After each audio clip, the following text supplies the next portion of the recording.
Okay, here we go. Ready to go live.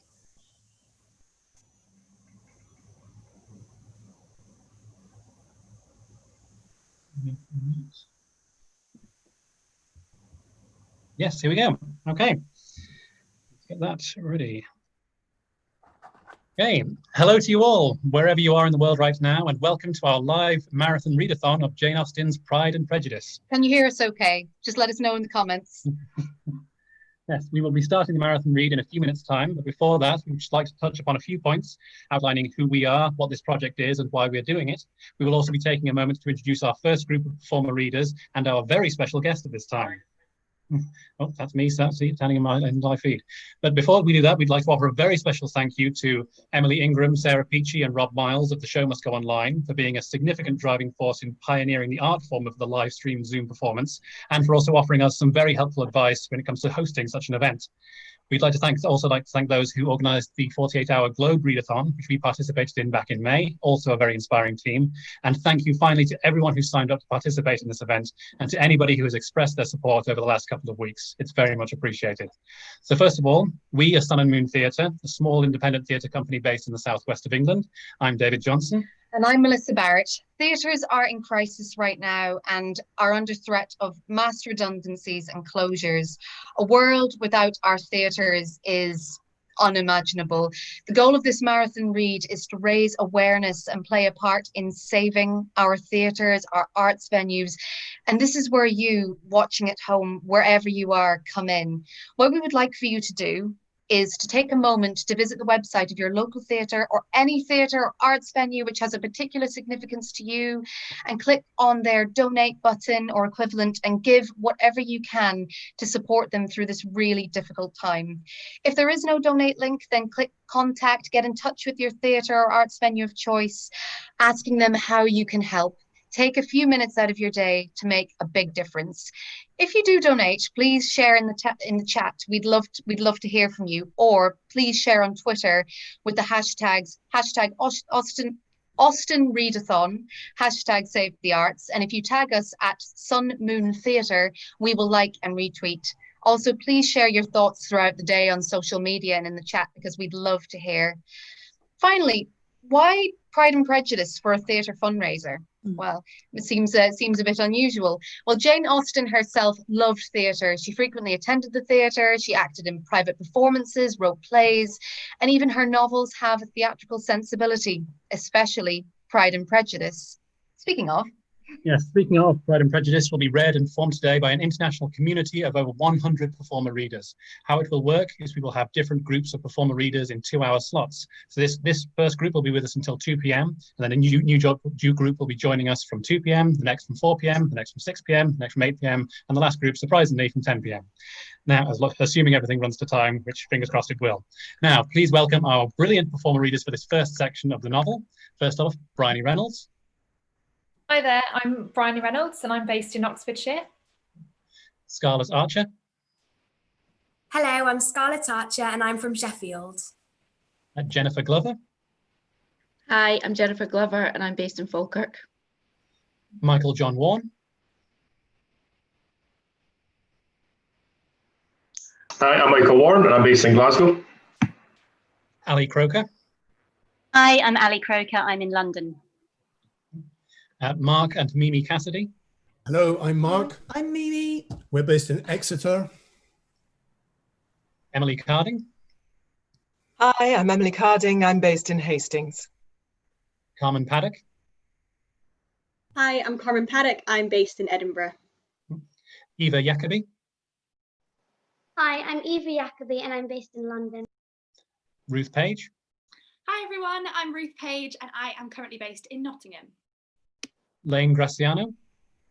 Hi everyone, I'm Lane Graciano. I'm tuning in from Singapore where it's 7 p.m. Wow. Commendable indeed. Hasna Haidar. Hi, I'm Hasna Haidar and I'm based in London. Hector Bateman Harden. Hi, my name is Hector. I'm 10 years old and I'm an actor based in Surrey. Liz Hill. Hi, I'm Liz Hill. I'm in North Devon. Kristen Atherton. Hello, I'm Chris Nafton. I'm also from Sheffield, but I'm zooming in from Brighton. Lucy Litchfield.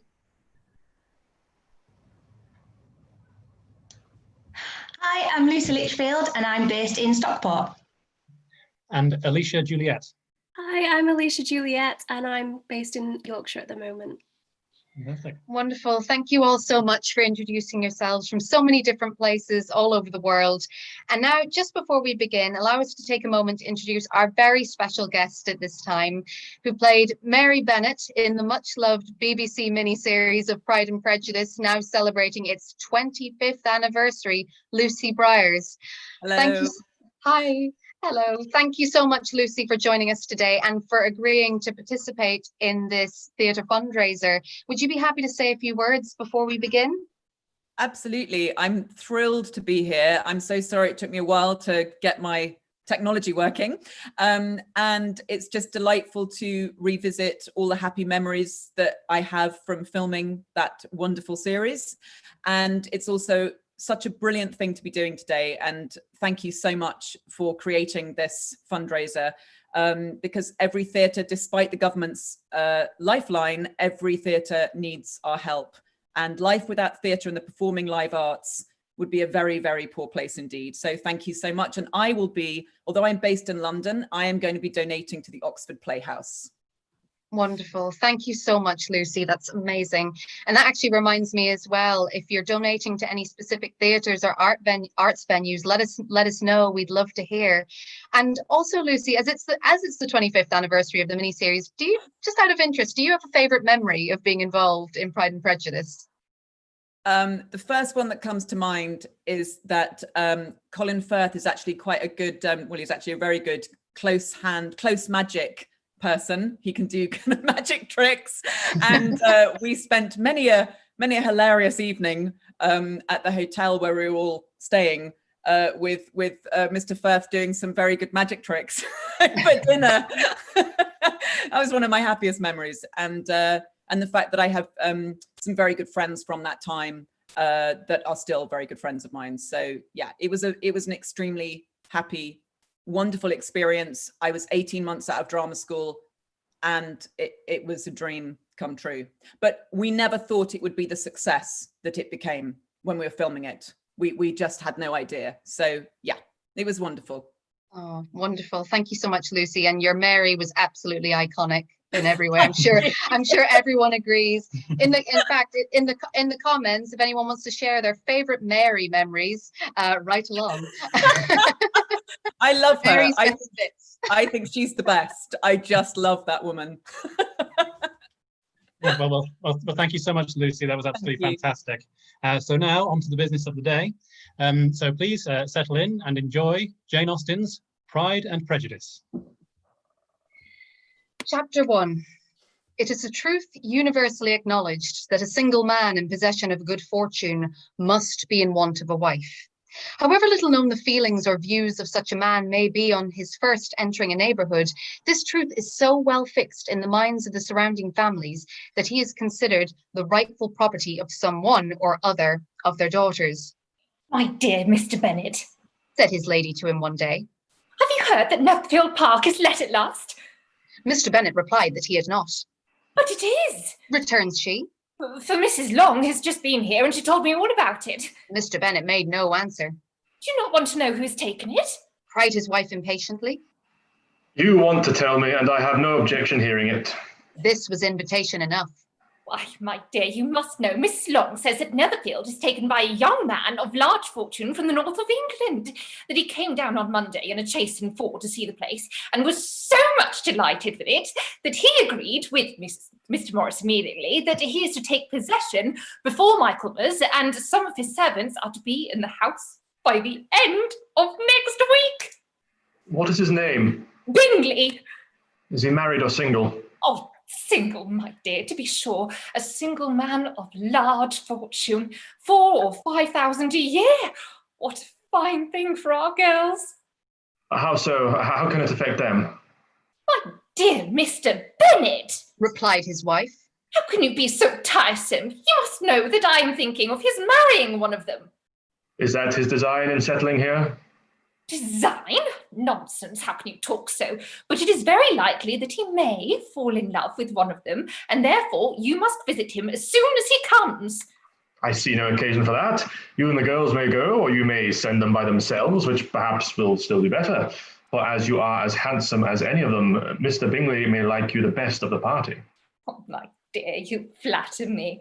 I certainly have had my share of beauty, but I do not pretend to be anything extraordinary now. When a woman has 5 grown-up daughters, she ought to give over thinking of her own beauty. In such cases, a woman has not often much beauty to think of. My dear, you must indeed go and see Mr. Bingley when he comes into the neighbourhood. It is more than I engage for, I assure you. But consider your daughters. Only think what an establishment it would be for one of them. Sir William and Lady Lucas are determined to go, merrily on that account, for in general, you know, they visit no newcomers. Indeed, you must go, for it will be impossible for us to visit him if you do not. You are over-scrupulous, surely. I dare say Mr. Bingley will be glad to see you, and I will send a few lines by you to assure him of my hearty consent to his marrying whichever he chooses of the girls, though I must throw in a good word for my little Lizzie. I desire you will do no such thing. Lizzie is not a bit better than the others, and I'm sure she is not half so handsome as Jane, nor half so good-humoured as Lydia. But you're always giving her the preference. They have none of them much to recommend them, replied he. They are all silly and ignorant like other girls, but Lizzie has something more of a quickness than her sisters. Mr. Bennet, how can you abuse your own children in such a way? You take delight in vexing me. You have no compassion for my poor nerves. You mistake me, my dear. I have high respect for your nerves. They are my old friends. I have heard you mention them with consideration these last 20 years at least. Oh, you do not know what I suffer. But I hope you will get over it and live to see many young men of 4,000 a year come into the neighbourhood. It'll be no use to us if 20 such should come, since you will not visit them. Depend upon it, my dear, that when there are 20, I will visit them all. Mr. Bennet was so odd a mixture of quick parts, sarcastic humour, reserve and caprice, that the experience of 23 years had been insufficient to make his wife understand his character. Her mind was less difficult to develop. She was a woman of mean understanding, little information, and uncertain temper. When she was discontented, she fancied herself nervous. The business of her life was to get her daughters married. Its solace was visiting and news. Chapter 2. Mr. Bennet was among the earliest of those who waited on Mr. Bingley. He had always intended to visit him, though to the last always assuring his wife that she would not go. And till the evening after the visit was paid, she had no knowledge of it. It was then disclosed in the following manner. Observing his second daughter employed in trimming a hat, he suddenly addressed her with, "I hope Mr. Bingley will like it, Lizzie." "We are not in a way to know what Mr. Bingley likes," said her mother resentfully, "since we are not to visit." "But you forget, Mamma," said Elizabeth, "that we shall meet him and the assemblies that Mrs. Long promised to introduce him." "I do not believe Mrs. Long will do any such thing. She has 2 nieces of her own. She is a selfish, hypocritical woman, and I have no opinion of her." "No more have I," said Mr. Bennet, "and I'm glad to find that you do not depend on her serving you." Mrs. Bennet deigned not to make any reply, but, unable to contain herself, began scolding one of her daughters. "Don't keep coughing so, Kitty. For heaven's sake, have a little compassion on my nerves. You tear them to pieces." "Kitty has no discretion in her coughs," said her father. "Time's the mill." "I do not cough for my own amusement," replied Kitty fretfully. "When's your next ball to be, Lizzie?" "Tomorrow fortnight." "Aye, so it is," cried her mother. "and Mrs. Long does not come back till the day before, so it will be impossible for her to introduce him, for she will not know him herself." "Then, my dear, you may have the advantage of your friend and introduce Mr. Bingley to her." "Impossible, Mr. Bennet, impossible. When I'm not acquainted with him myself, how can you be so teasing?" "I honour your circumspection. A fortnight's acquaintance is certainly very little. One cannot know what a man really is by the end of a fortnight, but if we do not venture, someone else will. And after all, Mrs. Long and her nieces must stand their chance. And therefore, as she will think it an act of kindness, if you decline the office, I will take it upon myself." The girls stared at their father. Mrs. Bennet said only, Nonsense! Nonsense! What can be the meaning of that emphatic exclamation? Cried he. Do you consider the forms of introduction and the stress that is laid on them a nonsense? I cannot quite agree with you there. What say you, Mary? For you are a young lady of deep reflection, I know, and read great books and make extracts. Mary wished to say something sensible, but knew not how. While Mary is adjusting her ideas, he continued, let us return to Mr. Bingley. I am sick of Mr. Bingley, cried his wife. I'm sorry to hear that, but why did you not tell me that before? If I had known as much this morning, I certainly would not have called on him. It is very unlucky, but as I have actually paid the visit, we cannot escape the acquaintance now. The astonishment of the ladies was just what he wished, that of Mrs. Bennet perhaps surpassing the rest, though when the first tumult of joy was over, she began to declare that it was what she had expected all the while. How good it was in you, my dear Mr. Bennet, but I knew I should persuade you at last. I was sure you loved your girls too well to neglect such an acquaintance. Well, how pleased I am, and it is such a good joke too that you should have gone this morning and never said a word about it till now. Now, Kitty, you may cough as much as you choose, said Mr. Bennet, and as he spoke, he left the room fatigued with the raptures of his wife. What an excellent father you have, girls, said she when the door was shut. I do not know how you will ever make him amends for his kindness, or me either for that matter. At our time of life, it is not so pleasant, I can tell you, to be making new acquaintances every day, but for your sakes, we would do anything.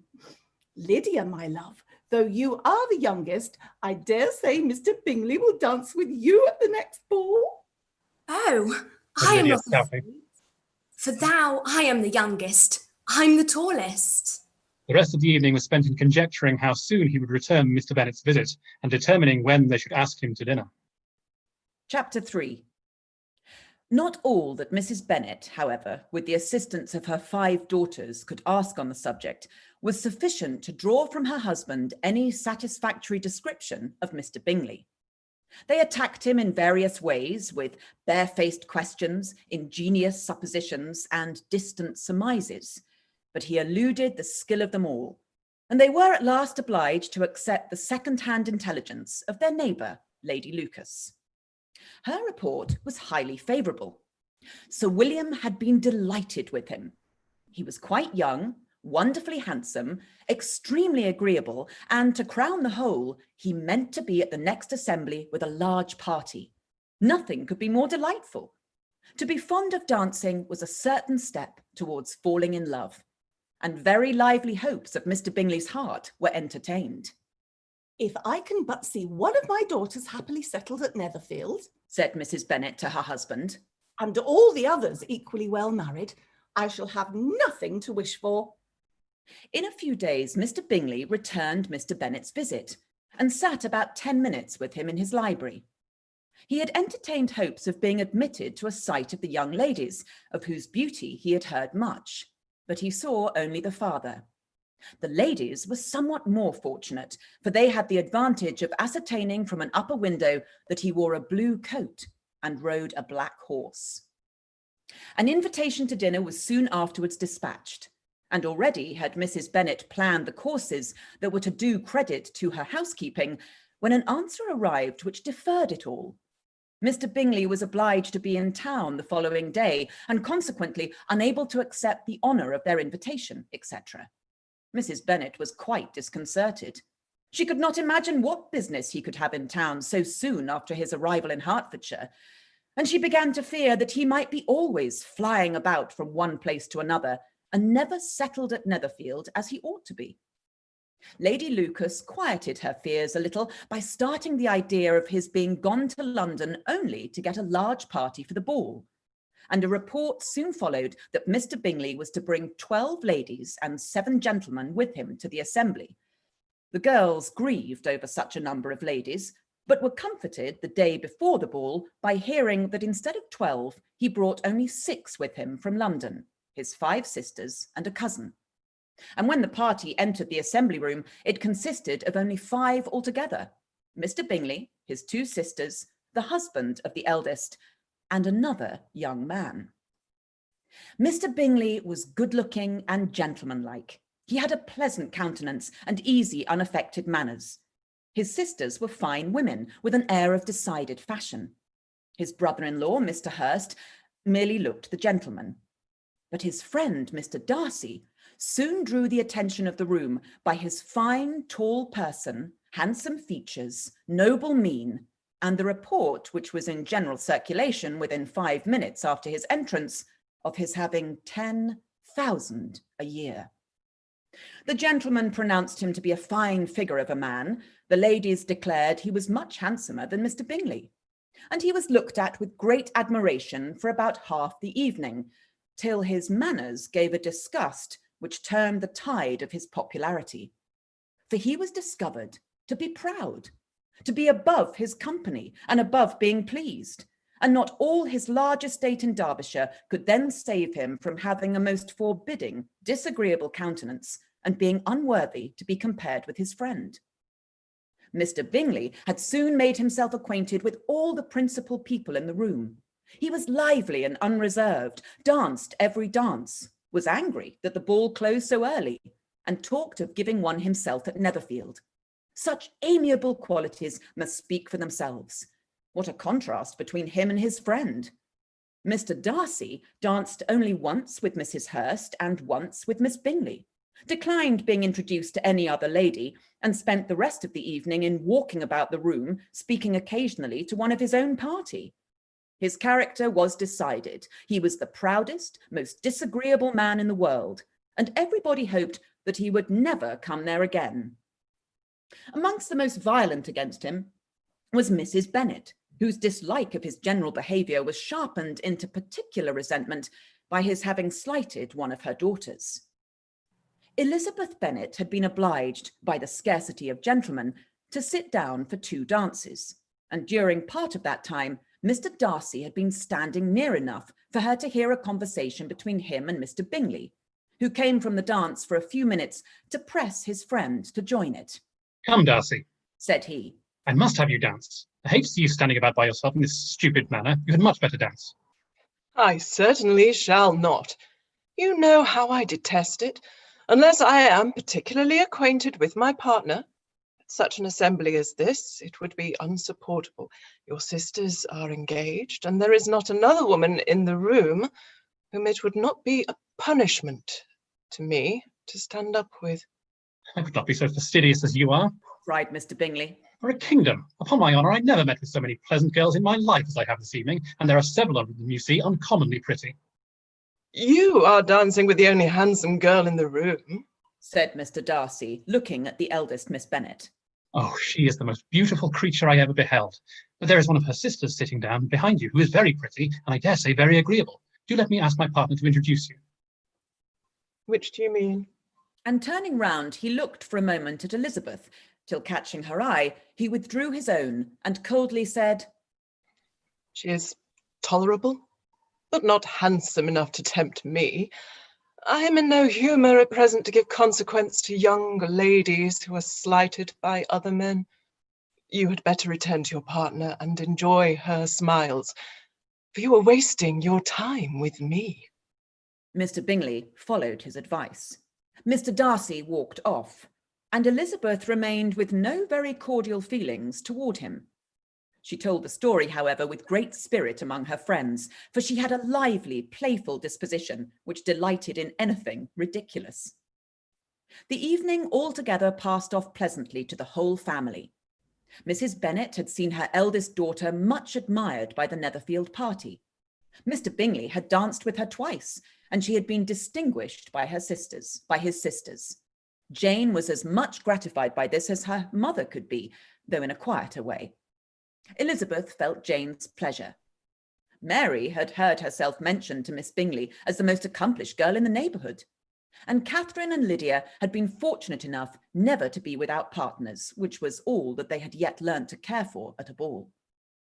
They returned, therefore, in good spirits to Longbourn, the village where they lived, and of which they were the principal inhabitants. They found Mr. Bennet still up. With a book, he was regardless of time, and on the present occasion he had a good deal of curiosity as to the event of an evening which had raised such splendid expectations.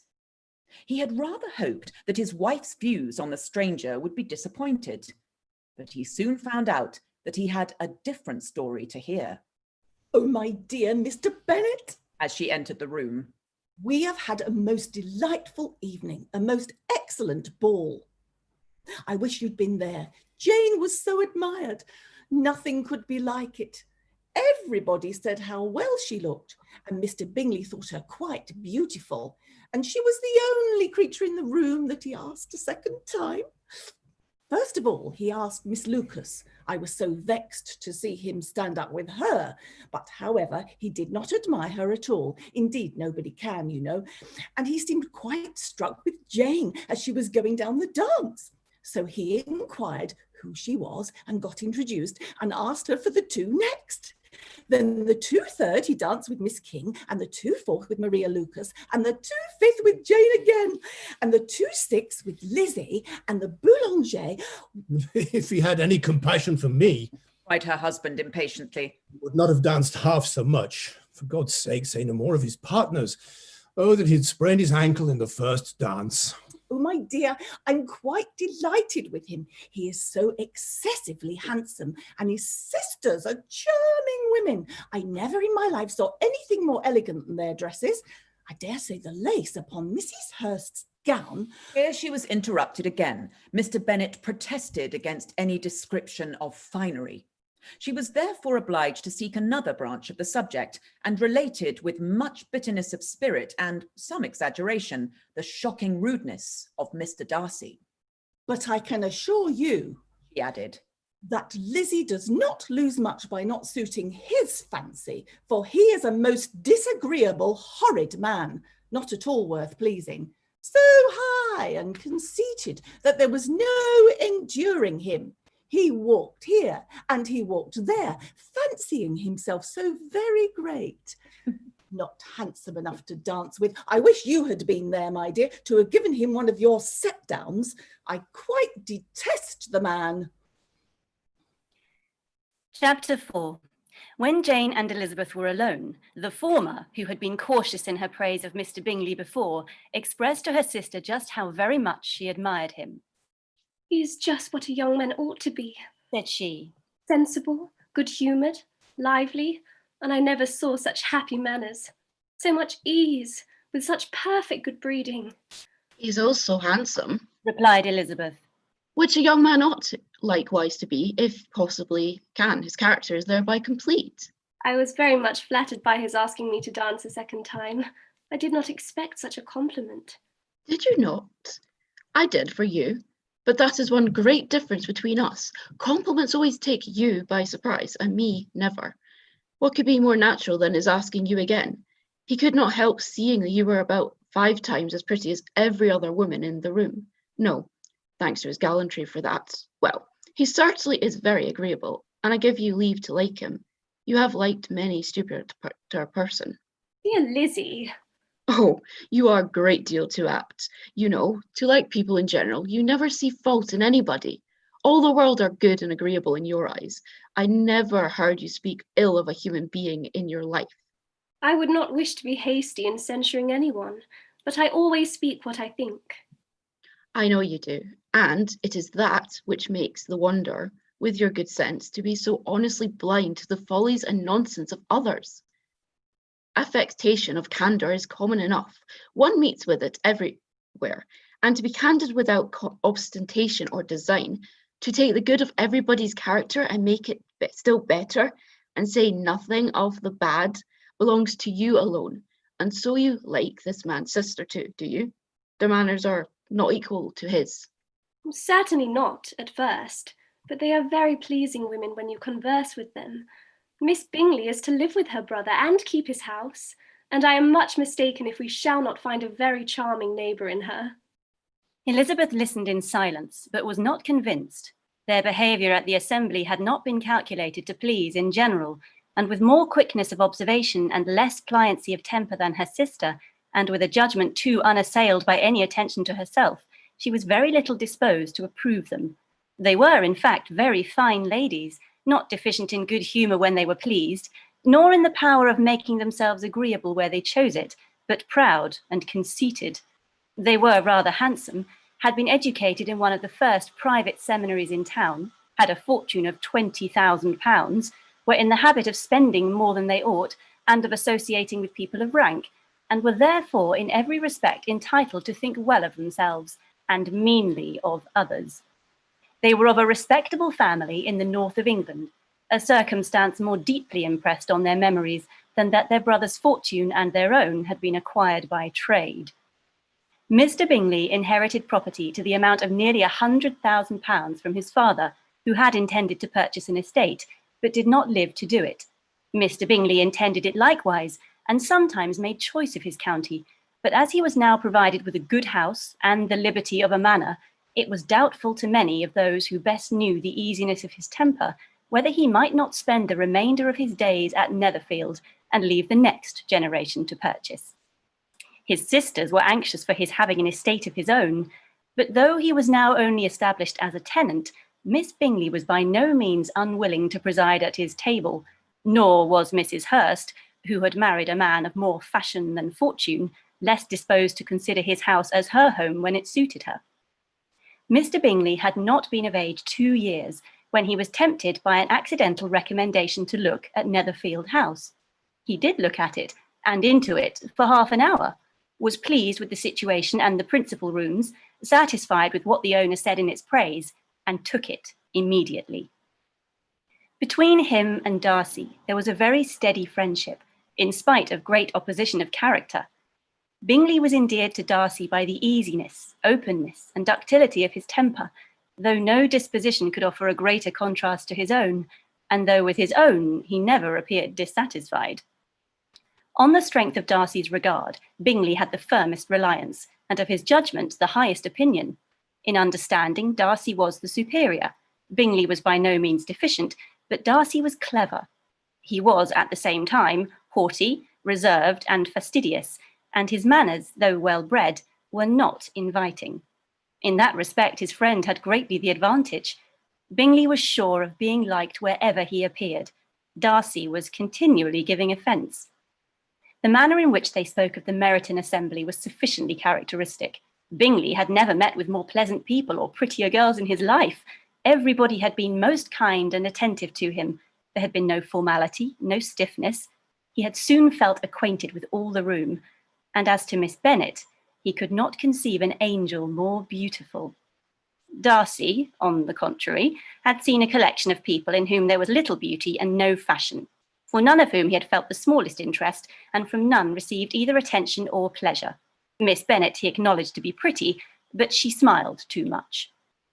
Mrs. Hurst and her sister allowed it to be so, but still they admired her and liked her, and pronounced her to be a sweet girl, and one whom they would not object to know more of. Miss Bennet was therefore established as a sweet girl, and their brother felt authorised by such commendation to think of her as he chose. Chapter 5. Within a short walk of Longbourn lived a family with whom the Bennets were particularly intimate. Sir William Lucas had been formerly in trade in Meryton, where he had made a tolerable fortune, and risen to the honour of knighthood by an address to the king during his mayoralty. The distinction had perhaps been felt too strongly. It had given him a disgust to his business and to his residence in a small market town, and in quitting them both, he had removed with his family to a house about a mile from Meryton, denominated from that period Lucas Lodge, where he could think with pleasure of his own importance, and unshackled by business, occupy himself solely in being civil to all the world. For, though elated by his rank, it did not render him supercilious. On the contrary, he was all attention to everybody. By nature, inoffensive, friendly, and obliging, his presentation at St. James's made him courteous. Lady Lucas was a very good kind of woman, not too clever to be a valuable neighbour to Mrs. Bennet. They had several children. The eldest of them, a sensible, intelligent young woman, about 27, was Elizabeth's intimate friend. That the Miss Lucases and the Miss Bennets should meet to talk over a ball was absolutely necessary, and the morning after the assembly brought the former to Longbourn to hear and to communicate. You began the evening well, Charlotte, Said Mrs. Bennet with civil self-command to Miss Lucas. You were Mr. Bingley's first choice. Yes, but he seemed to like his second better. Oh, you mean Jane, I suppose, because he danced with her twice. To be sure, that did seem as if he admired her. Indeed, I rather believe he did. I heard something about it, but I hardly know what. Something about Mr. Robinson? No, perhaps you mean what I overheard between him and Mr. Robinson. Did not I mention it to you? Mr. Robinson's asking him how he liked our Meryton assemblies and whether he did not think there were a great many pretty women in the room and which he thought was the prettiest.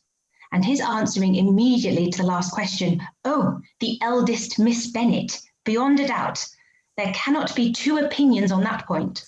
Upon my word, well, that is very decided indeed. That does seem as if, however, it may all come to nothing, you know. My overhearings were more to the purpose than yours, Eliza. Said Charlotte. Mr. Darcy is not so well worth listening to as his friend, is he? Poor Eliza, to be only just tolerable. I beg you would not put it into Lizzie's head to be vexed by his ill treatment, for he is such a disagreeable man that it would be quite a misfortune to be liked by him. Mrs. Long told me last night that he sat close to her for half an hour without once opening his lips. Are you quite sure, Ma'am? Is there not a little mistake? I certainly saw Mr. Darcy speaking to her.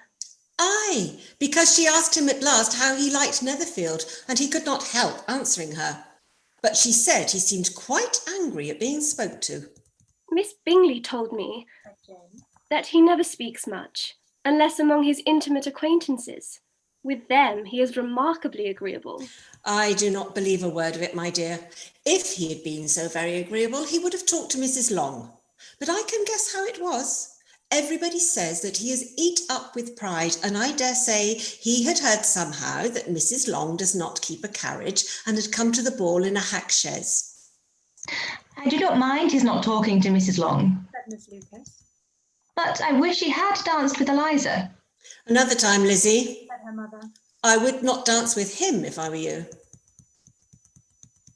I believe, ma'am, I may safely promise you never to dance with him. His pride Miss Lucas.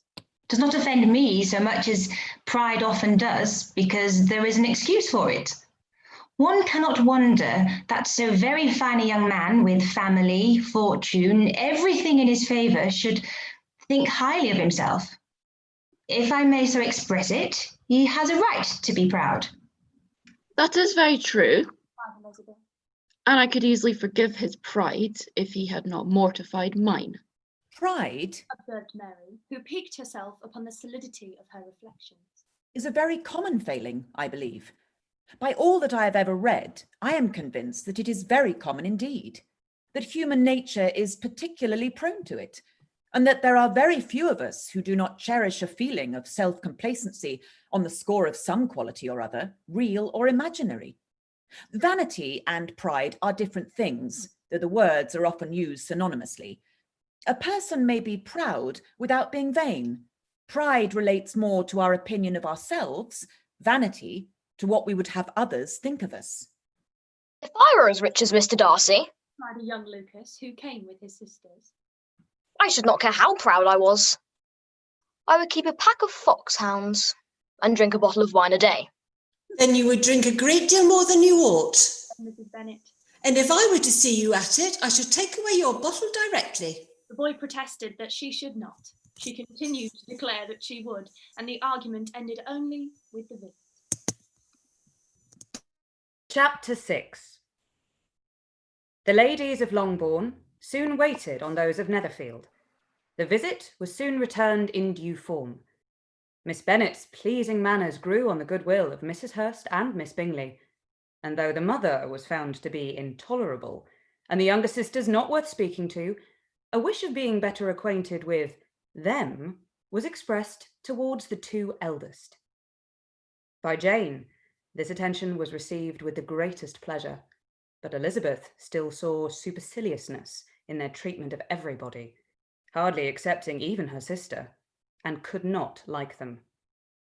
Though their kindness to Jane, such as it was, had a value as arising in all probability from the influence of their brother's admiration, it was generally evident, whenever they met, that he did admire her.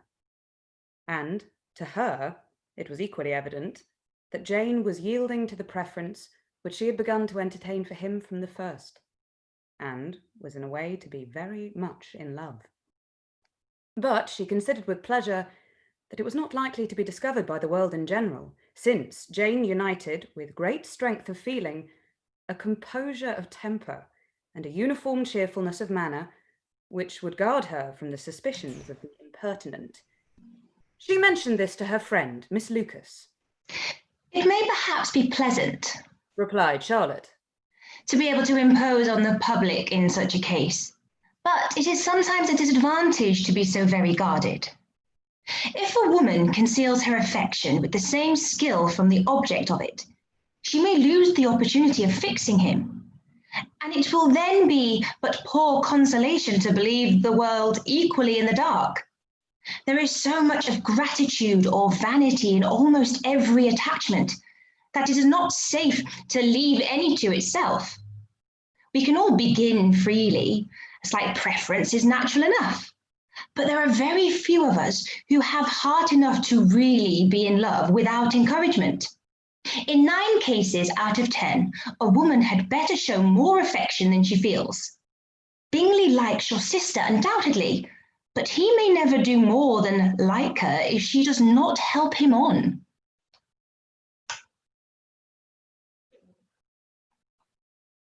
But she does help him on, as much as her nature will allow. If I can perceive her regard for him, he must be a simpleton indeed not to discover it too. Remember, Eliza, that he does not know Jane's disposition as you do. But if a woman is partial to a man and does not endeavor to conceal it, he must find it out. Perhaps he must, if he sees enough of her. But though Bingley and Jane meet tolerably often, it is never for many hours together, and as they always see each other in large mixed parties, it is impossible that every moment should be employed in conversing together. Jane should therefore make the most of every half hour in which she can command his attention. When she is secure of him, there will be more leisure for falling in love as much as she chooses. Your plan is a good one, replied Elizabeth, where nothing is in question but the desire of being well married. And if I were determined to get a rich husband, or any husband, I dare say I would adopt it. But these are not Jane's feelings. She is not acting by design. As yet, she cannot even be certain of the degree of her own regard, nor of its reasonableness. She has known him only a fortnight. She danced 4 dances with him at Meryton. She saw him one morning at his own house, and has since dined with him in company 4 times. This is not quite enough to make her understand his character. Not as you represent it. Had she merely dined with him, she might only have discovered whether he had a good appetite.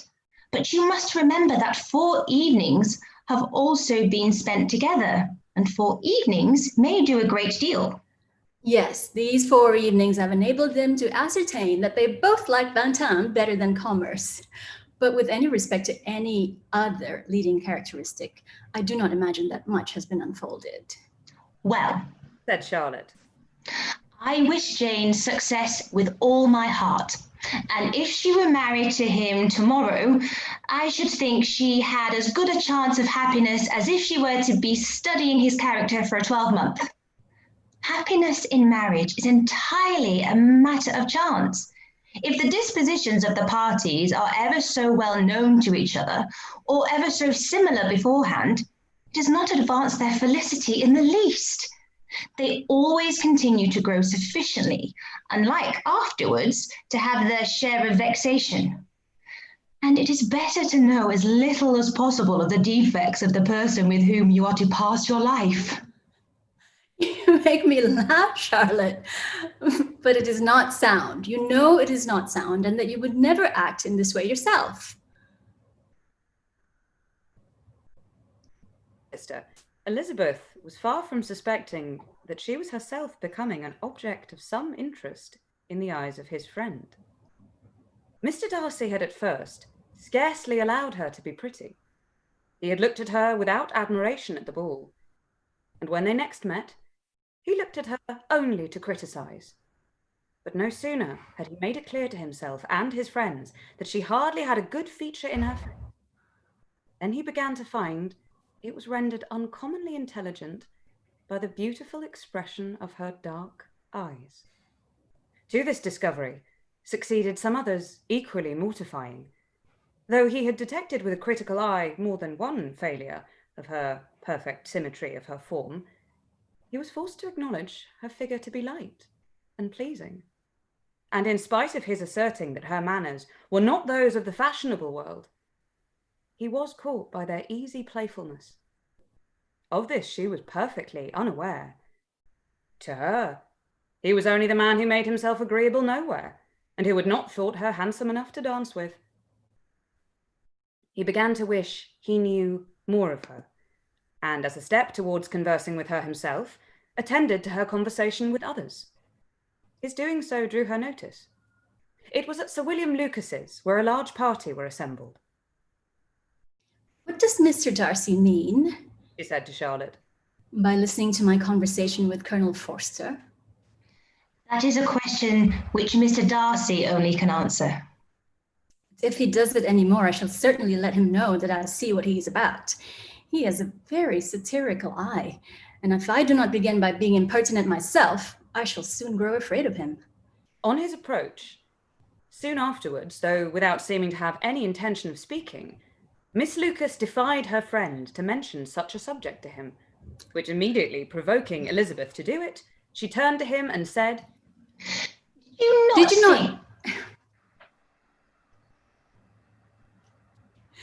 you not think, Mr. Darcy, that I expressed myself uncommonly well just now when I was teasing Colonel Forster to give us a ball at Meryton?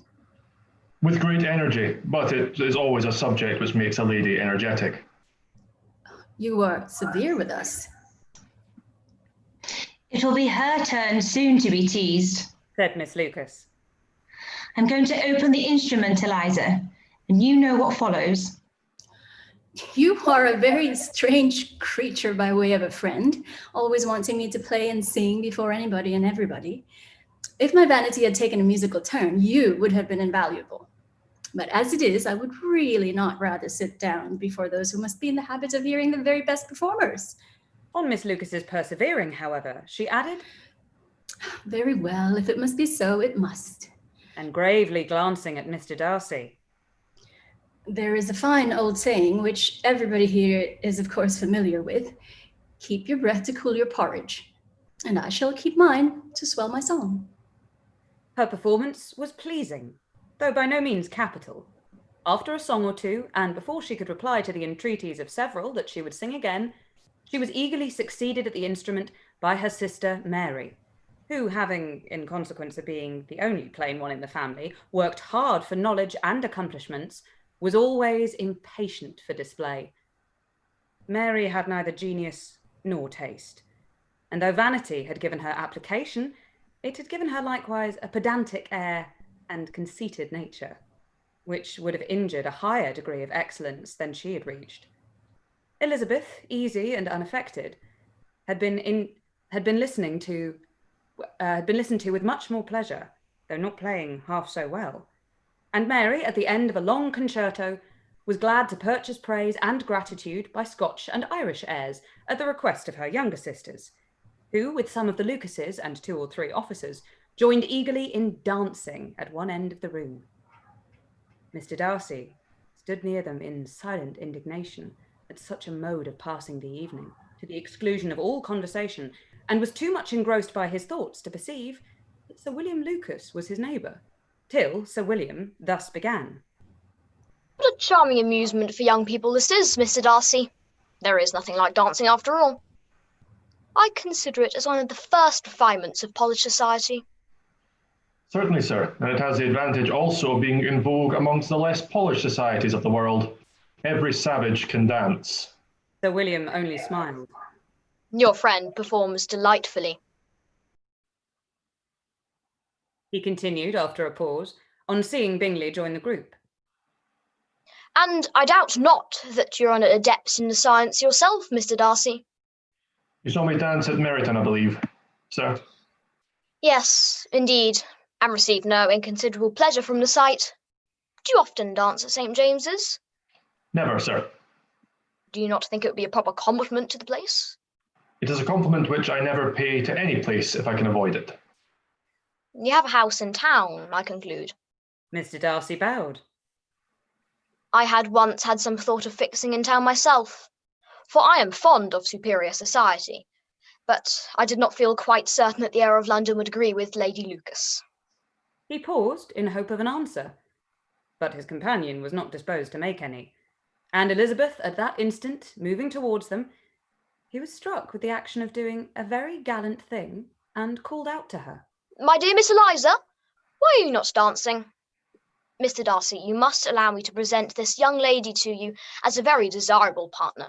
You cannot refuse to dance, I am sure, when so much beauty is before you.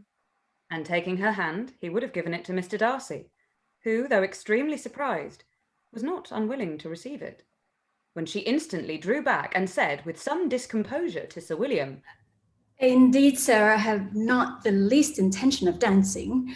I entreat you not to suppose that I moved in this way in order to beg for a partner. Mr. Darcy, with grave propriety, requested to be allowed the honour of her hand, but in vain. Elizabeth was determined, nor did Sir William at all shake her purpose by his attempt at persuasion. You excel so much in the dance, Miss Eliza, that it is cruel to deny me the happiness of seeing you. And though this gentleman dislikes the amusement in general, he can have no objection, I am sure, to oblige us for 1/2 hour. Mr. Darcy is all politeness, said Elizabeth, smiling. He is indeed, but considering the inducement, my dear Miss Eliza, we cannot wonder at his complaisance, for who would object to such a partner? Elizabeth looked archly and turned away. Her resistance had not injured her with the gentleman, but he was thinking of her with some complacency when thus accosted by Miss Bingley. I can guess the subject of your reverie. I should imagine not. You are considering how insupportable it would be to pass many evenings in this manner, in such society, and indeed I am quite of your opinion. I was never more annoyed. The insipidity, and yet the noise, the nothingness, and yet the self-importance of all those people. What would I give to hear your strictures on them? Your conjecture is totally wrong, I assure you. My mind was more agreeably engaged. I have been meditating on the very great pleasure which a pair of fine eyes in the face of a pretty woman can bestow. Miss Bingley immediately fixed her eyes on his face, and desired he would tell her what lady had the credit of inspiring such reflections. Mr. Darcy replied with great intrepidity, Miss Elizabeth Bennet. Miss Elizabeth Bennet? Repeated Miss Bingley. I am all astonishment. How long has she been such a favourite? And pray, when am I to wish you joy? Now, that is exactly the question which I expected you to ask. A lady's imagination is very rapid. It jumps from admiration to love, from love to matrimony in a moment. I knew you'd be wishing me joy. Nay, if you are serious about it, I shall consider the matter is absolutely settled. You will be having a charming mother-in-law indeed. And of course, she will always be at Pemberley with you. He listened to her with perfect indifference, while she chose to entertain herself in this manner. And as his composure convinced her that all was safe, her wit flowed long. Chapter 7. Mr. Bennet's property consisted almost entirely in an estate of £2,000 a year, which, unfortunately for his daughters, was entailed in default of heirs male on a distant relation, and their mother's fortune, though ample for her situation in life, could but ill supply the deficiency of his. Her father had been an attorney in Meryton and had left her £4,000. She had a sister married to a Mr. Phillips, who had been a clerk to their father and succeeded him in the business, and a brother settled in London in a respectable line of trade. The village of Longbourn was only 1 mile from Meryton, a most convenient distance for the young ladies, who were usually tempted thither 3 or 4 times a week to pay their duty to their aunt and to a milliner's shop just over the way. The 2 youngest of the family, Catherine and Lydia, were particularly frequent in these attentions. Their minds were more vacant than their sisters', and when nothing better offered, a walk to Meryton was necessary to amuse their morning hours and furnish conversation for the evening. And however bare of news the country in general might be, they always contrived to learn some from their aunt. At present, indeed, they were well supplied both with news and happiness by the recent arrival of a militia regiment in their neighbourhood. It was to remain the whole winter, and Meryton was the headquarters. Their visits to Mrs. Phillips were now productive of the most interesting intelligence. Every day added something to their knowledge of the officers' names and connections. Their lodgings were not long a secret, and at length they began to know the officers themselves. Mr. Phillips visited them all, and this opened to his nieces a store of felicity unknown before. They could talk of nothing but officers, and Mr. Bingley's large fortune, the mention of which gave animation to their mother, was worthless in their eyes when opposed to the regimentals of an ensign. After listening one morning to their effusions on this subject, Mr. Bennet coolly observed, "From all I can collect by your manner of talking, you must be two of the silliest girls in the country. I have suspected it for some time, but now I am convinced." Catherine was disconcerted and made no answer, but Lydia, with perfect indifference, continued to express her admiration of Captain Carter and her hope of seeing him in the course of the day, as he was going the next morning to London. "I'm astonished, my dear," said Mrs. Bennet, "that you should be so ready to think your own children silly. If I wish to think slightingly of anybody's children, it should not be of my own, however." If my children are silly, I must hope to always be sensible of it. "Yes, but as it happens, they are all of them very clever." This is the only point, I flatter myself, on which we do not agree. I had hoped that our sentiments coincided in every particular, but I must so far differ from you as to think our two youngest daughters uncommonly foolish. "My dear Mr. Bennet, you must not expect such girls to have the sense of their father and mother. When they get to our age, I dare say they will not think about officers any more than we do. I remember the time when I liked a red coat myself very well, and indeed so I do still at my heart. And if a smart young colonel with 5,000 or 6,000 a year should want one of my girls, I shall not say nay to him. And I thought Colonel Foster looked very becoming the other night at Sir William's in his regimentals." "Mamma," cried Lydia, "my aunt says that Colonel Forster and Captain Carter do not go so often to Miss Watson's as they did when they first came. She sees them now very often standing in Clark's library." Mrs. Bennet was prevented replying by the entrance of the footman with a note for Miss Bennet. It came from Netherfield, and the servant waited for an answer. Mrs. Bennet's eyes sparkled with pleasure, and she was eagerly calling out while her daughter read. "Well, Jane, who is it from? What is it about? What does it say? Well, Jane, make haste and tell us. Make haste, my love." "It is from Miss Bingley," said Jane, and then read it aloud. "My dear friend, if you are not so compassionate as to dine today with Louisa and me, we shall be in danger of hating each other for the rest of our lives. For a whole day's tete-a-tete between two women can never end without a quarrel. Come as soon as you can on receipt of this. My brother and the gentlemen are to dine with the officers. Yours ever, Caroline Bingley." "With the officers?" cried Lydia. "I wonder my aunt did not tell us of that." "Dining out," said Mrs. Bennet. "That is very unlucky." "Can I have a carriage?" said Jane. "No, my dear. You had better go on horseback, because it seems likely to rain, and then you must stay all night." "That would be a good scheme," said Elizabeth, "if you were sure that they would not offer to send her home." "Oh, but the gentlemen will have Mr. Bingley's chaise to go to Meryton, and the Hursts have no horses to theirs." "I had much rather go in the coach." "But, my dear, your father cannot spare the horses, I am sure. They are wanted in the farm, Mr. Bennet, are they not?" They are wanted in the farm much oftener than I can get them. "But if you have got them today," said Elizabeth, "my mother's purpose will be answered."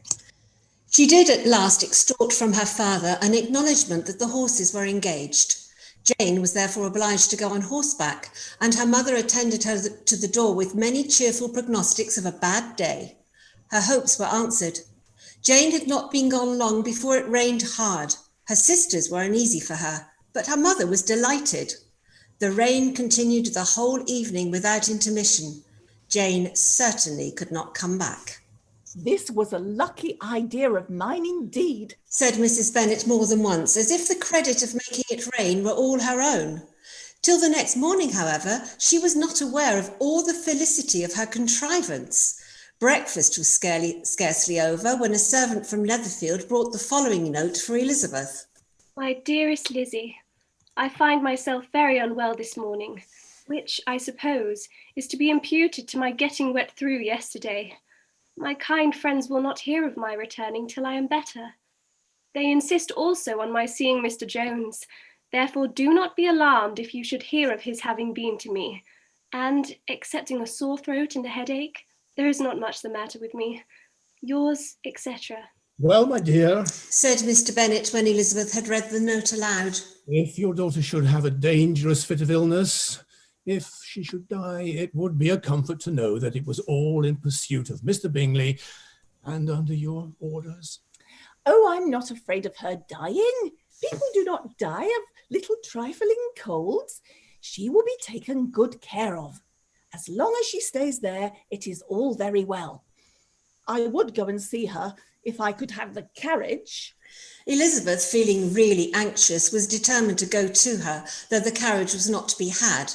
And as she was no horsewoman, walking was her only alternative. She declared her resolution. How can you be so silly? Cried her mother. Just think of such a thing. In all this dirt, you will not be fit to be seen when you get there. I shall be very fit to see Jane, which is all I want. Is this a hint to me, Lizzie? Said her father. To send for the horses. No, indeed. I do not wish to avoid the walk. The distance is nothing when one has a motive. Only 3 miles. I shall be back by dinner. I admire the activity of your benevolence, observed Mary.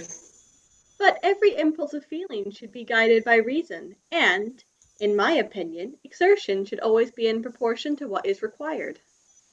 We will go as far as Meryton with you, said Catherine and Lydia. Elizabeth accepted their company, and the 3 young ladies set off together.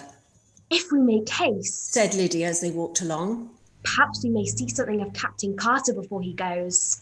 In Meryton they parted. The 2 youngest repaired to the lodgings of one of the officers' wives, and Elizabeth continued her walk alone, crossing field after field at a quick pace, jumping over stiles and springing over puddles with impatient activity, and finding herself at last within view of the house, with weary ankles, dirty stockings, and a face glowing with the warmth of exercise. She was shown into the breakfast parlour, where all but Jane were assembled, and where her appearance created a great deal of surprise.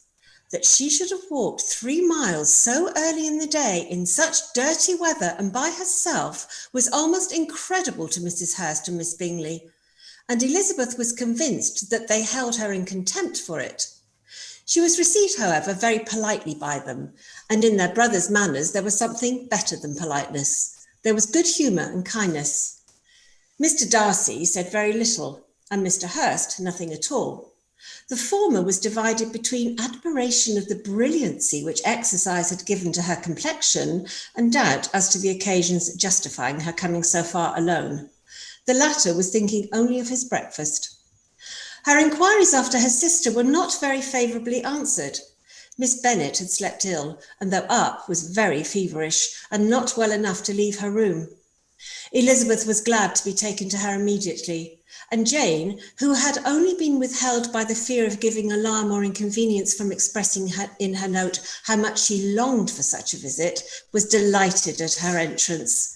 She was not equal, however, to much conversation, and when Miss Bingley left them together, could attempt little besides expressions of gratitude for the extraordinary kindness she was treated with. Elizabeth silently attended her. When breakfast was over, they were joined by the sisters, and Elizabeth began to like them herself when she saw how much affection and solicitude they showed for Jane. The apothecary came, and having examined his patient, said, as might be supposed, that she had caught a violent cold, and that they must endeavour to get the better of it, advised her to return to bed, and promised her some draughts. The advice was followed readily, for the feverish symptoms increased, and her head ached acutely. Elizabeth did not quit her room for a moment, nor were the other ladies often absent. The gentlemen being out, they had, in fact, nothing to do elsewhere. When the clock struck 3, Elizabeth felt that she must go, and very unwillingly said so. Miss Bingley offered her the carriage, and she only wanted a little pressing to accept it, when Jane testified such concern in parting with her that Miss Bingley was obliged to convert the offer of the shares to an invitation to remain at Netherfield for the present. Elizabeth most thankfully consented, and a servant was dispatched to Longbourn to acquaint the family with her stay and bring back a supply of clothes. Chapter 8. At 5 o'clock the two ladies retired to dress, and at 6:30 Elizabeth was summoned to dinner. To the civil inquiries which then poured in, and amongst which she had the pleasure of distinguishing the much superior solicitude of Mr. Bingley's, she could not make a very favourable answer. Jane was by no means better. The sisters, on hearing this, repeated 3 or 4 times how much they were grieved, how shocking it was to have a bad cold, and how excessively they disliked being ill themselves, and then thought no more of the matter, and their indifference towards Jane, when not immediately before them, restored Elizabeth to the enjoyment of all her former dislike. Their brother, indeed, was the only one of the party whom she could regard with any complacency. His anxiety for Jane was evident, and his attentions to herself most pleasing, and they prevented her feeling herself so much an intruder as she believed she was considered by the others. She had very little notice from any but him. Miss Bingley was engrossed by Mr. Darcy, his sister scarcely less so, and as for Mr. Hurst, by whom Elizabeth sat, he was an indolent man, who lived only to eat, drink, and play at cards, who, when he found her to prefer a plain dish to a ragout, had nothing to say to her. When dinner was over, she returned directly to Jane, and Miss Bingley began abusing her as soon as she was out of the room. Her manners were pronounced to be very bad indeed, a mixture of pride and impertinence. She had no conversation, no style, no beauty. Mrs. Hurst thought the same, and added,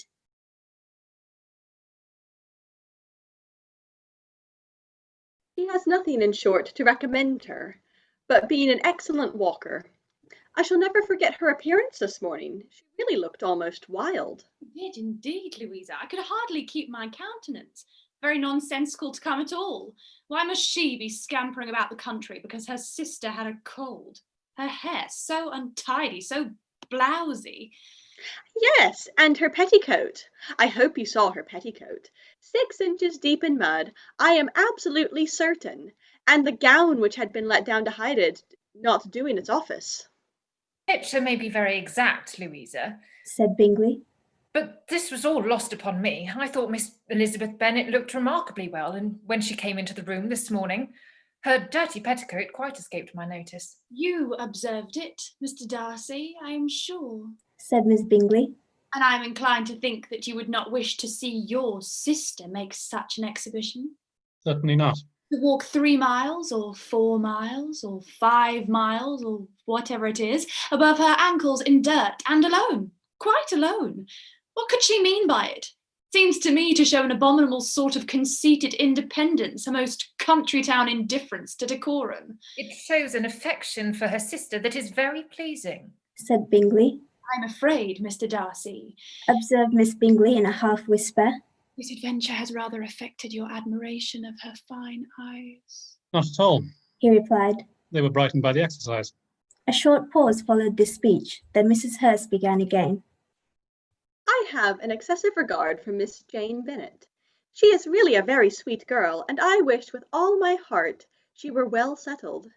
But with such a father and mother, and such low connections, I am afraid there is no chance of it. I think I have heard you say that their uncle is an attorney in Meryton. Yes, and they have another who lives somewhere near Cheapside. That is capital, added her sister, and they both laughed heartily. If they had uncles enough to fill all Cheapside, cried Bingley, it would not make them one jot less agreeable. It must be very materially lessen their chance of marrying men of any consideration in the world, replied Darcy. To this speech Bingley made no answer, but his sisters gave it their hearty assent, and indulged their mirth for some time at the expense of their dear friend's vulgar relations. With a renewal of tenderness, however, they returned to her room on leaving the dining parlour, and sat with her till summoned to coffee. She was still very poorly, and Elizabeth would not quit her at all till late in the evening, when she had the comfort of seeing her sleep, and when it seemed to her right rather than pleasant that she should go downstairs herself. On entering the drawing-room, she found the whole party at loo, and was immediately invited to join them. But suspecting them to be playing high, she declined it, and making her sister their excuse, said she would amuse herself for the short time she could stay below with the book. Mr. Hurst looked at her with astonishment. Do you prefer reading to cards? Said he. That is rather singular. Miss Eliza Bennet, said Miss Bingley, despises cards. She is a great reader and has no pleasure in anything else. I deserve neither such praise nor such censure, cried Elizabeth. I am not a great reader, and I have pleasure in many things. In nursing your sister, I'm sure you have pleasure, said Bingley. And I hope it will soon be increased by seeing her quite well.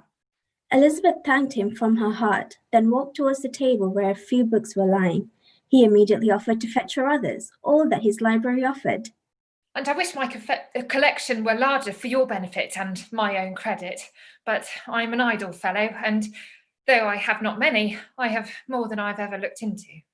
Elizabeth assured him that she could suit herself perfectly with those in the room. I am astonished, said Miss Bingley, that my father should have left so small a collection of books. What a delightful library you have at Pemberley, Mr. Darcy. It ought to be good, he replied. It has been the work of many generations. And then you have added so much to it yourself. You are always buying books. I cannot comprehend the neglect of a family library in such days as these. Neglect? I'm sure you neglect nothing that can add to the beauties of that noble place. Charles, when you build your house, I wish it may be half as delightful as Pemberley. I wish it may. But I would really advise you to make your purchase in that neighbourhood and take Pemberley for a kind of model. There is not a finer county in England than Derbyshire. With all my heart. I'll buy Pemberley itself if Darcy will sell it. I'm talking of possibilities, Charles. Upon my word, Caroline, I should think it more possible to get Pemberley by purchase than by imitation. Elizabeth was so much caught with what passed as to leave her very little attention for her book, and soon laying it wholly aside, she drew near the card table, and stationed herself between Mr. Bingley and his eldest sister to observe the game. Has Miss Darcy much grown since the spring? Said Miss Bingley. Will she be as tall as I am? I think she will. She is now about Miss Elizabeth Bennet's height, or rather taller. How I long to see her again. I never met with anybody who delighted me so much. Such a countenance, such manners, and so extremely accomplished for her age. Her performance on the pianoforte is exquisite. It is amazing to me, said Bingley, how young ladies can have patience to be so very accomplished as they all are. All young ladies accomplished? My dear Charles, what do you mean? Yes, all of them, I think. They all paint tables, cover screens, and net purses. I scarcely know anyone who cannot do all this, and I am sure I never heard a young lady spoken of for the first time without being informed that she was very accomplished. Your list of the common extent of accomplishments, said Darcy, has too much truth. The word is applied to many a woman who deserves it no otherwise than by netting a purse or covering a screen. But I am very far from agreeing with you in your estimation of ladies in general. I cannot boast of knowing more than half a dozen in the whole range of my acquaintance that are really accomplished. Nor I am sure, said Miss Bingley. Then, observed Elizabeth, you must comprehend a great deal in your idea of an accomplished woman. Yes, I do certainly comprehend a great deal in it. Oh, certainly, cried his faithful assistant. No one can really be esteemed accomplished who does not greatly surpass what is usually met with. A woman must have a thorough knowledge of music, singing, drawing, dancing, and the modern languages to deserve the word. And besides all this, she must possess a certain something in her air and manner of walking, the tone of her voice, her address and expressions, or the word will be but half deserved. All this she must possess, added Darcy. And to all this she must yet add something more substantial, in the improvement of her mind by excessive reading. I am no longer surprised at your knowing only 6 accomplished women. I rather wonder now at your knowing any. Are you so severe upon your own sex as to doubt the possibility of all this? I never saw such a woman. I never saw such capacity and taste and application and elegance as you describe united. Mrs. Hurst and Miss Bingley both cried out against the injustice of her implied doubt, and were both protesting that they knew many women who answered this description, when Mr. Hurst called them to order with bitter complaints of their inattention to what was going forward. As all conversation was thereby at an end, Elizabeth soon afterwards left the room. Elizabeth Bennet, said Miss Bingley when the door was closed on her. one of those young ladies who seek to recommend themselves to the other sex by undervaluing their own. And with many men, I dare say, it succeeds. But in my opinion, it is a paltry device, a very mean art. Undoubtedly. Replied Darcy, to whom this remark was chiefly addressed. There is a meanness in all the arts which ladies sometimes condescend to employ for captivation. Whatever bears affinity to cunning is despicable. Miss Bingley was not so entirely satisfied with this reply as to continue the subject. Elizabeth joined them again, only to say that her sister was worse, and that she could not leave her. Bingley urged Mr. Jones being sent for immediately, while his sisters, convinced that no country advice could be of any service, recommended an express to town for one of the most eminent physicians. This she would not hear of, but she was not so unwilling to comply with their brother's proposal, and it was settled that Mr. Jones should be sent for early in the morning, if Miss Bennet were not decidedly better.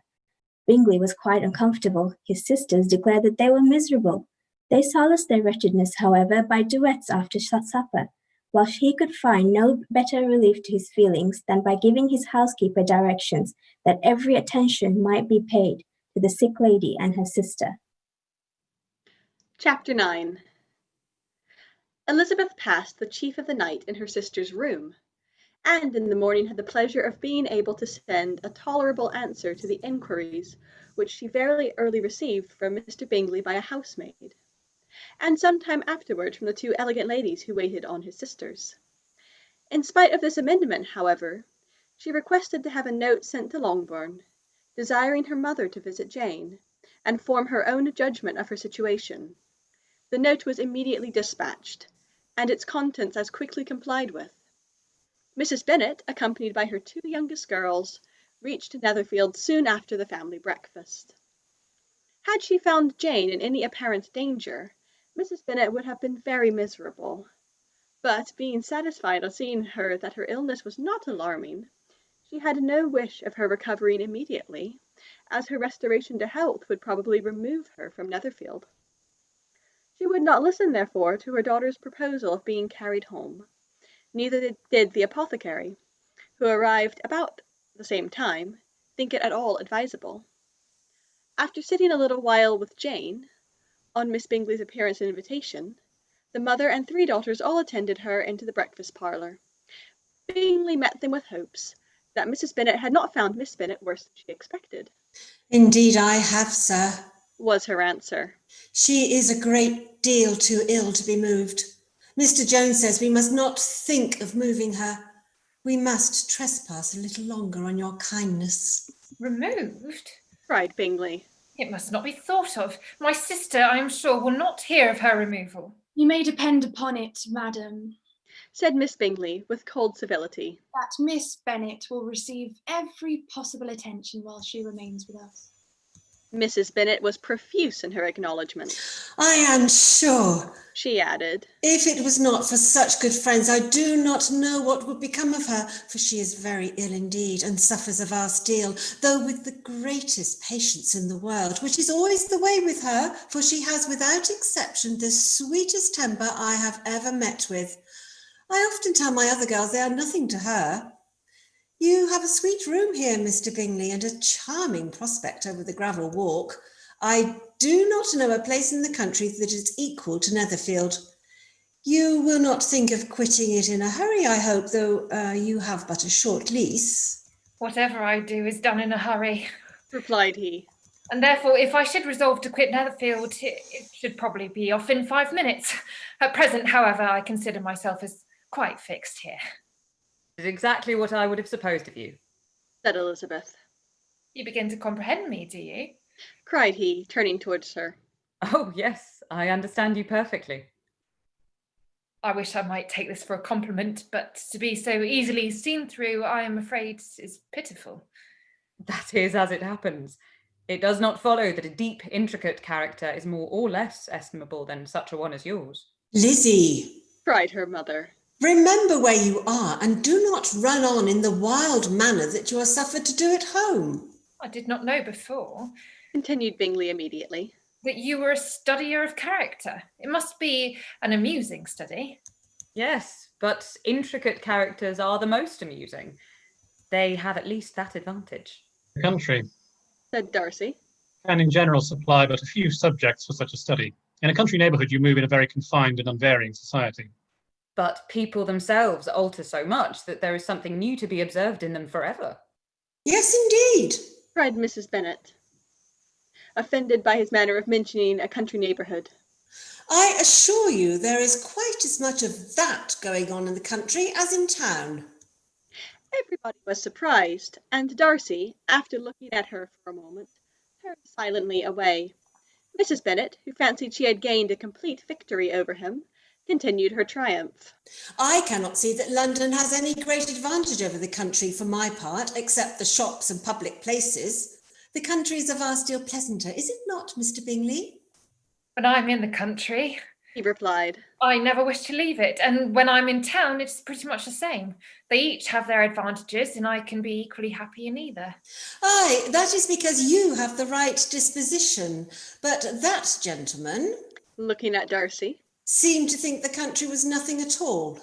Indeed, mamma, you are mistaken, said Elizabeth, blushing for her mother. You quite mistook Mr. Darcy. He only meant that there was such a variety of people to be met with in the country as in the town, which you must acknowledge to be true. Certainly, my dear, nobody said there were. But as to not meeting with many people in this neighbourhood, I believe there are few neighbourhoods larger. I know we dine with 24 families. Nothing but concern for Elizabeth could enable Bingley to keep his countenance.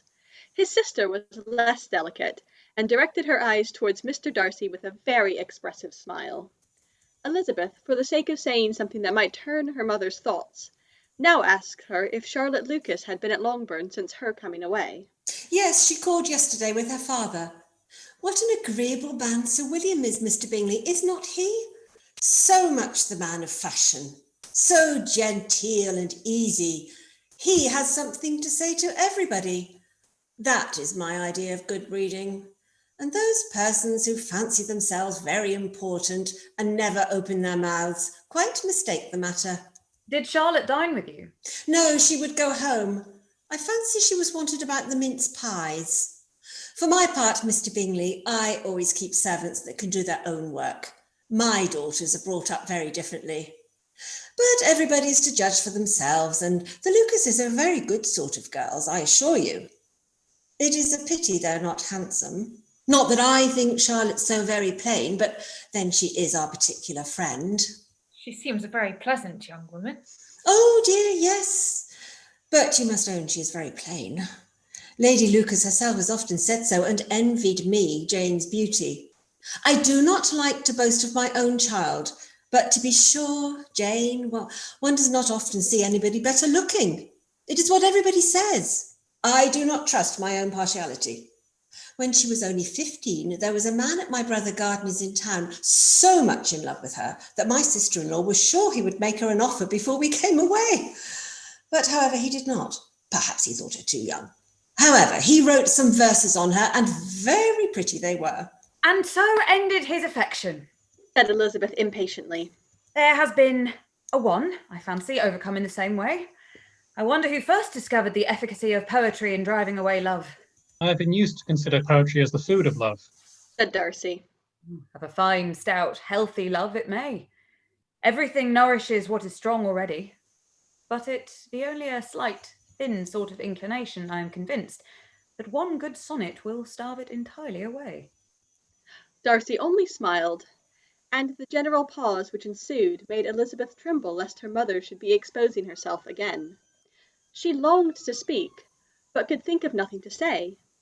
And after a short silence, Mrs. Bennet began repeating her thanks to Mr. Bingley for his kindness to Jane, with an apology for troubling him also with Lizzie.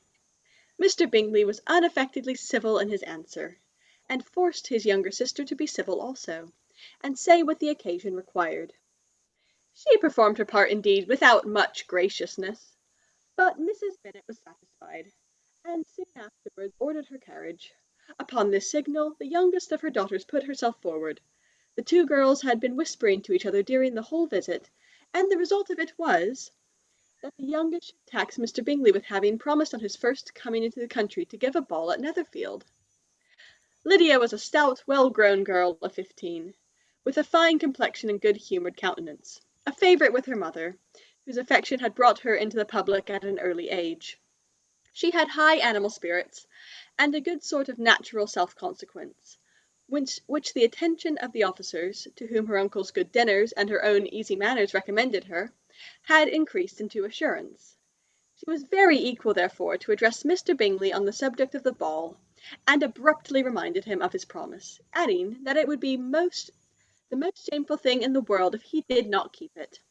His answer to the sudden attack was delightful to their mother's ear. I am perfectly ready, I assure you, to keep my engagement, and when your sister is recovered, you shall, if you please, name the very day of the ball, but you would not wish to be dancing when she is ill. Lydia declared herself satisfied. Oh, yes, it would be much better to wait till Jane was well. And by that time, most likely Captain Carter would be at Meryton again. And when you have given your ball, she added, I shall insist on their giving one also. I shall tell Colonel Forster it will be quite a shame if he does not. Mrs. Bennet and her daughters then departed, and Elizabeth returned instantly to Jane, leaving her own and her relations' behaviour to the remarks of the two ladies and Mr. Darcy, the latter of whom, however, could not be prevailed on to join in their censure of her, in spite of all Miss Bingley's witticisms on fine eyes. Chapter 10. The day passed much as the day before had done. Mrs. Hurst and Miss Bingley had spent some hours of the morning with the invalid, who continued, though slowly, to mend, and in the evening Elizabeth joined their party in the drawing-room. The loo table, however, did not appear. Mr. Darcy was writing, and Miss Bingley, seated near him, was watching the progress of his letter and repeatedly calling off his attention by messages to his sister. Mr. Hurst and Mr. Bingley were at piquet, and Mrs. Hurst was observing their game. Elizabeth took some needlework and was sufficiently amused in attending to what passed between Darcy and his companion. The perpetual commendations of the lady, either on his handwriting, or on the evenness of his lines, or on the length of his letter, with the perfect unconcern with which her praises were received, formed a curious dialogue, and was exactly in union with her opinion of each. How delighted Miss Darcy would be to receive such a letter. He made no answer. You write uncommonly fast.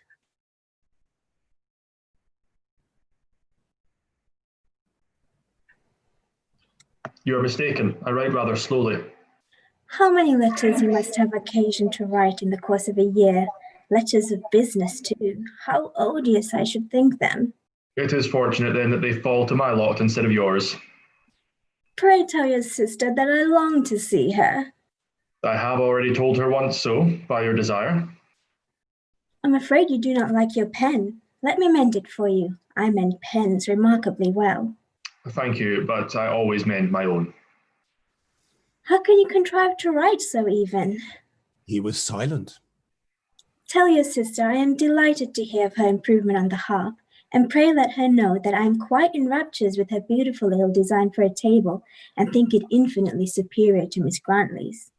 Will you give me leave to defer your raptures till I write again? At present I have not room to do them justice.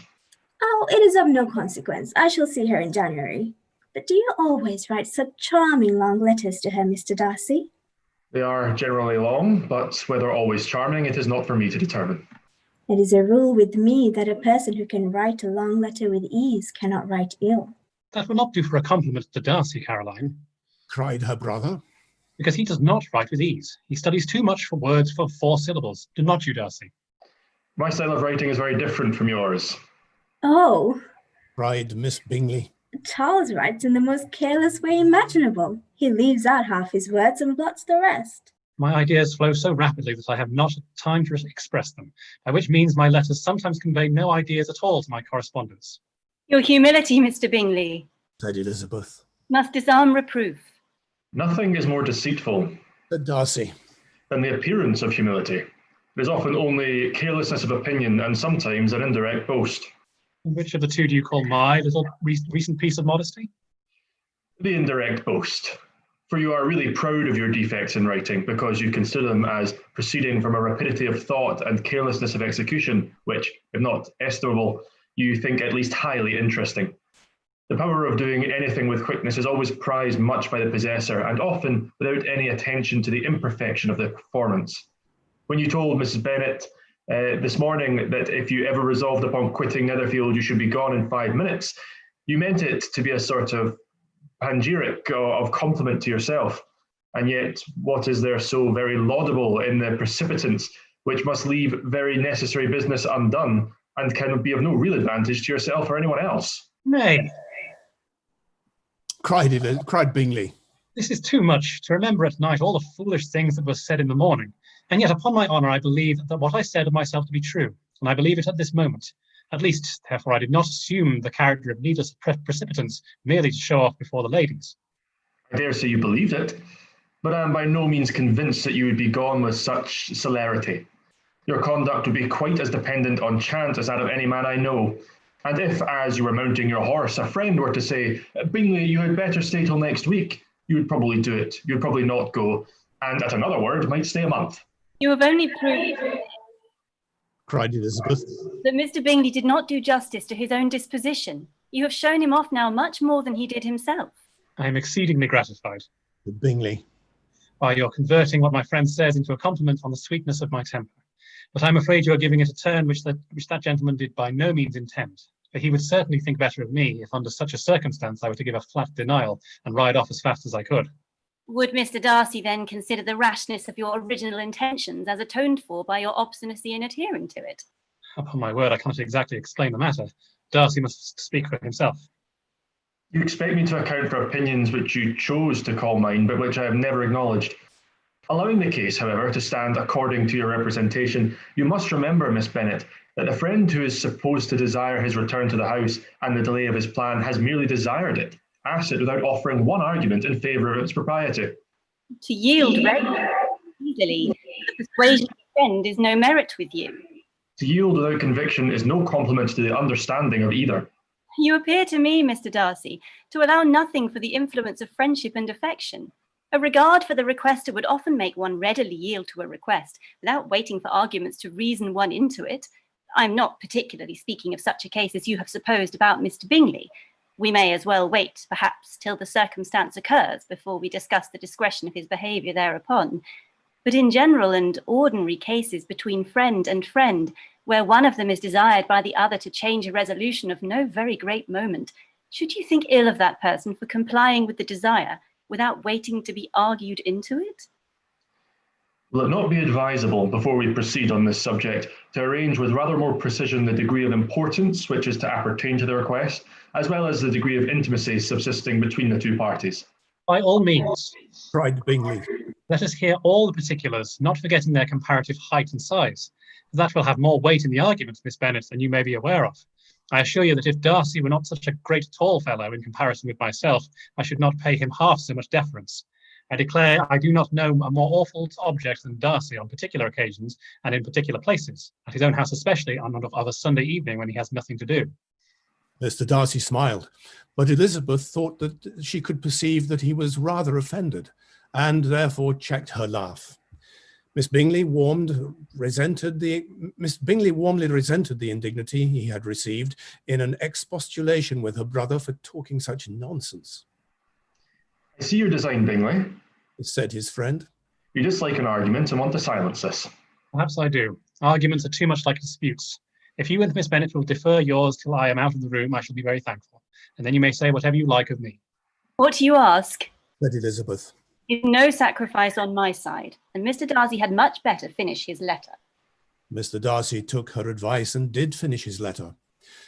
When that business was over, he applied to Miss Bingley and Elizabeth for an indulgence of some music. Miss Bingley moved with some alacrity to the pianoforte, and after a polite request that Elizabeth would lead the way, which the other as politely and more earnestly negatived, she seated herself. Mrs. Hurst sang with her sister, and while they were thus employed, Elizabeth could not help observing, as she turned over some music books that lay on the instrument, how frequently Mr. Darcy's eyes were fixed on her. She hardly knew how to suppose that she could be an object of admiration to so great a man, and yet that he should look at her because he disliked her was still more strange. She could only imagine, however, at last, that she drew his notice because there was something more wrong and reprehensible, according to his ideas of right, than in any other person present. The supposition did not pain her. She liked him too little to care for his approbation. After playing some Italian songs, Miss Bingley varied the charm by a lively Scotch air, and soon afterwards, Mr. Darcy, drawing near Elizabeth, said to her, "Do you not feel a great inclination, Miss Bennet, to seize such an opportunity of dancing a reel?" She smiled, but made no answer. He repeated the question with some surprise at her silence. "Oh," she said. "I heard you before, but I could not immediately determine what to say in reply. You wanted me, I know, to say yes, that you might have the pleasure of despising my taste, but I always delight in overthrowing those kind of schemes and cheating a person of their premeditated contempt. I have, therefore, made up my mind to tell you that I do not want to dance a reel at all. And now, despise me if you dare." "Indeed, I do not dare." Elizabeth, having rather expected to affront him, was amazed at his gallantry. But there was a mixture of sweetness and archness in her manner which made it difficult for her to affront anybody. And Darcy had never been so bewitched by any woman as he was by her. He really believed that, were it not for the inferiority of her connections, he should be in some danger. Miss Bingley saw or suspected enough to be jealous, and her great anxiety for the recovery of her dear friend Jane received some assistance from her desire of getting rid of Elizabeth. She often tried to provoke Darcy into disliking her guest by talking of their supposed marriage and planning his happiness in such an alliance. "I hope," he said, as they were walking together in the shrubbery the next day, "you will give your mother-in-law a few hints when this desirable event takes place as to the advantage of holding her tongue. And if you can compass it, do cure the younger girls of running after officers. And if I may mention so delicate a subject, endeavour to check that little something bordering on conceit and impertinence which your lady possesses." "Anything else to propose for my domestic felicity?" "Oh yes, do let the portraits of your uncle and Aunt Phillips be placed in the gallery at Pemberley. Put them next to your great uncle, the judge. They're in the same profession, you know, only in different lines. As for your Elizabeth's picture, you must not have it taken, for what painter could do justice to those beautiful eyes?" "It would not be easy indeed to catch their expression, but their colour and shape and the eyelashes, so remarkably fine, it might be copied." At that moment, they were met from another walk by Mrs. Hurst and Elizabeth herself. I do not know that you intended to walk," said Miss Bingley in some confusion, lest they had been overheard. "You used us abominably ill," answered Mrs. Hurst. "running away like that, telling us you were coming out." Then, taking the disengaged arm of Mr. Darcy, she left Elizabeth to walk by herself. The path just admitted 3. Mr. Darcy felt their rudeness and immediately said, "This walk is not wide enough for our party. We had better go into the avenue." But Elizabeth, who had not the least inclination to remain with them, laughingly answered, "No, no, stay where you are. You are charmingly grouped and appear to uncommon advantage. The picturesque would be spoilt by admitting a 4th. Goodbye." She then ran gaily off, rejoicing as she rambled about, in the hope of being at home again in a day or 2. Jane was already so much recovered as to intend leaving her room for a couple of hours that evening. Chapter 11. When the ladies removed after dinner, Elizabeth ran up to her sister, and seeing her well guarded from cold, attended her into the drawing room, where she was welcomed by her 2 friends with many professions of pleasure, and Elizabeth had never seen them so agreeable as they were during the hour which passed before the gentleman appeared. Their powers of conversation were considerable. They could describe an entertainment with accuracy, relate an anecdote with humour, and laugh at their acquaintance' spirit. But when the gentleman entered, Jane was no longer the first object Miss Bingley's eyes were instantly turned towards Darcy. She had something to say to him before he had advanced many steps. She addressed himself to Miss Bennet. With polite congratulation, Mr. Hurst also made her slight bow, and said he was very glad, but diffuseness and warmth remained for Bingley's salutation. He was full of joy and intention. The first half was spent in piling up the fire, lest she should suffer from the change of room, and she removed at his desire to the other side of the fireplace, that she might be further from the door. He then sat down by her and talked scarcely to anyone else. Elizabeth, at work in the opposite corner, saw it all with great delight. When tea was over, Mr. Hurst reminded his sister-in-law of the card table, but in vain. She had obtained private intelligence that Mr. Darcy did not wish for cards, and Mr. Hurst soon found even his open petition rejected. She assured him that no one intended to play, and the silence of the whole party on the subject seemed to justify her. Mr. Hurst had therefore nothing to do but to stretch himself on one of the sofas and go to sleep. Darcy took up a book, Miss Bingley did the same, and Mrs. Hurst, principally occupied in playing with her bracelets and ring, joined now and then in her brother's conversation with Miss Bennet. Miss Bingley's attention was quite as much engaged in Mr. Darcy's progress through his books as in reading her own, and she was perpetually either making some inquiry or looking at his page. She could not win him, however, to any conversation. He merely answered her question and read on. At length, quite exhausted by the attempt to be amused by her own book, which she had only chosen because it was the second volume of his, she gave a great yawn and said, "How pleasant it is to spend an evening in this way. I declare, after all, there is no enjoyment like reading. How much sooner one tires of anything than of a book. When I have a house of my own, I shall be miserable if I have not an excellent library." No one made any reply. She then yawned again, threw aside her book, and cast her eyes round the room in quest for some amusement. When hearing her brother mentioning a ball to Miss Bennet, she turned suddenly towards him and said, "By the by, Charles, are you really serious in meditating a dance at Netherfield?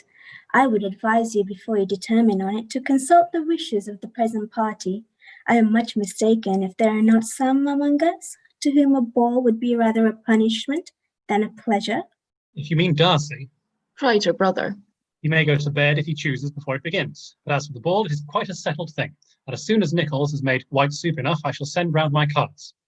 "I should like balls infinitely better," she replied, "if they were carried on in a different manner. But there is something insufferably tedious in the whole process of such a meeting.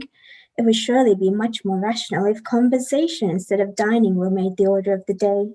Much more rational, my dear Caroline, I dare say, but it would not be near so much like a ball.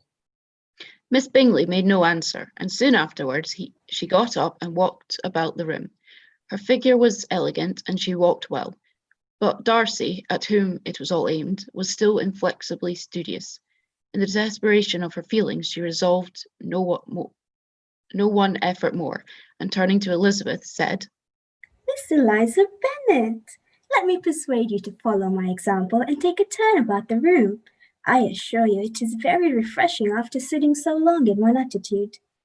Elizabeth was surprised, but agreed to it immediately. Miss Bingley succeeded in no less than the real object of her civility. Mr. Darcy looked up. He was as much awake to the novelty of attention in that quarter as Elizabeth herself could be, and unconsciously closed his book.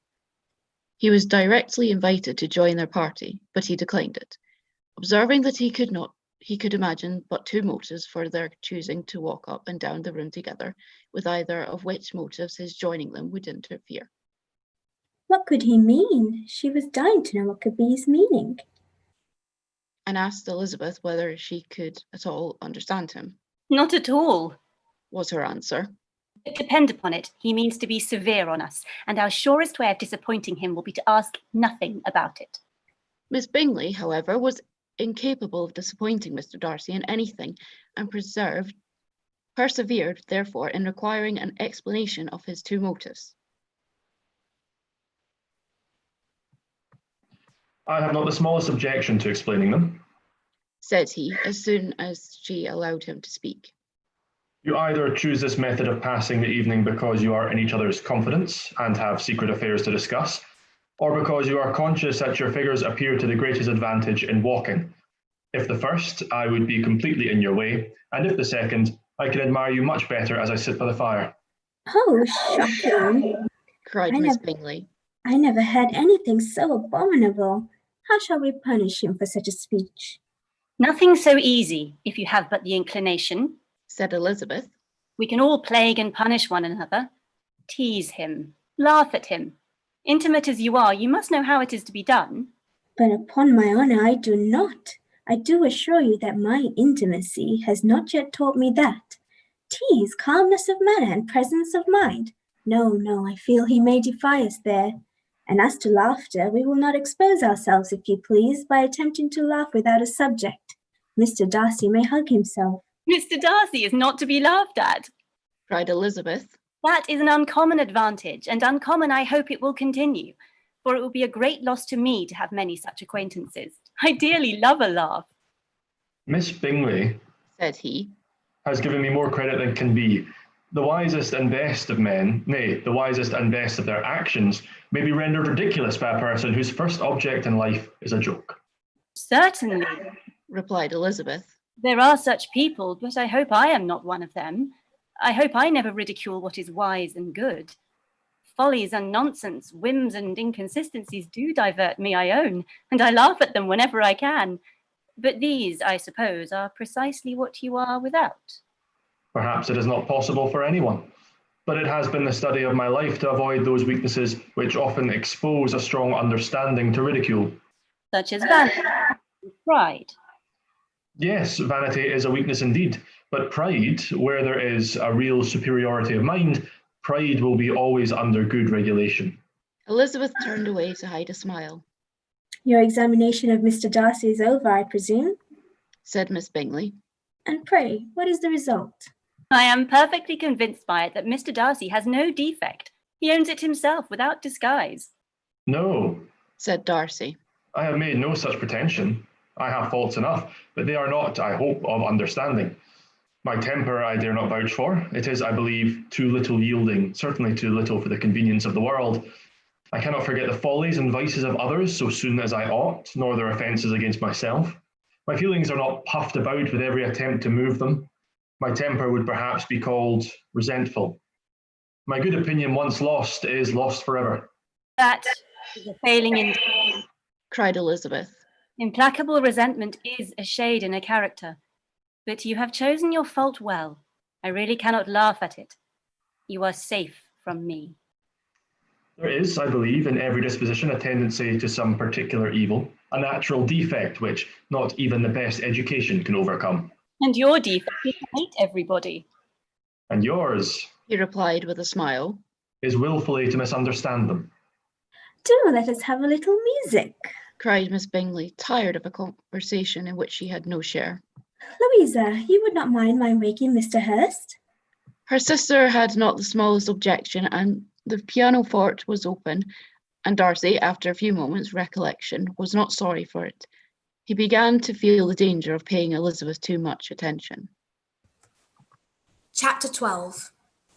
In consequence of an agreement between the sisters, Elizabeth wrote the next morning to their mother to beg that the carriage might be sent for them in the course of the day. But Mrs. Bennet, who had calculated on her daughter's remaining at Netherfield till the following Tuesday, which would exactly finish Jane's week, could not bring herself to receive them with pleasure before. Her answer, therefore, was not propitious, at least not to Elizabeth's wishes, for she was impatient to get home. Mrs. Bennet sent them word that they could not possibly have the carriage before Tuesday, and in her postscript it was added that if Mr. Bingley and his sister pressed them to stay longer, she could spare them very well. Against staying longer, however, Elizabeth was positively resolved, nor did she much expect it would be asked, and fearful of the contrary, and as being considered as intruding themselves needlessly long, she urged Jane to borrow Mr. Bingley's carriage immediately, and at length it was settled that their original design of leaving Netherfield that morning should be mentioned and the request made. The communication excited many professions of concern, and enough was said of wishing them to stay at least till the following day to work on Jane. Until the morrow, their going was deferred.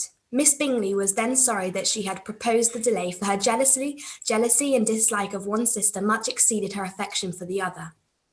The master of the house heard with real sorrow that they were to go soon, and repeatedly tried to persuade Miss Bennet that it would not be safe for her, that she was not enough recovered. But Jane was firm where she felt herself to be right.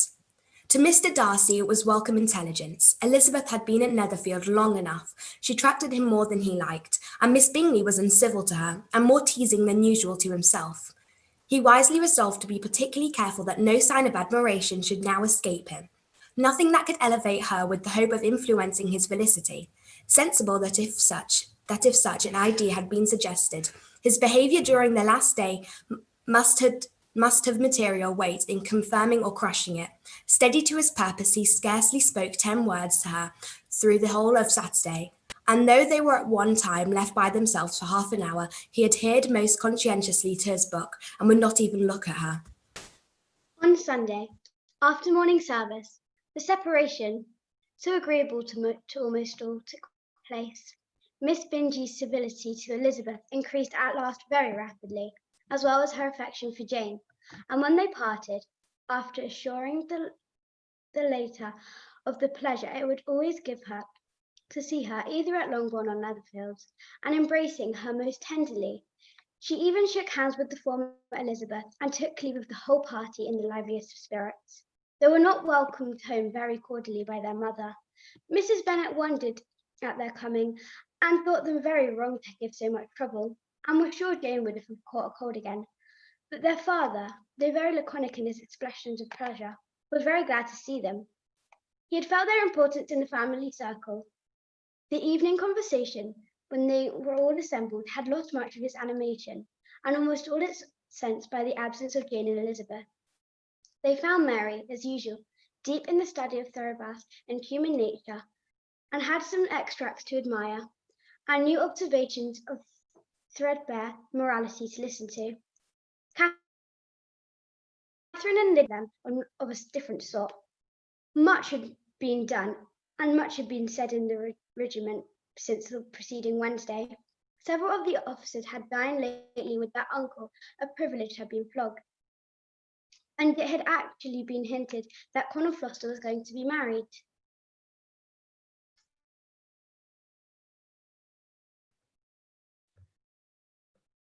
And that brings us to the end of our first section of this readathon. So we'd like to take a quick moment in this period of transition to say thank you so much to all of our wonderful performer readers for your contributions to this first 2 hours of this readathon, which have run to time. So let's hope that continues. So you are now, if you have finished your role for this section, you're now free to leave the Zoom room as we admit our new readers. And we can still see you, Lucy. Thank you so much for being such an amazing special guest. Your takes on everything were just it's been such a pleasure, and it's been such a pleasure listening in. Thanks so much. Yeah. Bye. Thank you so much. Bye. Thank you. Bye. Bye. Okay, now we've got our new set of performer readers coming in now live. It's still very exciting. We're very Hello. Can't hear you very well, actually. well, that's okay. Can you hear us better now? Yes, it's actually mostly to do with that I'm a little bit deaf because I'm waiting to have my ears syringed. Oh, I see. Terrible timing to have to do this. I'll be lip reading. Oh, there we go. Oh, very exciting. We're very. I think someone's got their YouTube on. If you could mute that. I can hear my voice coming back to me, and it's a bit It's spooky. It's not great to my ears. But yes, 1 second. Just let me get into where we were. Yeah. But yes, so just before we resume our read through once again, we've just got a few minutes to introduce all of our next group of wonderful performer readers who have very graciously volunteered their time to assist us today. Sorry, I was a little short of breath. Again, I think I can hear. It's a marathon read. Of course you're out of breath. So yeah, I think I can still hear my own voice echoing back. I think someone might have their YouTube stream on. Sorry, I just closed it. Okay, thank you. Brilliant, thank you. Amazing. But yes, just a quick recap. If you're just joining us at this point, this event is a complete marathon readathon of Jane Austen's Pride and Prejudice. The intention being going from 12 midday to 12 midnight, and hopefully finishing the novel by that point. The purpose of this event, I'll hand over to you. I need some water.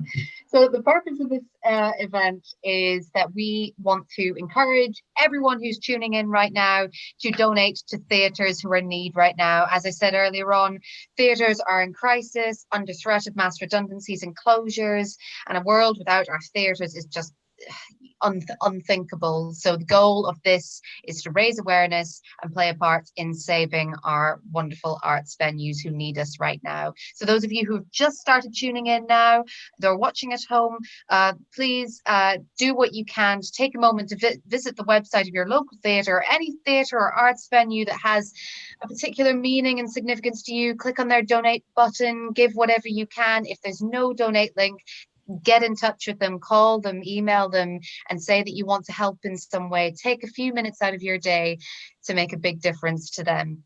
And if you do donate, please share it with us in the chat, because we'd love to hear, or please share on Twitter with the hashtags Austen Readathon, Save the Arts, and if you tag us at Sun Moon Theatre, we will like and retweet anything that you post. Also, please share your thoughts throughout the day on social media and in the chat, because we'd love to hear everything that you have to say. And just as a reminder, this Pride and Prejudice read is being performed by an international community of over 100 performer readers. So we've got our new group in for the 2 to 4 slot, and then we will have another group at 4, another group at 6, another at 8, and finally the last group at 10.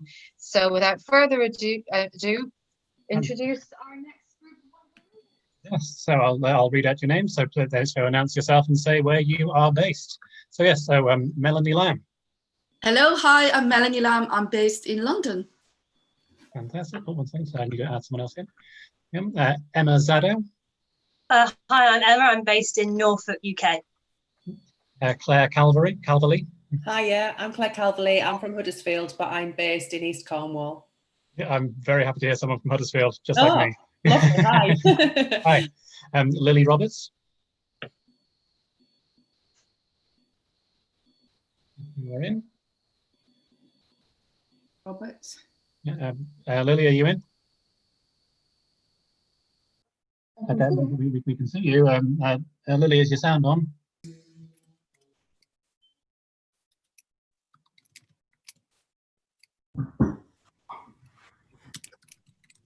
You may need to come back around. Hi, Lily, can you hear us? Oh, I can hear you now. Can you hear me? Yes, we can. Here we go. Brilliant. So yes, introduce yourself and where are you based?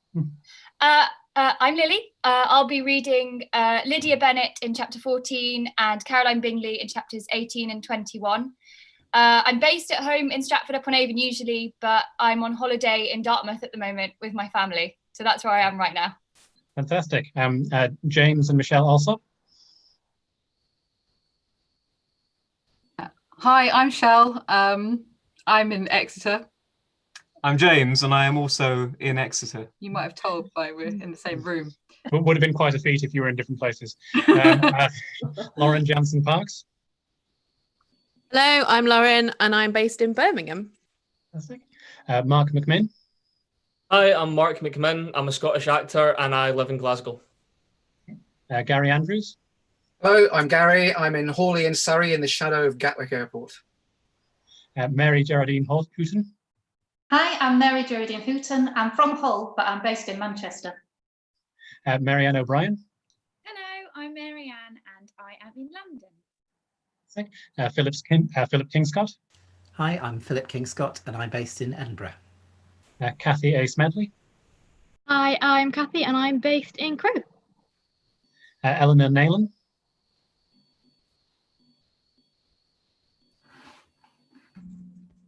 Apologies. Hi, I'm Eleanor. I'm based in London, but currently in Montreal, Canada. Meg Hodgson. Hi, I'm Meg and I'm based in London. And Margaret Grimaldi. Hello, I'm Margaret. I'm from South Devon, Ivybridge, and I'm reading Mrs. Bennet and narrating in chapter 21. And now, just before we start the next set of chapters, allow us to take a moment to introduce our second very special guest today, who played Jane Bennet in the much-loved BBC miniseries of Pride and Prejudice. Again, in its 25th anniversary this year, Susannah Harker, thank you so much for joining us today. Oh, my pleasure, my pleasure. Thank you for asking me. So I'm going to be reading chapter 15. And one line of Jane Bennet only, and I'm a bit short of hearing at the moment. It's a long story, so hopefully that won't interfere with my reading of it. But I might be too loud or too quiet or something, and if I am, then someone better tell me. But I'm looking forward to it. Thank you so much, Susannah. We have just one question that we asked Lucy before, and we were just wondering if you had a favourite memory of working on Pride and Prejudice. Oh, you've sprung this on me here.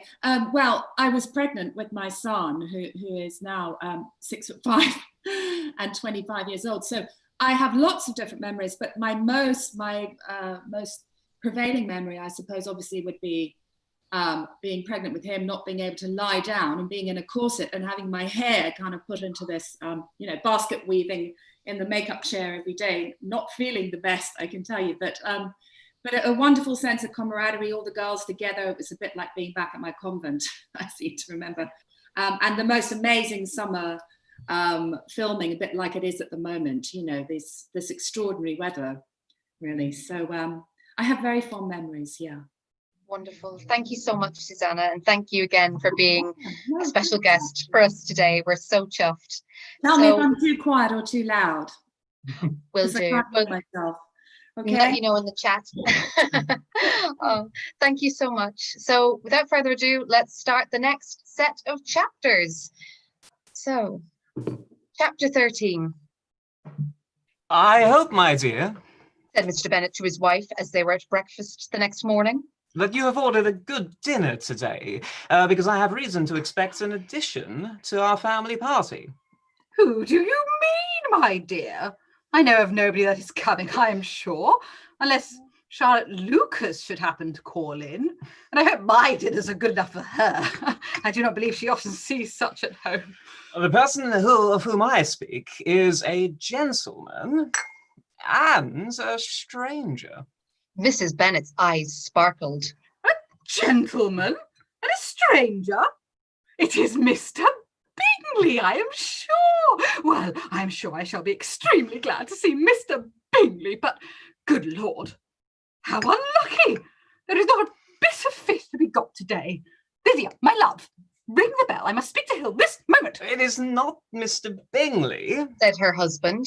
It is a person whom I never saw in the whole course of my life. This roused a general astonishment, and he had the pleasure of being eagerly questioned by his wife and his 5 daughters at once. After amusing himself some time with their curiosity, he thus explained. About a month ago, I received this letter, or this letter.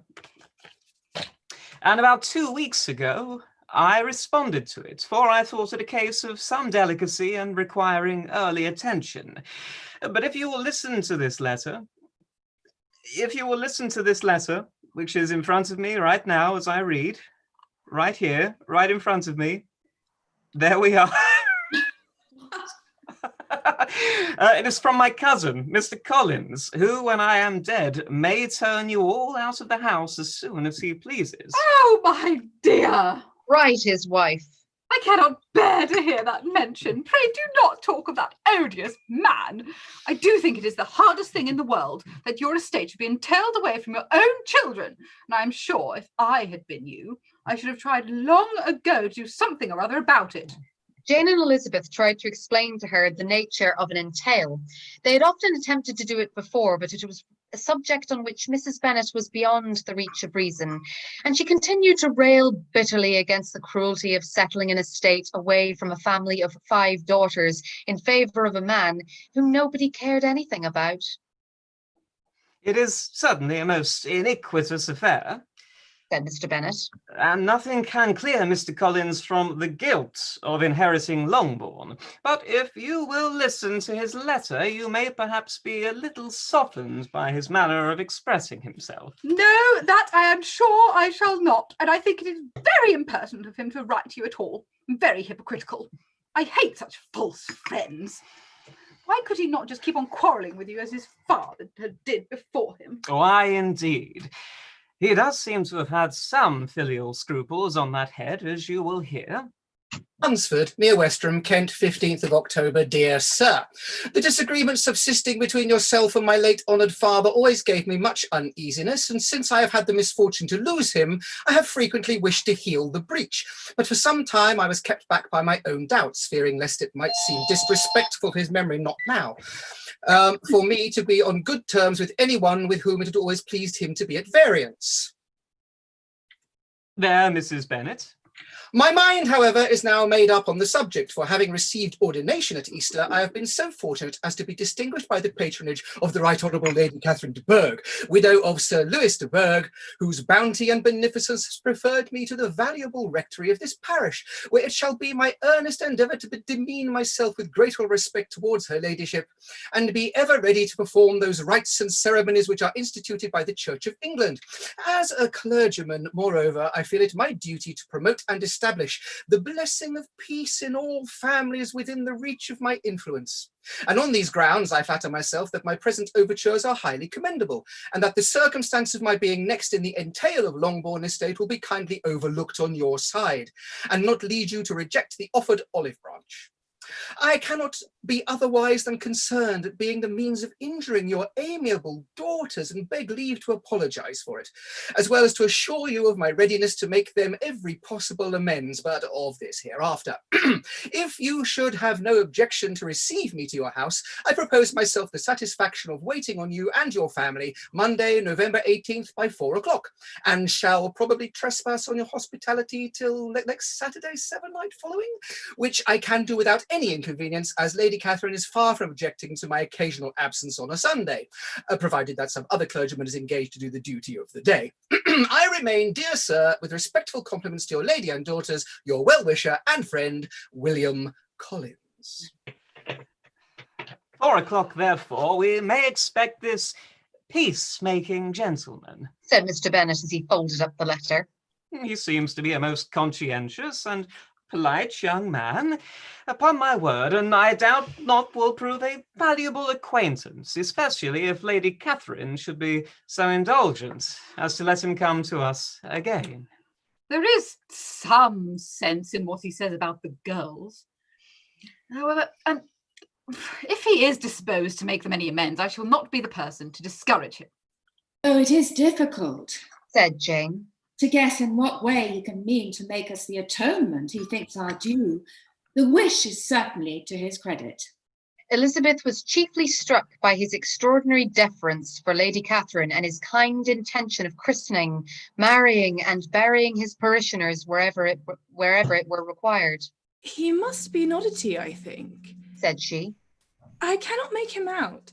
There is something very pompous in his style. And what can he mean by apologising for being next in the entail? We cannot suppose he would help it if he could. Could he be a sensible man, sir? No, my dear, I think not. I have great hopes of finding him quite the reverse. There is a mixture of servility and self-importance in his letter which promises well. I am impatient to see him.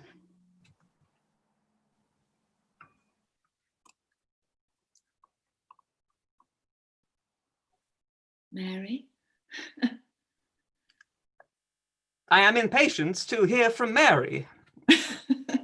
Point of composition, the letter does not seem defective.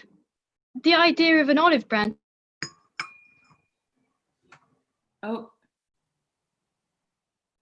Mary seems to have gone silent. Mary, darling. My apologies. I was sorry. Pardon me. In point of composition, the letter does not seem defective. The idea of an olive branch, perhaps, is not wholly new. Yet I think it is well expressed. To Catherine and Lydia, neither the letter nor its writer were in any degree interesting. It was next to impossible that their cousin should come in a scarlet coat, and it was now some weeks since they had received pleasure from the society of a man in any other colour. As for their mother, Mr. Collins's letter had done away much of her ill will, and she was preparing to see him with a degree of composure which astonished her husband and daughters. Mr. Collins was punctual to his time and was received with great politeness by the whole family. Mr. Bennet, indeed, said little, but the ladies were ready enough to talk, and Mr. Collins seemed neither in need of encouragement nor inclined to be silent himself. He was a tall, heavy-looking young man of 25. His air was grave and stately, and his manners were very formal. He had not been long seated before he complimented Mrs. Bennet on having so fine a family of daughters, said he had heard much of their beauty, but that in this instance fame had fallen short of the truth, and added that he did not doubt her seeing them all in due time disposed in marriage. This gallantry was not much to the taste of some of his hearers, but Mrs. Bennet, who quarrelled with no compliments, answered most readily. You are very kind, I am sure, and I wish with all my heart it may prove so, for else they will be destitute enough. Things are settled so oddly. You allude perhaps to the entail of this estate? Ah, sir, I do indeed.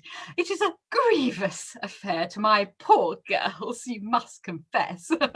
Not that I mean to find fault with you, for such things I know are all chance in this world.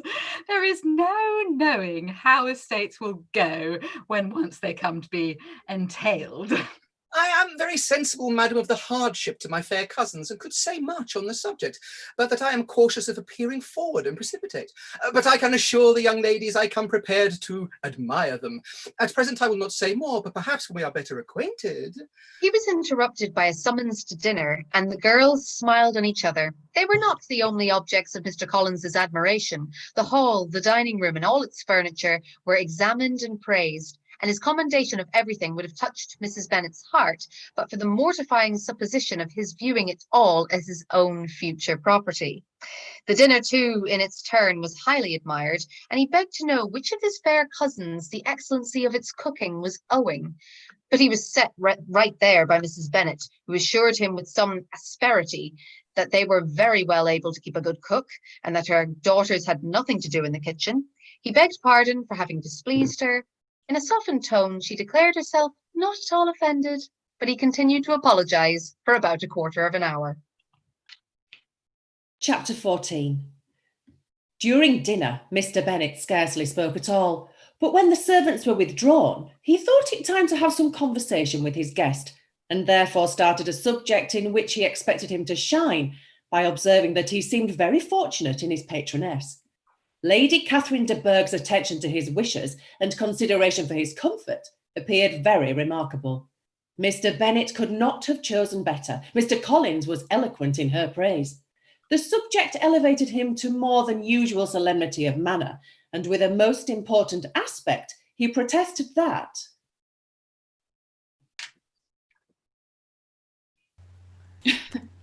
I do apologise. I had never in his life witnessed such behaviour in a person of rank, such affability and condescension as he had himself experienced from Lady Catherine. She had been graciously pleased to approve of both of the discourses which he had already had the honour of preaching before her. I believe this is actually Mr. Collins's part. It's not. No, it's not. Oh no, sorry, I'm Mr. Collins. I'm misreading. I do apologise. She had also asked him twice to dine at Rosings and had sent for him only the Saturday before to make up her pool of quadrille in the evening. Lady Catherine was reckoned proud by many people he knew, but he had never seen anything but affability in her. She'd always spoken to him, and she would, to any other gentleman, she made not the smallest objection to his joining in the society of the neighbourhood, nor to his leaving the parish occasionally for a week or two to visit his relations. She had even condescended to advise him to marry as soon as he could, provided he chose with discretion, and had once paid him a visit in his humble parsonage, where she had perfectly approved all the alterations he had been making, and had even vouchsafed to suggest some herself, some shelves in the closet upstairs. That is all very proper and civil, I am sure, said Mrs. Bennet. And I dare say she is a very agreeable woman. It is a pity that great ladies in general are not more like her. Does she live near you, sir? The garden in which stands my humble abode is separated only by a lane from Rosings Park, her ladyship's residence. I think you said she was a widow, sir. Has she any family? She has only one daughter, the heiress of Rosings, and of a very extensive property. Ah, said Mrs. Bennet, shaking her head. Then she is better off than many girls. And what sort of a young lady is she? Is she handsome? She is a most charming young lady indeed. Lady Catherine herself says that in point of true beauty, Mr. Berg is far superior to the handsomest of her sex, because there is that in her features which marks the young lady of distinguished birth. She is unfortunately of a sickly constitution, which has prevented her from making that progress in many accomplishments which she could not otherwise failed of, as I am informed by the lady who superintended her education, and who still resides with them. But she is perfectly amiable, and often condescends to drive by my humble abode in her little phaeton and ponies. Has she been presented? I do not remember her name among the ladies at court. Her indifferent state of health unhappily prevents her being in town, and by that means, as I told Lady Catherine one day, has deprived the British court of its brightest ornament. Her ladyship seemed pleased with the idea, and you may imagine that I am happy on every occasion to offer these little delicate compliments, which are always acceptable to the ladies. I have more than once observed to Lady Catherine that her charming daughter seemed born to be a duchess, and that the most elevated rank, instead of giving her consequence, would be adorned by her. These are the kind of little things which please her ladyship, and it is a sort of attention which I conceive myself peculiarly bound to pay. You judge very properly, said Mr. Bennet. And it is happy for you that you possess the talent of flattering with delicacy. May I ask whether these pleasing attentions proceed from the impulse of the moment, or are the result of previous study?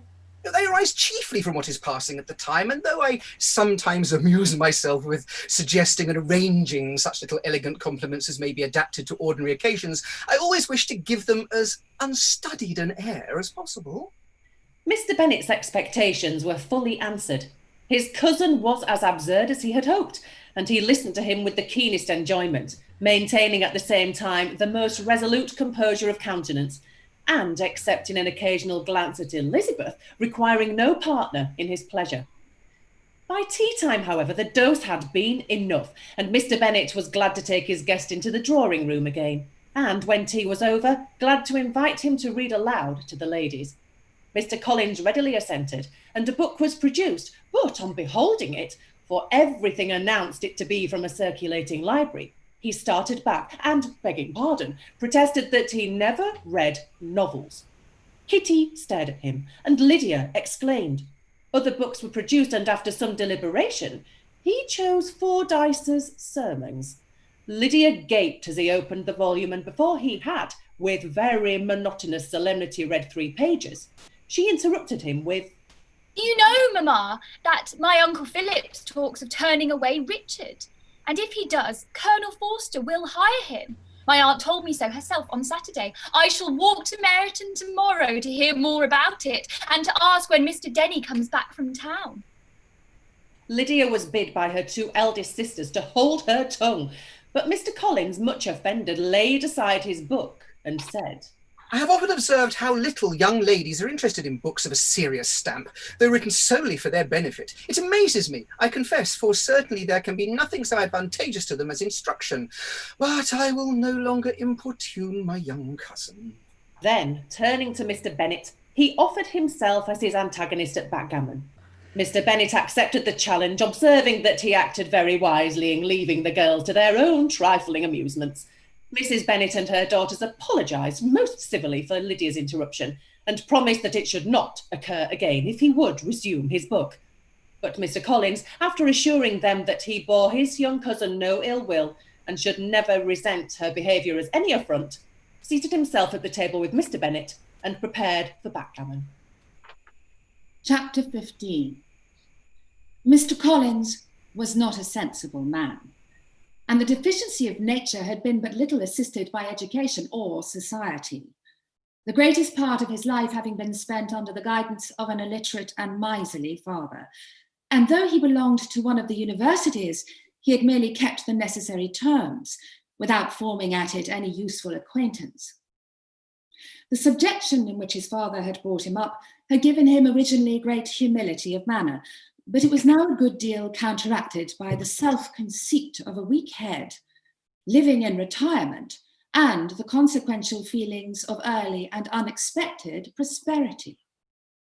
A fortunate chance had recommended him to Lady Catherine de Bourgh when the living of Hunsford was vacant, and the respect which he felt for her high rank and his veneration for her as his patroness, mingling with a very good opinion of himself, of his authority as a clergyman and his right as a rector, made him altogether a mixture of pride and obsequiousness, self-importance and humility. Having now a good house and a very sufficient income, he intended to marry, and in seeking a reconciliation with the Longbourn family, he had a wife in view, as he meant to choose one of the daughters. If he found them as handsome and amiable as they were represented by common report, this was his plan of amends, of atonement for inheriting their father's estate. And he thought it an excellent one, full of eligibility and suitableness, and excessively generous and disinterested on his own part. His plan did not vary on seeing them. Miss Bennet's lovely face confirmed his views and established all his strictest notions of what was due to seniority. And for the first evening, she was his settled choice. The next morning, however, made an alteration. For in a quarter of an hour's tete-a-tete with Mrs. Bennet before breakfast, a conversation beginning with his parsonage house and leading naturally to the avowal of his hopes that a mistress might be found for it at Longbourn, produced from her, amid very complacent smiles and general encouragement, a caution against the very Jane he had fixed on. As to her younger daughters, she could not take upon her to say, she could not positively answer, but she did not know of any prepossession. Her eldest daughter, she must mention she felt it incumbent upon her to hint, was likely to be very soon engaged. Mr. Collins had only to change from Jane to Elizabeth, and it was soon done. Done while Mrs. Bennet was stirring the fire. Elizabeth, equally next to Jane in birth and beauty, succeeded her, of course. Mrs. Bennet treasured up the hint and trusted that she might soon have 2 daughters married, and the man whom she could not bear to speak of the day before was now high in her good graces. Lydia's intention of walking to Meryton was not forgotten. Every sister except Mary agreed to go with her, and Mr. Collins was to attend them, at the request of Mr. Bennet, who was anxious to get rid of him, and to have his library to himself. For thither Mr. Collins had followed him after breakfast, and there he would continue, nominally engaged with one of the largest folios in the collection, but really talking to Mr. Bennet, with little cessation, of his house and garden at Hunsford. Such doings discomposed Mr. Bennet exceedingly. In his library, he had been always sure of leisure and tranquillity, and though prepared, as he told Elizabeth, to meet with folly and conceit in every other room of the house, he was used to be free from them there. His civility, therefore, was most prompt in inviting Mr. Collins to join his daughters in their walk. And Mr. Collins, being in fact much better fitted for a walker than a reader, was extremely pleased to close his large book and go. In pompous nothings on his side and civil assents on that of his cousins, their time passed till they entered Meryton. The attention of the younger ones was then no longer to be gained by him. Their eyes were immediately wandering up the street in quest of the officers, and nothing less than a very smart bonnet indeed, or a really new muslin a shop window could recall them. But the attention of every lady was soon caught by a young man whom they had never seen before, of most gentlemanlike appearance, walking with another officer on the other side of the way. The officer was the very Mr. Denny, concerning whose return from London Lydia came to inquire, and he bowed as they passed. All were struck with the stranger's air. All wondered who he could be, and Kitty and Lydia, determined, if possible, to find out, led the way across the street under pretence of wanting something in an opposite shop, and fortunately had just gained the pavement when the two gentlemen, turning back, had reached the same spot. Mr. Denny addressed them directly and entreated permission to introduce his friend, Mr. Wickham, who had returned with him the day before from town, and he was happy to say had accepted a commission in their corps. This was exactly as it should be, for the young man wanted only regimentals to make him completely charming. His appearance was greatly in his favour. He had all the best part of beauty, a fine countenance, a good figure, and very pleasing address. The introduction was followed up on his side by a happy readiness of conversation, a readiness at the same time perfectly correct and unassuming, and the whole party was still standing and talking together very agreeably when the sound of horses drew their attention and Darcy and Bingley were seen riding down the street. On distinguishing the ladies of the group, the two gentlemen came directly towards them and began the usual civilities. Bingley was the principal spokesman and Miss Bennet the principal object. He was then, he said, on his way to Longbourn on purpose to inquire after her. Mr. Darcy corroborated it with a bow, and was beginning to determined not to fix his eyes on Elizabeth when they were suddenly arrested by the sight of the stranger. And Elizabeth, happening to see the countenance of both as they looked at each other, with all astonishment at the effect of the meeting. Both changed colour. One looked white, the other red. Mr. Wickham, after a few moments, touched his hat, a salutation which Mr. Darcy just deigned to return. What could be the meaning of it? It was impossible to imagine. It was impossible not to long to know. In another minute, Mr. Bingley, without seeming to have noticed what had passed, took leave and rode on with his friend. Mr. Denny and Mr. Wickham walked with the young ladies to the door of Mr. Phillip's house and then made their bows, in spite of Miss Lydia's pressing entreaties that they should come in, and even in spite of Mrs. Phillips throwing up the parlour window and loudly seconding the invitation.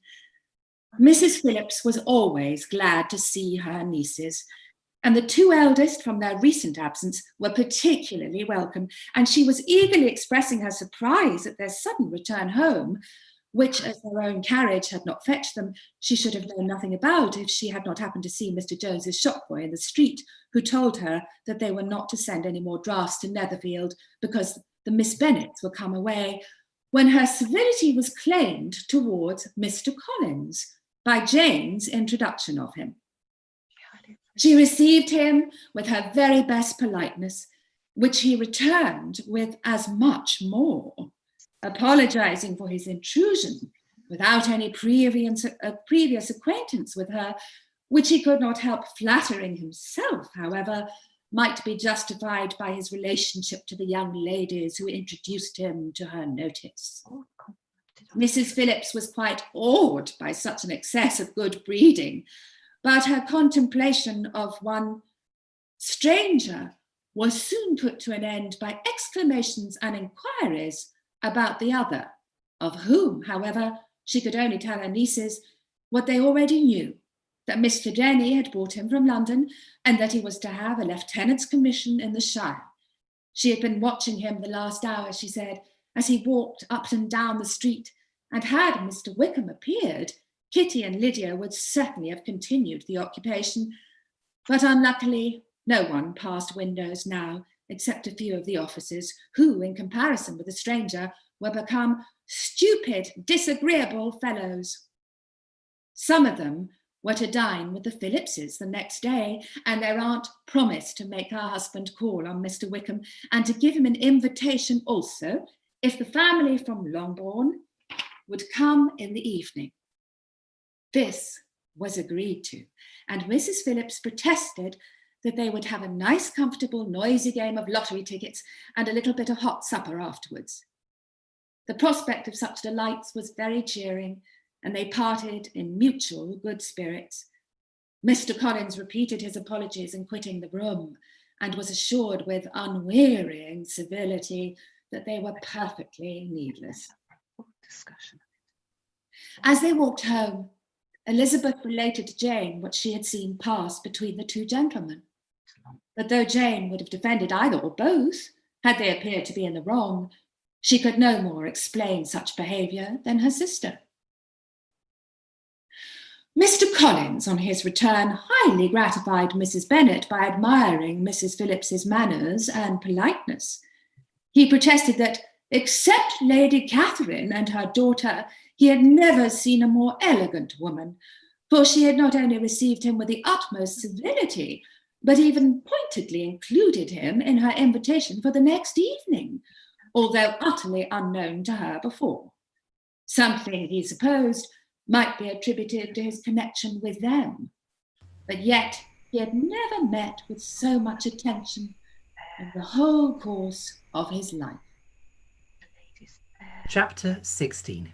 As no objection was made to the young people's engagement with their aunt, and all Mr. Collins' scruples of leaving Mr. and Mrs. Bennet for a single evening during his visit were most steadily resisted, the coach conveyed him and his 5 cousins at a suitable hour to Meryton, and the girls had the pleasure of hearing, as they entered the drawing-room, that Mr. Wickham had accepted their uncle's invitation and was then in the house. When this information was given, and they had all taken their seats, Mr. Collins was at leisure to look around him and admire, and he was so much struck with the size and furniture of the apartment that he declared he might almost have supposed himself in the small summer breakfast parlour at Rosings, a comparison that did not at first convey much gratification, but when Mrs. Phillips understood from him what Rosings was and who was its proprietor, when she had listened to the description of only one of Lady Catherine's drawing-rooms and found that the chimney-piece alone had cost £800, she felt all the force of the compliment and would hardly have resented a comparison with the housekeeper's room. In describing to her all the grandeur of Lady Catherine and her mansion, with occasional digressions in praise of his own humble abode and the improvements it was receiving, he was happily employed until the gentlemen joined them, and he found in Mrs. Phillips a very attentive listener, whose opinion of his consequence increased with what she heard, and who was resolving to retail it all among her neighbours as soon as she could. To the girls, who could not listen to their cousin, and who had nothing to do but wish for an instrument and examine their own indifferent imitations of china on the mantelpiece, the interval of waiting appeared very long. It was over at last, however. The gentleman did approach, and when Mr. Wickham walked into the room, Elizabeth felt that she had neither been seeing him before nor thinking of him since with the smallest degree of unreasonable admiration. The officers of the Shire were in general a very creditable, gentlemanlike set, and the best of them were of the present party. But Mr. Wickham was as far as beyond them all in person, countenance, air, and walk, as they were superior to the broad-faced, stuffy Uncle Phillips, breathing port wine, who followed them into the room. Mr. Wickham was the happy man towards whom almost every female eye was turned, and Elizabeth was the happy woman by whom he finally seated himself, and the agreeable manner in which he immediately fell into conversation, though it was only on its being a wet night, made her feel that the commonest, dullest, most threadbare topic might be rendered interesting by the skill of the speaker. With such rivals for the notice of the fair as Mr. Wickham and the officers, Mr. Collins seemed to sink into insignificance. To the young ladies, he certainly was nothing, but he had still at intervals a kind listener in Mrs. Phillips, and was by her watchfulness most abundantly supplied with coffee and muffin. When the card tables were placed, he had the opportunity of obliging her in turn by sitting down to whist.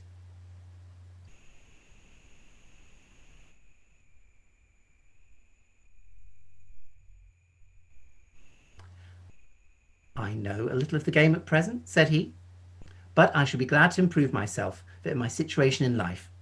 Mrs. Phillips was very glad for his compliance, but could not wait for his reason. Mr. Wickham did not play at whist, and with ready delight was he received at the other table between Elizabeth and Lydia.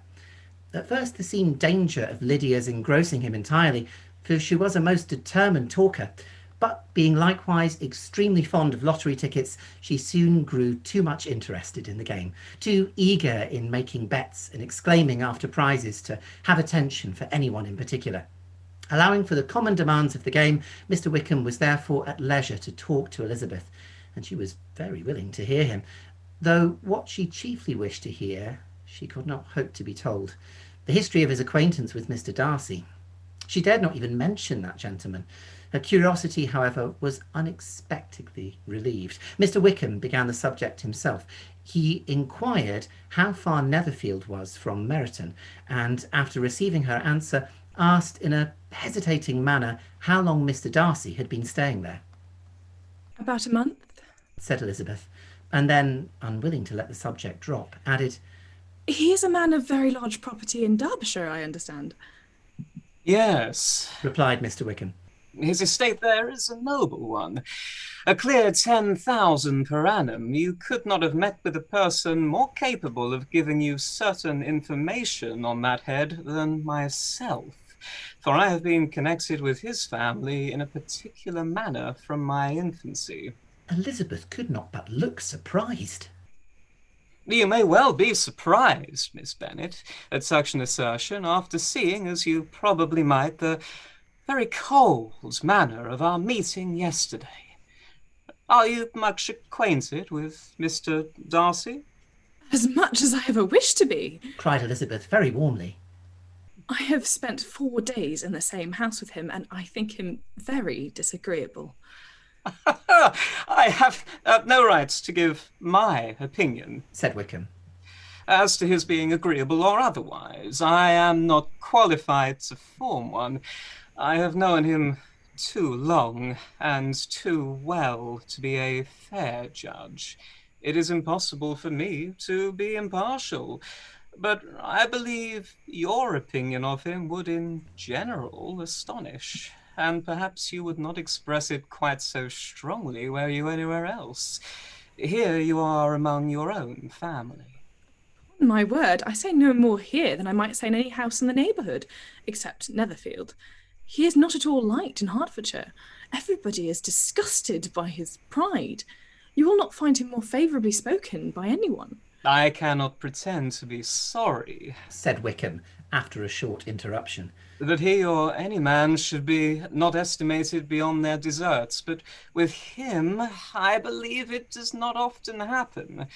The world is blinded by his fortune and consequence, or frightened by his high and imposing manners, and sees him only as he chooses to be seen." "I should take him, even on my slight acquaintance, to be an ill-tempered man." Wickham only shook his head. "I wonder," said he, at the next opportunity of speaking, "whether he is likely to be in this country much longer." "I do not at all know, but I heard nothing of his going away when I was at Netherfield. I hope your plans in favour of the Shire will not be affected by his being in the neighbourhood." "Oh, no, it is not for me to be driven away by Mr. Darcy. If he wishes to avoid seeing me, he must go. We are not on friendly terms, and it always gives me pain to meet him.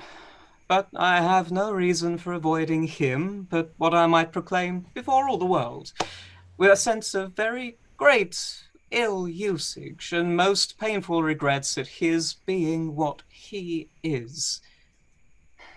His father, Miss Bennet, the late Mr. Darcy, was one of the best men that ever breathed, and the truest friend I ever had. And I can never be in his company, this Mr. Darcy, without being grieved by the soul with 1,000 tender recollections. His behaviour towards myself has been scandalous. But I verily believe I could forgive him anything and everything rather than his disappointing the hopes and disgracing the memory of his father. Elizabeth found the interest of the subject increase and listened with all her heart, but the delicacy of it prevented further inquiry. Mr. Wickham began to speak on more general topics. Meryton, the neighbourhood, the society, appearing highly pleased with all that he had yet seen, and speaking of the latter with gentle but very intelligible gallantry. It was the prospect of constant society and good society, he added, which was my chief inducement to the shire. I knew it to be a most respectable, agreeable corps, and my friend Danny tempted me further by his account of their present quarters, and the very great attentions and excellent acquaintances Meryton had procured them. Society, I own, is necessary to me. I have been a disappointed man, and my spirits will not bear solitude. I must have employment and society. A military life is not what I was intended for, but circumstances have now made it eligible. The church ought to have been my profession. I was brought up for the church, and I should at this time have been in possession of a most valuable living, had it pleased the gentleman of whom we were speaking just now. Indeed. Yes. The late Mr. Darcy bequeathed me the next presentation of the best living in his gift. He was my godfather, and excessively attached to me. I cannot do justice to his kindness. He meant to provide for me amply, and thought he had done it. But when the living fell, it was given elsewhere. Good heavens! Cried Elizabeth. But how could that be? How could his will be disregarded? Why did you not seek legal redress? There was such an informality in the terms of the bequest as to give me no hope from the law.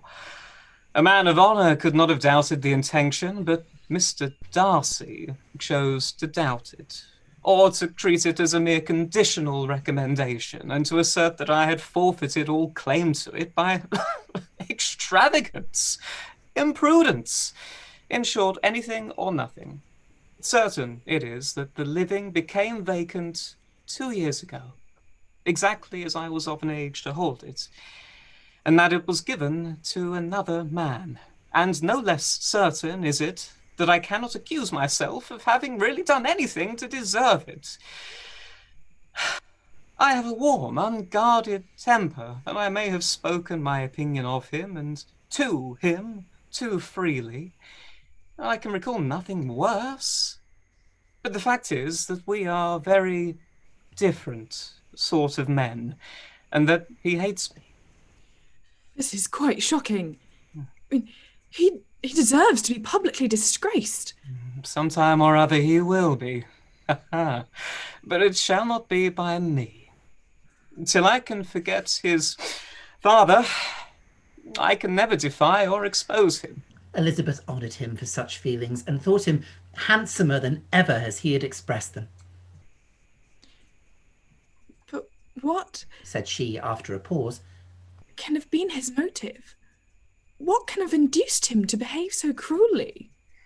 A thorough, determined dislike of me. A dislike which I cannot but attribute in some measure to jealousy. Had the late Mr. Darcy liked me less, his son might have borne me better. But his father's uncommon attachment to me irritated him, I believe, very early in life. He had not a temper to bear the sort of competition in which we stood, the sort of preference which was often given to me. I had not thought Mr. Darcy so bad as this, though I have never liked him. I had not thought so very ill of him. I had supposed him to be despising of his fellow creatures in general, but did not suspect him of descending to such a malicious revenge, such injustice, such inhumanity as this. After a few minutes' reflection, however, she continued. I do remember his boasting one day at Netherfield of the implacability of his resentments, of his having an unforgiving temper. His disposition must be dreadful. I will not trust myself on the subject, replied Wickham. I can hardly be just to him. Elizabeth was again deep in thought, and, after a time, exclaimed, To treat in such a manner the godson, the friend, the favourite of his father. She could have added, a young man too, like you, whose very countenance may vouch for your being amiable. But she contented herself with, and one too, who had probably been his companion from childhood, connected together, as I think you said, in the closest manner. We were born in the same parish, within the same park. The greatest part of our youth was passed together. Inmates of the same house, sharing the same amusements, objects of the same parental care. My father began life in the profession which your uncle, Mr. Phillips, appears to do so much credit to.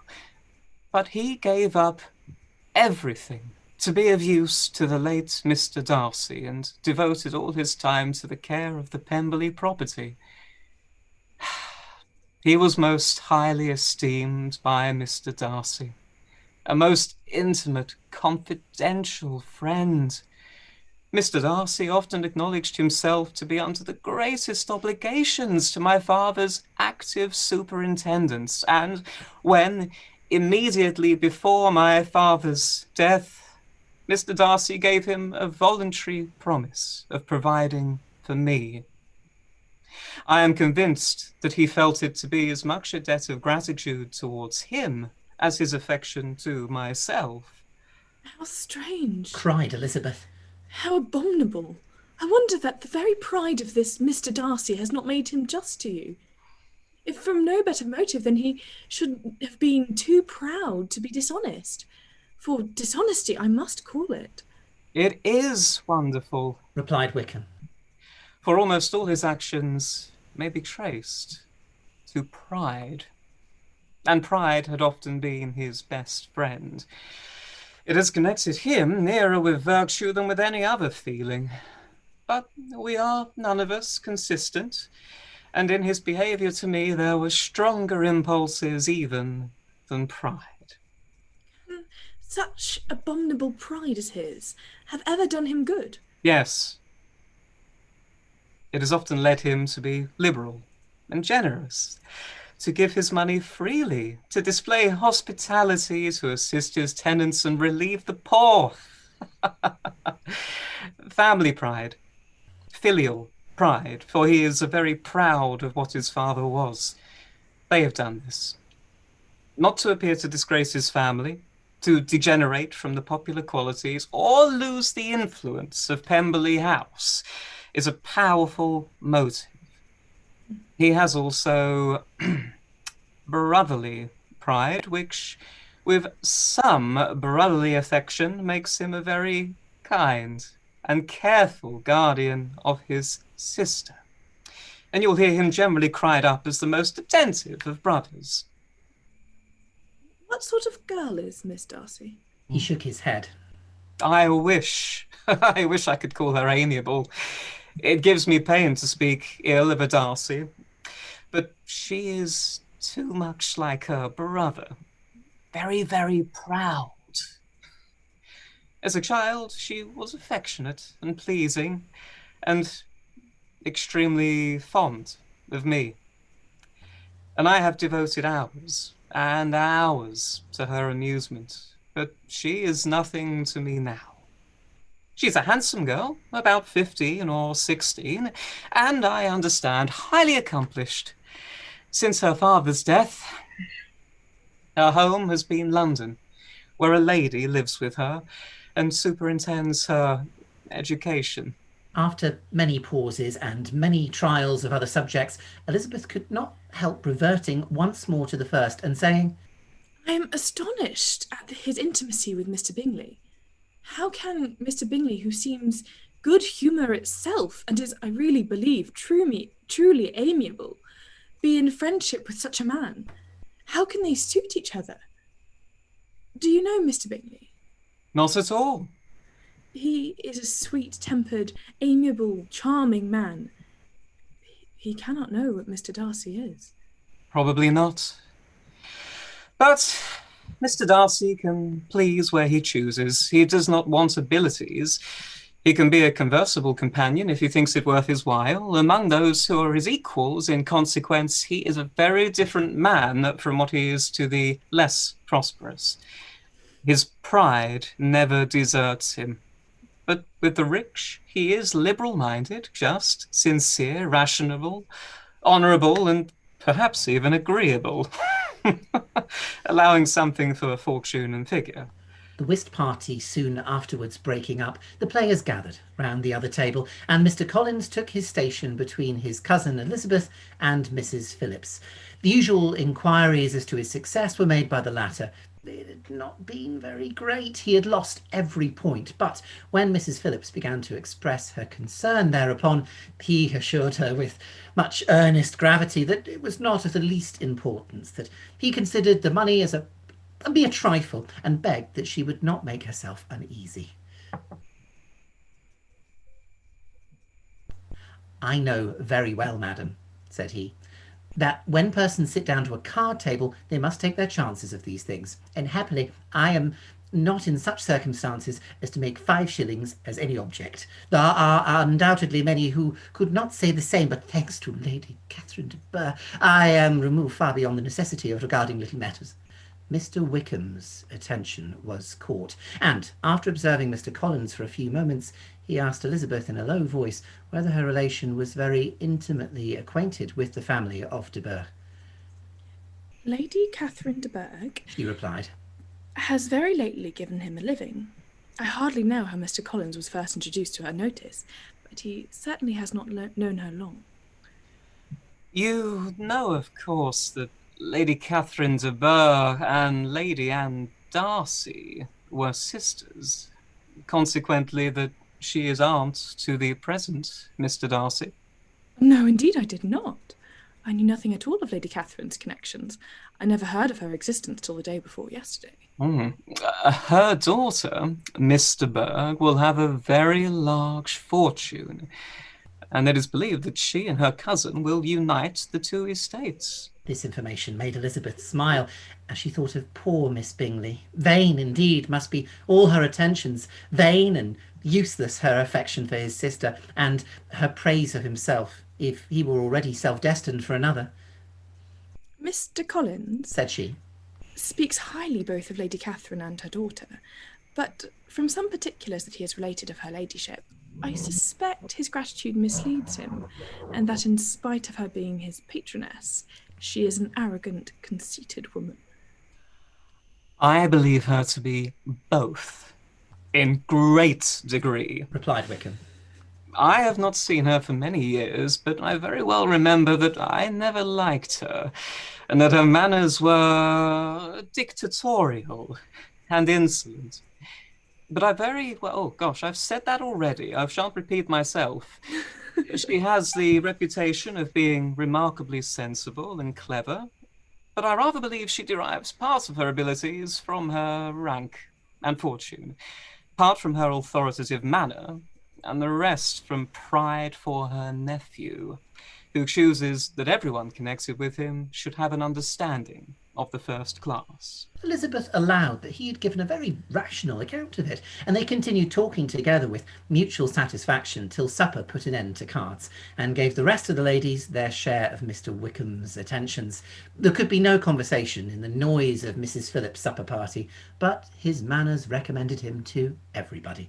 Whatever he said was said well, and whatever he did, done gracefully. Elizabeth went away with her head full of him. She could think of nothing but of Mr. Wickham and of what he had told her all the way home, but there was not time for her even to mention his name as they went, for neither Lydia nor Mr. Collins were once silent. Lydia talked incessantly of lottery tickets, of the fish she had lost and the fish she had won, and Mr. Collins, in describing the civility of Mr. and Mrs. Phillips, protesting that he did not in the least regard his losses at whist, enumerating all the dishes at supper, and repeatedly fearing that he crowded his cousins. He had more to say than he could well manage before the carriage stopped at Longbourn House. Chapter 17. Elizabeth related to Jane the next day what had passed between Mr. Wickham and herself. Jane listened with astonishment and concern. She knew not how to believe that Mr. Darcy could be so unworthy of Mr. Bingley's regard, and yet it was not in her nature to question the veracity of a young man of such amiable appearance as Wickham. The possibility of him having endured such unkindness was enough to interest her all her tender feelings, and nothing remained therefore to be done but to think well of them both, to defend the conduct of each, and to throw into account of accident or mistake whatever could not be otherwise explained. They have both, she said, have been deceived, I dare say in some way or other, and of which we can form no idea. Interested people have perhaps misrepresented each to the other. It is, in short, impossible for us to conjecture the causes or circumstances which may have alienated them, without actual blame on either side. Very true indeed. Now, my dear Jane, what have you got to say on behalf of the interested people who have probably been concerned in the business? Do clear them too, or we shall be obliged to think ill of somebody. Laugh as much as you choose, but you will not laugh me out of my opinion. My dearest Lizzie, do but consider in what a disgraceful light it places Mr. Darcy, to be treating his father's favourite in such a manner, one whom his father had promised to provide for. It is impossible. No man of common humanity, no man who had any value for his character could be capable of it. Can his most intimate friends be so excessively deceived in him? Oh, no. Can much more easily believe Mr. Bingley's being imposed on than that Mr. Wickham should invent such a history of himself as he gave me last night. Names, facts, everything mentioned without ceremony. If it be not so, let Mr. Darcy contradict it. Besides, there was truth in his looks. It is difficult indeed. It is distressing. One does not know what to think. I beg your pardon, no one knows exactly what to think. But Jane could think with certainty on only one point, that Mr. Bingley, if he had been imposed on, would have much to suffer when the affair became public. The two young ladies were summoned from the shrubbery, where the conversation passed, by the arrival of the very persons whom had been speaking. Mr. Bingley and his sisters came to give their personal invitation for the long-expected ball at Netherfield, which was fixed for the following Tuesday. The two ladies were delighted to see their friend again, called it an age since they had met, and repeatedly asked what she had been doing with herself since separation.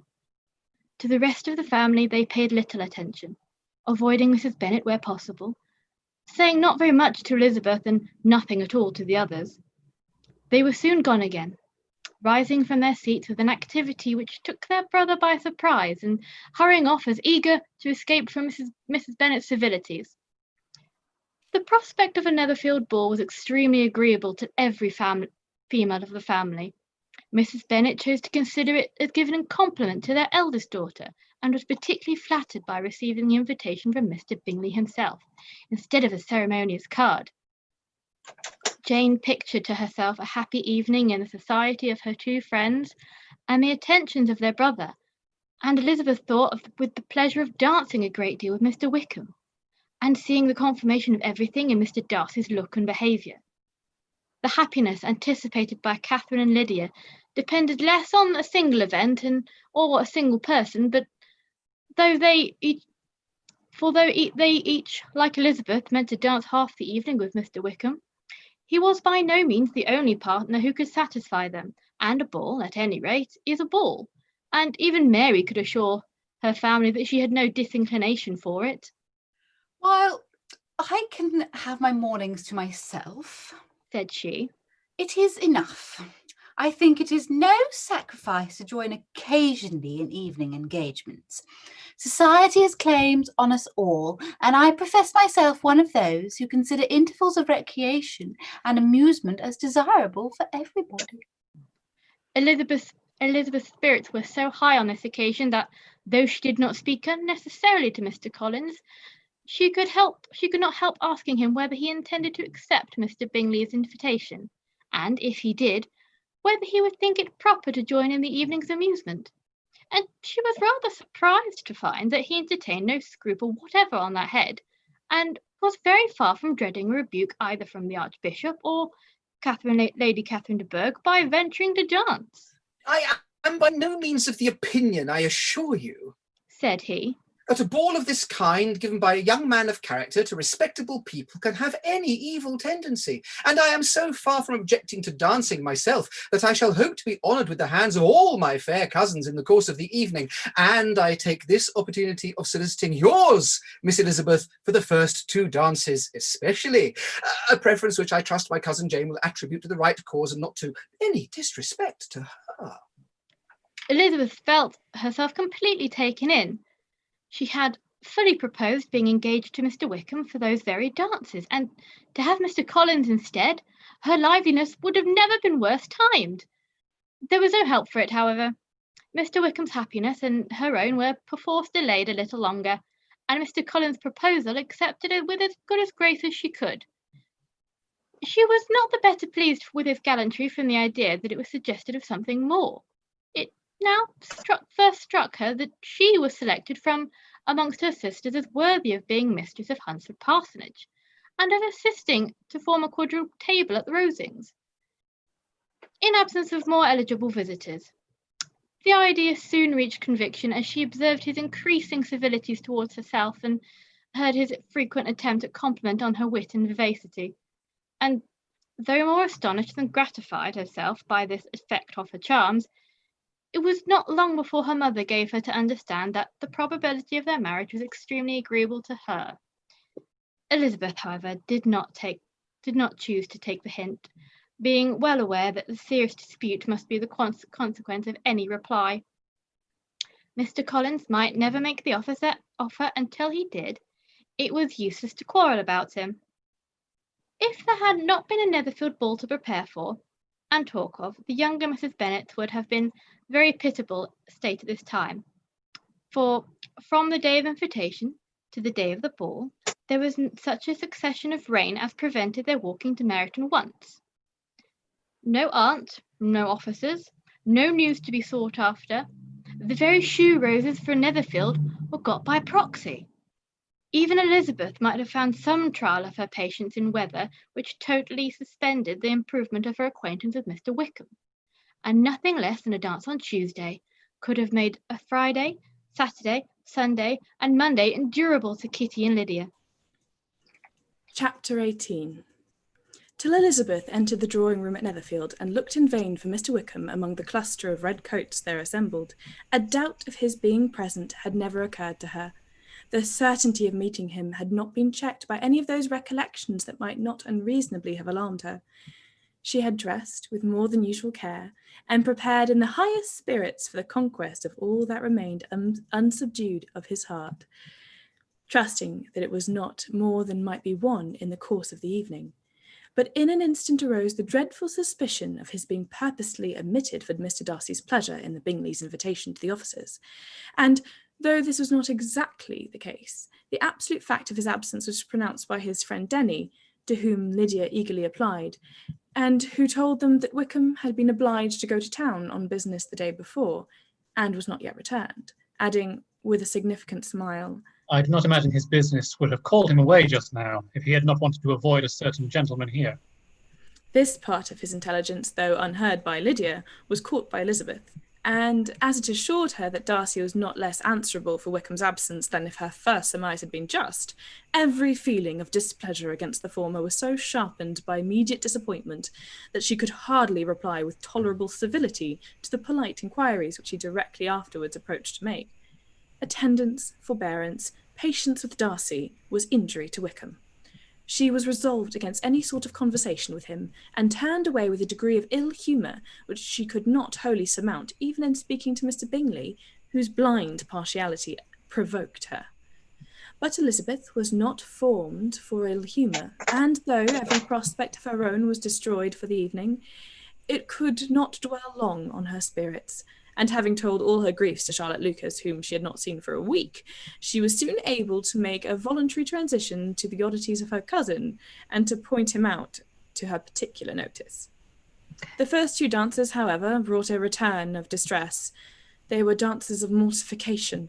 Mr. Collins, awkward and solemn, apologising instead of attending, and often moving wrong without being aware of it, gave her all the shame and misery which a disagreeable partner for a couple of dancers can give. The moment of her release from him was ecstasy.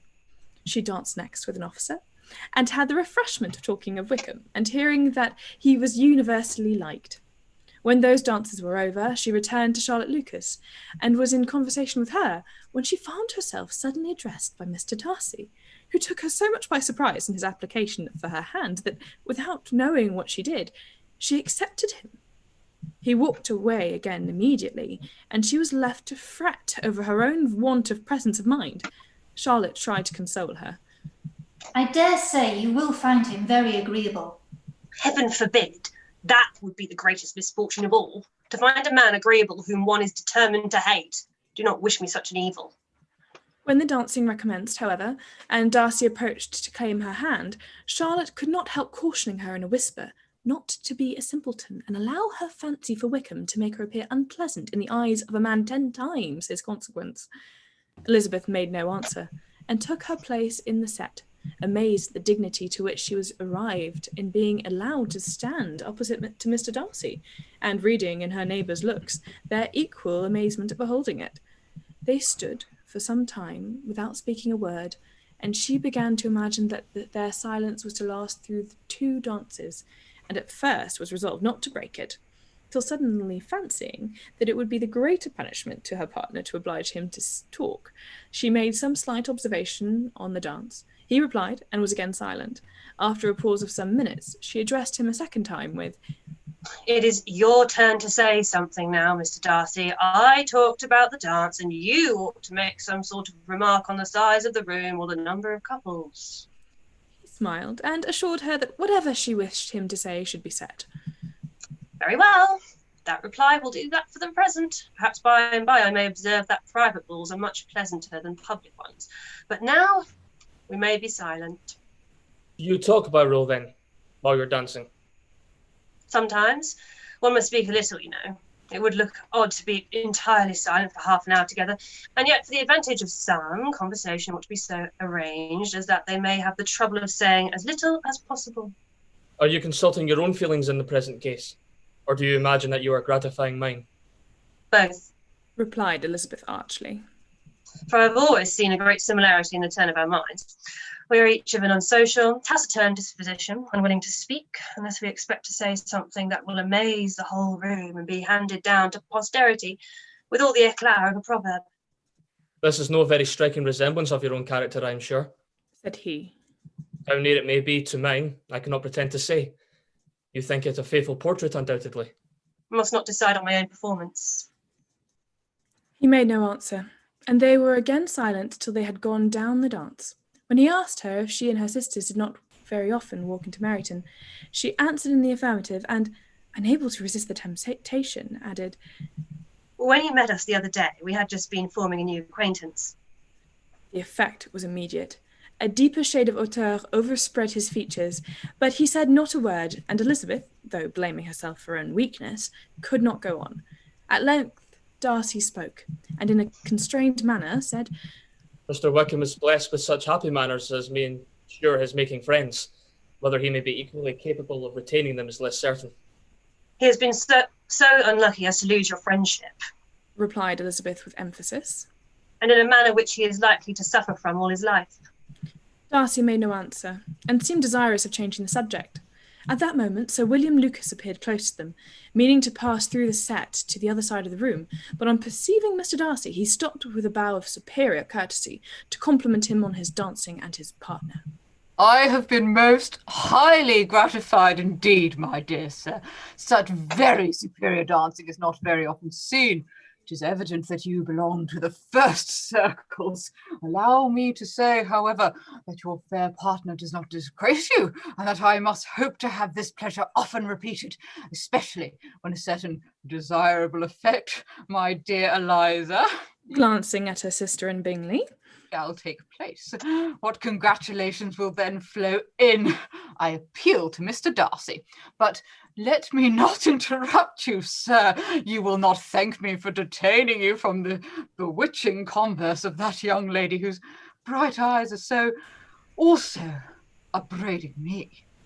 The latter part of his address was scarcely heard by Darcy, but Sir William's allusion to his friend seemed to strike him forcibly, and his eyes were directed with a very serious expression towards Bingley and Jane, who were dancing together. Recovering himself, however, shortly, he turned to his partner and said, Sir William's interruption has made me forget what we were talking of.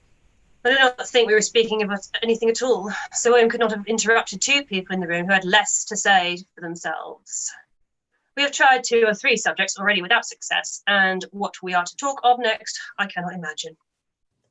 What think you of books? Said he, smiling. Books? Oh no. I am sure we never read the same or not with the same feelings. I'm sorry you think so. But if that be the case, there can be at least no want of subject. We may compare our different opinions. No, I cannot talk of books in a ballroom. My head is always full of something else. The present always occupies you in such scenes, does it? Said he, with a look of doubt. Yes, always. She replied, without knowing what she said, for her thoughts had wandered far from the subject, and as soon afterwards appeared by her suddenly exclaiming, I remember hearing you once say, Miss Darcy, that you hardly ever forgave that your resentment once created was unappeasable. You're very cautious, I suppose, as to its being created. I am, said he with a firm voice. And never allow yourself to be blinded by prejudice. I hope not. It's particularly incumbent on those who never change their opinion to be secure of judging properly at first.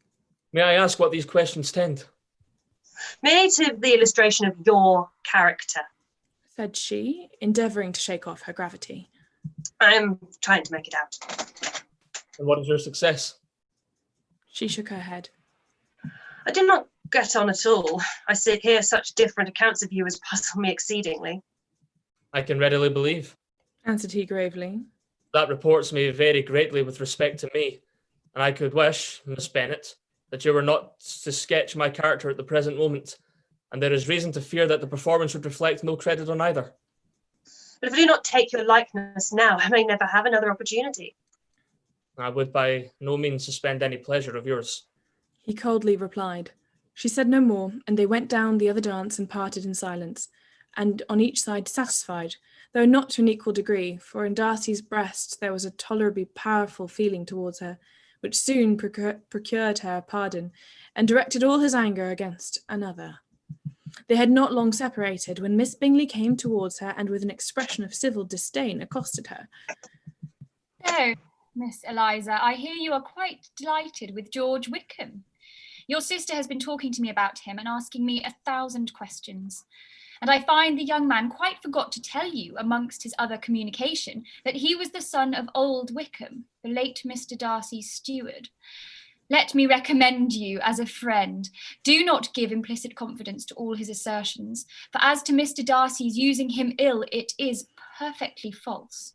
For, on the contrary, he has always been remarkably kind to him, though George Wickham has treated Mr. Darcy in a most infamous manner. I do not know the particulars, but I know very well that Mr. Darcy is not in the least to blame, that he cannot bear to hear George Wickham mentioned, and that though my brother thought that he could not well avoid including him in the invitation to the officers, he was excessively glad to find that he had taken himself out of the way. His coming to the country at all is a most insolent thing, indeed, and I wonder that he could presume to do it. I pity you, Miss Eliza, for this discovery of your favourite's guilt.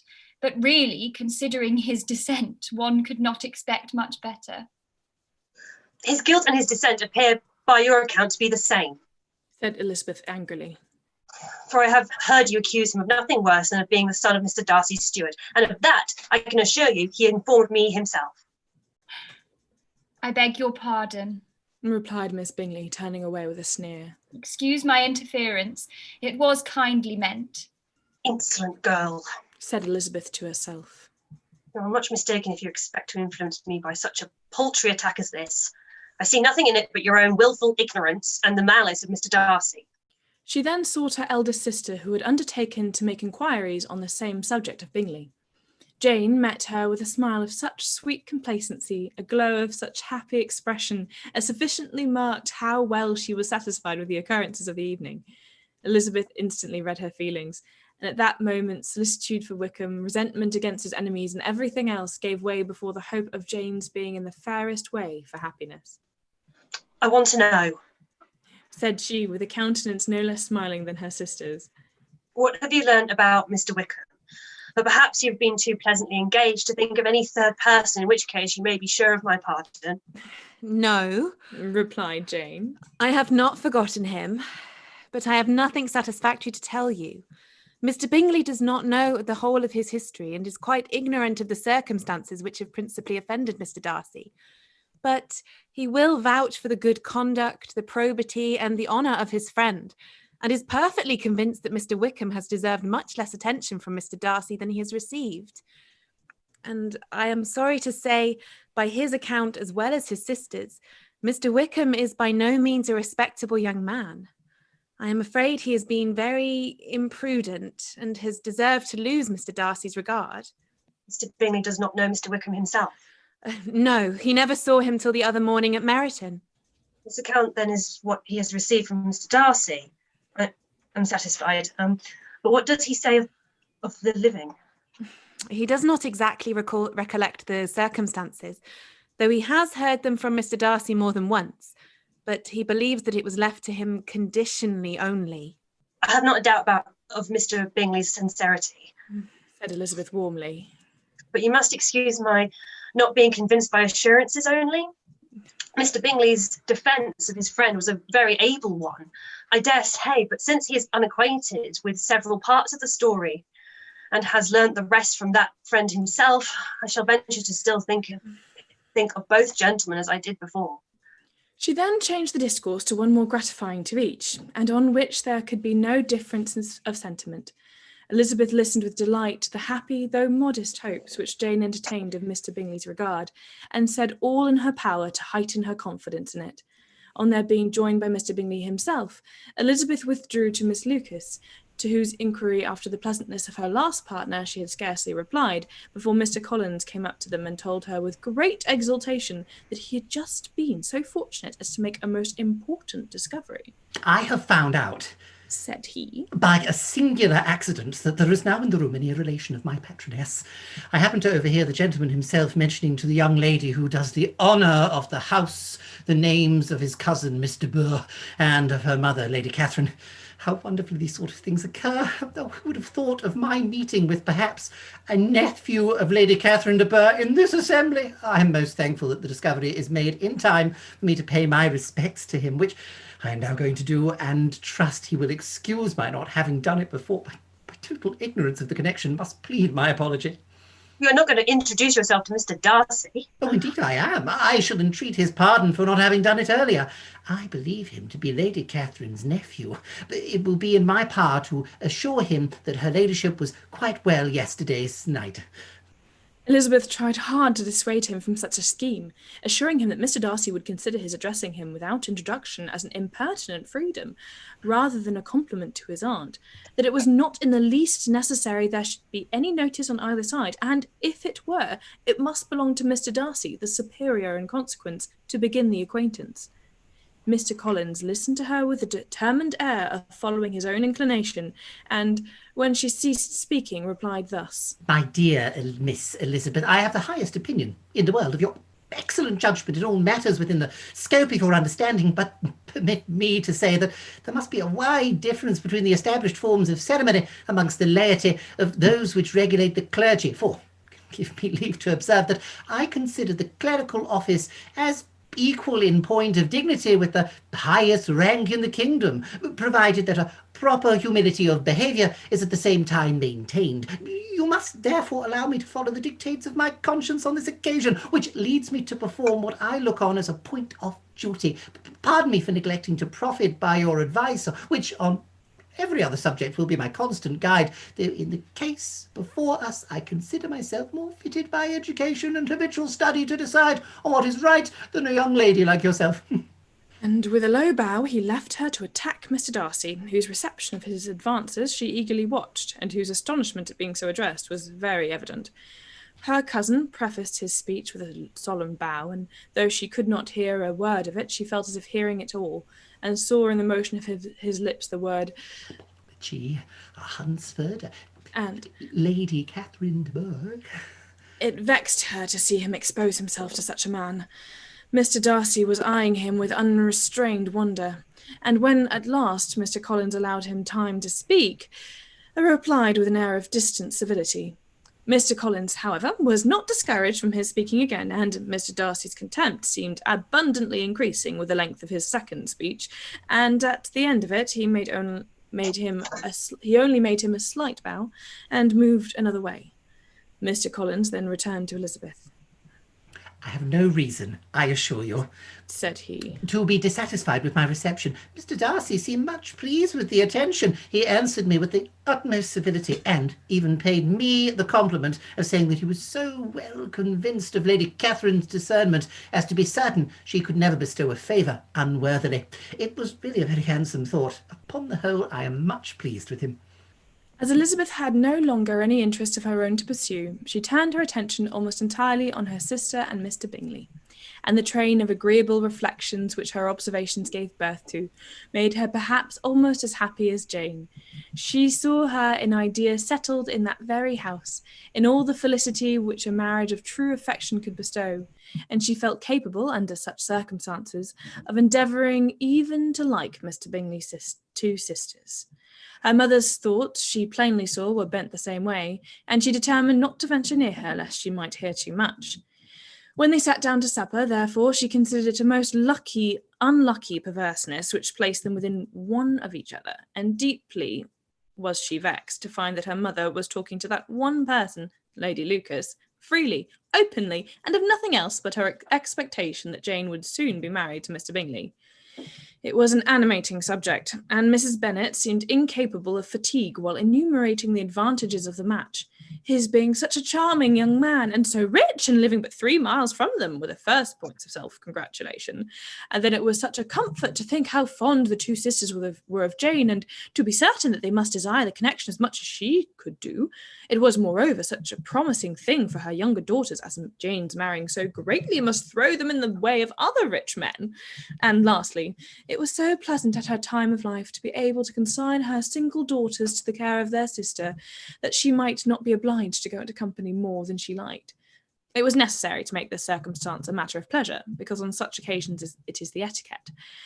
Though no one was less likely than Mrs. Bennet to find comfort in staying home at any period of her life. She concluded with many good wishes that Lady Lucas might soon be equally fortunate, though evidently and triumphantly believing there was no chance of it. In vain did Elizabeth endeavour to check the rapidity of her mother's words, or persuade her to describe her felicity in a less audible whisper. For, in her inexpressible vexation, she could perceive that the chief of it was overheard by Mr. Darcy, who sat opposite to them. Her mother only scolded her for being nonsensical. What is Mr. Darcy to me, pray, that I should be afraid of him? I am sure we owe him no such particular civility as to be obliged to say nothing he may not like to hear.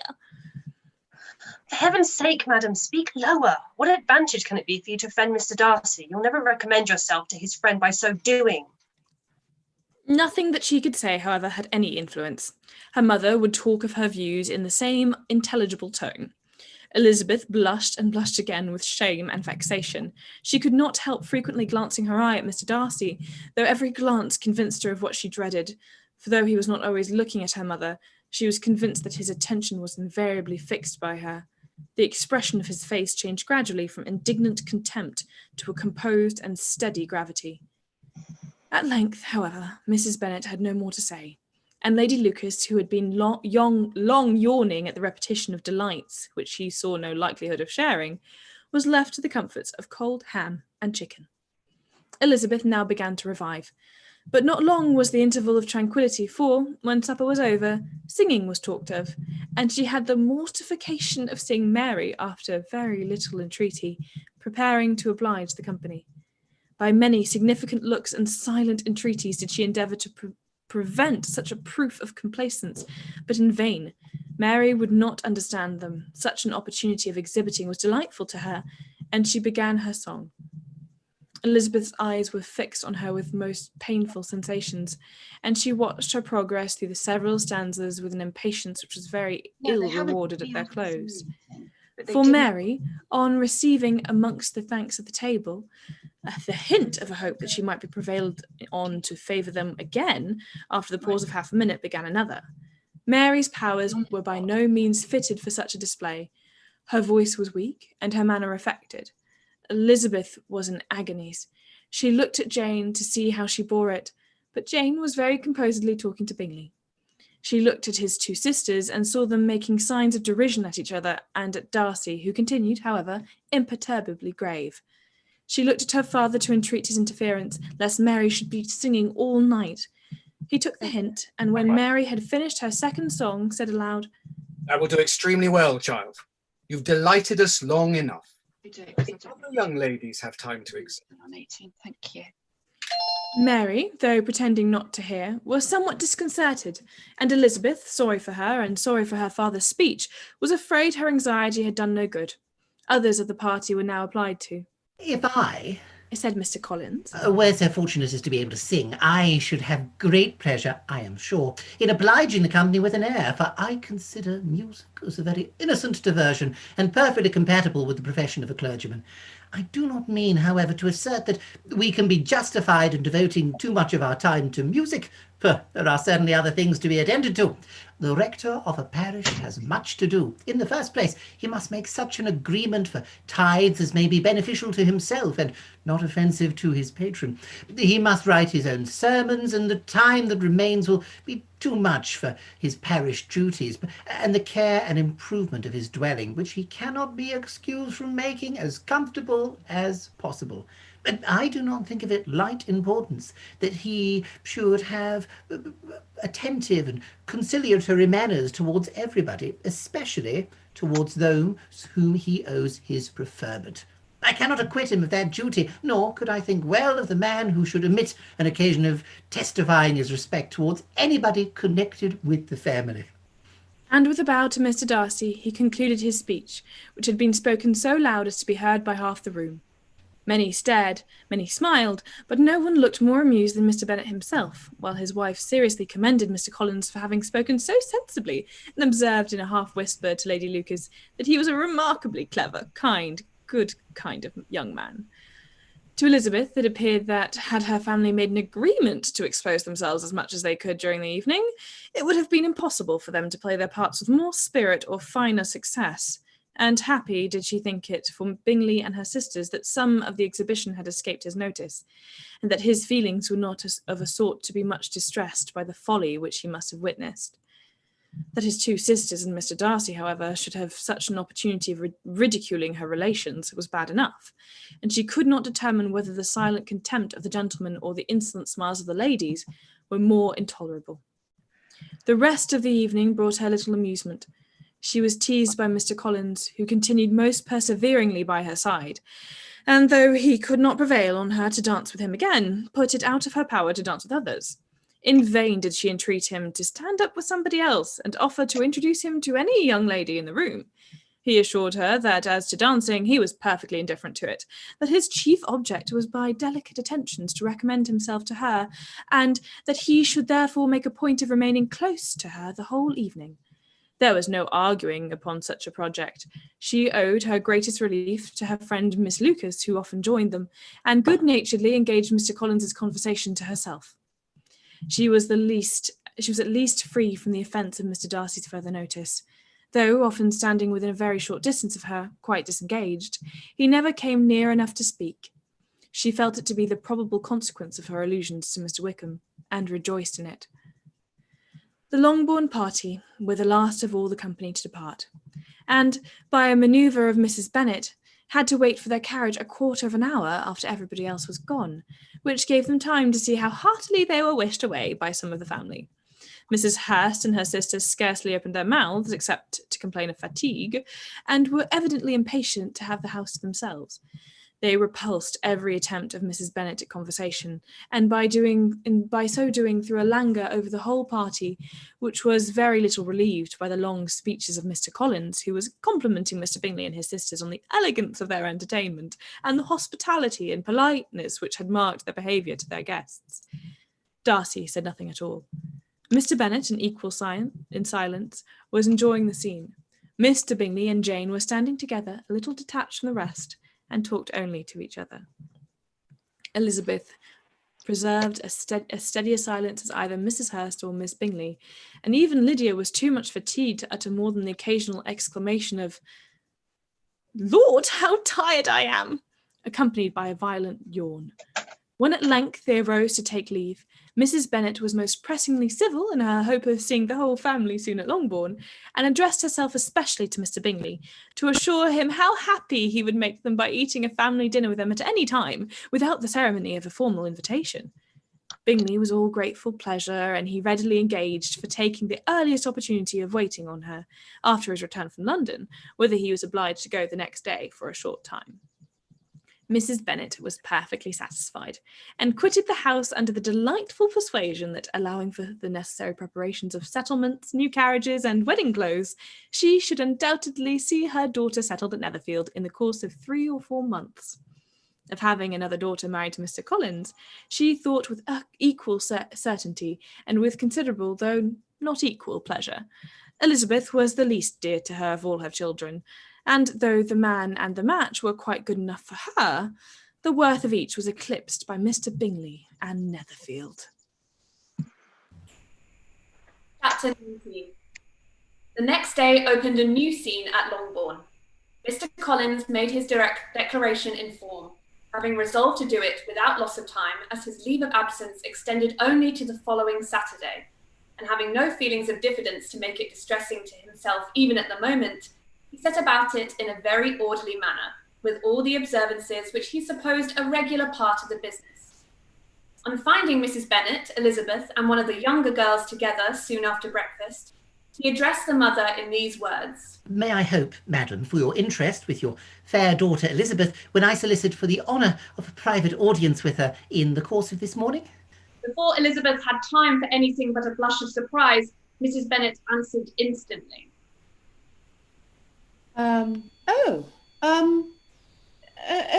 Dear, yes, certainly. I am sure Lizzie will be very happy. I am sure she can have no objection. Come, Kitty, I want you upstairs. And, gathering her work together, she was hastening away when Elizabeth called out, "Dear madam, do not go. I beg you will not go. Mr. Collins must excuse me. He can have nothing to say to me that anybody need not hear. I am going away myself." No nonsense, Lizzie. I desire you to stay where you are. And upon Elizabeth seeming really, with vexed and embarrassed looks, about to escape, she added, "Lizzie, I insist upon your staying and hearing Mr. Collins." Elizabeth would not oppose such an injunction, and a moment's consideration making her also sensible that it would be wisest to get it over as soon and as quietly as possible, she sat down again and tried to conceal by incessant employment the feelings which were divided between distress and diversion. Mrs. Bennet and Kitty walked off, and as soon as they were gone, Mr. Collins began. Believe me, my dear Miss Elizabeth, that your modesty, so far from doing you any disservice, rather adds to your other perfections. You would have been less amiable in my eyes had there not been this little unwillingness, but allow me to assure you that I have your respected mother's permission for this address. You can hardly doubt the purport of my discourse. However, your natural delicacy may lead you to dissemble. My attentions have been too marked to be mistaken. Almost as soon as I entered the house, I singled you out as the companion of my future life. But before I am run away with by my feelings on this subject, perhaps it would be advisable for me to state my reasons for marrying, and moreover, for coming into Hertfordshire with the design of selecting a wife, as I certainly did. The idea of Mr. Collins, with all his solemn composure, being run away with by his feelings, made Elizabeth so near laughing that she could not use the short pause he allowed in any attempt to stop him further, and he continued.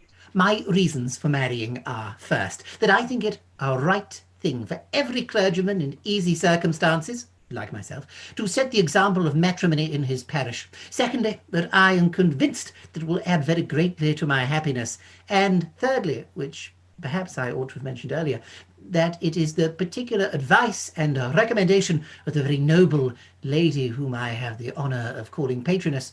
Twice has she condescended to give her opinion, unasked too, on this subject, and it was but the very Saturday night before I left Hunsford, between our pools at quadrille, while Miss Jenkinson was arranging Mr. Burr's footstool, that she said, "Mr. Collins, you must marry. A clergyman like you must marry. Choose properly, choose a gentlewoman for my sake, and for your own. Let her be an active, useful sort of person, not brought up high, but be able to make a small income go a good way. This is my advice. Find such a woman as soon as you can. Bring her to Hunsford, and I will visit her."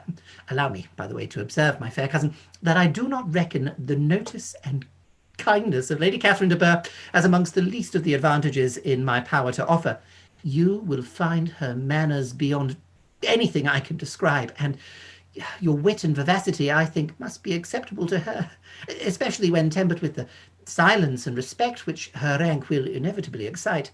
Thus, much for my general intention in favour of matrimony, it remains to be told why my views were directed towards Longbourn instead of my own neighbourhood, where I can assure you there are many amiable young women. But the fact is that, being as I am to inherit this estate after the death of your honoured father, whoever may live many years longer, I could not satisfy myself without resolving to choose a wife from among his daughters, that the loss to them might be as little as possible when the melancholy event takes place, which, however, as I have already said, may not be for several years. This has been my motive, my fair cousin, and I flatter myself it will not sink me in your esteem. And now nothing remains for me but to assure you in the most animated language of the violence of my affection. To fortune I am perfectly indifferent, and shall make no demand of that nature on your father, since I am well aware that it could not be complied with, and that £1,000 in the 4% which will not be yours till after your mother's decease is all that you may ever be entitled to. On that head, therefore, I shall be uniformly silent, and you may assure yourself that no ungenerous reproach shall ever pass my lips when we are married. It was absolutely necessary to interrupt him now. "You are too hasty, sir," He cried. "You forget that I have made no answer. Let me do it without further loss of time. Accept my thanks for the compliment you are paying me. I am very sensible of the honour of your proposals, but it is impossible for me to do otherwise than to decline them." I'm not now to learn, Mr. Collins, with a formal wave of the hand, that it is usual with young ladies to reject the addresses of the man whom they secretly mean to accept when he first applies for their favour, and that sometimes the refusal is repeated a second or even a third time. I am therefore by no means discouraged by what you have just said, and shall hope to lead you to the altar ere long. "Upon my word, sir," cried Elizabeth, "your hope is a rather extraordinary one after my declaration. I do assure you that I am not one of those young ladies, if such young ladies there are, who are so daring as to risk their happiness on the chance of being asked a second time. I am perfectly serious in my refusal. You could not make me happy, and I am convinced that I am the last woman in the world who could make you so. Nay, were your friend Lady Catherine to know me, I am persuaded she would find me in every respect ill qualified for the situation." Were it certain that Lady Catherine would think so, said Mr. Collins very gravely. But I cannot imagine that her ladyship would at all disapprove of you, and you may be certain When I have the honour of seeing her again, I shall speak in the very highest terms of your modesty, economy, and other amiable qualification. Indeed, Mr. Collins, all praise of me will be unnecessary. You must give me leave to judge for myself and pay me the compliment of believing what I say. I wish you a very happy and very rich, and by refusing your hand, do all in my power to prevent your being otherwise.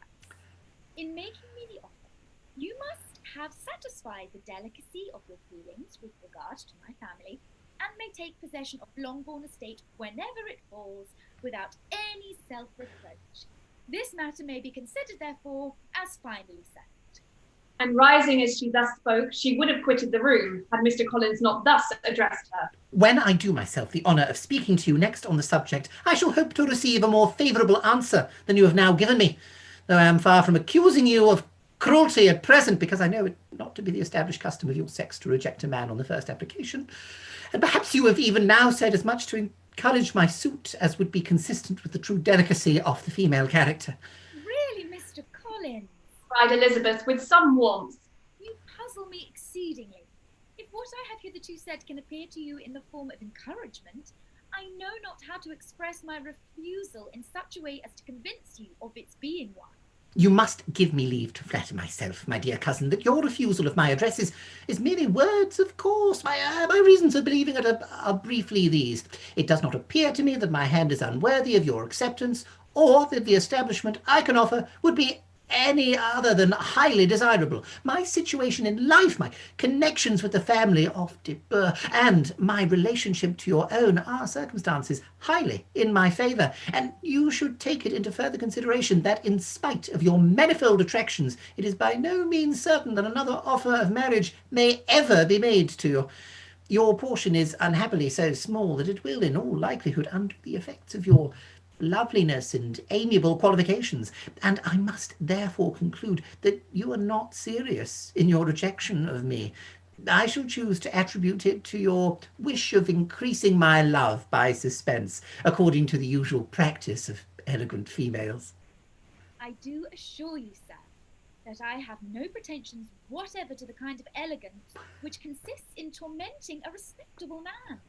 I would rather be paid the compliment of being believed sincere. I thank you again and again for the honour you have done me in your proposals, but to accept them is absolutely impossible. My feelings in every respect forbid it. Can I speak plainer? Do not consider me now as an elegant female intending to plague you, but as a rational creature speaking the truth from her heart. You are uniformly charming, cried he with an air of awkward gallantry. and I am persuaded that when sanctioned by the express authority of both your excellent parents, my proposals will not fail of being acceptable. To such perseverance in wilful self-deception, Elizabeth would make no reply, and immediately and in silence withdrew, determined, if he persisted in considering her repeated refusals as flattering encouragement, to apply to her father, whose negative might be uttered in such a manner as to be decisive, and whose behaviour at least could not be mistaken for the affectation and coquetry of an elegant female. Chapter 20. Mr. Collins was not left long to the silent contemplation of his successful love for Mrs. Bennet, having dawdled about in the vestibule to watch for the end of a conference. No sooner saw Elizabeth open the door and with quick step pass her towards the staircase than she entered the breakfast room and congratulated both him and herself in warm terms on the happy prospect of their nearer connection. Mr. Collins received and returned these felicitations with equal pleasure, and then proceeded to relate the particulars of their interview, with the result of which he trusted he had every reason to be satisfied, since the refusal which his cousin had steadfastly given him would naturally flow from her bashful modesty and the genuine delicacy of her character. This information, however, startled Mrs. Bennet. She would have been glad to be equally satisfied that her daughter had meant to encourage him by protesting against his proposals, but she dared not believe it, and could not help saying so. But depend on it, Mr. Collins, she added, that Lizzie shall be brought to reason. I will speak to her about it directly. She is a very headstrong, foolish girl, and does not know her own interest, but I will make her know it. Pardon me for interrupting you, madam, cried Mr. Collins. but if she is really headstrong and foolish, I know not whether she would altogether be a very desirable wife to a man in my situation, who naturally looks for happiness in the marriage state. If therefore she actually persists in rejecting my suit, perhaps it were better not to force her into accepting me, because if liable to such defects of temper, she could not contribute much to my felicity. Sir, you misunderstand me, said Mrs. Bennet, alarmed. Oh, Lizzie is only headstrong in such matters as these. In everything else, she is as good-natured a girl as ever lived. I will go directly to Mr. Bennet, and we shall very soon settle it with her, I am sure. She would not give him time to reply, but hurrying instantly to her husband, called out as she entered the library. Oh, Mr. Bennet, you are wanted immediately. We are all in an uproar. You must come and make Lizzie marry Mr. Collins, for she vows she will not have him, and if you do not make haste, he will change his mind and not have her. Mr. Bennet raised his eyes from his book as she entered, and fixed them on her face with a calm unconcern which was not in the least altered by her communication. I have not the pleasure of understanding you, said he, when she had finished her speech. Of what are you talking? Of Mr. Collins and Lizzie. Lizzie declares she will not have Mr. Collins, and Mr. Collins begins to say that he will not have Lizzie. What am I to do on the occasion? Seems a hopeless business. Speak to Lizzie about it yourself. Tell her that you insist upon her marrying him. Let her be called down. She shall hear my opinion. Mrs. Bennet rang the bell, and Miss Elizabeth was summoned to the library. Come here, child, cried her father as she appeared. I have sent for you on an affair of importance. I understand that Mr. Collins has made you an offer of marriage. Is this true? Elizabeth replied that it was. Very well. And this offer of marriage you have refused? I have, sir. Very well. We now come to the point. Your mother insists upon your accepting it. Is this not so, Mrs. Bennet? Yes. Or I will never see her again. Well, an unhappy alternative is before you, Elizabeth. From this day, you must be a stranger to one of your parents. Your mother will never see you again if you do not marry Mr. Collins, and I will never see you again if you do. Elizabeth could not but smile at such a conclusion of such a beginning, but Mrs. Bennet, who had persuaded herself that her husband regarded the affair as she wished, was excessively disappointed. What do you mean, Mr. Bennet, in talking this way? You promised me to insist upon her marrying him. My dear, replied her husband, I have two small favours to request. First, that you will allow me the free use of my understanding on the present occasion, and secondly, of my room. I should be glad to have the library to myself as soon as may be. Not yet, however, in spite of her disappointment in her husband, did Mrs. Bennet give up the point. She talked to Elizabeth again and again, coaxed and threatened her by turns. She endeavoured to secure Jane in her interest, but Jane, with all possible mildness, declined interfering, and Elizabeth, sometimes with real earnestness and sometimes with playful gaiety, replied to her attacks. Although her manner varied, her determination did not. Mr. Collins, meanwhile, was meditating in solitude on what had passed. He thought too well of himself to comprehend on what motives his cousin could refuse him, and though his pride was hurt, he suffered in no other way. His regard for her was quite imaginary, and the possibility of her deserving her mother's reproach prevented his feeling any regret. While the family were in this confusion, Charlotte Lucas came to spend the day with them. She was met in the vestibule by Lydia, who, flying to her, cried in a half-whisper, I am glad you are come, for there is such fun here. What do you think has happened this morning? Mr. Collins has made an offer to Lizzie, and she will not have him. Charlotte hardly had time to answer before they were joined by Kitty, who came to tell the same news. And sooner had they entered the breakfast room where Mrs. Bennet was alone than she likewise began on the subject, calling on Miss Lucas for her compassion and entreating her to persuade her friend Lizzie to comply with the wishes of all her family. Pray do, my dear Miss Lucas, she added in a melancholy tone. Oh, nobody is on my side. Nobody takes part with me. I am cruelly used. Nobody feels for my poor nerves. Charlotte's reply was spared by the entrance of Jane and Elizabeth. Ah, aye, there she comes, continued Mrs. Bennet. looking as unconcerned as may be and caring no more for us than if we were at York, provided she can have her own way. But I tell you, Miss Lizzie, if you take it into your head to go on refusing every offer of marriage in this way, you will never get a husband at all. And I am sure I do not know who is to maintain you when your father is dead. I shall not be able to keep you, and I so warn you. I have done with you from this very day. I told you in the library, you know, that I should never speak to you again, and you will find me as good as my word. I have no pleasure in talking to undutiful children. Not that I have much pleasure indeed in talking to anybody. People who suffer as much as I do from nervous complaints can have no great inclination for talking. Nobody can tell what I suffer. But it is always so. Those who do not complain are never pitied. Her daughters listened in silence to this effusion, sensible that any attempt to reason with her or soothe her would only increase the irritation. She talked on, therefore, without interruption from any of them, till they were joined by Mr. Collins, who entered the room with an air more stately than usual, and on perceiving whom, she said to the girls, "Now, I do insist upon it that you, all of you, hold your tongues and let me and Mr. Collins have a little conversation together." Elizabeth passed quietly out of the room, Jane and Kitty followed, but Lydia stood her ground, determined to hear all she could. And Charlotte, detained at first by the civility of Mr. Collins, whose inquiries after herself and all her family were very minute, and then by a little curiosity, satisfied herself with walking to the window and pretending not to hear. In a doleful voice, Mrs. Bennet began the projected conversation. "Oh, Mr. Collins." "My dear madam," replied he, "let us be forever silent on this point. Far be it from me," he presently continued in a voice that marked his displeasure, "to resent the behaviour of your daughter.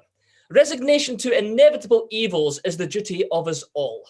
The peculiar duty of a young man who has been so fortunate as I have been in early preferment, and I trust I am resigned. Perhaps not the less so from feeling a doubt of my positive happiness had my fair cousin honoured me with her hand. For I have often observed that resignation is never so perfect as when the blessing denied begins to lose somewhat of its value in our estimation. You will not, I hope, consider me as showing any disrespect to your family, my dear madam, by thus withdrawing my pretensions to your daughter's favour, without having paid yourself and Mr. Bennet the compliment of requesting you to interpose your authority in my behalf. My conduct may, I fear, be objectionable in having accepted my dismission from your daughter's lips instead of your own. My object has been to secure an amiable companion for myself, with due consideration for the advantage of all your family, and if my manner has been at all reprehensible, I here beg leave to apologise." Chapter 21. The discussion of Mr. Collins' offer was now nearly at an end, and Elizabeth only had to suffer from the uncomfortable feelings necessarily attending it, and occasionally from some peevish allusions of her mother. As for the gentleman himself, his feelings were chiefly expressed not by embarrassment or dejection, or by trying to avoid her, but by stiffness of manner and resentful silence. He scarcely ever spoke to her, and the assiduous attentions which he had been so sensible of himself were transferred for the rest of the day to Miss Lucas, whose civility in listening to him was a seasonable relief to them all, and especially to her friend.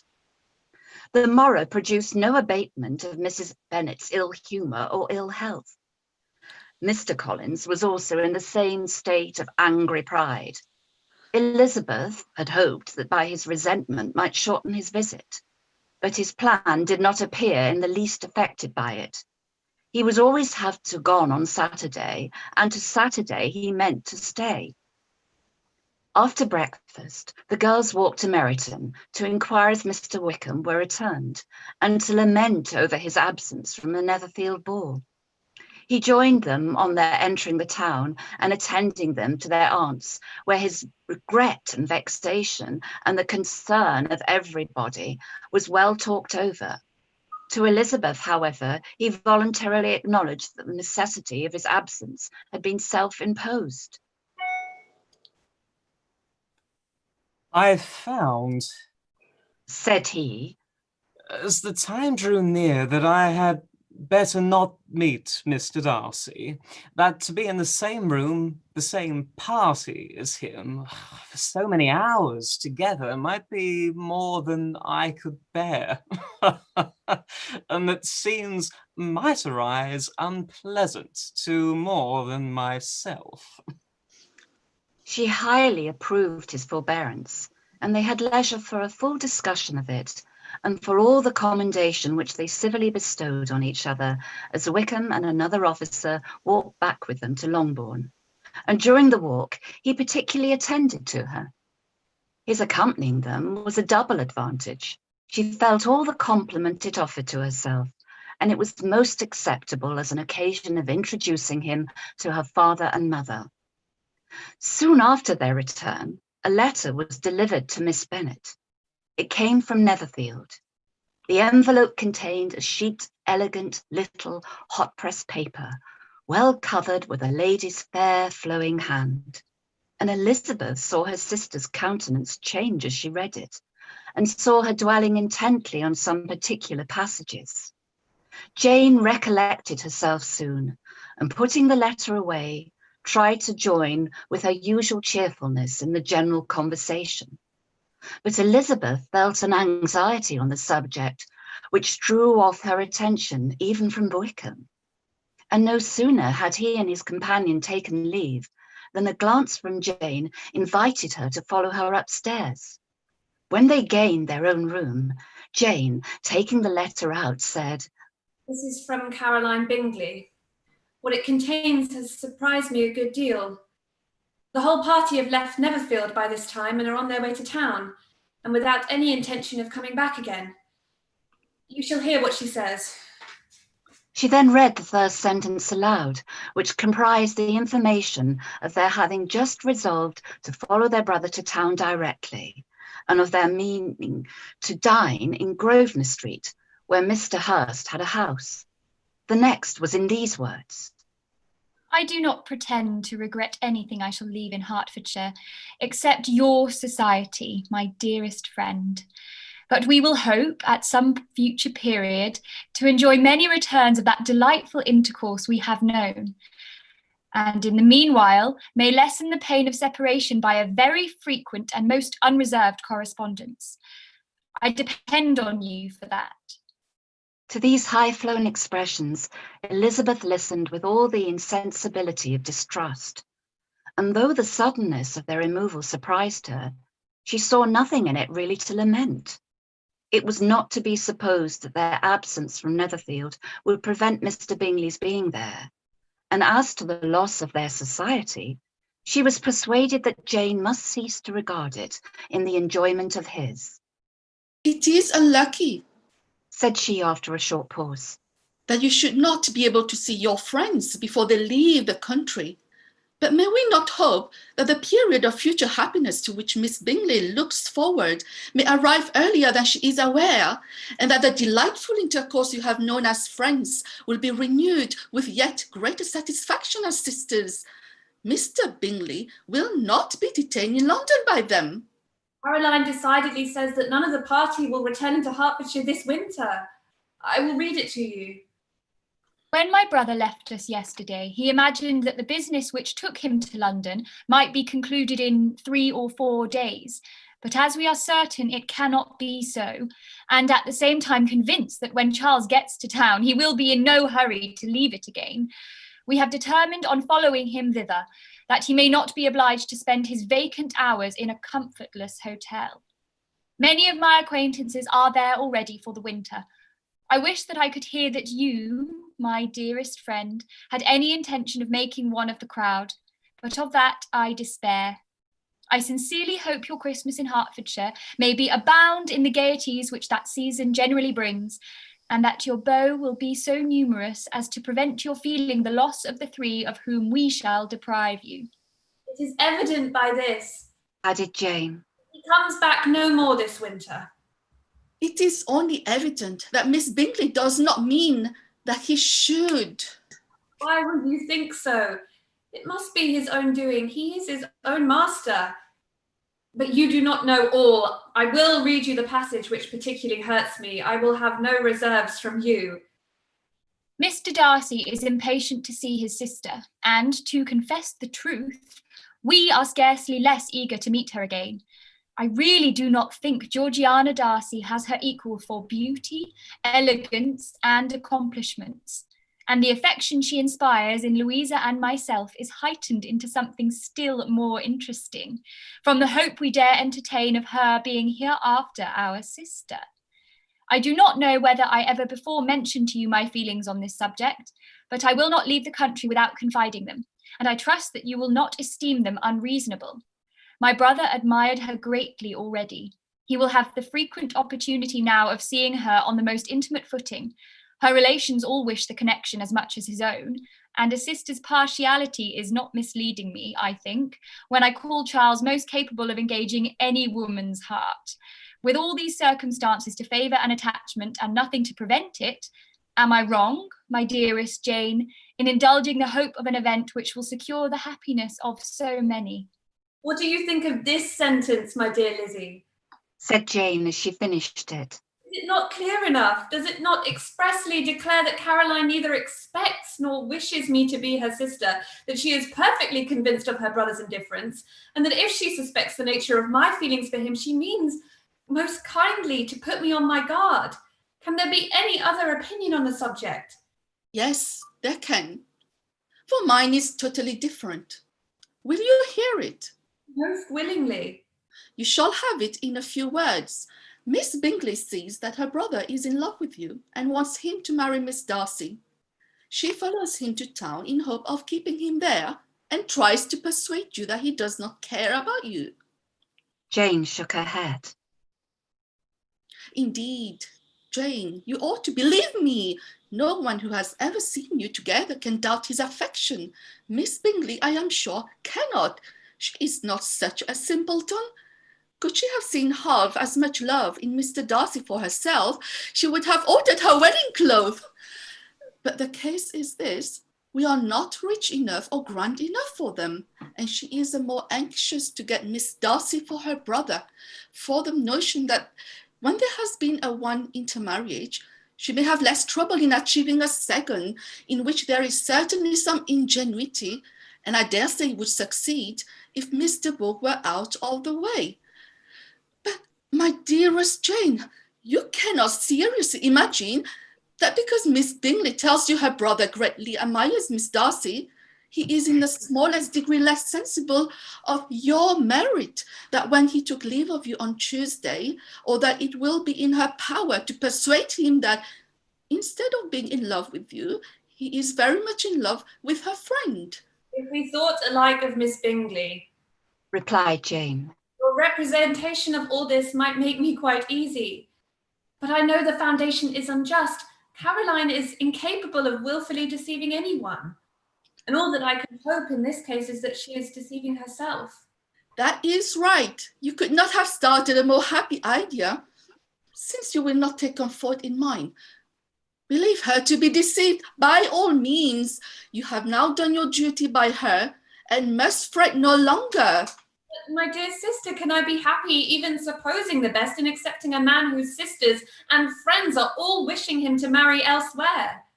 You must decide for yourself, said Elizabeth.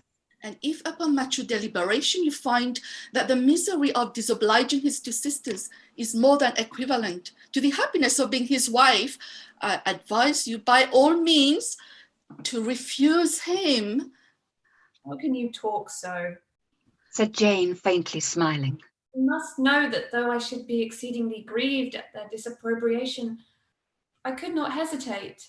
I did not think you would, and that being the case, I cannot consider your situation with much compassion. But if he returns no more this winter, my choice will never be required. 1,000 things may arise in 6 months. The idea of his returning no more, Elizabeth treated with the utmost contempt.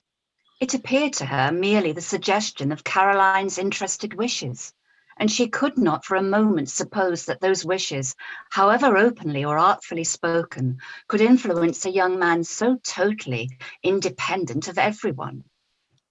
She represented to her sister as forcibly as possible what she felt on the subject, and had soon the pleasure of seeing its happy effect. Jane's temper was not desponding, and she was gradually led to hope, though the diffidence of affection sometimes overcame that hope, that Bingley would return to Netherfield and answer every wish of her heart. They agreed that Mrs. Bennet should only hear of the departure of the family without being alarmed on the score of the gentleman's conduct. But even this partial communication gave her a great deal of concern, and she bewailed it as exceedingly unlucky that the ladies should happen to go away just as they were all getting so intimate together. After lamenting it, however, at some length, she had the consolation that Mr. Bingley would be soon down again and soon dining at Longbourn, and the conclusion of all was the comfortable declaration that though he had been invited only to a family dinner, she would take care to have 2 full courses. Chapter 22. The Bennets were engaged to dine with the Lucases, and again, during the chief of the day, was Miss Lucas so kind as to listen to Mr. Collins. Elizabeth took an opportunity of thanking her. It keeps him in good humour, she said, and I am more obliged to you than I can express. Charlotte assured her friend of her satisfaction in being useful, and that it amply repaid her for the little sacrifice of her time. This was very amiable, but Charlotte's kindness extended farther than Elizabeth had any conception of. Its object was nothing else than to secure her from any return of Mr. Collins' addresses by engaging them towards herself. Such was Miss Lucas's scheme, and appearances were so favourable, that when they parted at night, she would have felt almost secure of success if he had not been to leave Hertfordshire so very soon. But here she did injustice to the fire and independence of his character, for it led him to escape out of Longbourn House the next morning with admirable slyness, and hasten to Lucas Lodge to throw himself at her feet. He was anxious to avoid the notice of his cousins, from a conviction that if they saw him depart, they could not fail to conjecture his design, and he was not willing to have the attempt known till its success might be known likewise. For though feeling almost secure, and with reason, for Charlotte had been tolerably encouraging, he was comparatively diffident since the adventure of Wednesday. His reception, however, was of the most flattering kind. Miss Lucas perceived him from an upper window as he walked towards the house, and instantly set out to meet him accidentally in the lane. But little had she dared to hope that so much love and eloquence awaited her there. In as short a time as Mr. Collins' long speeches would allow, everything was settled between them to the satisfaction of both. And as they entered the house, he earnestly entreated her to name the day that was to make him the happiest of men. And though such a solicitation must be waived for the present, the lady felt no inclination to trifle with his happiness. The stupidity with which he was favoured by nature must guard his courtship from any charm that could make a woman wish for its continuance. And Miss Lucas, who accepted him solely for the pure and disinterested desire of an establishment, cared not how soon that establishment were gained. Sir William and Lady Lucas were speedily applied to for their consent, and it was bestowed with a most joyful alacrity.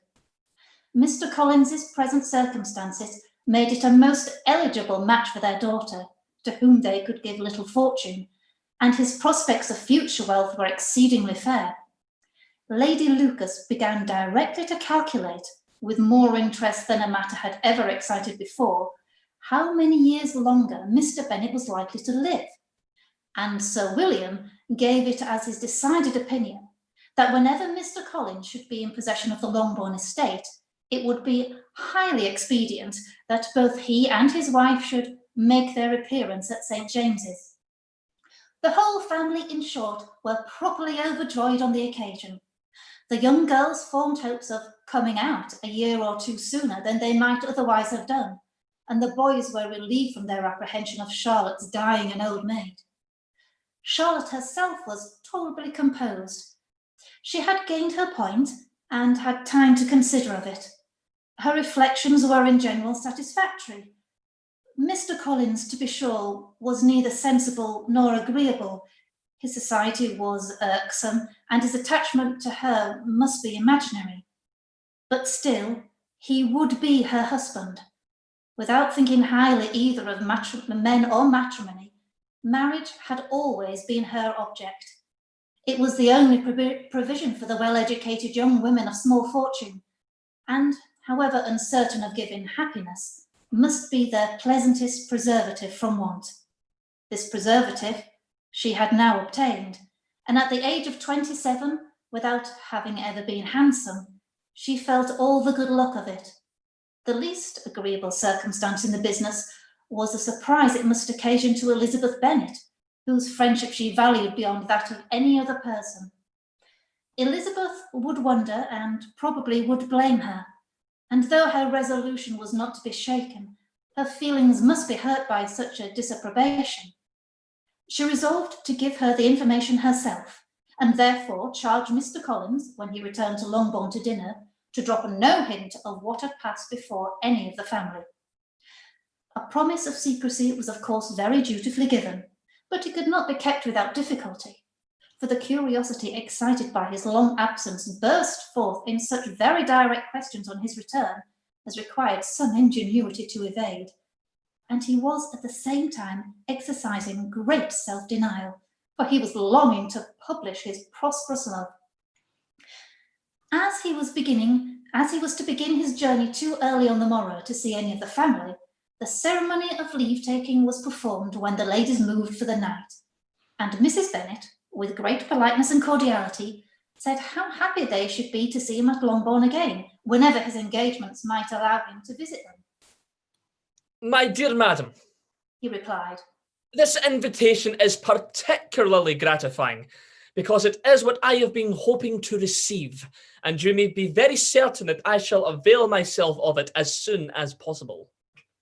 They were all astonished, and Mr. Bennet, who could by no means wish for so speedy a return, immediately said, But is there not danger of Lady Catherine's disapprobation here, my good sir? You'd better neglect your relations than run the risk of offending your patroness.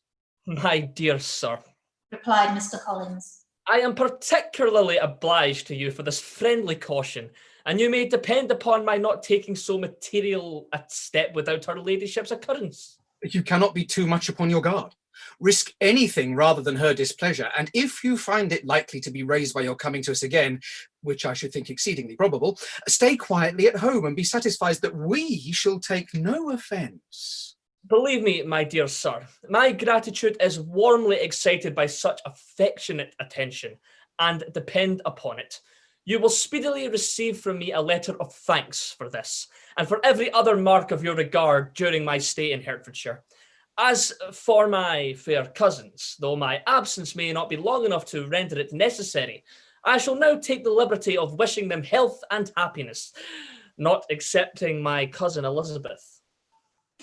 With proper civilities, the ladies then withdrew, all of them equally surprised that he had meditated a quick return. Mrs. Bennet wished to understand by it that he thought of paying his addresses to one of her younger girls, and Mary might have been prevailed on to accept him. She rated his abilities much higher than any of the others. There was a solidity in his reflections which often struck her, and though by no means so clever as herself, she thought that, if encouraged to read and improve herself by such an example as hers, he might become a very agreeable companion. But on the following morning, every hope of this kind was done away. Miss Lucas called soon after breakfast, and in private conference with Elizabeth related the event of the day before. The possibility of Mr. Collins's fancying himself in love with her friend had once occurred to Elizabeth within the last day or two, but that Charlotte could encourage him seemed almost as far from possibility as she could encourage him herself, and her astonishment was consequently so great as to overcome at first the bounds of decorum, and she could not help crying out, "Engaged to Mr. Collins? My dear Charlotte, impossible." The steady countenance which Miss Lucas had commanded in telling her story gave way to momentary confusion here on receiving so direct a reproach, though, as it was no more than she expected, she soon regained her composure and calmly replied, "Why should you be surprised, my dear Eliza? Do you think it incredible that Mr. Collins should be able to procure any woman's good opinion because he was not so happy as to succeed with you?" But Elizabeth had now recollected herself, and making a strong effort for it, was able to assure with tolerable firmness that the prospect of their relationship was highly grateful to her, and that she wished her all imaginable happiness. "I see what you are feeling," replied Charlotte. "You must be surprised, very much surprised, so lately as Mr. Collins was wishing to marry you. But when you have had time to think it over, I hope you will be satisfied with what I have done. I am not romantic, you know. I never was. I ask only a comfortable home.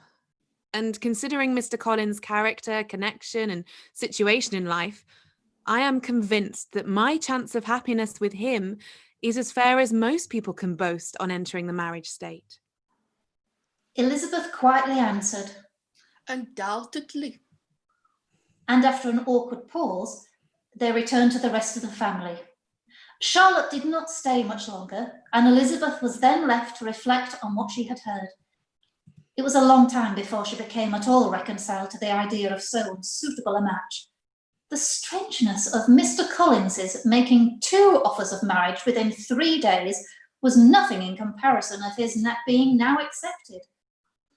She had always felt that Charlotte's opinion of matrimony was not exactly like her own, but she had not supposed it to be possible that, when called into action, she would have sacrificed every better feeling to worldly advantage.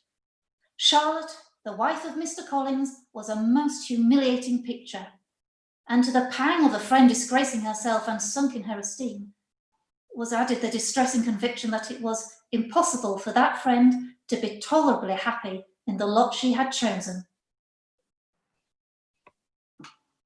Thank you very much to everyone from our second group of performer readers. You've all done a fantastic job. Over to you. Yes, no, and well done, everyone. Is anyone actually still around at the moment? Anyway, if you are, or if you're watching, thank you so much. You've done amazingly. Thank you very, very much. Amazing job. So now we're going to bring in our third group of brilliant performer readers.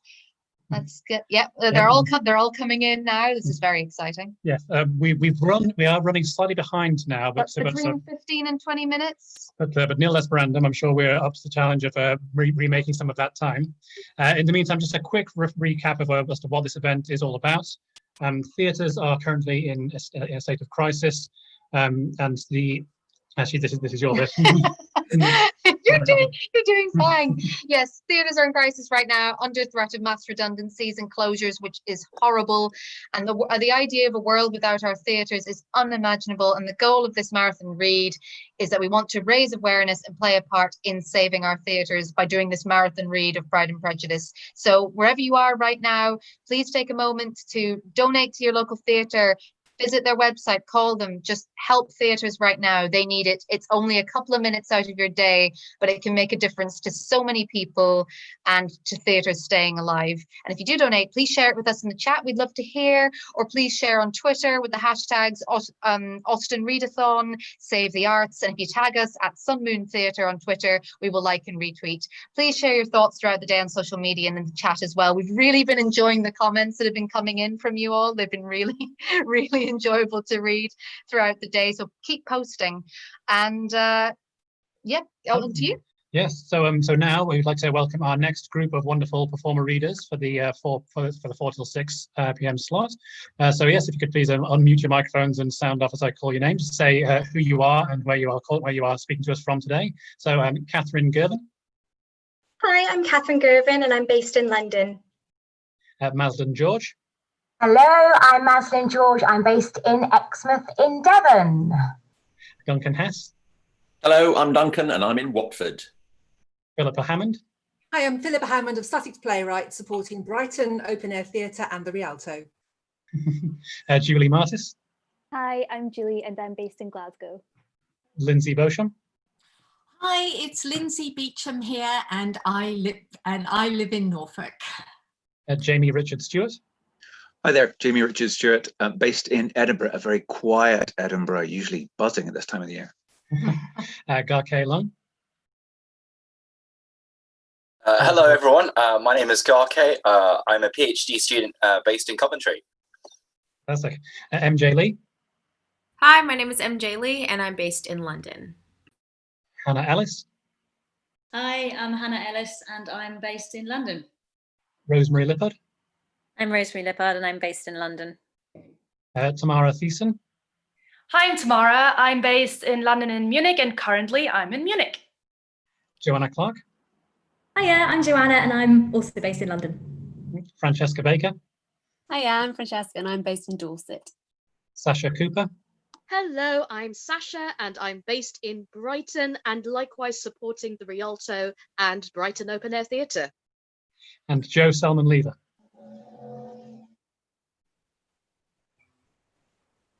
Do we have you in the room? Yeah. I'm sorry. Okay, momentary hiccup there. 1 second.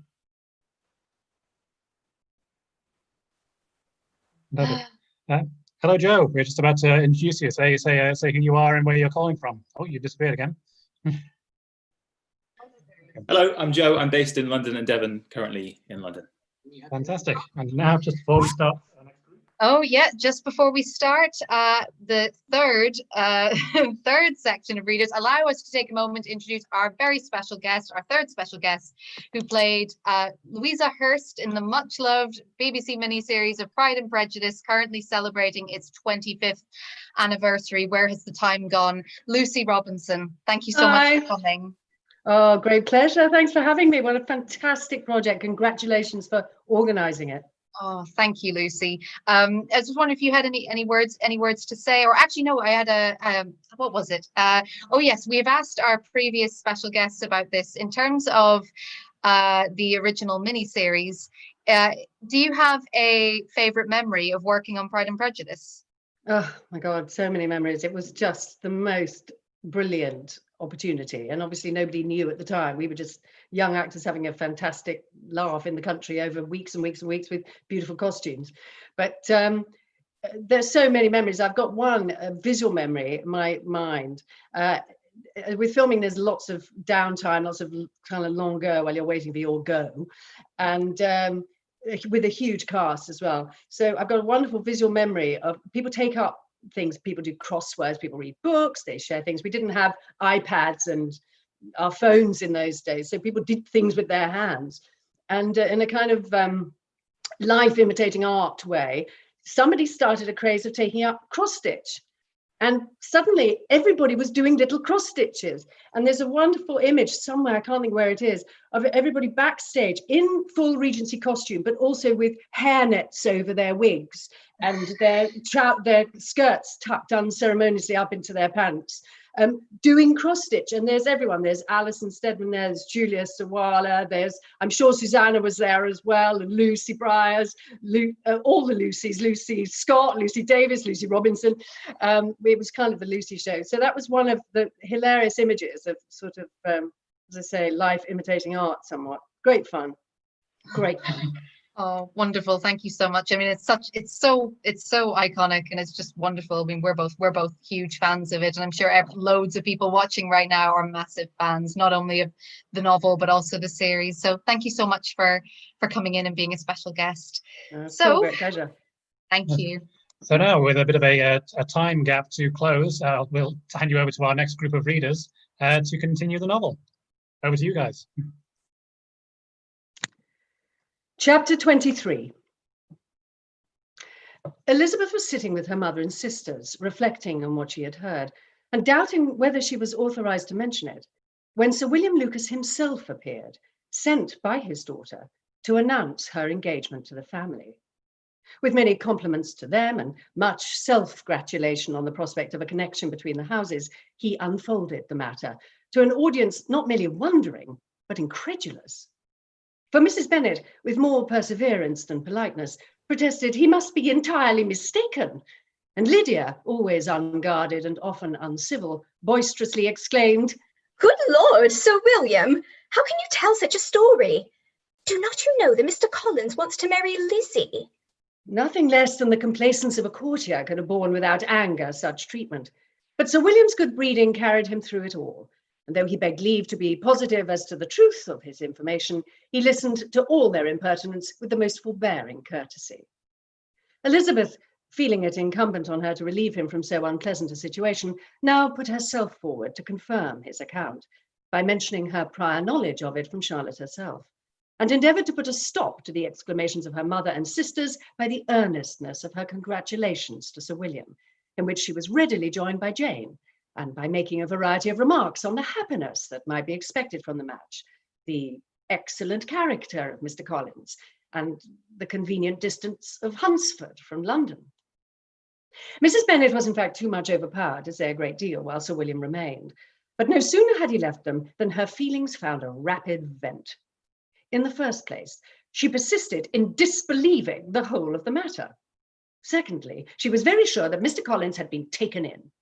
Thirdly, she trusted that they would never be happy together. And fourthly, that the match might be broken off. Two inferences, however, were plainly deduced from the whole. One, that Elizabeth was the real cause of the mischief, and the other, that she herself had been barbarously misused by them all. And on these 2 points she principally dwelt during the rest of the day. Nothing could console and nothing could appease her, nor did that day wear out her resentment. A week elapsed before she could see Elizabeth without scolding her. A month passed away before she could speak to Sir William or Lady Lucas without being rude. And many months were gone before she could at all forgive their daughter. Mr. Bennet's emotions were much more tranquil on the occasion, and such as he did experience, he pronounced to be of a most agreeable sort. For it gratified him, he said, to discover that Charlotte Lucas, whom he'd been used to think tolerably sensible, was as foolish as his wife, and more foolish than his daughter.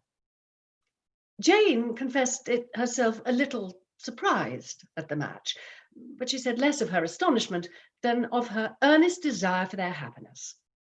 Nor could Elizabeth persuade her to consider it as improbable. Kitty and Lydia were far from envying Miss Lucas, for Mr. Collins was only a clergyman, and it affected them in no other way than as a piece of news to spread at Meryton. Lady Lucas could not be insensible of triumph on being able to retort on Mrs. Bennet the comfort of having a daughter well married, and she called at Longbourn rather oftener than usual to say how happy she was, though Mrs. Bennet's sour looks and ill-natured remarks might have been enough to drive happiness away. Between Elizabeth and Charlotte, there was a restraint which kept them mutually silent on the subject, and Elizabeth felt persuaded that no real confidence could ever subsist between them again.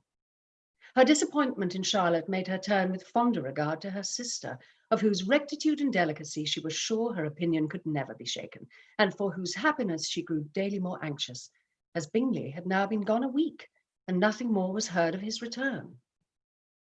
Jane had sent Caroline an early answer to her letter, and was counting the days till she might reasonably hope to hear again. The promised letter of thanks from Mr. Collins arrived on Tuesday, addressed to their father, and written with all the solemnity of gratitude which a 12 months' abode in the family might have prompted.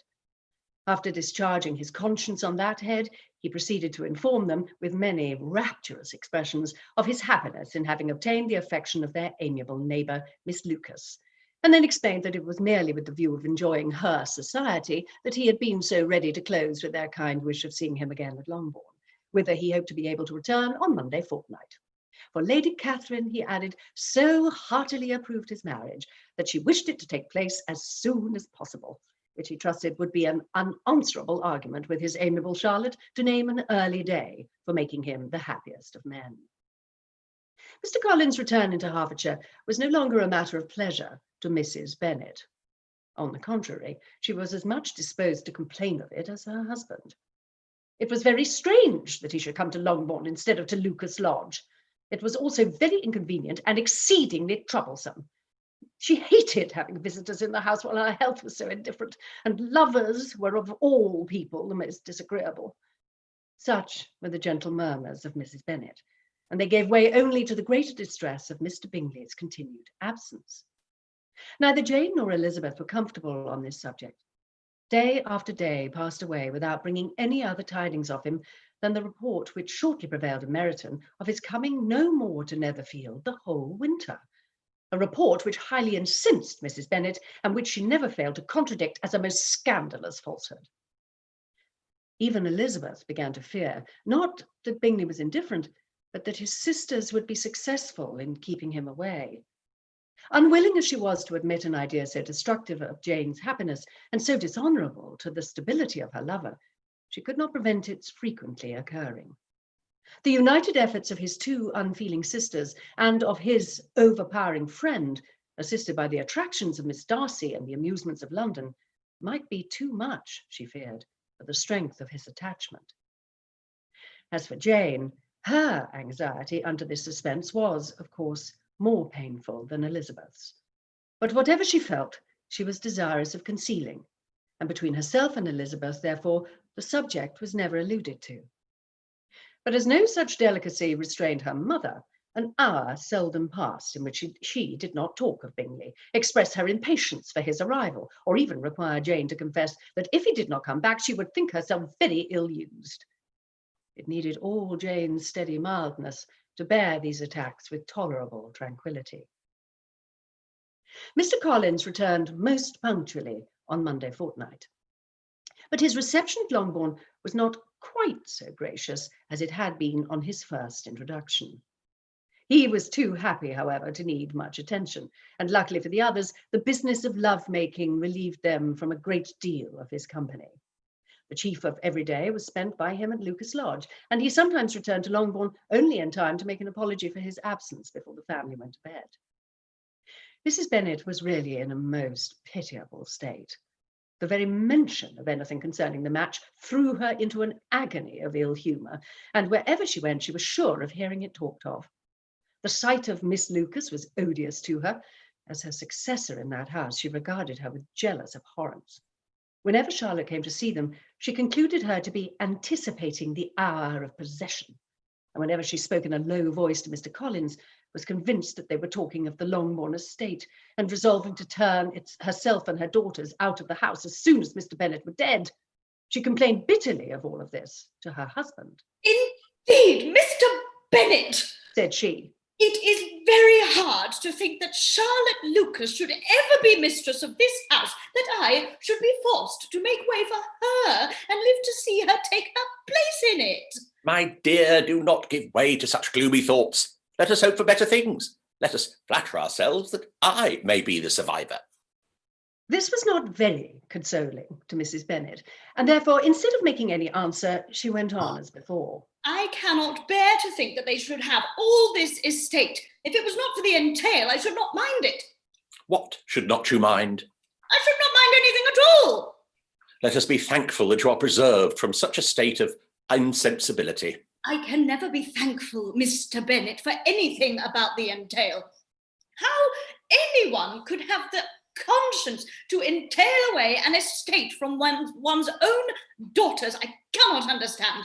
And for the sake of Mr. Collins, too. Why should he have it more than anybody else?" I leave it to yourself to determine, said Mr. Bennet.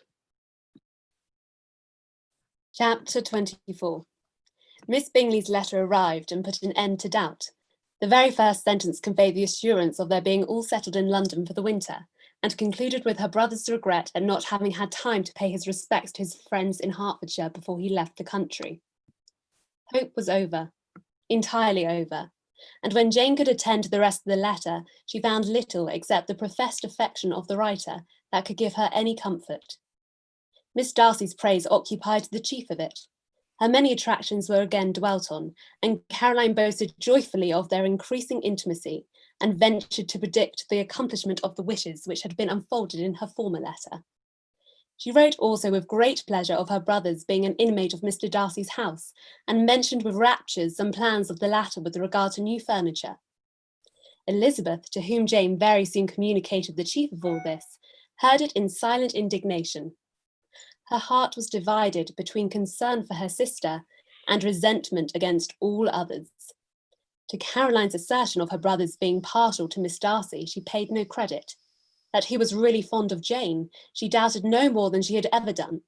And much as she had always been disposed to like him, she could not think without anger, hardly without contempt, on that easiness of temper, that want of proper resolution, which now made him the slave of his designing friends, and led him to sacrifice of his own happiness to the caprice of their inclination. Had his own happiness, however, been the only sacrifice, he might have been allowed to sport with it in whatever manner he thought best. But her sister's was involved in it, and she thought he must be sensible himself. It was a subject, in short, on which reflection would be long indulged, and must be unavailing. She could think of nothing else, and yet whether Bingley's regard had really died away, or was suppressed by his friend's interference, whether he had been aware of Jane's attachment, or whether it had escaped his observation, whatever were the case, though her opinion of him must be materially affected by the difference, her sister's situation remained the same, her peace equally wounded. A day or two passed before Jane had courage to speak of her feelings to Elizabeth, but at last, on Mrs. Bennet's leaving them together, after a longer irritation than usual about Netherfield and its master, she could not help but say, "Oh, that my dear mother had more command over herself. She can have no idea of the pain she gives me by her continual reflections on him. But I will not repine. It cannot last long. He will be forgot, and we shall all be as we were before." Elizabeth looked at her sister with incredulous solicitude, but said nothing. "You doubt me?" cried Jane, slightly colouring. "Indeed, you have no reason. He may live in my memory as the most amiable man of my acquaintance, but that is all. I have nothing either to hope or fear, and nothing to reproach him with. Thank God I have not that pain. A little time, therefore. I shall certainly try to get the better." With a stronger voice, she soon added, "I have this comfort immediately, that it has not been more than an error of fancy on my side, and that it has done no harm to anyone but myself." My dear Jane, exclaimed Elizabeth, "you are too good. Your sweetness and disinterestedness are really angelic. I do not know what to say to you. I feel as if I had never done you justice or loved you as you deserve." Miss Bennet eagerly disclaimed all extraordinary merit and threw back the praise on her sister's warm affection. "Nay," said Elizabeth, "this is not fair. You wish to think all the world respectable, and are hurt if I speak ill of anybody. I only want to think of you perfect, and you set yourself against it. Do not be afraid of my running into any excess, of my encroaching on your privilege of universal goodwill. You need not. There are few people whom I really love, and still fewer of whom I think well.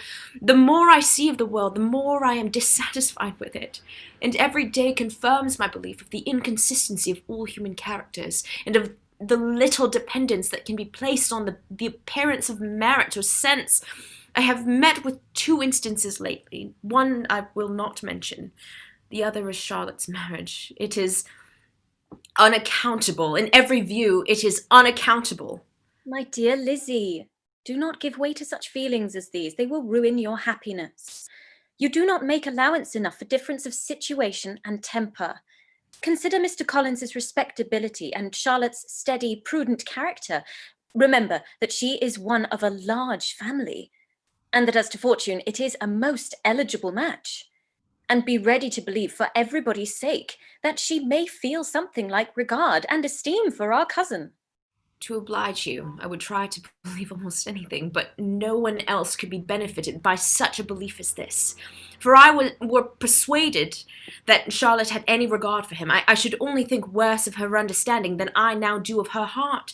My dear Jane, Mr. Collins is a conceited, pompous, narrow-minded, silly man. You know he is as well as I do, and you must feel as well as I do that the woman who married him cannot have a proper way of thinking. You shall not defend her, though it is Charlotte Lucas. You shall not, for the sake of one individual, change the meaning of principle and integrity, nor endeavour to persuade yourself or me that Selfishness is prudence, and insensibility of danger security for happiness. I must think your language too strong in speaking of both, replied Jane. And I hope you'll be convinced of it by seeing them happy together. But enough of this. You alluded to something else. You mentioned 2 instances. I cannot misunderstand you, but I entreat you, dear Lizzie, not to pain me by thinking that person to blame and saying your opinion of him is sunk. We must not be so ready to fancy ourselves intentionally injured. We must not expect a lively young man to be always so guarded and circumspect. It is very often nothing but our own vanity that deceives us. Women fancy admiration means more than it does. And men take care that they should. If it is designedly done, they cannot be justified, but I have no idea of there being so much design in the world as some persons imagine. I am far from attributing any part of Mr. Bingley's conduct to design, said Elizabeth. But without scheming to do wrong or to make others unhappy, there may be error, there may be misery, thoughtlessness, want of attention to other people's feelings, and want of resolution will do the business. And do you impute it to either of those? Yes, to the last. But if I go on, I shall displease you by saying what I think of persons you esteem. Stop me whilst you can.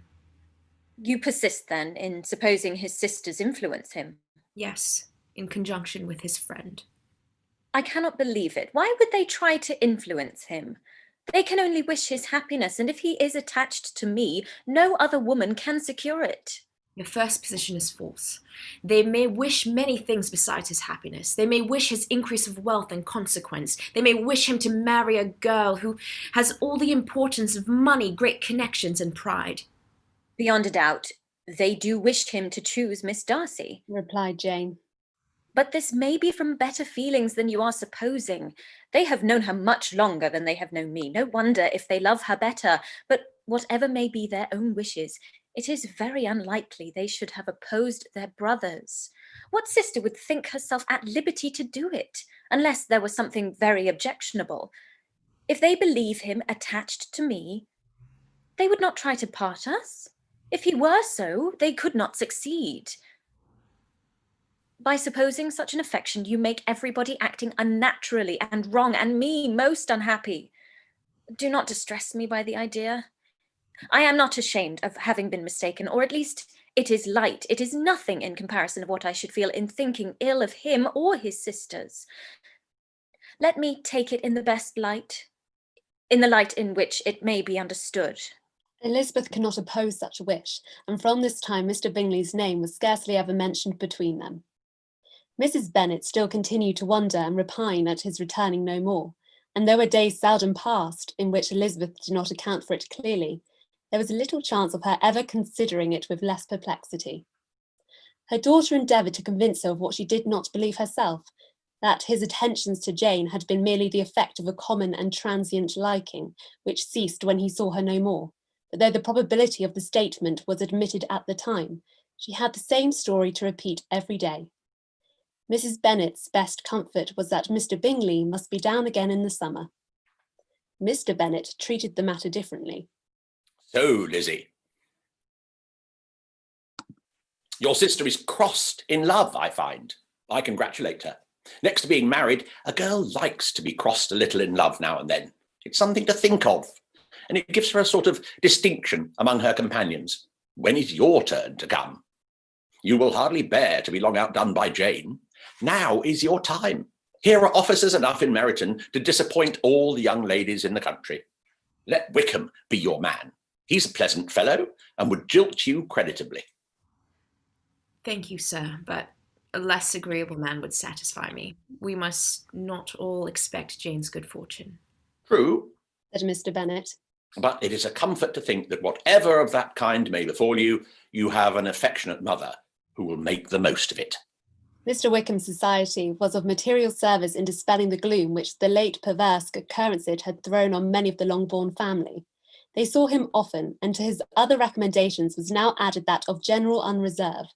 The whole of what Elizabeth had already heard, his claims on Mr. Darcy, and all that he had suffered from was now openly acknowledged and publicly canvassed, and everybody was pleased to know how much they had always disliked Mr. Darcy, before they had known anything of the matter.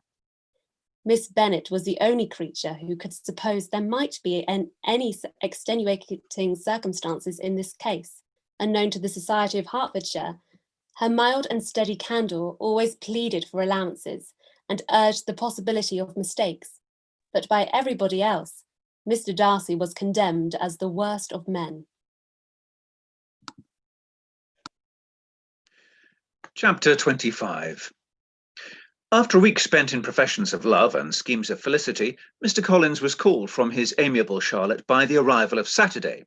The pain of separation, however, might be alleviated on his side by preparations for the reception of his bride, as he had reason to hope that shortly after his return into Hertfordshire, the day would be fixed that was to make him the happiest of men.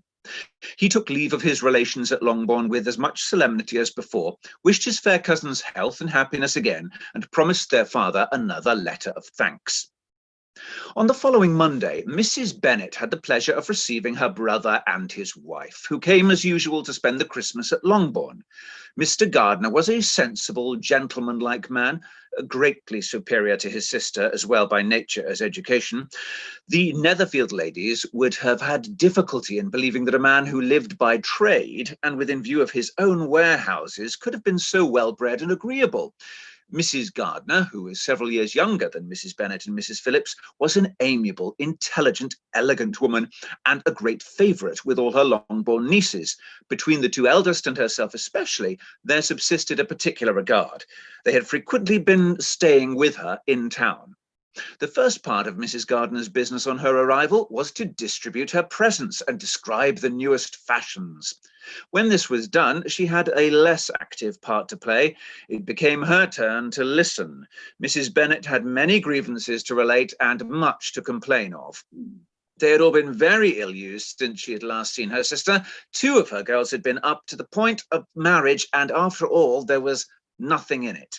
I do not blame Jane, she continued. For Jane would have got Mr. Bingley if she could, but Lizzie, oh sister, it is very hard to think that she might have been Mr. Collins' wife by this time, had it not been for her own perverseness. He made her an offer in this very room, and she refused him. The consequence of it is that Lady Lucas will have a daughter married before I have, and the Longbourn estate is just as much entailed as ever. The Lucases are very artful people indeed, sister. They are all for what they can get. I am sorry to say it of them, but it is so. It makes me very nervous and poorly to be so thwarted in my own family, and to have neighbours who think of themselves before anybody else. However, your coming just at this time is the greatest of comforts, and I am very glad to hear what you tell us of long sleeves. Mrs. Gardiner, to whom the chief of this news had been given before, in the course of Jane and Elizabeth's correspondence with her, made her sister a slight answer, and in compassion to her nieces, turned the conversation. When alone with Elizabeth afterwards, she spoke more on the subject. It seems likely to have been a desirable match for Jane, said she. I'm sorry it went off. But these things happen so often. A young man, such as you described, Mr. Bingley, so easily falls in love with a pretty girl for a few weeks, and when accident separates them, so easily forgets her, that these sort of inconsistencies are very frequent. An excellent consolation in its way, said Elizabeth. But it will not do for us.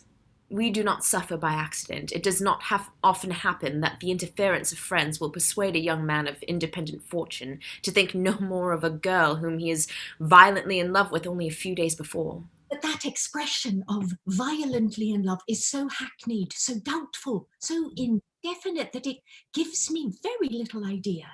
It is as often applied to feelings which arise from a half-hour's acquaintance as to a real, strong attachment. Pray, how violent was Mr. Bingley's love? I never saw a more promising inclination. He was growing quite inattentive to other people, and wholly engrossed by her. Every time they met, it was more decided and remarkable. At his own ball, he offended 2 or 3 young ladies by not asking them to dance, and I spoke to him twice myself without receiving an answer. Could there be finer symptoms? Is not general incivility the very essence of love? Oh, yes, of that kind of love which I suppose him to have felt. Poor Jane. I am sorry for her, because with her disposition she may not get over it immediately. It had better have happened to you, Lizzie. You would have laughed yourself out of it sooner. But do you think she would be prevailed upon to go back with us? Change of scene might be of service, and perhaps a little relief from home may be as useful as anything. Elizabeth was exceedingly pleased with this proposal and felt persuaded of her sister's ready acquiescence. I hope, added Mrs. Gardiner, that no consideration with regard to this young man will influence her. We live in so different a part of town, all our connections are so different, and as you well know, we go out so little that it is very improbable that they should meet at all unless he really comes to see her. And that is quite impossible, for he is now in the custody of his friend, and Mr. Darcy would no more suffer him to call on Jane in such a part of London. My dear aunt, how could you think of it? Mr. Darcy may perhaps have heard of such a place as Gracechurch Street, but he would hardly think a month's ablution enough to cleanse him from its impurities, were he once to enter it. And depend upon it, Mr. Bingley never stirs without him. So much the better. I hope they will not meet at all. But does not Jane correspond with his sister? She will not be able to help calling. She will drop the acquaintance entirely. But in spite of the certainty in which Elizabeth affected to place this point, as well as the still more interesting one of Bingley's being withheld from seeing Jane, she felt a solicitude on the subject which convinced her on examination that she did not consider it entirely hopeless. It was possible, and sometimes she thought it probable, that his affection might be reanimated and the influence of his friends successfully combated by the more natural influence of Jane's attractions. Miss Bennet accepted her aunt's invitation with pleasure, and the Bingleys were no otherwise in her thoughts at the same time than as she hoped by Caroline's not living in the same house with her brother, she might occasionally spend a morning with her without any danger of seeing him.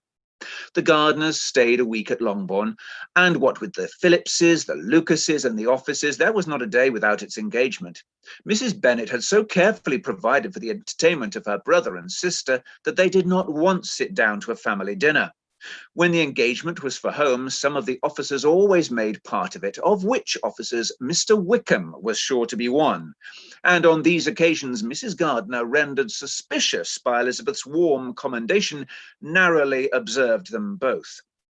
Without supposing them from what she saw to be very seriously in love, their preference of each other was plain enough to make her a little uneasy, and she resolved to speak to Elizabeth on the subject before she left Hertfordshire, and represent to her the imprudence of encouraging such an attachment.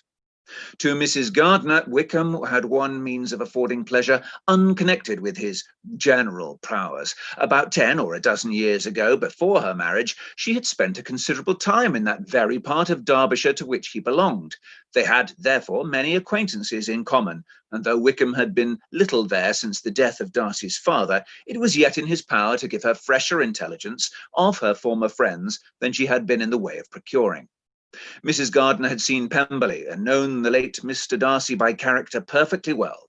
Here, consequently, was an inexhaustible subject of discourse. In comparing her recollection of Pemberley with the minute description which Wickham could give, and in bestowing her tribute of praise on the character of its late possessor, she was delighting both him and herself. On being made acquainted with the present Mr. Darcy's treatment of him, she tried to remember some of that gentleman's reputed disposition when quite a lad, which might agree with it, and was confident at last that she recollected having heard Mr. Fitzwilliam Darcy formerly spoken of as a very proud, ill-natured boy. Chapter 26. Mrs. Gardiner's caution to Elizabeth was punctually and kindly given on the first favourable opportunity of speaking to her alone.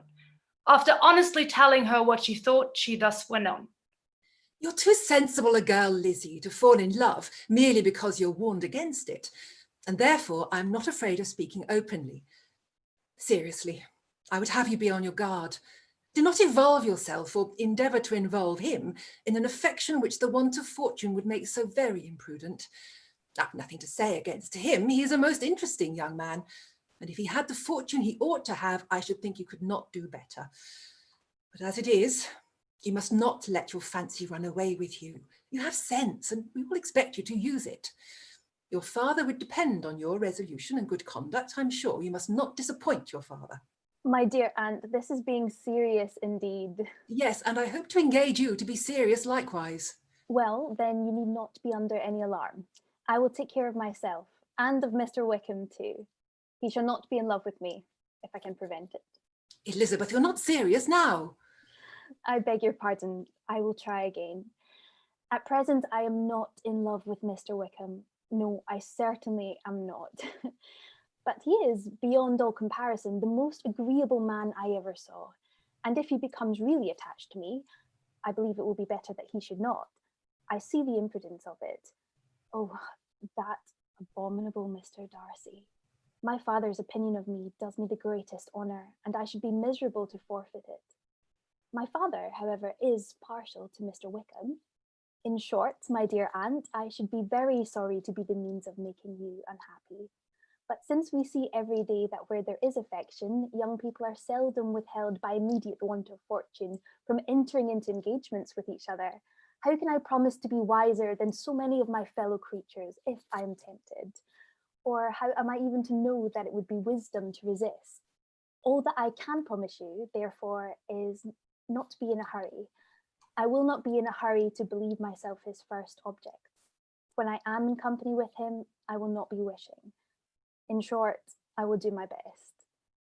Perhaps it will be as well if you discourage his coming here so very often, but at least you should not remind your mother of inviting him. As I did the other day, said Elizabeth with a conscious smile. Very true. It will be wise in me to refrain from that. But do not imagine that he is always here so often. It is on your account that he has been so frequently invited this week.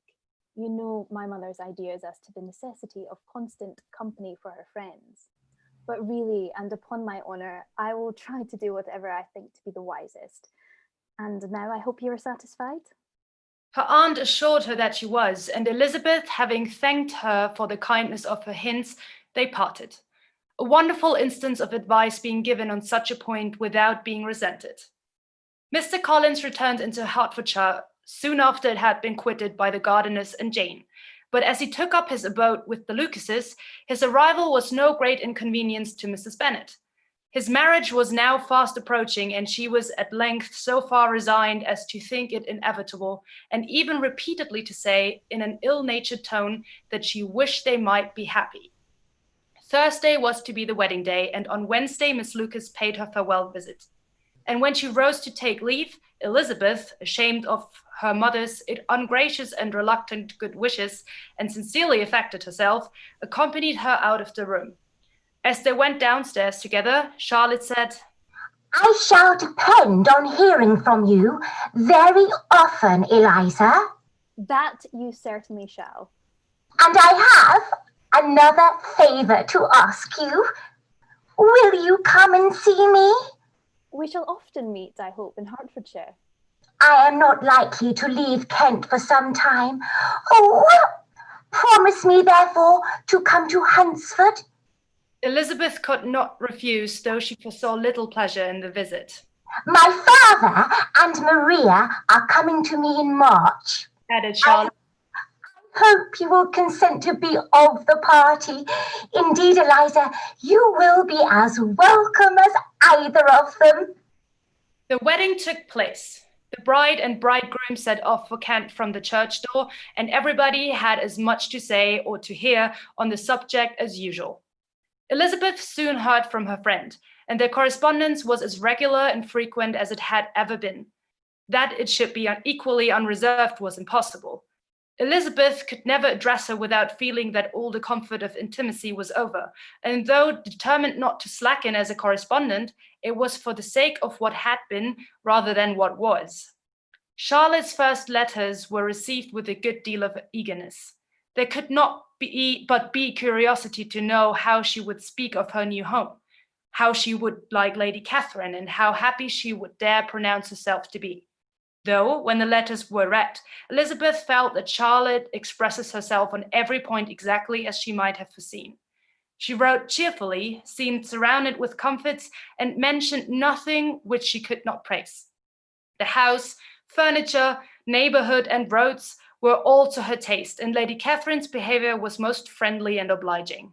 It was Mr. Collins's picture of Hunsford engrossing rationally softened, and Elizabeth perceived that she must wait for her own visit there to know the rest. Jane had already written a few lines to her sister to announce their safe arrival in London, and when she wrote again, Elizabeth hoped it would be in her power to say something of the Bingleys. Her impatience for the second letter was as well rewarded as impatience generally is. Jane had been a week in town without either seeing or hearing from Caroline. She accounted for it, however, by supposing that her last letter to her friend from Longbourn had by some accident been lost. My aunt, he continued, is going tomorrow into that part of town, and I shall be taking the opportunity of calling in Grosvenor Street. She wrote again when the visit was paid, and she had seen Miss Bingley. I did not think Caroline in spirits, were her words, but she was very glad to see me, and reproached me for giving her no notice of my coming to London. I was right, therefore. My last letter had never reached her. I inquired after her brother, of course. He was well, but so much engaged with Mr. Darcy that they scarcely ever saw him. I found that Miss Darcy was expected to dinner. I wish I could see her. My visit was not long, as Caroline and Mrs. Hurst were going out. I dare say I shall soon see them here. Elizabeth shook her head over this letter. It convinced her that accident only could discover to Mr. Bingley her sister's being in town. 4 weeks passed away and Jane saw nothing of him. She endeavored to persuade herself that she did not regret it, but she could no longer be blind to Miss Bingley's inattention. After waiting at home every morning for a fortnight and inventing every evening a fresh excuse for her, the visitor did at last appear. But the shortness of her stay, and yet more the alteration of her manner, would allow Jane to deceive herself no longer. The letter which she wrote on this occasion to her sister will prove what she felt. My dearest Lizzie will, I am sure, be incapable of triumphing in her better judgment at my expense, when I confess myself to have been entirely deceived in Miss Bingley's regard for me. But, my dear sister, though the event has proved you right, do not think me obstinate if I still assert that, considering what her behaviour was, my confidence was as natural as your suspicion. I do not at all comprehend her reason for wishing to be intimate with me, but if the same circumstances were to happen again, I am sure I should be deceived again. Caroline did not return my visit till yesterday, and not a note, not a line did I receive in the meantime. When she did come, it was very evident that she had no pleasure in it. She made a slight formal apology for not calling before, said not a word of wishing to see me again, and was in every respect so altered a creature that when she went away, I was perfectly resolved to continue the acquaintance no longer. I pity, though I cannot help blaming her. She was very wrong in singling me out as she did. I can safely say that every advance to intimacy began on her side. But I pity her because she must feel that she has been acting wrong, and because I am very sure that anxiety for her brother is the cause of it. I need not explain myself farther, and though we know this anxiety to be quite needless, yet if she feels it, it will easily account for her behaviour to me, and so deservedly dear as he is to her sister, whatever anxiety she must feel on his behalf is natural and amiable. I cannot but wonder, however, at her having any such fears now, because if he had at all cared about me, we must have met long ago. He knows of my being in town, I am certain, from something she said herself, and yet it would seem by her manner of talking as if she wanted to persuade herself that he is really partial to Miss Darcy. I cannot understand it. If I were not afraid of judging harshly, I should almost be tempted to say that there is a strong appearance of duplicity in all this. But I will endeavour to banish every painful thought, and think only of what will make me happy. Your affection, and the invariable kindness of my dear uncle and aunt. Let me hear from you very soon. Miss Bingley said something of his never returning to Netherfield again, of giving up the house, but not with any certainty. We had better not mention it. I am extremely glad that you have such pleasant accounts from our friends at Hunsford. Pray go to see them, with Sir William and Maria. I am sure you will be very comfortable there. Yours, etc. This letter gave Elizabeth some pain, but her spirits returned as she considered that Jane would no longer be duped, by the sister at least. All expectation from the brother was now absolutely over. She would not even wish for a renewal of his attentions. His character sunk on every review of it. As a punishment for him, as well as a possible advantage to Jane, she seriously hoped he might really soon marry Mr. Darcy's sister, as by Wickham's account, she would make him abundantly regret what he had thrown away.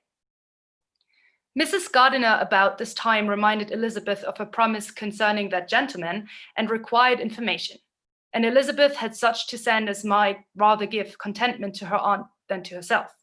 His apparent partiality had subsided, his attentions were over, he was the admirer of someone else. Elizabeth was watchful enough to see it all, but she could see it and write of it without material pain. Her heart had been but slightly touched, and her vanity was satisfied with believing that she would have been his only choice had fortune permitted it.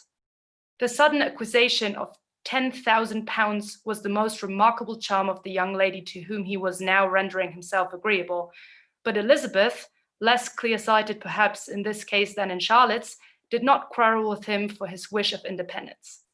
Nothing, on the contrary, could be more natural, and while able to suppose that it cost him a few struggles to relinquish her, she was ready to allow it a wise and desirable measure for both, and could very sincerely wish him happy. All this was acknowledged to Mrs. Gardiner, and after relating the circumstances, she thus went on.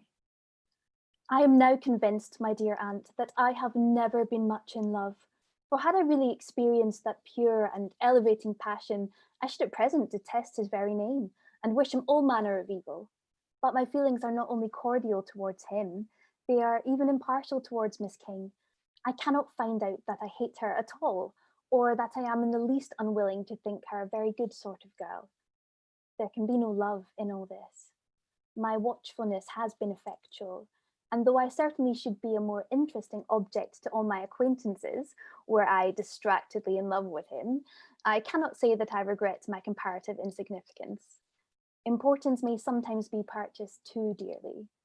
Kitty and Lydia take this defection much more to heart than I do. They are young in the ways of the world, and not yet open to the mortifying conviction that handsome young men must have something to live on, as well as the plain. Chapter 27.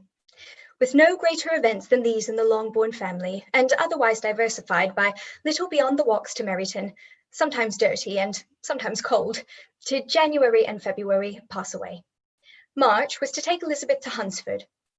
She had not at first thought very seriously of going thither, but Charlotte, she soon found, was depending on the plan, and she gradually learned to consider it herself with greater pleasure, as well as greater certainty.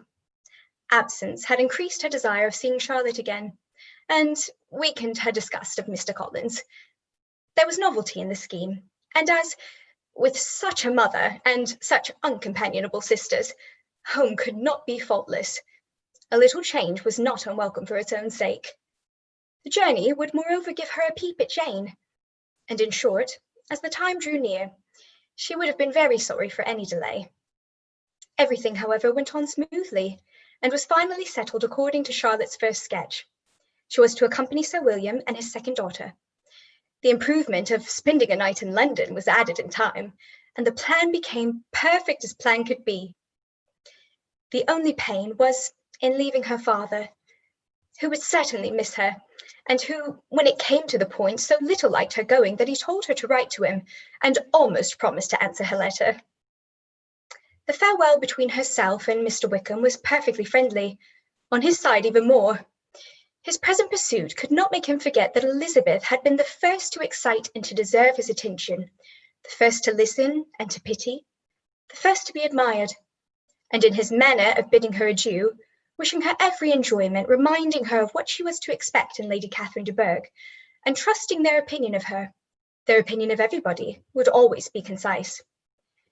There was solicitude, an interest which she felt must ever attach her to him with a most sincere regard, and she parted from him convinced that, whether married or single, he must always be her model of the amiable and pleasing. Her fellow travellers the next day were not of a kind to make her think him less agreeable. Sir William Lucas and his daughter Maria, a good-humoured girl, but as empty-headed as himself, had nothing to say that could be worth hearing, and were listened to with about as much delight as the rattle of the chaise. Elizabeth loved absurdities, but she had known Sir William's too long. He could tell her nothing new of the wonders of his presentation and knighthood, and his civilities were worn out, like his information. It was a journey of only 24 miles, and they began it so early as to be in Gracechurch Street by noon. As they drove to Mr. Gardiner's door, Jane was at a drawing-room window watching their arrival. When they entered the passage, she was there to welcome them, and Elizabeth, looking earnestly in her face, was pleased to see it healthful and lovely as ever.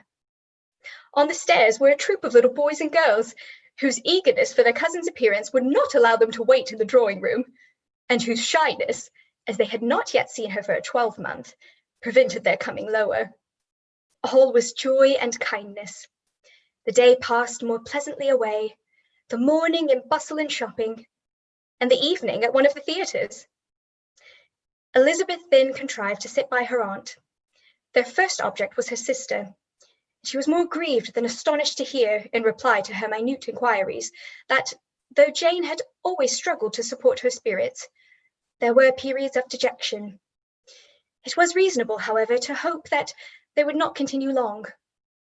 Mrs. Gardiner gave her the particulars also of Miss Bingley's visit in Gracechurch Street, and repeated conversations occurring at different times between Jane and herself, which proved that the former had, from her heart, given up the acquaintance.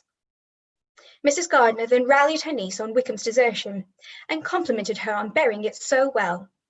But my dear Elizabeth, she added, what sort of girl is Miss King? I should be sorry to think our friend mercenary.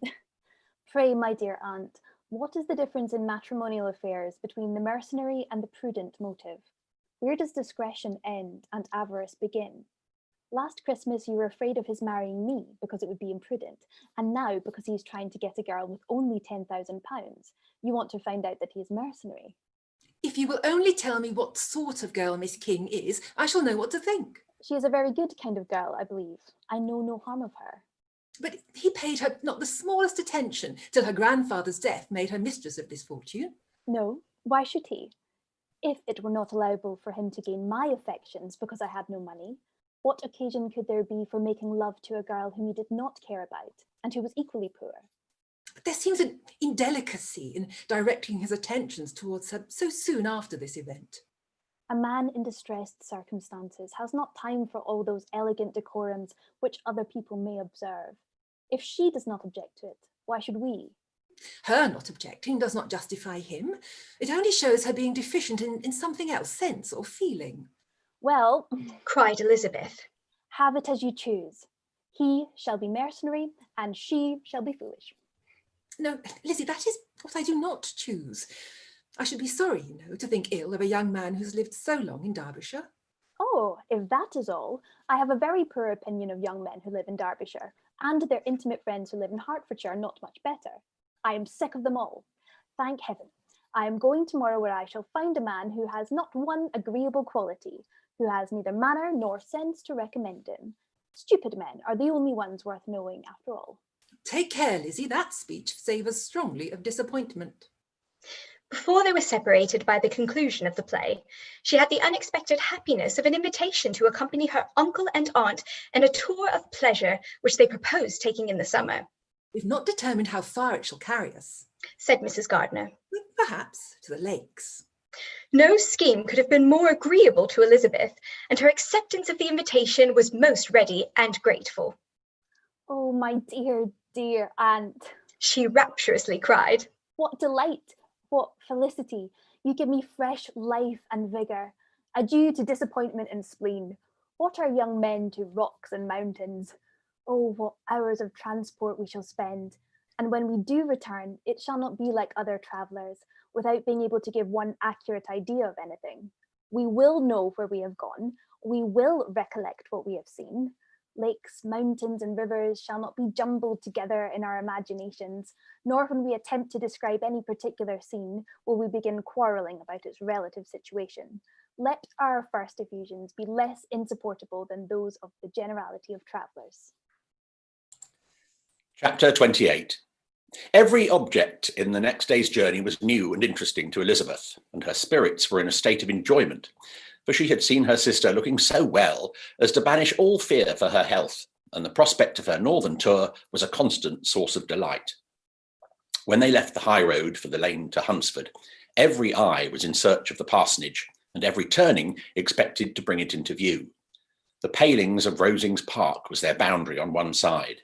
Elizabeth smiled at the recollection of all that she'd heard of its inhabitants. At length, the parsonage was discernible. The garden sloping to the road, the house standing in it, the green pales and the laurel hedge, everything declared they were arriving. Mr. Collins and Charlotte appeared at the door, and the carriage stopped at the small gate which led by a short gravel walk to the house, amidst the nods and smiles of the whole party. In a moment, they were all out of the chaise, rejoicing at the sight of each other. Mrs. Collins welcomed her friend with the liveliest pleasure, and Elizabeth was more and more satisfied with coming when she found herself so affectionately received. She saw instantly that her cousin's manners were not altered by his marriage. His formal civility was just what it had been, and he detained her some minutes at the gate to hear and satisfy his inquiries after all her family. They were then, with no other delay than his pointing out the neatness of the entrance, taken into the house. And as soon as they were in the parlour, he welcomed them a second time, with ostentatious formality to his humble abode, and punctually repeated all his wife's offers of refreshment. Elizabeth was prepared to see him in his glory, and she could not help in fancying that in displaying the good proportion of the room, its aspect and its furniture, he addressed himself particularly to her, as if wishing to make her feel what she had lost in refusing him. But though everything seemed neat and comfortable, she was not able to gratify him by any sigh of repentance, and rather looked with wonder at her friend that she could have so cheerful an air with such a companion. When Mr. Collins said anything of which his wife might reasonably be ashamed, which certainly was not unseldom, she involuntarily turned her eye on Charlotte. Once or twice she could discern a faint blush, but in general Charlotte wisely did not hear. After sitting long enough to admire every article of furniture in the room, from the sideboard to the fender, to give an account of their journey and of all that had happened in London, Mr. Collins invited them to take a stroll in the garden, which was large and well laid out, and to the cultivation of which he attended himself. To work in this garden was one of his most respectable pleasures, and Elizabeth admired the command of countenance with which Charlotte talked of the healthfulness of the exercise, and owned she encouraged it as much as possible. Here, leading the way through every walk and crosswalk, and scarcely allowing them an interval to utter the praises he asked for, every view was pointed out with a minuteness which left beauty entirely behind. He could number the fields in every direction, and could tell how many trees there were in the most distant clump. But of all the views which his garden, or which the country or kingdom could boast, none were to be compared with the prospect of Rosings, afforded by an opening in the trees that bordered the park nearly opposite the front of his house. It was a handsome, modern building, well situated on rising ground. From his garden, Mr. Collins would have led them round his 2 meadows, but the ladies, not having shoes to encounter the remains of a white frost, turned back, and while Sir William accompanied him, Charlotte took her sister and friend over the house, extremely well pleased, probably, to have the opportunity of showing it without her husband's help.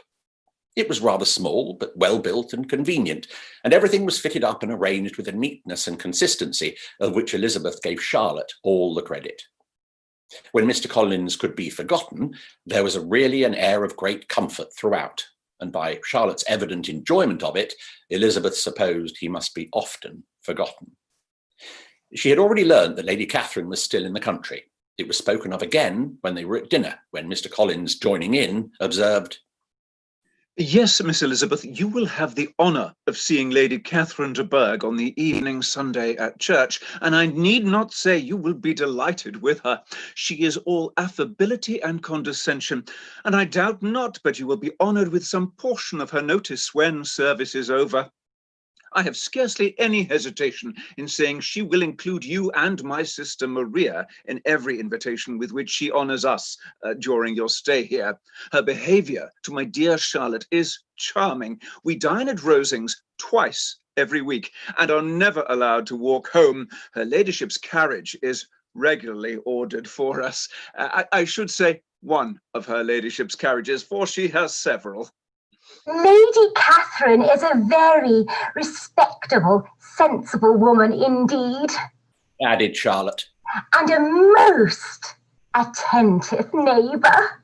Very true, my dear. That is exactly what I say. She is the sort of woman whom one cannot regard with too much deference. The evening was spent chiefly in talking over Hertfordshire news and telling again what had already been written. And when it closed, Elizabeth, in the solitude of her chamber, had to meditate upon Charlotte's degree of contentment, to understand her address in guiding and composure in bearing with her husband, and to acknowledge that it was all done very well. She also had to anticipate how her visit would pass, the quiet tenor of their usual enjoyments, the vexatious interruptions of Mr. Collins, and the gaieties of their intercourse with Rosings. A lively imagination soon settled it all. About the middle of the next day, as she was in her room getting ready for a walk, a sudden noise below seemed to speak the whole house in confusion, and after listening a moment, she heard somebody running up the stairs in a violent hurry, and calling loudly after her. She opened the door and met Maria in the landing place, who, breathless with agitation, cried out, "Oh, my dear Eliza, pray make haste and come into the dining room, for there is such a sight to be seen. I will not tell you what it is. Make haste and come down this moment." Elizabeth asked questions in vain. Maria would tell her nothing more, and down they ran into the dining room, which fronted the lane, in quest of this wonder. It was two ladies, stopping in a low phaeton at the garden gate. "And is this all?" cried Elizabeth. "I expected at least that the pigs were got into the garden, and here is nothing but Lady Catherine and her daughter." "My dear," said Maria, quite shocked at the mistake. "it is not Lady Catherine. The old lady is Mrs. Jenkinson, who lives with them. The other is Miss de Bourgh. Only look at her. She is quite a little creature. Who would have thought that she would be so thin and small?" "She is abominably rude to keep Charlotte out of doors in all this wind. Why does she not come in?" "Oh, Charlotte says she hardly ever does. It is the greatest of favours when Mr. Bourgh comes in." "I like her appearance," said Elizabeth, struck with other ideas. "She looks sickly and cross. Yes, she will do for him very well. She will make him a very proper wife." Mr. Collins and Charlotte were both standing at the gate in conversation with the ladies, and Sir William, to Elizabeth's high diversion, was stationed in the doorway in earnest contemplation of the greatness before him, and constantly bowing whenever Mr. Bourgh looked that way. At length there was nothing more to be said. The ladies drove on, and the others returned into the house. Mr. Collins no sooner saw the two girls than he began to congratulate them on their good fortune, which Charlotte explained by letting them know that the whole party was asked to dine at Rosings the next day. Chapter 29. Mr. Collins's triumph in consequence of this invitation was complete. The power of displaying the grandeur of his patroness to his wondering visitors and of letting them see her civility towards himself and his wife was exactly what he had wished for, and that an opportunity of doing it should be given so soon was such an instance of Lady Catherine's condescension as he knew not how to admire enough. "I confess," said he, "that I should not have been at all surprised by her ladyship's asking us on Sunday to drink tea and spend the evening at Rosings. I rather expected, from my knowledge of her affability, that it would happen. But who could have foreseen such an attention as this? Who could have imagined that we should receive an invitation to dine there? An invitation, moreover, including the whole party, so immediately after your arrival?" "I am the less surprised at what has happened," replied Sir William, "from that knowledge of what the manners of the really great really are, which my situation in life has allowed me to acquire. About the court, such instances of elegant breeding are not uncommon." Scarcely anything was talked of the whole day or next morning but their visit to Rosings. Mr. Collins was carefully instructing them in what they were to expect, that the sight of such rooms, so many servants, and so splendid a dinner might not wholly overpower them. When the ladies were separating for the toilette, he said to Elizabeth, Do not make yourself uneasy, my dear cousin, about your apparel. Lady Catherine is far from requiring that elegance of dress in us, which becomes herself and her daughter. I would advise you merely to put on whatever of your clothes is superior to the rest. There is no occasion for anything more. Lady Catherine will not think the worse of you for being simply dressed. She likes to have the distinction of rank preserved. While they were dressing, he came 2 or 3 times to their different doors to recommend their being quick, as Lady Catherine very much objected to be kept waiting for her dinner. Such formidable accounts of her ladyship and the manner of her living quite frightened Maria Lucas, who had been little used to company, and she looked forward to her introduction at Rosings with as much apprehension as her father had done to his presentation at St. James's. As the weather was fine, they had a pleasant walk of about half a mile across the park.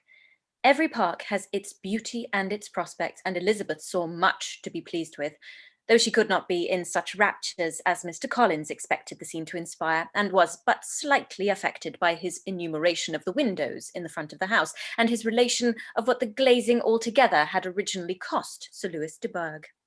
When they ascended the steps to the hall, Maria's alarm was every moment increasing, and even Sir William did not look perfectly calm. Elizabeth's courage did not fail her.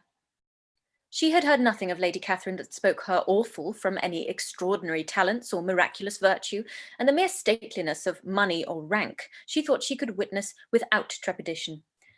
From the entrance hall, of which Mr. Collins pointed out with a rapturous air the fine proportion and the finished ornaments, they followed the servants through an antechamber to the room where Lady Catherine, her daughter, and Mrs. Jenkinson were sitting.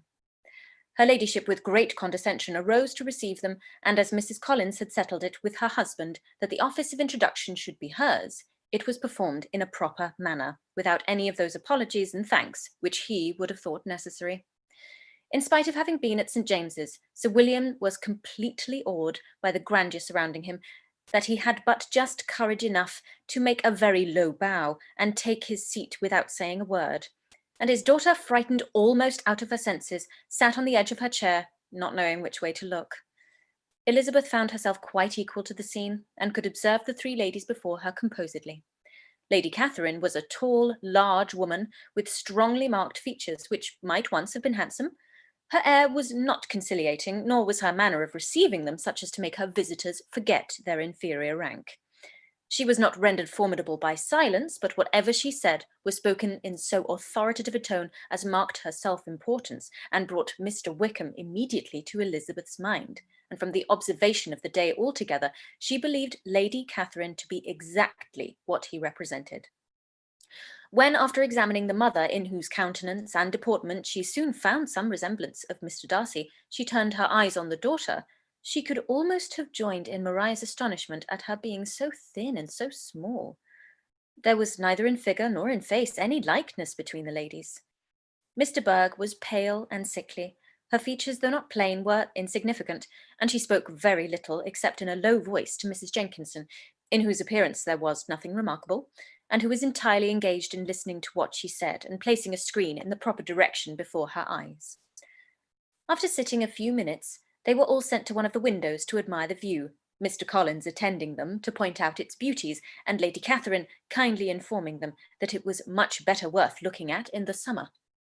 The dinner was exceedingly handsome, and there were all the servants and all the articles of plate which Mr. Collins had promised. As he had likewise foretold, he took his seat at the bottom of the table by her ladyship's desire, and looked as if he felt that life could furnish nothing greater. He carved and ate and praised with delighted alacrity, and every dish was commended first by him and then by Sir William, who was now enough recovered to echo whatever his son-in-law said, in a manner which Elizabeth wondered Lady Catherine could bear.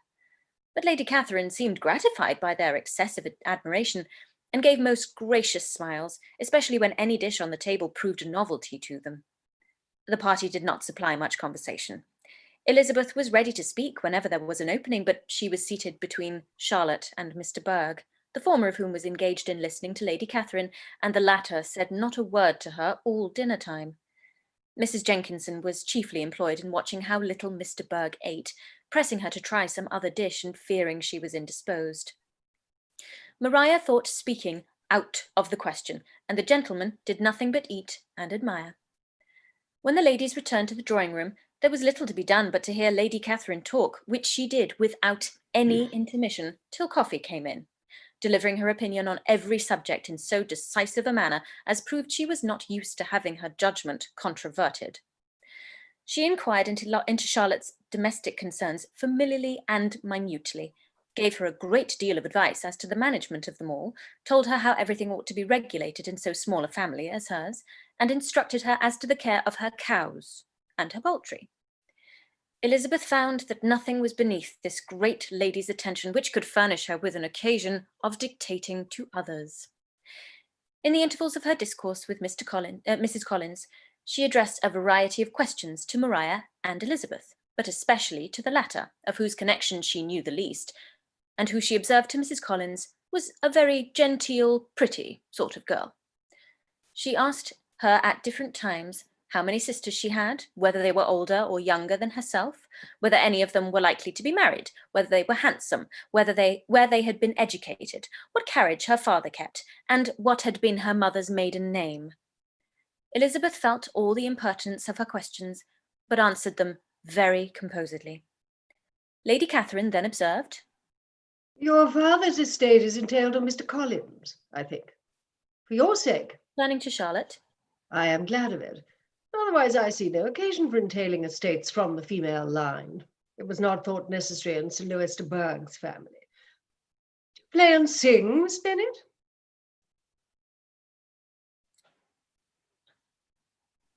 A little.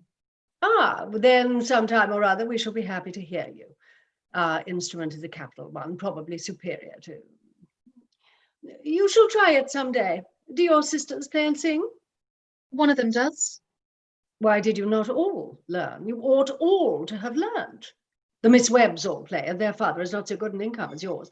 Do you draw?" "No, not at all." "What? None of you?" "Not one." "Well, that is very strange. But I suppose you had no opportunity. Your mother should have taken you to town every spring for the benefit of masters." "My mother would have had no objection, but my father hates London." Has your governess left you?" "We never had a governess." "No governess? How is that possible? 5 daughters brought up at home without a governess? I never heard of such a thing. Your mother must have been quite a slave to your education." Elizabeth could hardly help smiling as she assured her that had not been the case. "Then who taught you? Who attended to you? Without a governess, you must have been neglected." "Compared with some families, I believe we were.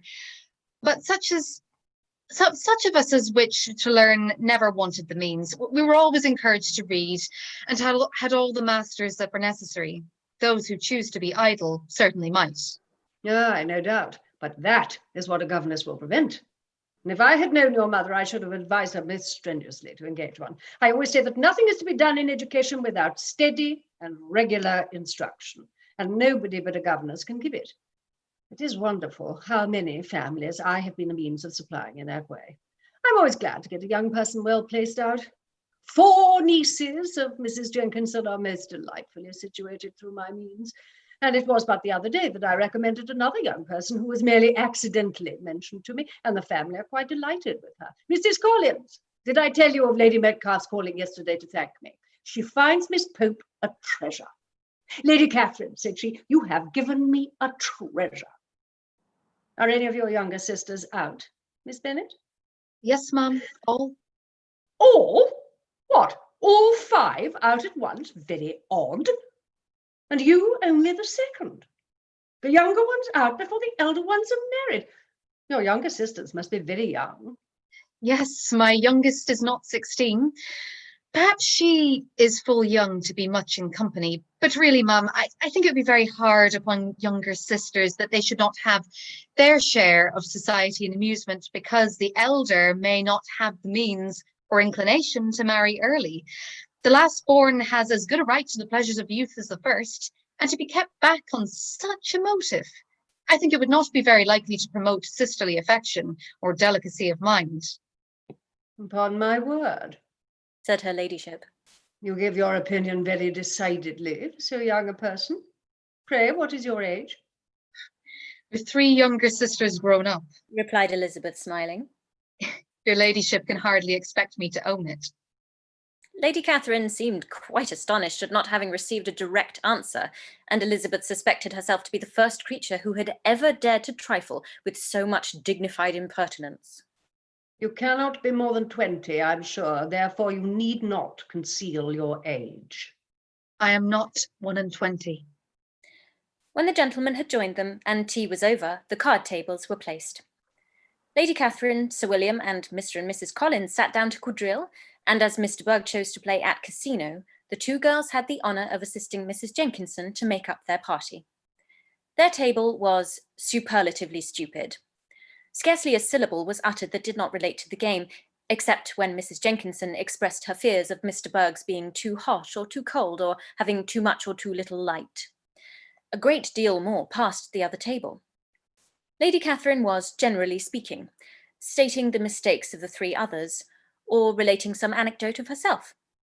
Mr. Collins was employed in agreeing to everything her ladyship said, thanking her for every fish he won and apologising if he thought he had won too many. Sir William did not say much. He was storing his memory with anecdotes and noble names. When Lady Catherine and her daughter had played as long as they chose, the tables were broken up.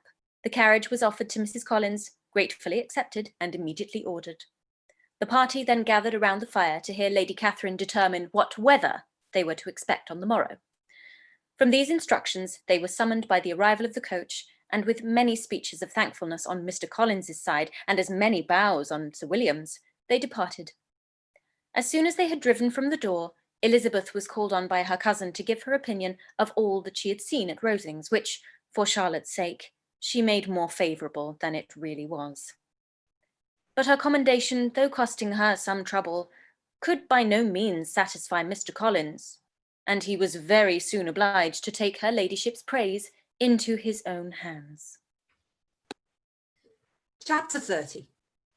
Sir William stayed only a week in Hunsford, but his visit was long enough to convince him of his daughter's being most comfortably settled, and of her possessing such a husband and such a neighbour as were not often met with. While Sir William was with them, Mr. Collins devoted his morning to driving them out in his gig and showing him the country.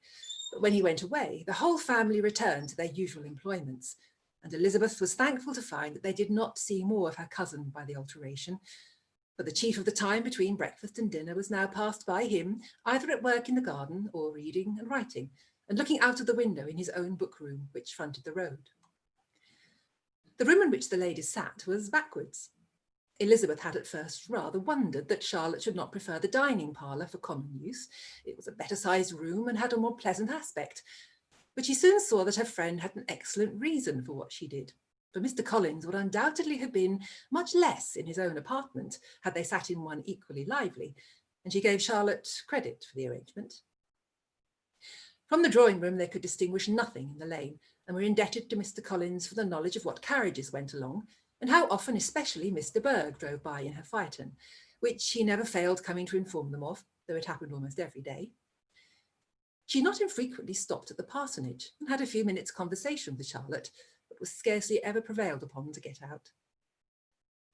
Very few days passed in which Mr. Collins did not walk to Rosings, and not many in which his wife did not think it necessary to go likewise.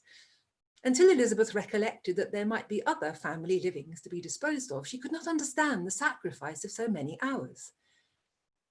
Now and then they were honoured with a call from her ladyship, and nothing escaped her observation that was passing in the room during these visits. She examined into their employments, looked at their work and advised them to do it differently, found fault with the arrangement of the furniture, or detected the housemaid in negligence, and if she accepted any refreshment, seemed to do it only for the sake of finding out that Mrs. Collins' joints of meat were too large for her family. Elizabeth soon perceived that, though this great lady was not in commission of the peace of the county, she was a most active magistrate in her own parish, the minutest concerns of which were carried to her by Mr. Collins, and whenever any of the cottagers were disposed to be quarrelsome, discontented or too poor, she sallied forth into the village to settle their differences, silence their complaints, and scold them into harmony and plenty. The entertainment of dining at Rosings was repeated about twice a week, and allowing for the loss of Sir William, and there being only one card table in the evening, every such entertainment was the counterpart of the first. Their other engagements were few, as the style of living in the neighbourhood in general was beyond Mr. Collins's reach. This, however, was no evil to Elizabeth, and upon the whole she spent her time comfortably enough. There were half hours of pleasant conversation with Charlotte, and the weather was so fine for the time of year that she had often great enjoyment out of doors. Her favourite walk, and where she frequently went while the others were calling on Lady Catherine, was along the open grove which edged that side of the park, where there was a nice sheltered path, which no one seemed to value but herself, and where she felt beyond the reach of Lady Catherine's curiosity. In this quiet way, the first fortnight of her visit soon passed away. Easter was approaching, and the week preceding it was to bring an addition to the family at Rosings, in which so small a circle must be important. Elizabeth had heard soon after her arrival that Mr. Darcy was expected there in the course of a few weeks, and though there were not many of her acquaintances whom she did not prefer, his coming would furnish one comparatively new to look at their Rosings parties, and she might be amused at seeing how hopeless Miss Bingley's designs on him were by his behaviour to his cousin, for whom he was evidently destined by Lady Catherine, who talked of his coming with the greatest satisfaction, spoke of him in terms of the highest admiration, and seemed almost angry to find out he'd already been frequently seen by Miss Lucas and herself. His arrival was soon known at the parsonage, for Mr. Collins was walking the whole morning within view of the lodges opening into Hunsford Lane, in order to have the earliest assurance of it, and after making his bow as the carriage turned into the park, hurried home with the great intelligence. On the following morning he hastened to Rosings to pay his respects. There were two nephews of Lady Catherine to require them, for Mr. Darcy had brought with him a Colonel Fitzwilliam, the younger son of his uncle, Lord. And to the great surprise of all the party, when Mr. Collins returned, the gentleman accompanied him. Charlotte had seen them from her husband's room, crossing the road, and immediately running into the other, told the girls what an honour they might expect, adding,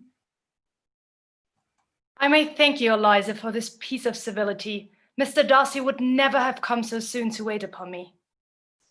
Elizabeth had scarcely time to disclaim or write the compliment before their approach was announced by the doorbell, and shortly afterwards the three gentlemen entered the room. Colonel Fitzwilliam, who led the way, was about 30, not handsome, but in person and address most truly the gentleman. Mr. Darcy looked just as he'd been used to look in Hertfordshire, paid his compliments with his usual reserve to Mrs. Collins, and whatever might be his feelings towards her friend, met her with every appearance of composure. Elizabeth merely curtsied to him without saying a word. Colonel Fitzwilliam entered into conversation directly with the readiness and ease of a well-bred man, and talked very pleasantly, but his cousin, after having addressed a slight observation on the house and garden to Mrs. Collins, sat for some time without speaking to anybody. At length, however, his civility was so far awakened as to inquire of Elizabeth after the health of her family. She answered him in the usual way, and after a moment's pause, added, My eldest sister has been in town these 3 months. Have you never happened to see her there? She was perfectly sensible that he never had, but she wished to see whether he'd betray any consciousness of what had passed between the Bingleys and Jane, and she thought he looked a little confused as he answered that he'd never been so fortunate as to meet Miss Bennet. The subject was pursued no further, and the gentlemen soon afterwards went away. Chapter 31. Colonel Fitzwilliam's manners were very much admired at the parsonage, and the ladies all felt that he must add considerably to the pleasures of their engagements at Rosings. It was some days, however, before they received any invitation thither, for while there were visitors in the house, they could not be necessary, and it was not till Easter Day, almost a week after the gentleman's arrival, that they were honoured by such an attention, and then they were merely asked on leaving church to come there in the evening. For the last week they had seen very little of Lady Catherine or her daughter. Colonel Fitzwilliam had called at the parsonage more than once during the time, but Mr. Darcy they had only seen at church. The invitation was accepted, of course, and at a proper hour they joined the party in Lady Catherine's drawing-room. Her ladyship received them civilly, but it was plain that their company was by no means so acceptable as when she could get nobody else, and she was, in fact, almost engrossed by her nephews, speaking to them, especially to Darcy, much more than to any other person in the room. Colonel Fitzwilliam seemed really glad to see them. Anything was a welcome relief to him at Rosings, and Mrs. Collins' pretty friend had moreover caught his fancy very much. He now seated himself by her and talked so agreeably of Kent and Hertfordshire, of travelling and staying at home, of new books and music, that Elizabeth had never been half so well entertained in that room before, and they conversed with so much spirit and flow as to draw the attention of Lady Catherine herself, as well as of Mr. Darcy. His eyes had been soon and repeatedly turned towards them with a look of curiosity, and that her ladyship, after a while, shared the feeling was more openly acknowledged, for she did not scruple to call out, "What is it that you are saying, Fitzwilliam? What is it that you are talking of? What are you telling Miss Bennet? Let me hear what it is." We are speaking of music, madam, said he, when no longer able to avoid a reply. "Of music? Then pray speak aloud. It is of all subjects my delight.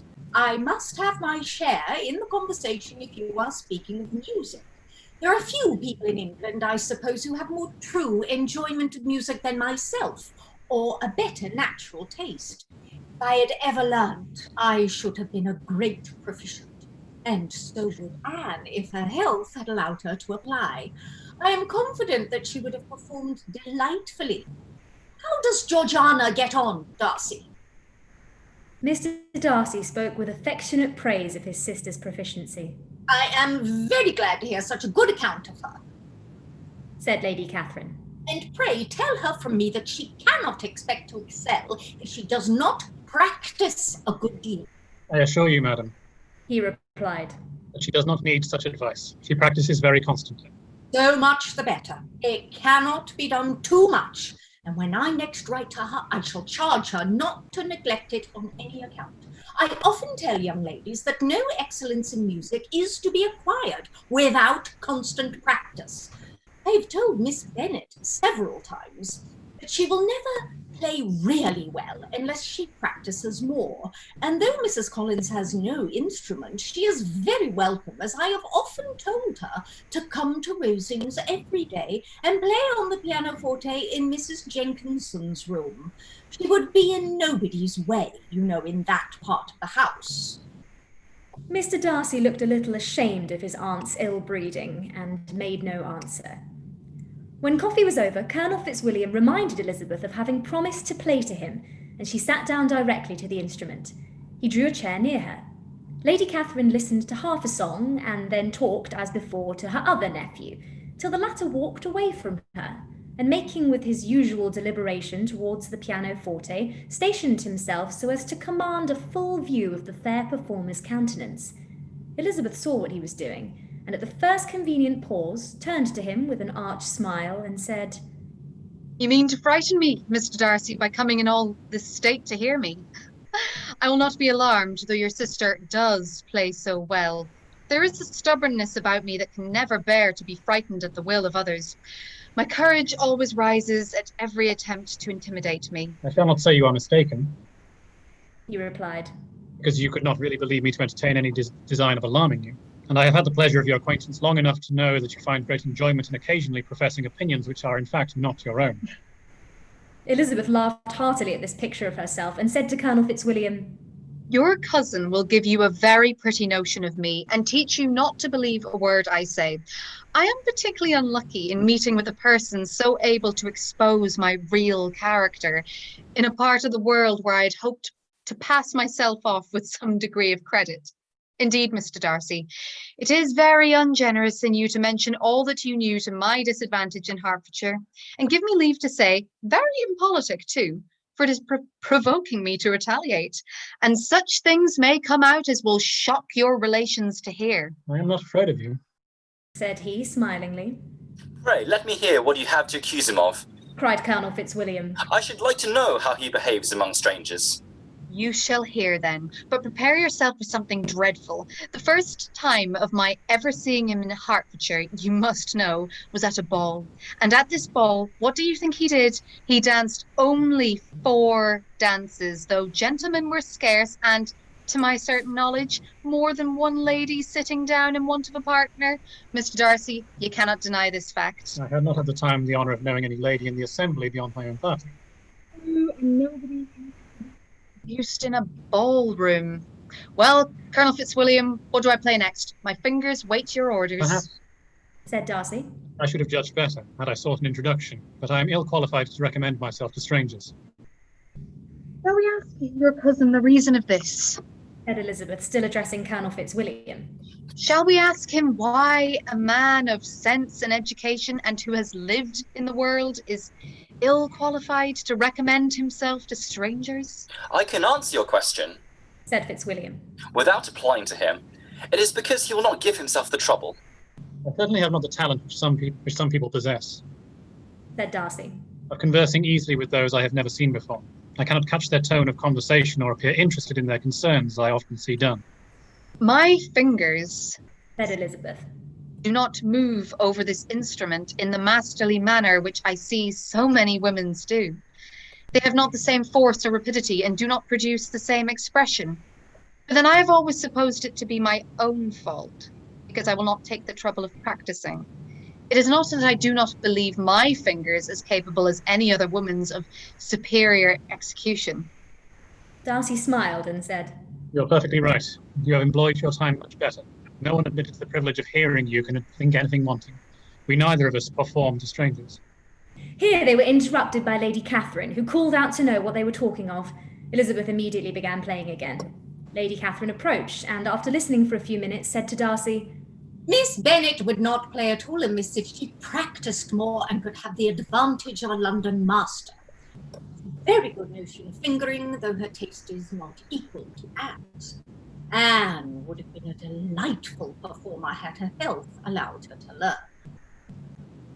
Elizabeth looked at Darcy to see how cordially he assented to his cousin's praise, but neither at that moment nor at any other could she discern any symptom of love, and from the whole of his behaviour to Mr. Berg, she derived this comfort for Miss Bingley, that he might have been just as likely to marry her had she been his relation.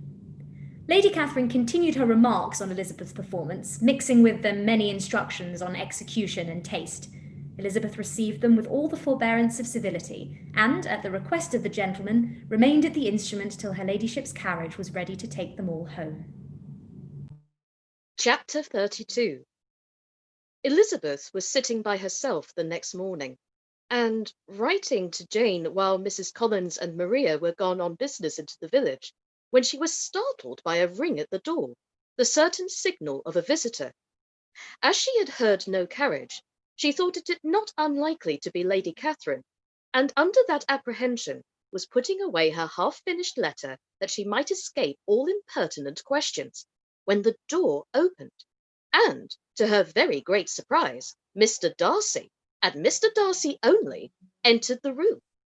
He seemed astonished too on finding her alone, and apologised for his intrusion by letting her know that he had understood all the ladies were to be within. They then sat down, and when her inquiries after Rosings were made, seemed in danger of sinking into total silence. It was absolutely necessary, therefore, to think of something, and in this emergence recollecting when she had seen him last in Hertfordshire, and feeling curious to know what he would say on the subject of their hasty departure, she observed, How very suddenly you all quitted Netherfield last November, Mr. Darcy.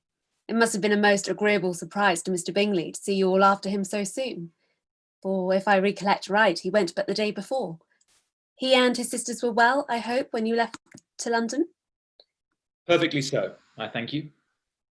She found that she was to receive no other answer, and after a short pause, added, I think I have understood that Mr. Bingley has not much idea of ever returning to Netherfield again. I have never heard him say so, but it is probable that he may spend very little of his time there in the future. He has many friends, and is at a time of life when friends and engagements are continually increasing. If he means to be but little at Netherfield, it would be better for the neighbourhood that he should give up the place entirely, for then we might possibly get a settled family there. But perhaps Mr. Bingley did not take the house so much for the convenience of the neighbourhood as for his own, and we must expect him to keep it or quit it on the same principle. I should not be surprised, said Darcy. if he were to give it up as soon as any eligible purchase offers. Elizabeth made no answer. She was afraid of talking longer of his friend, and, having nothing else to say, was now determined to leave the trouble of finding a subject to him. He took the hint and soon began with, This seems a very comfortable house. Lady Catherine, I believe, did a great deal to it when Mr. Collins first came to Hunsford. I believe she did, and I am sure she should not have bestowed her kindness on a more grateful object. Mr. Collins appears to be very fortunate in his choice of a wife. Yes, indeed. His friends may well rejoice in his having met with one of the very few sensible women who would have accepted him, or have made him happy if they had. My friend has an excellent understanding, though I am not certain that I consider her marrying Mr. Collins as the wisest thing she ever did. She seems perfectly happy, however, and in a prudential light it is certainly a very good match for her. It must be very agreeable for her to be settled within so easy a distance of her own family and friends. An easy distance, do you call it? It's nearly 50 miles. And what is 50 miles of a good road? Little more than half a day's journey. Yes, I call it very easy distance. I should never have considered the distance as one of the advantages of the match, cried Elizabeth. I should have never have said Mrs. Collins was settled near her family. It is a proof of your own attachment to Hertfordshire. Anything beyond the very neighbourhood of Longbourn, I suppose, would appear far. As he spoke, there was a sort of smile which Elizabeth fancied she understood. He must be supposing her to be thinking of Jane and Netherfield, and she blushed as she answered, I do not mean to say that woman may not be settled too near her family. The far and the near must be relative and depend on many varying circumstances. Where there is fortune to make the expenses of travelling unimportant, distance becomes no evil. That is not the case here. Mr. and Mrs. Collins have a comfortable income, but not such a one as will allow of frequent journeys, and I am persuaded my friend would not call herself near her family under less than half the present distance. Mr. Darcy drew his chair a little towards her and said, You cannot have a right to such very strong local attachment. You cannot have been always at Longbourn. Elizabeth looked surprised. The gentleman experienced some change of feeling.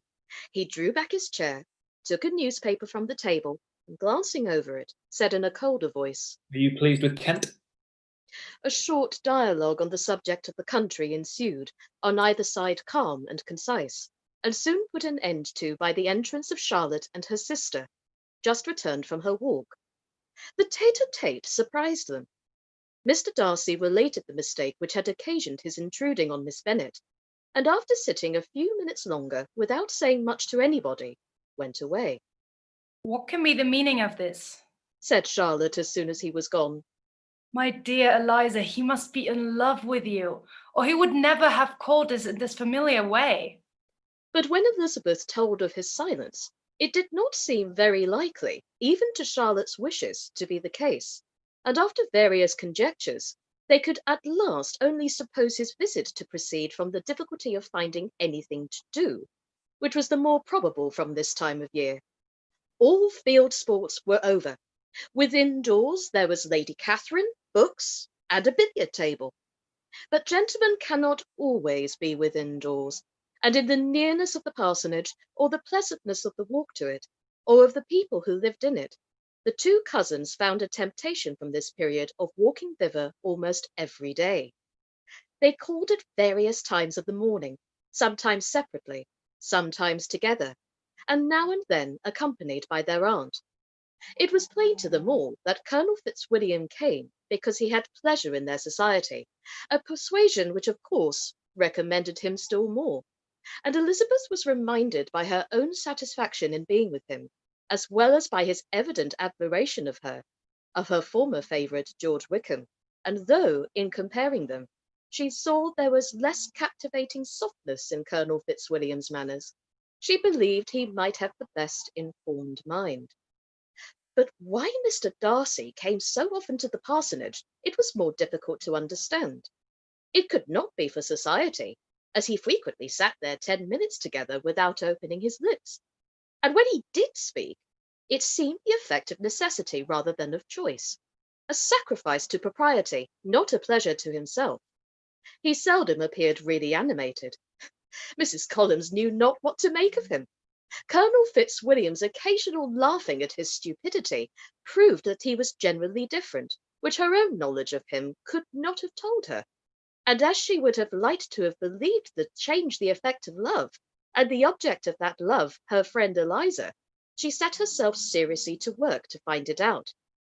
She watched him whenever they were at Rosings, and whenever he came to Hunsford, but without much success. He certainly looked at her friend a great deal, but the expression of that look was disputable. It was an earnest, steadfast gaze, but she often doubted whether there was much admiration in it, and sometimes it seemed nothing but absence of mind. She had once or twice suggested to Elizabeth the possibility of his being partial to her, but Elizabeth always laughed at the idea, and Mrs. Collins did not think it right to press the subject, from the danger of raising expectations which might only end in disappointment, for in her opinion, it admitted not of a doubt that all her friend's dislike would vanish if she could suppose to him to be in her power. In her kind schemes for Elizabeth, she sometimes planned her marrying Colonel Fitzwilliam. He was beyond comparison the most pleasant man. He certainly admired her, and his situation in life was most eligible. But to counterbalance these advantages, Mr. Darcy had considerable patronage in the church, and his cousin could have none at all. Chapter 33. More than once did Elizabeth, in her ramble within the park, unexpectedly meet Mr. Darcy. She felt all the perseverance of the mischance that should bring him where no one else was brought, and to prevent it ever happening again, took care to inform him at first that it was a favourite haunt of hers. How it could occur a second time, therefore, was very odd. Yet it did, and even a third. It seemed like wilful ill nature or a voluntary penance, for on these occasions it was not merely a few formal inquiries and an awkward pause and then away, but he actually thought it necessary to turn back and walk with her. He never said a great deal, nor did she herself give the trouble of talking or of listening much.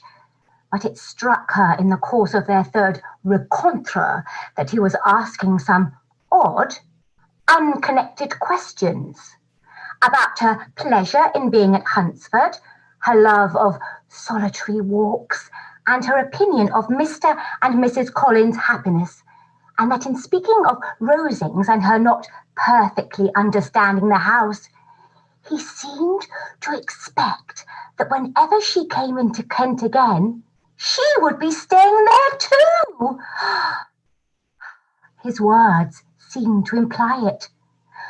Could he have Colonel Fitzwilliam in his thoughts? She supposed if he meant anything, he must mean an allusion to what might arise in that quarter. It distressed her a little, and she was quite glad to find herself at the gate in the pales opposite the parsonage. She was engaged one day as she walked in perusing Jane's last letter and dwelling on some passages which proved that Jane had not written in spirits when, instead of being again surprised by Mr. Darcy, she saw on looking up that Colonel Fitzwilliam was meeting her. Putting away the letter immediately and forcing a smile, she said, I did not know before you ever walked this way. I have been making the tour of the park, he replied, as I generally do every year, and intend to close it with a call at the parsonage. Are you going much farther? No, I should have turned in a moment. And accordingly she did turn, and they walked towards the parsonage together. Do you certainly leave Kent on Saturday? Said she. Yes, if Darcy does not put it off again. But I am at his disposal. He arranges the business just as he pleases. And if not able to please himself in the arrangement, he has at least pleasure in the great power of choice. I do not know anybody who seems more to enjoy the power of doing what he likes than Mr. Darcy. He likes to have his own way very well, replied Colonel Fitzwilliam. But so we all do. It is only that he has better means of having it than many others, because he is rich and many others are poor. I speak feelingly. A younger son, you know, must be inured to self-denial and dependence. In my opinion, the younger son of an earl can know very little of either. Now, seriously, what have you ever known of self-denial and dependence? When have you ever been prevented by want of money from going wherever you choose or procuring anything you have ever fancied? These are home questions, and perhaps I cannot say that I have experienced many hardships of that nature, but in matters of greater weight I may suffer from want of money. Younger sons cannot marry where they like. Unless where they like women of fortune, which I think they often do. Our habits of expense make us too dependent, and there are not many in my rank of life who can afford to marry without some attention to money. Is this meant for me? And pray, what is the usual price of an earl's younger son? Unless the elder brother is very sickly, I suppose you would not ask above £50,000. He answered her in the same style, and the subject dropped. To interrupt a silence which might make him fancy her affected with what had passed, she soon afterwards said, I imagine your cousin brought you down with him chiefly for the sake of having someone at his disposal. I wonder he does not marry to secure a lasting convenience of that kind. But perhaps his sister does as well for the present, and as she is under his sole care, he may do what he likes with her. No, said Colonel Fitzwilliam. that is an advantage which he must divide with me. I am joined with him in the guardianship of Miss Darcy. Are you indeed? And pray what sort of guardians do you make? Does your charge give you much trouble? Young ladies of her age are sometimes a little difficult to manage, and if she has the true Darcy spirit, she may like to have her own way. As she spoke, she observed him looking at her earnestly, and the manner in which he immediately asked her why she supposed Miss Darcy likely to give them any uneasiness convinced her that she had somehow or other got pretty near the truth. She directly replied, You need not be frightened. I never heard any harm of her, and I dare say she is one of the most tractable creatures in the world. She is a very great favourite with some ladies of my acquaintance, Mrs. Hurst and Miss Bingley. I think I've heard you say that you know them. I know them a little. Their brother is a pleasant, gentlemanlike man. He is a great friend of Darcy's. Oh, yes, said Elizabeth dryly. Mr. Darcy is uncommonly kind to Mr. Bingley and takes a prodigious deal of care of him. Care of him? Yes, I really believe Darcy does take care of him in those points where he most wants care. From something that he told me in our journey hither, I have reason to think Bingley very much indebted to him. But I ought to beg his pardon, for I have no right to suppose that Bingley was the person meant. It was all conjecture. What is it you mean? It is a circumstance which Darcy could not wish to be generally known, because if it were to get round to the lady's family, it would be an unpleasant thing. You may depend upon me not mentioning it. And remember that I have not much reason for supposing it to be Bingley. What he told me was merely this, that he congratulated himself on having lately saved a friend from the inconveniences of a most imprudent marriage, but without mentioning names or any other particulars, and I only suspected it to be Bingley from believing him the kind of young man to get into a scrape of that sort, and from knowing them to have been together the whole of last summer. Did Mr. Darcy give you reasons for this interference? I understood there were some very strong objections against the lady. And what arts did he use to separate them? He did not talk to me of his own arts, said Fitzwilliam, smiling. He only told me what I have now told you. Elizabeth made no answer and walked on, her heart swelling with indignation. After watching a little, Fitzwilliam asked her why she was so thoughtful. I am thinking of what you have been telling me, said she. Your cousin's conduct does not suit my feelings. Why was he to be the judge? You are rather disposed to call his interference officious? I do not see what right Mr. Darcy had to decide on the propriety of his friend's inclination, or why upon his own judgment alone he was to determine and direct in what manner his friend was to be happy. But, she continued, recollecting herself, as we know none of the particulars, it is not fair to condemn him. It is not to be supposed that there was much affection in this case. That is not an unnatural surmise, said Fitzwilliam. but it is a lessening of the honour of my cousin's triumph, very sadly. This was spoken jestingly, but it appeared to her so just a picture of Mr. Darcy that she would not trust herself with an answer, and therefore, abruptly changing the conversation, talked on indifferent matters until they reached the parsonage. There, shut into her own room as soon as their visitor left them, she could think without interruption of all that she had heard. It was not to be supposed that any other people could be meant than those with whom she was connected. There could not exist in the world two men over whom Mr. Darcy could have such boundless influence. That he had been concerned in the measures taken to separate Bingley and Jane, she had never doubted, but she had always attributed to Miss Bingley the principal design and arrangement of them. If his own vanity, however, did not mislead him, he was the cause. His pride and caprice were the cause of all that Jane had suffered and still continued to suffer. He had ruined for a while every hope of happiness for the most affectionate, generous heart in the world, and no one could say how lasting an evil he might have inflicted. There were some very strong objections against the lady. Whose strong objections probably were her having one uncle who was a county attorney and another who was in business in London, Colonel Fitzwilliam's words, and... To Jane herself, she exclaimed, there could be no possibility of objection. All loveliness and goodness as she is, her understanding excellent, her mind improved, and her manners captivating. Neither could anything be urged against my father, who, though with some peculiarities, has abilities Mr. Darcy himself need not disdain, and respectability which he will probably never reach.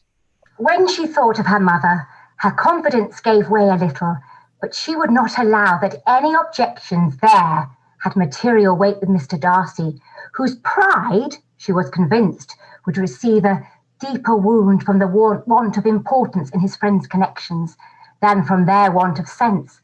And she was quite decided at last that he had been partly governed by this worst kind of pride, and partly by the wish of retaining Mr. Bingley for his sister. Oh, the agitation and tears which the subject occasioned brought on a headache, and it grew so much worse towards the evening that, added to her unwillingness to see Mr. Darcy, it determined her not to attend her cousins to Rosings, where they were engaged to drink tea. Mrs. Collins, seeing that she was really unwell, did not press her to go, and as much as possible prevented her husband from pressing her. But Mr. Collins could not conceal his apprehension of Lady Catherine's being rather displeased by her staying at home. Chapter 34. When they were gone, Elizabeth, as if intending to exasperate herself as much as possible against Mr. Darcy, chose for her employment the examination of all the letters which Jane had written to her since her being in Kent. They contained no actual complaint, nor was there any revival of past occurrences or any communication of present suffering. But in all, and in almost every line of each, there was a want of that cheerfulness which had been used to characterize her style, and which, proceeding from the serenity of a mind at ease with itself and kindly disposed toward everyone, had been scarcely ever clouded. Elizabeth noticed every sentence conveying the idea of uneasiness with an attention which it had hardly received on the first perusal. Mr. Darcy's shameful boast of what misery he had been able to inflict gave her a keener sense of her sister's sufferings. It was some consolation to think that his visit to Rosings was to end on the day after the next, and a still greater that in less than a fortnight she should herself be with Jane again, and enabled to contribute to the recovery of her spirits by all that affection could do. She could not think of Darcy's leaving Kent without remembering that his cousin was to go with him, But Colonel Fitzwilliam had made it clear that he had no intentions at all, and agreeable as he was, she did not mean to be unhappy about him. While settling this point, she was suddenly roused by the sound of the doorbell, and her spirits were a little fluttered by the idea of its being Colonel Fitzwilliam himself, who had once before called late in the evening and might now come to inquire particularly after her. But this idea was soon banished, and her spirits were very differently affected when, to her utter amazement, she saw Mr. Darcy walk into the room. In a hurried manner, he immediately began an inquiry after her health, imputing his visit to a wish of hearing that she were better. She answered him with cold civility. He sat down for a few moments and then, getting up, walked about the room. Elizabeth was surprised, but said not a word. After a silence of several minutes, he came towards her in an agitated manner and thus began. In vain I have struggled. It will not do. My feelings will not be repressed. You must allow me to tell you how ardently I admire you and love you. Elizabeth's astonishment was beyond expression. She stared, coloured, doubted, and was silent. This he considered sufficient encouragement, and the avowal of all that he felt, and had long felt for her, immediately followed. He spoke well, but there were feelings besides those of the heart to be detailed, and he was not more eloquent on the subject of tenderness than of pride. His sense of her inferiority, of its being a degradation, of the family obstacles which had always opposed to inclination, were dwelt on with a warmth which seemed due to the consequence he was wounding, but was very unlikely to recommend his suit. In spite of a deeply rooted dislike, she could not be insensible to the compliment of such a man's affection, and though her intentions did not vary for an instant, she was at first sorry for the pain he was to receive, till, roused to resentment by his subsequent language, she lost all compassion in anger. She tried, however, to compose herself to answer him with patience when he should have done. He concluded with representing to her the strength of that attachment which, in spite of all his endeavours, he had found impossible to conquer, and with expressing his hope that it would now be rewarded by her acceptance of his hand. As he said this, she could easily see that he had no doubt of a favourable answer. He spoke of apprehension and anxiety, but his countenance expressed real security.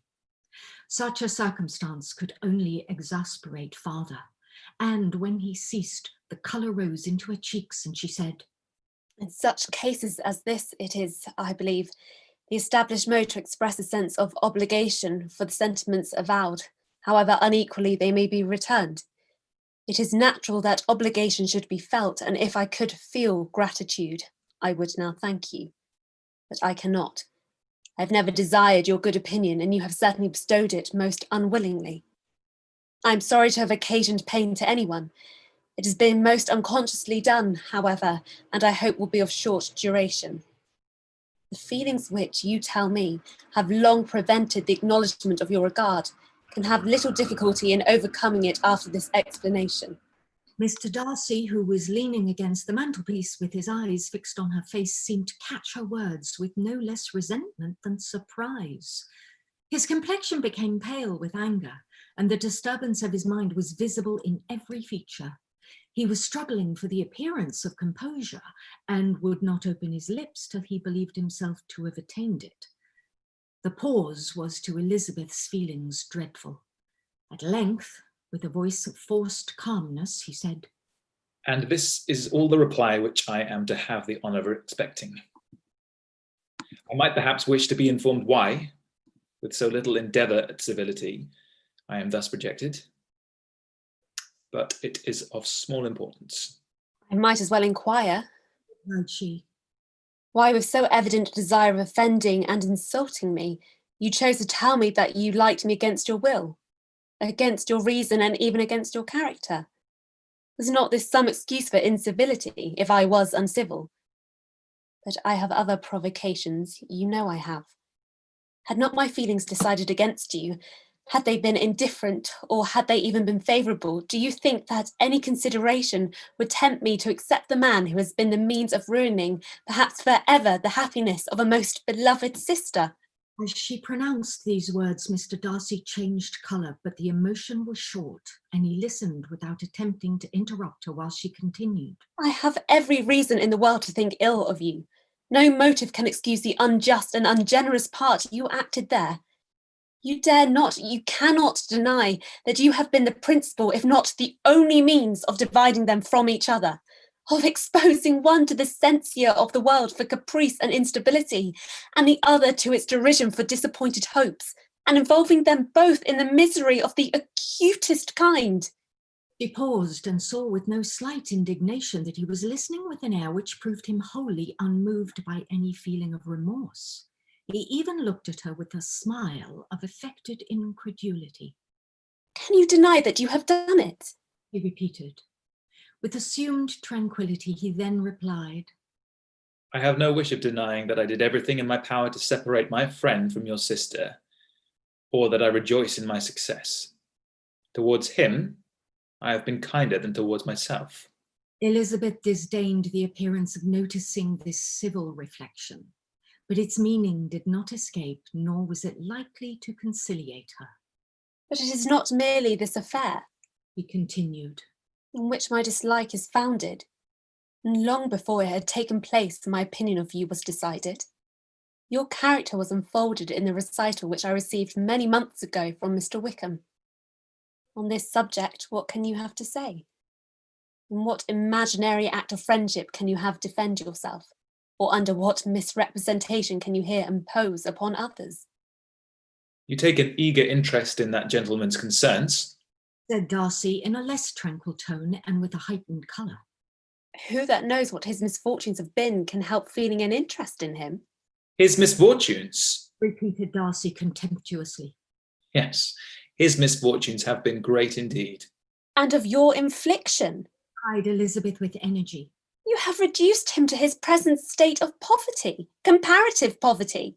You have withheld the advantages which you must know to have been designed for him. You have deprived the best years of his life of that independence which was no less his due than his desert.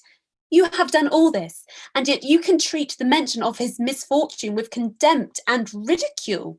And this, cried Darcy as he walked with quick steps across the room, is your opinion of me. This is the estimation in which you hold me. And thank you for explaining it so fully. My faults, according to this calculation, are heavy indeed, but perhaps these offences might have been overlooked, had not your pride been hurt by my honest confession of the scruples that I had long prevented my forming any serious design. These bitter accusations might have been suppressed had I with greater policy concealed my struggles, and flattered you into the belief of my being impelled by unqualified, unalloyed inclination, by reason, by reflection, by everything. But disguise of every sort is my abhorrence. Nor am I ashamed of the feelings I related. They were natural and just. Could you expect me to rejoice in the inferiority of your connections? To congratulate myself on the hope of relations whose conditions in life is so decidedly beneath my own? Elizabeth felt herself growing more angry every moment, yet she tried to the utmost to speak with composure when she said, You are mistaken, Mr. Darcy, if you suppose that the mode of your declaration affected me in any other way than as it spared me the concern which I might have felt in refusing you, had you behaved in a more gentlemanlike manner. She saw him start at this, but he said nothing, and she continued. You could not have made the offer of your hand in any possible way that would have tempted me to accept it. Again, his astonishment was obvious, and he looked at her with an expression of mingled incredulity and mortification. She went on. From the very beginning, from the first moment, I may almost say, of my acquaintance with you, your manners, impressing me with the fullest belief of your arrogance, your conceit, and your selfish disdain of the feelings of others, were such as to form the groundwork of disapprobation, on which succeeding events have built so immovable a dislike. And I had not known you a month before, I felt that you were the last man in the world whom I could ever be prevailed on to marry. You have said quite enough, madam. I perfectly comprehend your feelings and have now only to be ashamed of what my own have been. Forgive me for having taken up so much of your time, and accept my best wishes for your health and happiness. And with these words, he hastily left the room, and Elizabeth heard him the next moment open the front door and quit the house. The tumult of her mind was now painfully great. She knew not how to support herself, and from actual weakness sat down and cried for half an hour. Her astonishment, as she reflected on what had passed, was increased by every review of it. That she should receive an offer of marriage from Mr. Darcy, that he should have been in love with her for so many months, so much in love as to wish to marry her in spite of all the objections which had made him prevent his friends marrying her sister, and which must appear at least with equal force in his own case, was almost incredible. It was gratifying to have inspired unconsciously so strong an affection. But his pride, his abominable pride, his shameless avowal of what he had done with respect to Jane, his unpardonable assurance in acknowledging, though he could not justify it, and the unfeeling manner in which he had mentioned Mr. Wickham, his cruelty towards whom he had not attempted to deny, soon overcame the pity which the consideration of his attachment had for a moment excited. She continued in very agitated reflections, till the sound of Lady Catherine's carriage made her feel how unequal she was to encounter Charlotte's observation, and hurried her away to her room.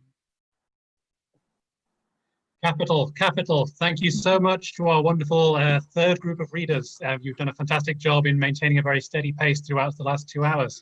That pretty much ran to time, so we haven't lost any additional time, but hopefully we can maintain that pace as we continue on. Thank you so much to everyone who's read so far. Everyone who's just read from that group just now, feel free. You're now free to leave the Zoom room and go about your day. You can relax. You've all done a fantastic and wonderful job. We loved hearing your voices during that time. We're just over halfway through now as well. Can you believe it? Can you believe that? It's amazing. It's extraordinary, yeah. So, yeah, and thank you to everyone who's been donating to theatres. I've been seeing messages on the group chat and on social media. It's really exciting to see. Continue to share and keep donating to theatres right now. Please do, and let us know which theatres you donate to over the next few hours, and we'll be donating ourselves when we get a moment. When we have a free moment to do so, yes. Thank you so much to our previous group of readers. We'd now like to introduce our next group of readers, but just before we do that, we'd just like a quick recap for anyone who's tuning in at this particular point. Just a quick reminder as to what this event is and why we're doing it. So theatres are in crisis right now under the threat of mass redundancies and closures, and the goal of this project is to raise awareness and play a part in saving our theatres. As I said, go to a theatre's website and donate, or call a theatre and donate to them, help them out. It might be tricky because it's a Sunday, but just donate, please do, because a few minutes out of your day makes a huge difference to these theatres who really need our support right now. Whoever your local theatre or your favourite theatre or arts venue may be, go onto their website and do all the necessary. Yeah, and we'd love to hear.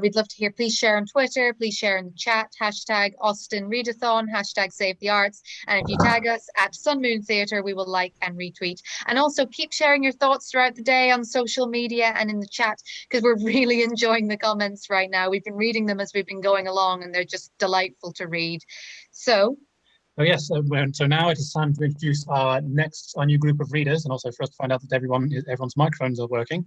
So if you could all please, make sure your microphones are unmuted, as I'll run down the list of our next group of readers. As I say your name, and tell everyone who you are and where you are speaking to us from. Thank you very much. So we now have Amy Burton-Smith. Hello, I'm Amy Burton-Smith, and I'm from Timber. So hoping to raise loads of money for theatres in this really hard time. So fantastic. Gilly Stoneham. Hi, I'm Gilly Stoneham, and I'm reading from Crediton near Exeter in Devon. Thank you very much. Sorry about mispronouncing your name just there. John Craggs. Hello, I'm John Craggs, and I'm in West London. Fantastic. Scott Brooksbank. Hello everyone, I'm Scott, I'm from South East London. Joanna Nevin. Hi everyone, I'm Joanna Nevin, I'm reading from North London. Emily Gilson. Hi, I'm Emily Gilson, I'm in Washington, DC. Fantastic. Oh yes, it's now we're sort of aligning with times in America. Yeah. Elizabeth Dennehy. Hi, I'm reading from Los Angeles, California. Fantastic. Lisa Hill Corley. Hi, I'm Lisa Hill Corley. I'm reading from right outside Washington, D.C. Olivia Harvey. I'm Olivia Harvey and I'm reading from South Wales.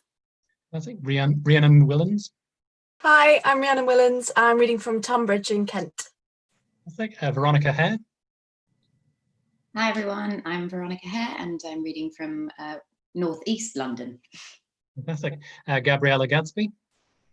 Hi everyone, I'm Gabriella Gadsby, originally from Britain, but I'm in Canada right now. Fantastic. Shareth Gilson. Hi, I'm Shareth Gilson and I'm reading narrator and I'm from Washington, D.C. Fantastic. And Sophie Bradley. Hi, I'm Sophie Bradley and I'm reading from Exeter. And now, just before we start the next chapters, please allow us to take a moment to introduce our very special fourth guest speaking to us from Jane Austen's house, the director of Jane Austen's house, Lizzie Dunford. Thank you very much. I'm not quite at Jane Austen's house because I'm afraid our internet is slightly 19th century. So I'm at fibre optic, but I am just down the road. I'm 2 miles down the road in Alton, and I'm very close to where Jane Austen's brother Henry's bank was. So I'm not far away. I'm definitely reading from Hampshire. Oh, wonderful, Lizzie. I was wondering if you could say a couple of words about the popularity of Pride and Prejudice. It's an extraordinary novel. I am very lucky to be able to work in the place where Jane Austen wrote and revised some of it. I can walk into the dining room and know that this novel that I think so many of us taken with us throughout our lives was actually composed in a space that I'm standing in. I did ask on Facebook yesterday, knowing that I was going to be doing this, a few friends what they thought were the reasons that Pride and Prejudice was so popular still. And they ranged from that lake and Mr. Darcy, zombies, of course, but I also think some very important comments. And my friend Isabel said, because the characters are so very relatable and timeless. We all know a Mr. Collins, a Charlotte Lucas, a Lydia. Slightly less of us probably know Mr. Darcy than we would like, but I do think she's really touched on something there. I think there's a universality to the characters. And more than that, I think a lot of it as we're reading, we want to be Lizzie. It's very unusual in that time frame. Jane Austen creates a female character that is incredibly strong, incredibly intelligent, and as we saw in the last chapter, and we will see again, is utterly unafraid of speaking her mind. And she is utterly unafraid of being seen as intelligent. And I think that's what makes that character so extraordinary. All of the leads, all of the people, they're valuable, they're not perfect. But particularly the two leads, we want to be them and we know the others. I mean, everyone's met Mrs. Bennet once upon a time and run up against Caroline Bingley and Mr. Wickham, although one way or another. And I think it's just, Jane Austen was just a genius. And I think one of the wonderful things about you doing this, it's such an amazing project for so many, it's hit everybody. We've recently gone through a survival and I'm a very passionate supporter of the theatre. So it's amazing to be involved. The arts museums, it's so important, and our entire cultural world is sort of wobbling in a very frightening way. But I think Jane Austen has been such a balm and a support to so many people throughout this, and throughout so many times. We know that the painter G.F. Watts, he had Pride and Prejudice read to him when he was ill. Jane Austen was prescribed to soldiers suffering from shell shock at the front to read Pride and Prejudice particularly, and Winston Churchill, when he was ill, he had Pride and Prejudice read to him. It is such a soothing, comfortable space to be, even though their whole world is under threat constantly, actually, until the last few pages. It's not always a safe space for them to be in. Somehow Jane Austen has created a safe space for us. And it's a lovely phrase, it's a Latin phrase, I found it in one of those untranslatable words, that's vade mecum, which means a go with me. And it's a text that we take with us. And I certainly know that I have taken this Pride and Prejudice with me to every student accommodation, every time I've moved. It has, and the same, I'm sure there's the same. We all of us have that, yes, I can see it. We have those copies that no matter where we are, it's that core part of our library. And there's something in it that we need, is that too strong a word, and we love. And yes, it's a great honor to be talking about a book that has led me to where I am today. And I think it's just immortal. Pride and Prejudice is an immortal text. Oh, that was so beautifully put, Lizzie. You couldn't have put it better any other way. Thank you so much. And you've actually reminded me as well that as well as supporting theatres, do consider donating as well to Jane Austen's house, and also the and also the Jane Austen Centre as well. I heard in the news that they're in need of support right now too. So shout out to both Jane Austen's house, Jane Austen Centre. Give support. Anyway. Wonderful. Let's get going on chapter 35 then. Yes, we still have about half the book to go, so please can everyone please maintain a very good pace. As I say, there's no chance of catching up or making up that lost time, but if we can maintain a good pace going forward, that would be fantastic, because we want to get some sleep at some stage, but we will not sleep until we have finished the book. Thank you very much. Over to our next narrator. It's me. Chapter 35. Elizabeth awoke the next morning to the same thoughts and meditations which had at length closed her eyes. She could not yet recover from the surprise of what had happened. It was impossible to think of anything else. And, totally indisposed for employment, she resolved soon after breakfast to indulge herself in air and exercise. She was proceeding directly to her favourite walk, when the recollection of Mr. Darcy's sometimes coming there stopped her. And instead of entering the park, she turned up the lane, which led further from the turnpike road. The park paling was still the boundary on one side, and she soon passed one of the gates into the ground. After walking 2 or 3 times along that part of the lane, she was tempted by the pleasantness of the morning to stop at the gates and look into the park. The 5 weeks which she had now passed in Kent had made a great difference to the country, and every day was adding to the verdure of the early trees.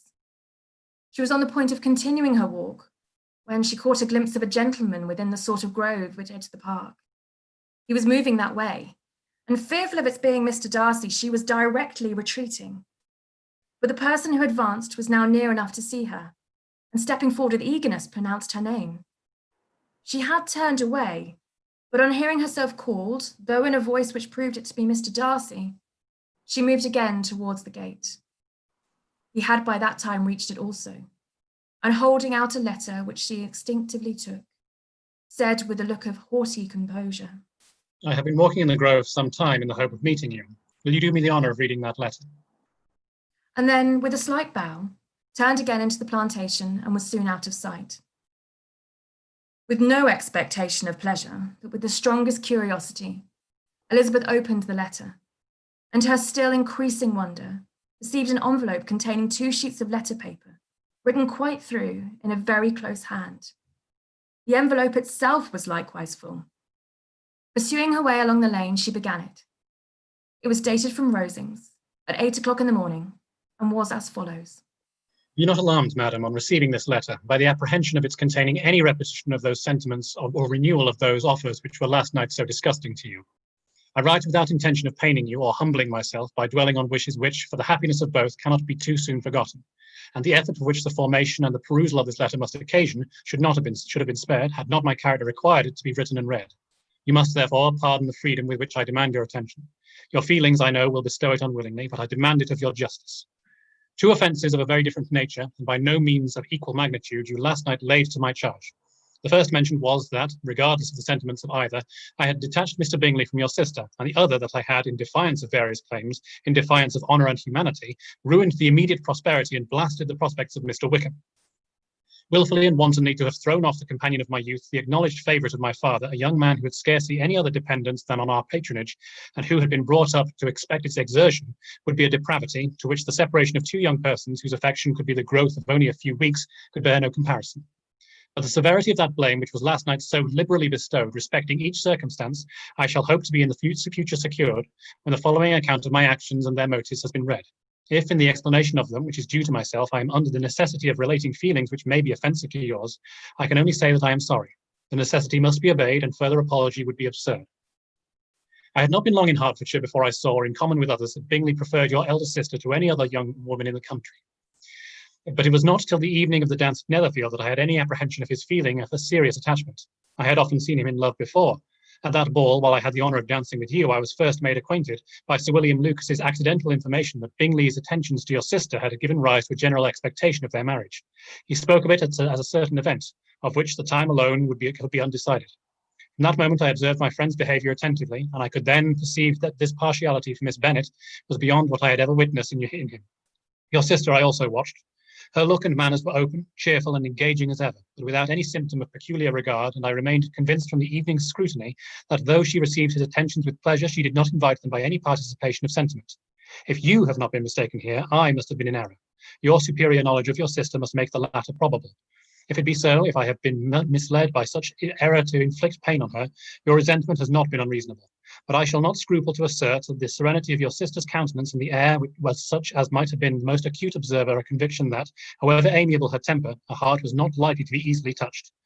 That I was desirous of believing her indifferent is certain, but I will venture to say that my investigation and decisions are not usually influenced by my hopes or fears. I did not believe her to be indifferent because I wished it. I believed it on impartial conviction, as truly I wished it in reason. My objections to the marriage were not merely those which I last night acknowledged to have utmost force of passion to put aside in my own case.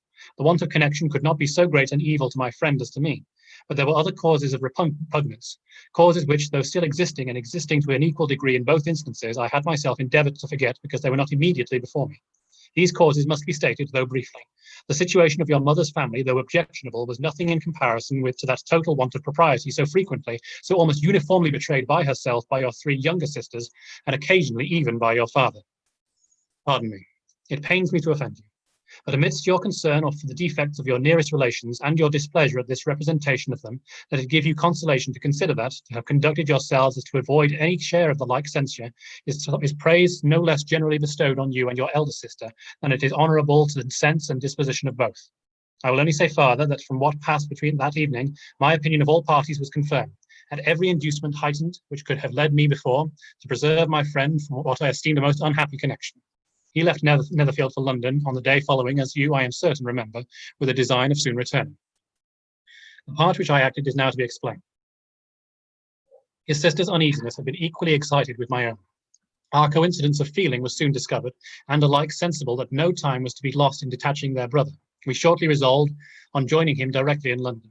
We accordingly went, and there I readily engaged in the office of pointing out to my friend the certain evils of such a choice. I described and enforced them earnestly. But however this remonstrance might have staggered or delayed this determination, I do not suppose that it would ultimately have prevented the marriage, had it not been seconded by the assurance that I hesitated not in giving of your sister's indifference. He had not believed her to return his affection with sincere, if not with equal regard. But Bingley has great natural modesty, with stronger dependence on my judgment than on his own. To convince him, therefore, that he had deceived himself was no very difficult point. To persuade him against returning to Hertfordshire, when that conviction had been given, was scarcely the work of a moment. I cannot blame myself for having done thus much. There is but one part of my conduct in the whole affair on which I do not reflect with satisfaction. It is that I condescended to adopt the measures of art so far to conceal from him your sister's being in town. I knew it myself, as it was known to Miss Bingley, but her brother is even yet ignorant of it. That they might have met without ill consequence is perhaps probable. But his regard did not appear to me, although enough extinguished for him to see her without some danger. Perhaps this concealment, this disguise was beneath me. It is done, however, and it was done for the best. On this subject, I have nothing more to say, no other apology to offer. If I have wounded your sister's feelings, it was unknowingly done, and though the motives which governed me may to you very naturally appear insufficient, I have not yet learnt to condemn them. With respect to that other, more weighty accusation of having injured Mr. Wickham, I can only refute it by laying before you the whole of his connection with my family. Of what he has particularly accused me, I add that I am ignorant. Of the truth of what I shall relate, I can summon more than one witness of undoubted veracity. Mr. Wickham is the son of a very respectable man, who had for many years the management of all the Pemberley estates, and whose good conduct in the discharge of his trust naturally inclined my father to be of service to him. And on George Wickham, who was his godson, his kindness was therefore liberally bestowed. My father supported him at school and afterwards at Cambridge, most important assistance, as his own father, always poor from the extravagance of his wife, would have been unable to give him a gentleman's education. My father was not only fond of this young man's society, whose manners were always engaging, he had also the highest opinion of him, and hoping the church would be his profession, intended to provide for him in it. As for myself, it is many, many years since I first began to think of him in a very different manner. The vicious propensities, the want of principle, which he was careful to guard from the knowledge of his best friend, could not escape the observation of a young man nearly the same age with himself, and who had opportunities of seeing him in unguarded moments, which Mr. Darcy could not have. Here again I shall give you pain. To what degree you only can tell. But whatever may be the sentiments which Mr. Wickham has created, a suspicion of their nature shall not prevent me from unfolding his real character. It adds even another motive. My excellent father died about 5 years ago. His attachment to Mr. Wickham was the last so steady that in his will he particularly recommended it to me to promote his advancement in the best manner that his profession might allow. And if he took orders, desired that a valuable family living might be his as soon as it became vacant. There was also a legacy of £1,000. His own father did not long survive mine, and within half a year of these events, Mr. Wickham wrote to inform me that, having finally resolved against taking orders, he hoped I should not think it unreasonable for him to expect some more immediate pecuniary advantage, in lieu of the preferment by which he could not be benefited. He had some intention, he added, of studying law, and I must be aware of the interest in £1,000 would be very insufficient to support therein. I rather wished than believed him to be sincere, but at any rate was perfectly ready to accede to his approval. I knew that Mr. Wickham ought not to be a clergyman. The business was therefore soon settled. He resigned all claim to assistance in the church, were it possible that he could ever be in a situation to receive it, and accepted in return £3,000. All connection between us seemed now dissolved. I thought too ill of him to invite him to Pemberley or admit his society in town. In town, I believe he chiefly lived, but his studying the law was a mere pretence. And being now free from all restraint, his life was a life of idleness and dissipation. From about 3 years, I heard little of him, but on the decease of the incumbent of the living which had been designed for him, he applied to me again by letter of the presentation. His circumstances, he assured me, and I had no difficulty in believing it, were exceedingly bad. He had found the law a most unprofitable study, and was now absolutely resolved on being ordained. If I would present him to the living in question, of which he trusted there could be little doubt, as he was well assured that I had no other person to provide for, and I could not have forgotten my revered father's intentions, you will hardly blame me for refusing to comply with this entreaty, or for resisting every repetition to it. His resentment was in proportion to the distress of his circumstances, and he was doubtless as violent in his abuse of me as to others of his reproaches to myself. After this period, every appearance of acquaintance was dropped. How he lived, I know not, but last summer he was again most painfully obtruded on my notice. I must now mention a circumstance which I could wish to forget myself, and which no obligation less than the present should induce me to unfold to any human being. Having said thus much, I feel no doubt of your secrecy. My sister, who is more than 10 years my junior, was left to the guardianship of my mother's nephew, Colonel Fitzwilliam, and myself.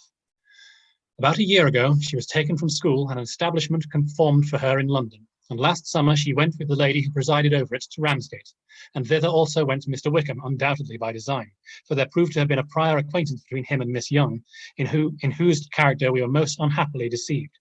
And by her connivance in aid, he so far recommended himself to Georgiana, whose affectionate heart retained a strong impression of his kindness to her as her child, that she was persuaded to believe herself in love and to consent to an elopement. She was then but 15, which must be her excuse.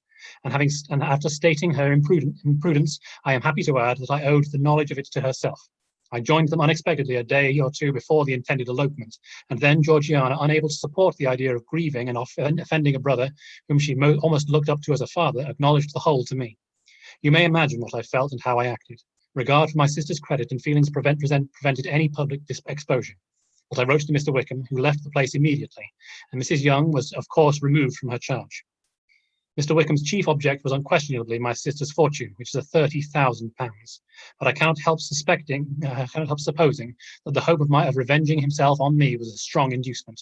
His revenge would have been complete indeed.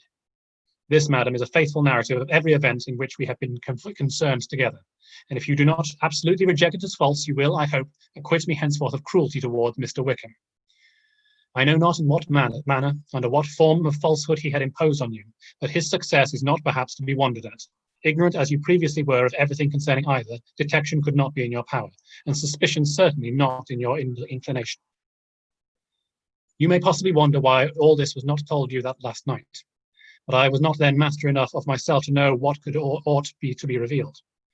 For the truth of everything here related, I can appeal more particularly to the testimony of Colonel Fitzwilliam, who, from our near relationship and constant intimacy, and still more as one of the executors of my father's will, has been unavoidably acquainted with every particular of these transactions. If your abhorrence of me should make my assertions valueless, you cannot be prevented by the same cause from confiding in my cousin. And that there may be the possibility of consulting him, I shall endeavour to find some opportunity of putting this letter in your hands in the course of the morning. I will only add, God bless you. Fitzwilliam Darcy. Chapter 36. If Elizabeth, when Mr. Darcy gave her the letter, did not expect it to contain a renewal of his offers, she had formed no expectation at all of its contents. But, such as they were, it may well be supposedly how eagerly she went through them, and what a contrariety of emotion they excited. Her feelings as she read were scarcely to be defined. With amazement did she first understand that he believed any apology to be in his power, and steadfastly was she persuaded that he could have no explanation to give, which a just sense of shame would not conceal. With a strong prejudice against everything he might say, she began his account of what had happened at Netherfield. She read with an eagerness which hardly left her power of comprehension, and from impatience of knowing what the next sentence might bring, was incapable of attending to the sense of the one before her eyes. His belief of her sister's insensibility she instantly resolved to be false, and his account of the real, the worst objections to the match, made her too angry to have any wish of doing him justice. He expressed no regret for what he had done which satisfied her. His style was not penitent but haughty. It was all pride and insolence. But when this subject was succeeded by his account of Mr. Wickham, when she read with somewhat clearer attention a relation of events which, if true, must overthrow every cherished opinion of his worth, and which bore so alarmingly an affinity to his own history of himself, her feelings were yet more acutely painful and more difficult of definition. Astonishment, apprehension, and even horror oppressed her. She wished to discredit it entirely, repeatedly exclaiming, "This must be false. This cannot be. This must be the grossest falsehood." And when she had gone through the whole letter, though scarcely knowing anything of the last page or two, she put it hastily away, protesting she would not regard it, that she would never look in it again. In this perturbed state of mind, with thoughts that could not rest on nothing, she walked on, but it would not do. In half a minute, the letter was unfolded again, and collecting herself as well as she could, she again began the mortifying perusal of all that related to Wickham, and commanded herself so far as to examine the meaning of every sentence. The account of his connection with the Pemberley family was exactly what he had related himself, and the kindness of the late Mr. Darcy, though she had not known its extent, agreed equally well with his own words. So far, each recital confirmed the other, but when she came to the will, the difference was great. What Wickham had said of the living was fresh in her memory, and as she recalled his very words, it was impossible not to feel that there was gross duplicity on one side or the other, and for a few moments she flattered herself that her wishes did not err. But when she read and reread with the closest attention, the particulars immediately followed of Wickham's resigning all pretensions to the living, of his receiving in lieu so considerable a sum as £3,000, again she forced to hesitate. She put down the letter, weighed every circumstance with what she meant to be impartiality, deliberated on the probability of each statement, but with little success. On both sides, it was only assertion. Again, she read on. But every line proved more clearly that the affair, which she had believed it impossible that any contrivance could so represent as to render Mr. Darcy's conduct in it less than infamous, was capable of a turn which must make him entirely blameless throughout the whole. The extravagance and general profligacy which she scrupled not to lay at Mr. Wickham's charge exceedingly shocked her, the more so as she could bring no proof of its injustice. She had never heard of him before his entrance into the Shire militia, in which he had engaged at the persuasion of the young man who, on meeting him accidentally in town, had there renewed a slight acquaintance. Of his former way of life, nothing had been known in Hertfordshire but what he told himself. As to his real character, had information been in her power, she had never felt a wishing of inquiring. His countenance, voice, and manner had established him at once in the possession of every virtue. She tried to recollect some instance of goodness, some distinguished trait of integrity or benevolence that might rescue him from the attacks of Mr. Darcy, or at least by the predominance of virtue, atone for those casual errors under which she would endeavour to class what Mr. Darcy had described as the idleness and vice of many years' continuance. But no such recollection befriended her. She could see him instantly before her in every charm of air and address, but she could remember no more substantial good than the general approbation of the neighbourhood and the regard which his social powers had gained him in the mess. After pausing on this point a considerable while, she once more did continue to read. But alas, the story which followed of his designs on Miss Darcy, received him some confirmation from what had passed between Colonel Fitzwilliam and herself only the morning before. And at last she was referred for the truth of every particular to Colonel Fitzwilliam himself, with whom she had previously received the information of his near concern in all his cousin's affairs, and whose character she had no reason to question. At one time she had almost resolved on applying to him, but the idea was checked by the awkwardness of the application, and at length wholly banished by the conviction that Mr. Darcy would never have hazarded such a proposal if he had not been well assured of her cousin's corroboration. She perfectly remembered everything that had passed in conversation between Wickham and herself. In their first evening at Mr. Phillips's, many of his expressions were still fresh in her memory. She was now stuck with the impropriety of such communications to a stranger, and wondered if it had escaped her before. She saw the indelicacy of putting himself forward as he had done, and the inconsistencies of his profession and with his conduct. She remembered that he had boasted of having no fear of seeing Mr. Darcy, that Mr. Darcy might leave the country, but that he should stand his ground.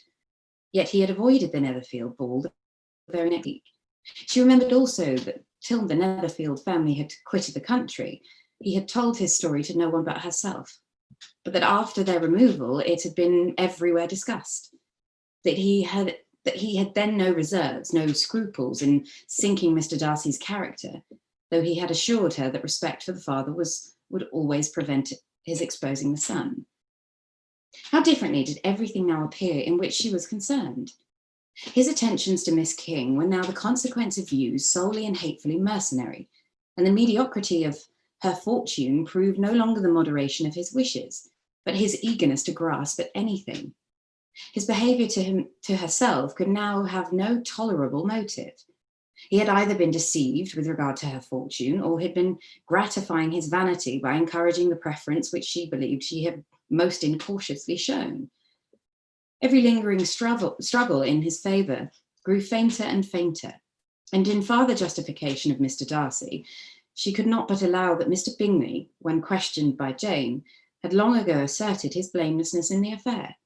That proud and repulsive as his manners were, she had never, in the whole course of their acquaintance, an acquaintance which had latterly brought them much together and given her a sort of intimacy with his ways, seen anything that betrayed him to be unprincipled or unjust, anything that seemed of irreligious or immoral habits, that among his own connections he was esteemed and valued, that even Mr. Wickham had allowed him merit as a brother, and that she had often heard him speak so affectionately of his sister as to prove him capable of some amiable feeling, that had his actions been what Mr. Wickham represented them, so gross a violation of everything right could hardly have been concealed from the world, and that friendship between a person capable of it and such an amiable man as Mr. Bingley was incomprehensible. She grew absolutely ashamed of herself. Of neither Darcy nor Wickham could she think without feeling she had been blind, partial, prejudiced, and absurd. How despicably I have acted, he cried. I, who have prided myself on discernment, I, who have valued myself on my abilities, who have often disdained the generous candor of my sister and gratified the vanity and useless or blamable mistrust. How humiliating is this discovery! Yet, how just a humiliation. Had I been in love, I could have not been more wretchedly blind. Vanity, not love, has been my folly. Pleased with the preference of one and offended by the neglect of the other, on the very beginning of our acquaintance, I have courted prepossession and ignorance, and have driven away where either were concerned. Till this moment, I never knew myself. From herself to Jane, from Jane to Bingley, her thoughts were in a line which soon brought to her recollection that Mr. Darcy's explanation there had appeared very insufficient, and she read it again. Widely different was the effect of a second perusal. How could she deny that credit to his assertions in one instance which she had been obliged to give in the other? He declared himself to be totally unsuspicious of her sister's attachment, that she could not help remembering what Charlotte's opinion had always been. Neither could she deny the justice of his description of Jane. She felt that Jane's feelings, though fervent, were little displayed, and that there was a constant complacency in her air and manner, not often united with great sensibility. When she came to that part of the letter in which her family were mentioned in terms of such mortifying yet merited approach, her sense of shame was severe. The justice of the charge struck her too forcibly for denial, and the circumstances to which he particularly alluded as having passed at the Netherfield ball, and as confirming all his first disapprobation, could not have made a stronger impression on his mind than on hers. The compliment to herself and her sister was not unfelt. It soothed, but it could not console her for the contempt which had thus been self-attracted by the rest of her family. And as she considered Jane's disappointment had in fact been the work of her nearest relations, and reflected how materially the credit of both must be hurt by such impropriety of conduct, she felt depressed beyond anything she had ever known before. After wandering along the lane for 2 hours, giving way to every variety of thought, reconsidering events, determining probabilities, and reconciling herself as well as she could to a change so sudden and so important, fatigue and a recollection of her long absence made her at length return home. And she entered the house with the wish of appearing cheerful as usual, and the resolution of repressing such reflections as must make her unfit for conversation. She was immediately told that the 2 gentlemen from Rosings had called during her absence, Mr. Darcy only for a few minutes to take leave, but that Colonel Fitzwilliam had been sitting with them at least an hour, hoping for her return, and almost resolving to walk after her till she could be found. Elizabeth could not just affect concern in missing him. She really rejoiced at it. Colonel Fitzwilliam was no longer an object. She could think only of her letter.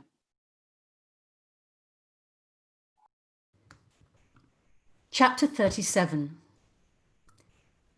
The 2 gentlemen left Rosings the next morning, and Mr. Collins, having been in waiting near the lodges to make them his parting obeisance, was able to bring home the pleasing intelligence of their appearing in very good health, and in as tolerable spirits as could be expected, after the melancholy scene so lately gone through at Rosings. To Rosings he then hastened to console Lady Catherine and her daughter, and on his return brought back, with great satisfaction, a message from her ladyship, importing that she felt herself so dull as to make her very desirous of having them all to dine with her. Elizabeth could not see Lady Catherine without recollecting that, had she chosen it, she might by this time have been presented to her as her future niece, nor could she think, without a smile, of what her ladyship's indignation would have been. What would she have said? How would she have behaved? Were questions with which she amused herself. Their first subject was the diminution of the Rosings party. I assure you I feel it exceedingly, said Lady Catherine. I believe no one feels the loss of friends so much as I do, but I am particularly attached to these young men, and know them to be so much attached to me. They were excessively sorry to go, but so they always are. The dear Colonel rallied his spirits tolerably till just at last, but Darcy seemed to feel it most acutely, more, I think, than last year. His attachment to Rosings certainly increases. Mr. Collins had a compliment and an allusion to throw in here, which were kindly smiled on by the mother and daughter. Lady Catherine observed after dinner that Miss Bennet seemed out of spirits, and immediately accounting for it by herself, by supposing that she did not like to go home again so soon, she added, But if that is the case, you must write to your mother and beg that you may stay a little longer. Mrs. Collins will be very glad of your company, I'm sure. I am much obliged to your ladyship for your kind invitation, replied Elizabeth. But it is not in my power to accept it. I must be in town next Saturday. Why, at that rate, you will have only been here 6 weeks. I expected you to stay 2 months. I told Mrs. Collins so before you came. There can be no occasion for your going so soon. Mrs. Bennet could certainly spare you for another fortnight. But my father cannot. He wrote me last week to hurry my return. Your father, of course, may spare you, if your mother can. Daughters are never of such consequence to a father. And if you will stay another month complete, it will be in my power to take one of you as far as London, for I am going there early in June for a week. And as Dawson does not object to the barouche box, there will be very good room for one of you. And indeed, if the weather should happen to be cool, I should not object to taking you both, as you are neither of you large. You are all kindness, madam, but I believe we must abide by our original plan. Lady Catherine seemed resigned. Mrs. Collins, you must send a servant with them. You know I always speak my mind, and I cannot bear the idea of two young women travelling post by themselves. It is highly improper. You must contrive to send somebody. I have the greatest dislike in the world to that sort of thing. Young women should always be properly guarded and attended according to their situation in life. When my niece, Georgiana, went to Ramsgate last summer, I made a point of her having 2 men servants go with her. Miss Darcy, the daughter of Mr. Darcy of Pemberley, and Lady Anne could not have appeared with propriety in a different manner. I am excessively attentive to all these things. You must send John with the young ladies, Mrs. Collins. I am glad it occurred to me to mention it, for it would really be discreditable to you to let them go alone. My uncle is to send a servant for us. Oh, your uncle. He keeps a manservant, does he? I'm very glad you have somebody who thinks of these things. Where shall you change horses? Oh, Bromley, of course. If you mention my name at the bell, you will be attended to.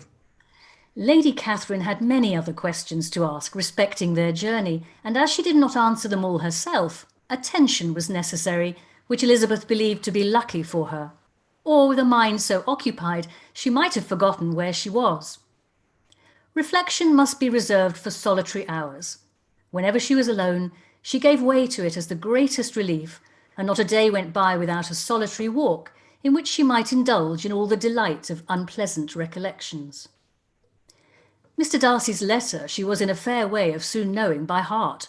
She studied every sentence, and her feelings towards its writer were at times widely different.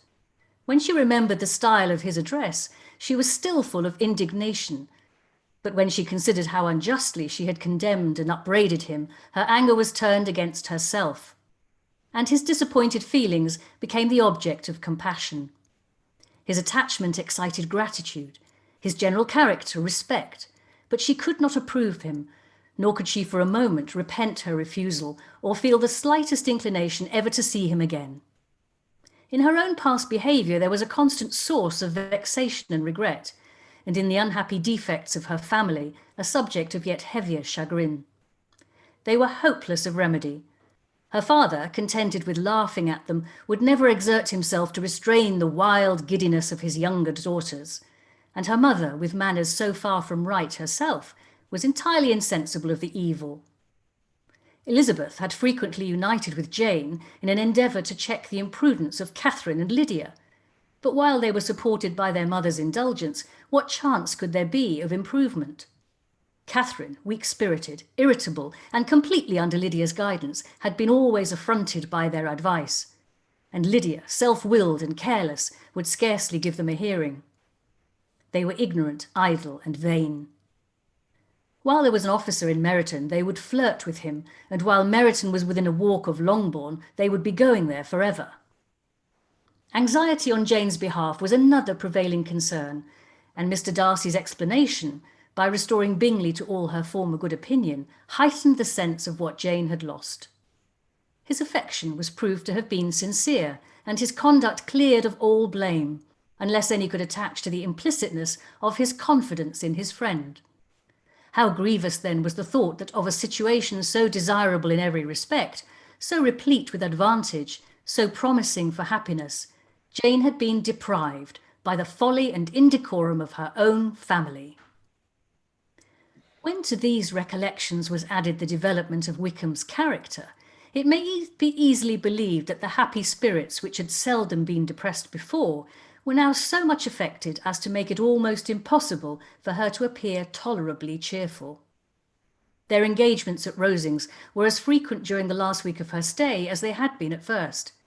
The very last evening was spent there, and her ladyship again inquired minutely into the particulars of their journey, gave them directions as to the best method of packing, and was so urgent on the necessity of placing gowns in the only right way that Maria thought herself obliged, on her return, to undo all the work of the morning and pack her trunk afresh. When they parted, Lady Catherine, with great condescension, wished them a good journey and invited them to come to Hunsford again next year. And Miss de Bourgh exerted herself so far as to curtsy and hold out her hand to both. Chapter 38. On Saturday morning, Elizabeth and Mr. Collins met for breakfast a few minutes before the others arrived, and he took the opportunity of paying the parting civilities which he deemed indispensably necessary. I know not, Miss Elizabeth, said he, whether Mrs. Collins has yet expressed her sense of your kindness in coming to us, but I am very certain you will not leave the house without receiving her thanks for it. The favour of your company has been much felt, I assure you. We know how little there is to tempt anyone to our humble abode, our plain manner of living, our small rooms and very few domestics, and the little we see of the world must make Hunsford extremely dull to a young lady like yourself. But I hope you will believe us grateful for the condescension, and that we have done everything in our power to prevent your spending your time unpleasantly. Elizabeth was eager with her thanks and assurances of happiness. She had spent 6 weeks with great enjoyment, and the pleasure of being with Charlotte and the kind attention she had received must make her feel the obliged. Mr. Collins was gratified, and with a more smiling solemnity replied, It gives me great pleasure to hear that you've passed your time not disagreeably. We have certainly done our best, and most fortunately having it in our power to introduce you to very superior society, and from our connection with Rosings, the frequent means of varying the humble home scene, I think we may flatter ourselves that your Hunsford visit cannot have been entirely irksome. Our situation with regard to Lady Catherine's family is indeed the sort of extraordinary advantage and blessing which few can boast. You see on what a footing we are. You see how continually we are engaged there. In truth, I must acknowledge that with all the disadvantages of this humble parsonage, I should not think anyone abiding in it an object of compassion while they are sharers of our intimacy at Rosings. Words were insufficient for the elevation of his feelings, and he was obliged to walk about the room while Elizabeth tried to unite civility and truth in a few very short sentences. You may, in fact, carry a very favourable report of us into Hertfordshire, my dear cousin. I flatter myself at least that you will be able to do so. Lady Catherine's great attentions to Mrs. Collins you have been a daily witness of, and altogether I trust it does not appear that your friend has drawn an unfortunate... but on this point it will be as well to be silent. Only let me assure you, my dear Miss Elizabeth, that I can from my heart most cordially wish you equal felicity in marriage. My dear Charlotte and I have but one mind and one way of thinking. There is in everything a most remarkable resemblance of character and ideas between us. We seem to have been designed for each other. Elizabeth could safely say that it was a great happiness where that was the case, and with equal sincerity could add that she firmly believed and rejoiced in his domestic comforts. She was not sorry, however, to have the recital of them interrupted by the entrance of the lady from whom they had sprung. Poor Charlotte! It was melancholy to leave her to such society, but she had chosen it with her eyes open, and though evidently regretting that her visitors were to go, she did not seem to ask for compassion. Her home and her housekeeping, her parish and her poultry, her Briers and her poultry and all their dependent concerns had not yet lost their charms. At length the chaise arrived. The trunks were fastened on, the parcels placed within, and it was pronounced to be ready. After an affectionate parting between the friends, Elizabeth was attended to the carriage by Mr. Collins, and as they walked down the garden, he was commissioning her with his best respects to all her family, not forgetting his thanks for the kindness he had received at Longbourn in the winter, and his compliments to Mr. and Mrs. Gardiner, though unknown. He then handed her in. Maria followed, and the door was on the point of being closed when he suddenly reminded them, with some consternation, that they had hitherto forgotten to leave any messages for the Lady of Rosings. But, he added, you will of course wish to have your humble respects delivered to them, with your grateful thanks for their kindness to you while you've been here? Elizabeth made no objection. The door was then allowed to be shut, and the carriage drove off.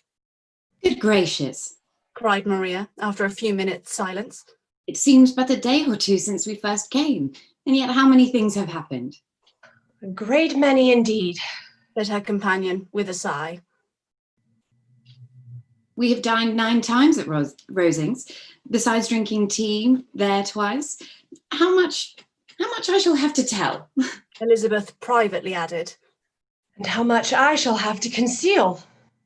Their journey was performed without much conversation or any alarm, and within 4 hours of their leaving Hunsford, they reached Mr. Gardiner's house, where they were to remain a few days. Jane looked well, and Elizabeth had little opportunity of studying her spirits amidst the various engagements which the kindness of her aunt had reserved for them. But Jane was to go home with her, and at Longbourn there would be leisure enough for observation. It was not without an effort, meanwhile, that she could wait even for Longbourn before she told her sister of Mr. Darcy's proposals. To know that she had the power of revealing what would so exceedingly astonish Jane, and must, at the same time, so highly gratify whatever of her own vanity she had not yet been able to reason away, was such a temptation to openness as nothing could have conquered, but the state of indecision in which she remained, as to the extent of what she could communicate, and her fear, if she once entered on the subject, of being hurried into repeating something of Bingley, which might only grieve her sister farther. Chapter 39. It was the second week in May in which the three young ladies set out together from Grace Church Street for the town of in Hertfordshire, and as they drew near the appointed inn where Mr. Bennet's carriage was to meet them, they quickly perceived, in token of the coachman's punctuality, both Kitty and Lydia looking out of a dining-room window upstairs. These two girls had been above an hour in the place, happily employed in visiting an opposite milliner, watching the sentinel on guard, and dressing a salad and cucumber. After welcoming their sisters, they triumphantly displayed a table set out with such cold meat as an inn larder usually affords, exclaiming, "Is not this nice? Is not this an agreeable surprise?" "We mean to treat you all," added Lydia. "But you must lend us the money, for we have just spent ours at the shop out there." Then showing her purchases, "Look here, I have bought this bonnet. I do not think it's very pretty, but I thought I might as well buy it as not. I shall pull it to pieces as soon as I get home and see if I can make it up any better." And when her sisters abused it as ugly, she added with perfect unconcern, "Oh, but there were 2 or 3 much uglier in the shop, and when I have bought some prettier coloured satin to trim it with fresh, I think it will be very tolerable. Besides, it will not much signify what one wears in this summer after the Shire have left Meryton, and they are going in a fortnight." "Are they indeed?" cried Elizabeth with the greatest satisfaction. "They are going to be encamped near Brighton. I do so want Papa to take us all there for the summer. It would be such a delicious scheme, and I dare say it would hardly cost anything at all. Mamma would like to go too, of all things. Only think of what a miserable summer else we shall have." "Yes," thought Elizabeth. "That would be a delightful scheme indeed, and completely do for us at once. Good heaven! Brighton and a whole camp full of soldiers to us who have been overset already by one poor regiment of militia and the monthly balls of Meryton." "Now, I've got some news for you," said Lydia as they sat down at table. "What do you think? It is excellent news, capital news, and about a certain person we all like." Jane and Elizabeth looked at each other, and the waiter was told he need not stay. Lydia laughed and said, "Aye, that is just like your formality and discretion. You thought the waiter must not hear, as if he cared. I dare say he often hears worse things than what I'm going to say. But he's an ugly fellow. I'm glad he is gone. I never saw such a long chin in my life. Well, but now for my news. It's about dear Wickham. Too good for the waiter, is it not? There is no danger of Wickham's marrying Mary King. There's for you. She's gone down to her uncle at Liverpool. Gone to stay. Wickham is safe." "And Mary King is safe," added Elizabeth. "safe from a connection imprudent as to fortune." "She is a great fool for going away if she liked him." "I hope there is no strong attachment on either side," said Jane. "I'm sure there is not on his. I will answer for it. He never cared 3 straws about her. Who could, about such a nasty freckled thing?" Elizabeth was shocked to think that, however incapable of such coarseness of expression herself, the coarseness of the sentiment was little other than her own breast had harboured and fancied liberal. As soon as all had ate and the elder ones paid, the carriage was ordered, and after some contrivance the whole party, with all their boxes, work-bags and parcels, and the unwelcome addition of Kitty's and Lydia's purchases, were seated in it. "How nicely we were all crammed in," cried Lydia. "I'm glad I bought my bonnet, if it was only for the fun of having another bandbox. Well, now let us be quite comfortable and snug and talk and laugh all the way home. And in the first place, let us hear what has happened to you all since you went away. Have you seen any pleasant men? Have you had any flirting? I was in the great hopes that one of you would have got a husband before you came back. Jane will be quite an old maid soon, I declare. She is almost 23. Lord, how ashamed I should be of not being married before 23. My Aunt Phillips wants you to get husbands, you can't think. She says Lizzie has better taken Mr. Collins, but I do not think there would have been any fun in it. Lord, how I should like to be married before any of you, and then I would chaperone you about to the balls. Dear me, we had such a good piece of fun the other day at Colonel Foster's. Kitty and me would spend the day there, and Mrs. Forster promised to have a little dance in the evening. By the by, Mrs. Forster and I, we are such friends. And so she asked the two Harringtons to come, but Harry was ill, and so Pam was forced to come by herself. And then, what do you think we did? We dressed up Chamberlain in women's clothes on purpose to pass for a lady. Only think what fun.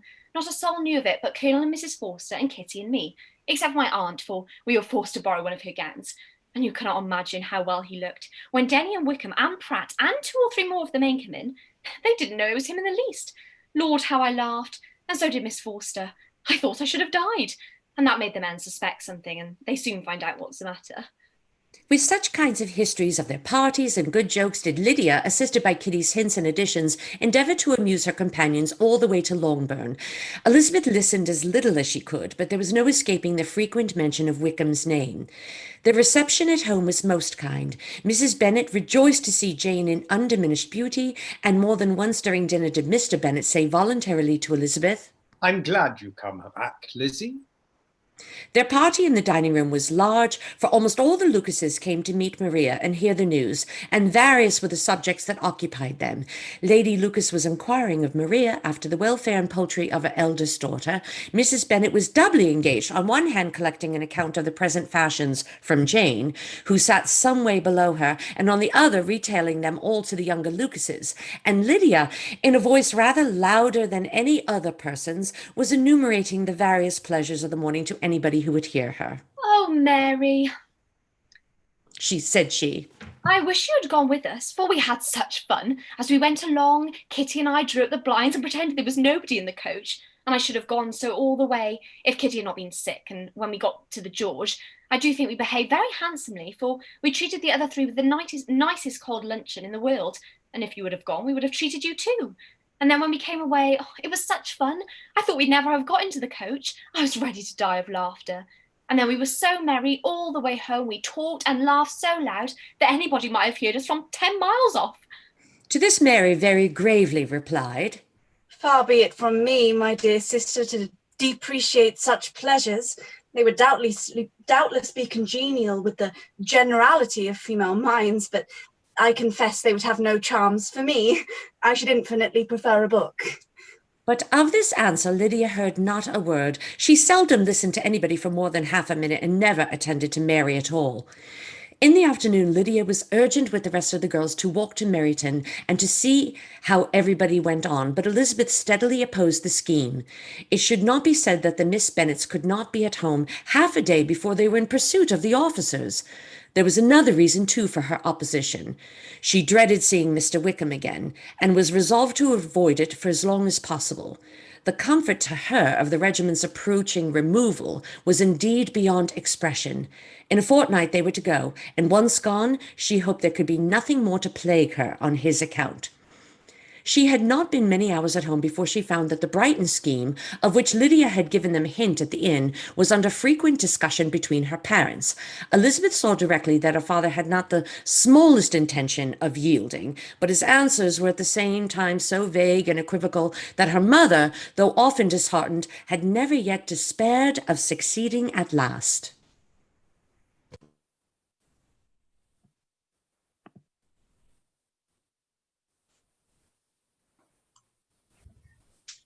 Elizabeth's impatience to acquaint Jane with what had happened could no longer be overcome, and at length, resolving to suppress every particular in which her sister was concerned, and preparing her to be surprised, she related to her the next morning the chief of the scene between Mr. Darcy and herself. Miss Bennet's astonishment was soon lessened by the strong sisterly partiality which made any admiration of Elizabeth appear perfectly natural, and all surprise was shortly lost in other feelings. She was sorry that Mr. Darcy should have delivered his sentiments in a manner so little suited to recommend them, But still more was she grieved for the unhappiness which her sister's refusal must have given him. His being so sure of succeeding was wrong, said she, and certainly ought not to have appeared. But consider how much it must increase his disappointment. Indeed, replied Elizabeth. I am heartily sorry for him, but he has other feelings which will probably soon drive away his regard for me. You do not blame me, however, for refusing him. Blame you? Oh, no. But you blame me for having spoken so warmly of Wickham. No, I do not know that you were wrong in saying what you did. But you will know it when I tell you what happened the very next day. She then spoke of the letter, repeating the whole of its contents as far as they concerned George Wickham. What a stroke was this for poor Jane, who would willingly have gone through the world without believing that so much wickedness existed in the whole race of mankind, as was here collected in one individual. Nor was Darcy's vindication, though grateful to her feelings, capable of consoling her for such discovery. Most earnestly did she labor to prove the probability of error and seek to clear the one without involving the other. This will not do, said Elizabeth. We'll never be able to make both of them good for anything. Take your choice, but you must be satisfied with only one. There is but such a quantity of merit between them, just enough to make one good sort of man, and of late it has been shifting round pretty much. For my part, I am inclined to believe it all Darcy's, but you shall do as you choose. It was some time, however, before a smile could be extorted from Jane. I do not know when I have been more shocked, said she.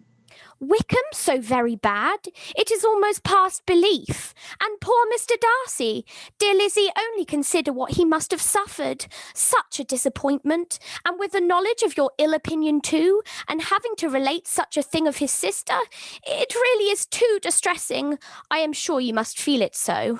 Oh, no, my regret and compassion are all done away by seeing you so full of both. I know you will do him such ample justice that I am growing every moment more unconcerned and indifferent. Your profusion makes me saving. If you lament over him much longer, my heart will be as light as a feather. Poor Wickham, there is such an expression of goodness in his countenance, such an openness and gentleness of his manner. There certainly was some great mismanagement in the education of those two young men. One has got all the goodness, and the other all the appearance of it. I never thought Mr. Darcy so deficient in the appearance of it as you used to do. And yet I meant to be uncommonly clever in taking so decided a dislike to him without any reason. It is such a spur to one's genius, such an opening for wit to have a dislike of that kind. One may be continually abusive without saying anything just. One cannot always be laughing at a man without now and then stumbling on something witty. Lizzie, when you first read that letter, I'm sure you could not treat the manner as you do now. Indeed, I could not. I was uncomfortable enough. I may say unhappy, and with no one to speak to about what I felt, no Jane to comfort me and say that I had not been so very weak and vain and nonsensical as I knew I had. Oh, how I wanted you. How unfortunate that you have used such very strong expressions in speaking of Wickham to Mr. Darcy, for now they do appear wholly undeserved. Certainly. But the misfortune of speaking with bitterness is a most natural consequence of the prejudices I had been encouraging. But there is one point on which I want your advice. I want to be told whether I ought or ought not to make our acquaintance in general understand Wickham's character. Miss Bennet paused a little and then replied, Surely there can be no occasion for exposing him so dreadfully. What is your opinion? That it ought not to be attempted. Mr. Darcy has not authorised me to make his communication public. On the contrary, every particular relative to his sister was meant to be kept as much as possible to myself. And if I endeavour to undeceive people as to the rest of his conduct, who will believe me? The general prejudice against Mr. Darcy is so violent that it would be the death of half the good people in Meryton to attempt to place him in an amiable light. I am not equal to it. Wickham will soon be gone, and therefore it will not signify to anyone here what he really is. Sometime hence it will all be found out, and then we may laugh at their stupidity in not knowing it before. At present, I will say nothing about it. You are quite right. To have his errors made public might ruin him forever. He is now, perhaps, sorry for what he has done, and anxious to re-establish a character. We must not make him desperate. The tumult of Elizabeth's mind was allayed by this conversation. She had got rid of 2 of the secrets which had weighed on her for a fortnight, and was certain of a willing listener in Jane, whenever she might wish to talk again of it either. But there was still something lurking behind, of which prudence forbade the disclosure. She dared not relate the other half of Mr. Darcy's letter, nor explain to her sister how sincerely she had been valued by her friend. Here was knowledge in which no one could partake, and she was sensible that nothing less than a perfect understanding between the parties could justify her in throwing off this last encumbrance of mystery. And then, said she, if that very improbable event should ever take place, I shall merely be able to tell what Bingley may tell in a much more agreeable manner himself. The liberty of communication cannot be mine till it has lost all its value. She was now, on being settled at home, at leisure to observe the real state of her sister's spirits. Jane was not happy. She still cherished a very tender affection for Bingley. Having never even fancied herself in love before, her regard had all the warmth of first attachment, and from her age and disposition, greater steadiness than most first attachments often boast. And so fervently did she value his remembrance and prefer him to every other man, that all her good sense and all her attention to the feelings of her friends were requisite to check the indulgence of those regrets, which must have been injurious to her own health and their tranquility. Well, Lizzie, said Mrs. Bennet one day, what is your opinion now of this sad business of Jane's? For my part, I am determined never to speak of it again to anybody. I told my sister Philip so the other day, but I cannot find out that Jane saw anything of him in London. Well, he is a very undeserving young man, and I do not suppose there's the least chance in the world of her ever getting him now. There is no talk of him coming to Netherfield again in the summer, and I have inquired of everybody, too, who is likely to know. I do not believe he will ever live at Netherfield anymore. Oh, well, it is just as he chooses. Nobody wants him to come, though I shall always say he used my daughter extremely ill, and if I was her, I would not put up with it.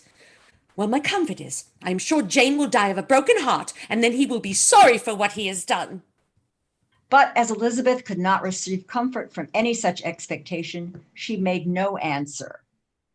Well, Lizzie, continued her mother soon afterwards, and so the Collinses live very comfortable, do they? Well, I only hope it will last. And what sort of table do they keep? Charlotte is an excellent manager, I dare say. If she is half as sharp as her mother, she is saving enough. There is nothing extravagant in their housekeeping, I dare say. No, nothing at all.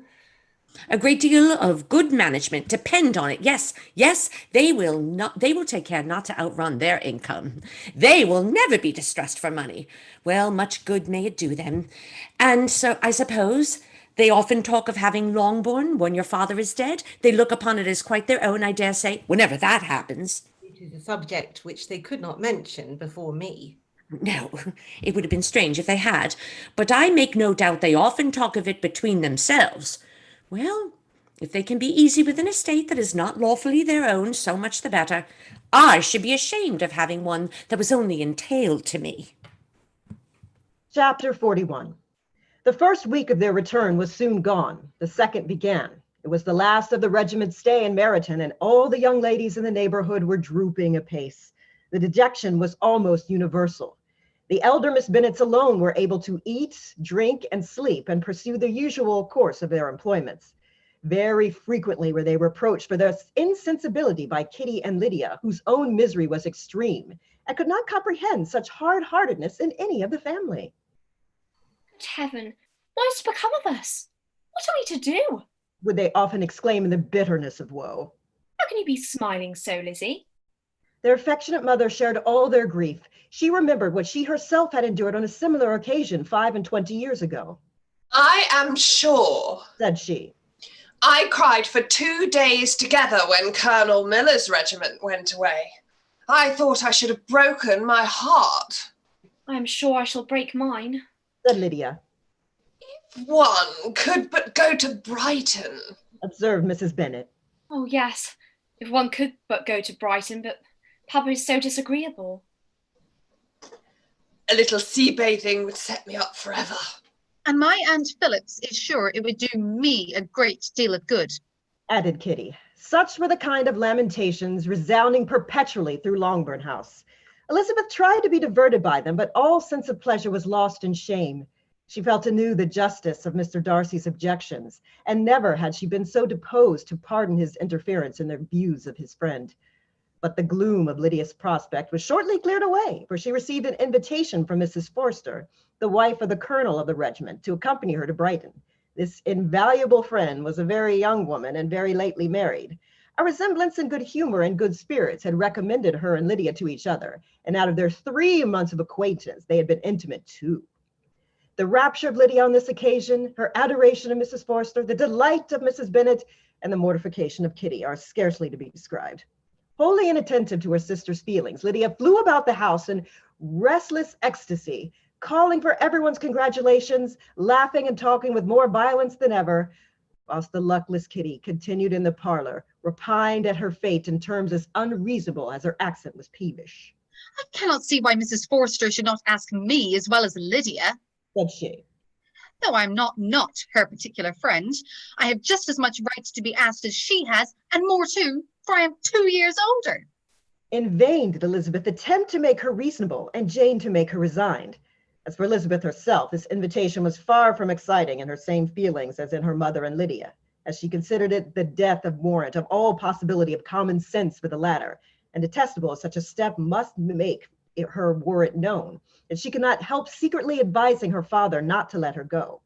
She represented to him all the improprieties of Lydia's general behavior, the little advantage she could derive from the friendship of such a woman as Mrs. Forster, and the probability of her being yet more imprudent with such a companion at Brighton, where the temptations must be greater than at home. He heard her attentively and then said, Lydia will never be easy until she has exposed herself in some public place or other, and we can never expect her to do it with so little expense or inconvenience to her family as under the present circumstances.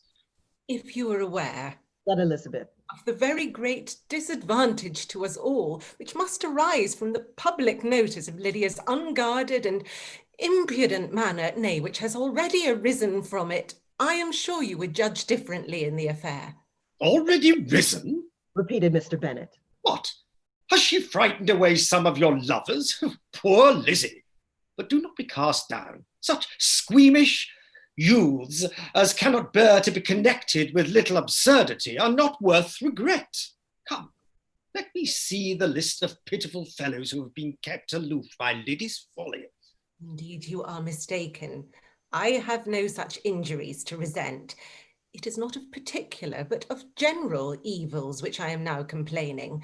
Our importance, our respectability in the world must be affected by the wild volatility, the assurance and disdain of all restraint which mark Lydia's character. Excuse me, for I must speak plainly. If you, my dear father, will not take the trouble of checking her exuberant spirits and of teaching her that her present pursuits are not to be the business of her life, she will soon be beyond the reach of amendment. Her character will be fixed, and she will, at 16, be the most determined flirt that has ever made herself or her family ridiculous. A flirt, too, in the worst and meanest degree of flirtation, without any attraction beyond youth and a tolerable person, and from the ignorance and emptiness of her mind, wholly unable to ward off any portion of that universal contempt which must follow, for her rage of admiration will excite it. In this danger, Kitty is also comprehended. She will follow wherever Lydia leads. Vain, ignorant, idle, and absolutely uncontrolled. Oh, my dear father, can you suppose it possible that they will not be censured and despised wherever they are known, and that their sisters will not often be involved in the disgrace? Mr. Bennet saw that her whole heart was in the subject, and effectually taking her hand, said in reply, "Do not make yourself uneasy, my love. Wherever you and Jane are known, you must be respected and valued. And you will not appear to less advantage for having a couple of, or may I say, 3 very silly sisters. We shall have no peace at Longbourn if Lydia does not go to Brighton.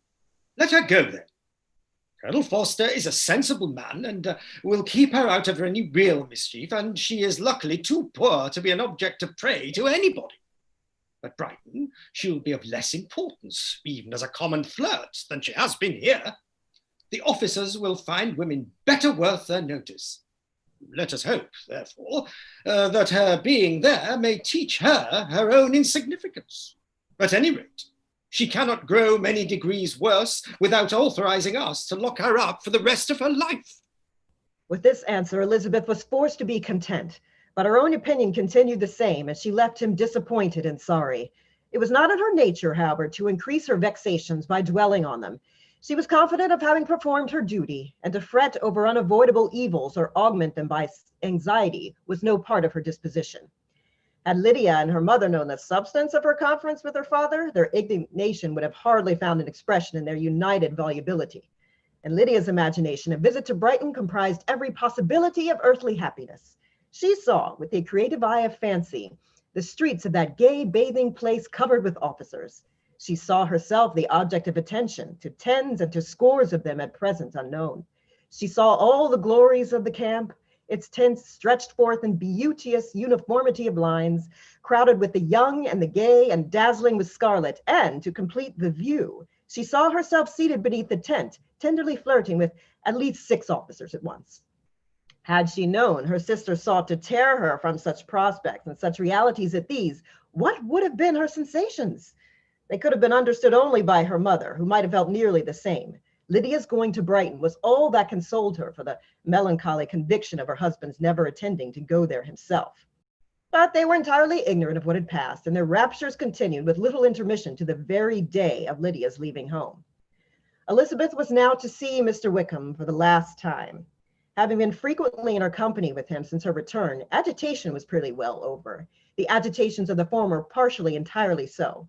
She had even learned to detect, in the very gentleness which he'd first delighted her, an affectation and sameness to disgust and weary. In his present behavior to herself, moreover, she had a fresh source of displeasure, for the inclination he soon testified of renewing those intentions which had marked the early part of their acquaintance could only serve, after what had passed, to provoke her. She lost all concern for him in finding herself thus selected as an object of such idle and frivolous gallantry, and while she steadily repressed it, could not but feel the reproof contained in his believing that however long and for whatever cause his attentions had been withdrawn, her vanity would be gratified and her preference secured at any time by their renewal. On the very last day of the regiment's remaining at Meryton, he dined with other of the officers at Longbourn, and so little was Elizabeth disposed to part from him in good humor, that on his making some inquiry as to the manner in which her time had passed at Hunsford, she mentioned Colonel Fitzwilliam's and Mr. Darcy's having both spent 3 weeks at Rosings, and asked him if he was acquainted with the former.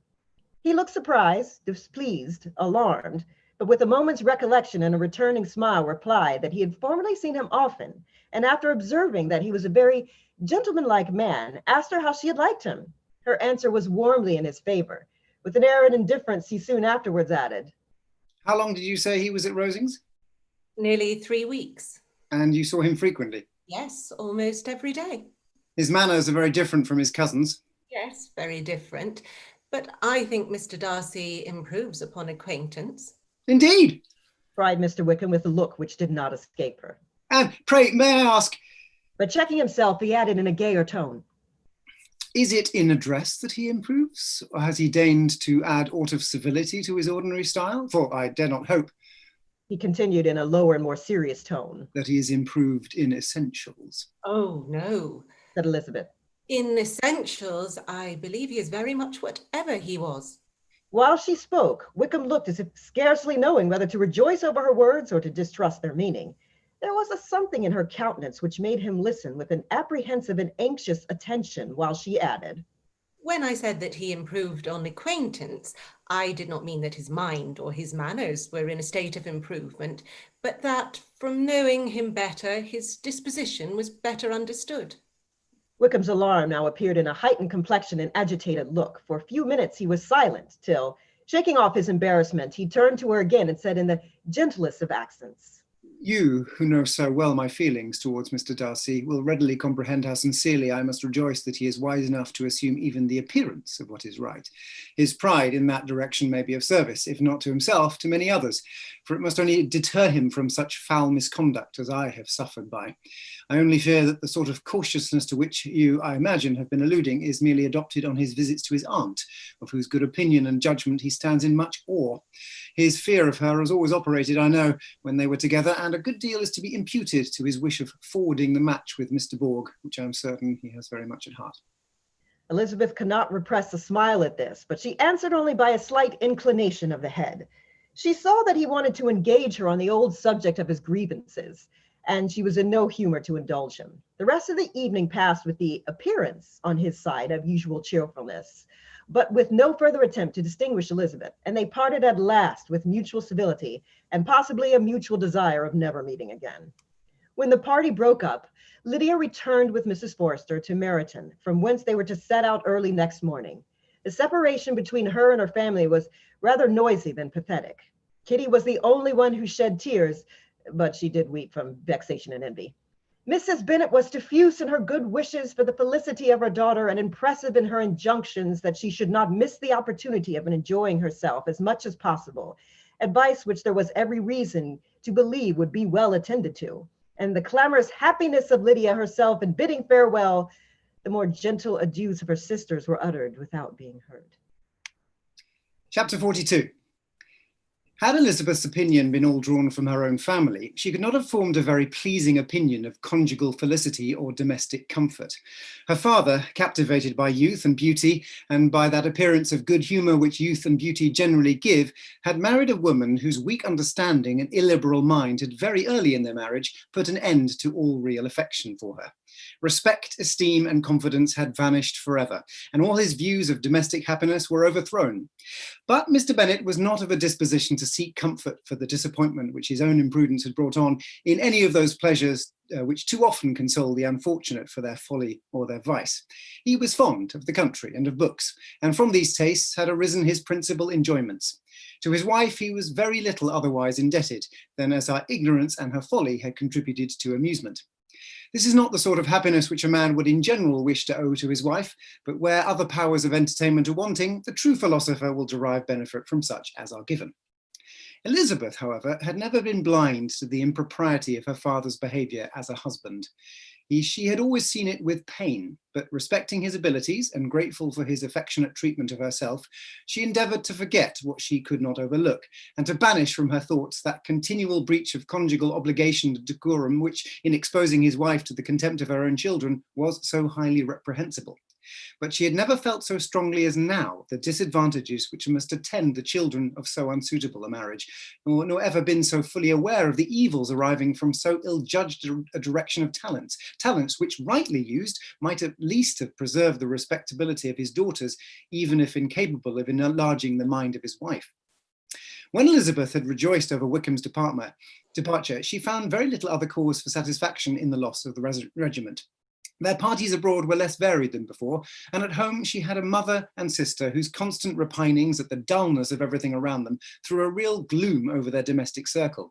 And though Kitty might in time regain her natural degree of sense, since the disturbers of her brain were removed, her other sister, from whose disposition greater evil might be apprehended, was likely to be hardened in all her folly and assurance by a situation of such double danger as a watering place and a camp. Upon the whole, therefore, she found what has been sometimes found before, that an event to which she had been looking forward with impatient desire did not, in taking place, bring all the satisfaction she had promised herself. It was consequently necessary to name some other period for the commencement of actual felicity, to have some other point on which her wishes and hopes might be fixed, and by again enjoying the pleasure of anticipation, console herself for the present and prepare for another disappointment. Her tour to the lakes was now the object of her happiest thoughts. It was her best consolation for all the uncomfortable hours which the discontentedness of her mother and Kitty made inevitable. And could she have included Jane in the scheme, every part of it would have been perfect. But it is fortunate, thought she, that I have something to wish for. Were the whole arrangement complete, my disappointment would be certain. But here, by carrying with me one ceaseless source of regret in my sister's absence, I may reasonably hope to have all expectations of pleasure realised. A scheme of which every part promises delight can never be successful, and general disappointment is only warded off by the defence of some little peculiar vexation. When Lydia went away, she promised to write very often and very minutely to her mother and Kitty, but her letters were always long expected and always very short. Those to her mother contained little else than that they were just returned from the library, where such and such officers had attended them, and where she had seen such beautiful ornaments as made her quite wild, that she had a new gown or a new parasol, which she would have described more fully, but was obliged to leave off in a violent hurry, as Mrs. Forster called her, and they were going off to the camp. And from her correspondence with her sister, there was still less to be learned, for her letters to Kitty, though rather longer, were much too full of lines under the words to be made public. After the first fortnight or 3 weeks of her absence, health, good humour and cheerfulness began to reappear at Longbourn. Everything wore a happier aspect. The families who had been in town for the winter came back again, and summer finery and summer engagements arose. Mrs. Bennet was restored to her usual querulous serenity, and by the middle of June, Kitty was so much recovered as to be able to enter Meryton without tears, an event of such happy promise as to make Elizabeth hope that by the following Christmas she might be so tolerably reasonable as not to mention an officer above once a day, unless by some cruel and malicious arrangement at the War Office another regiment should be quartered at Meryton. The time fixed for the beginning of their northern tour was now fast approaching, and a fortnight only was wanting of it, when a letter arrived from Mrs. Gardiner, which at once delayed its commencement and curtailed its extent. Mr. Gardiner would be prevented by business from setting out until a fortnight later in July, and must be in London again within a month. And as that left too short a period for them to go far and see so much as they had proposed, or at least to see it with the leisure and comfort they had built on, they were obliged to give up the lakes and substitute a more contracted tour, and according to the present plan, were to go no farther northwards than Derbyshire. In that county, there was enough to be seen to occupy the chief of their 3 weeks, and to Mrs. Gardiner it had a particularly strong attraction.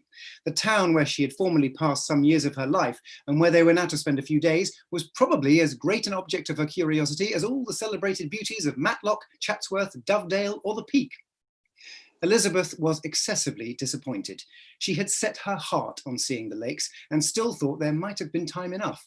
But it was her business to be satisfied, and certainly her temper to be happy, and all was soon right again. With the mention of Derbyshire, there were many ideas connected, but it was impossible for her to see the word without thinking of Pemberley and its owner. But surely, said she, I may enter his county with impunity and rub it a few petrified spars without his perceiving me. The period of expectation was now doubled. 4 weeks were to pass away before her uncle and aunt's arrival, but they did pass away, and Mr. and Mrs. Gardiner, with their 4 children, did at length appear at Longbourn. The children, 2 girls of 6 and 8 years old and 2 younger boys, were left under the particular care of their cousin Jane, who was the general favourite, and whose steady sense and sweetness of temper exactly adapted her for attending to them in every way, teaching them, playing with them, and loving them.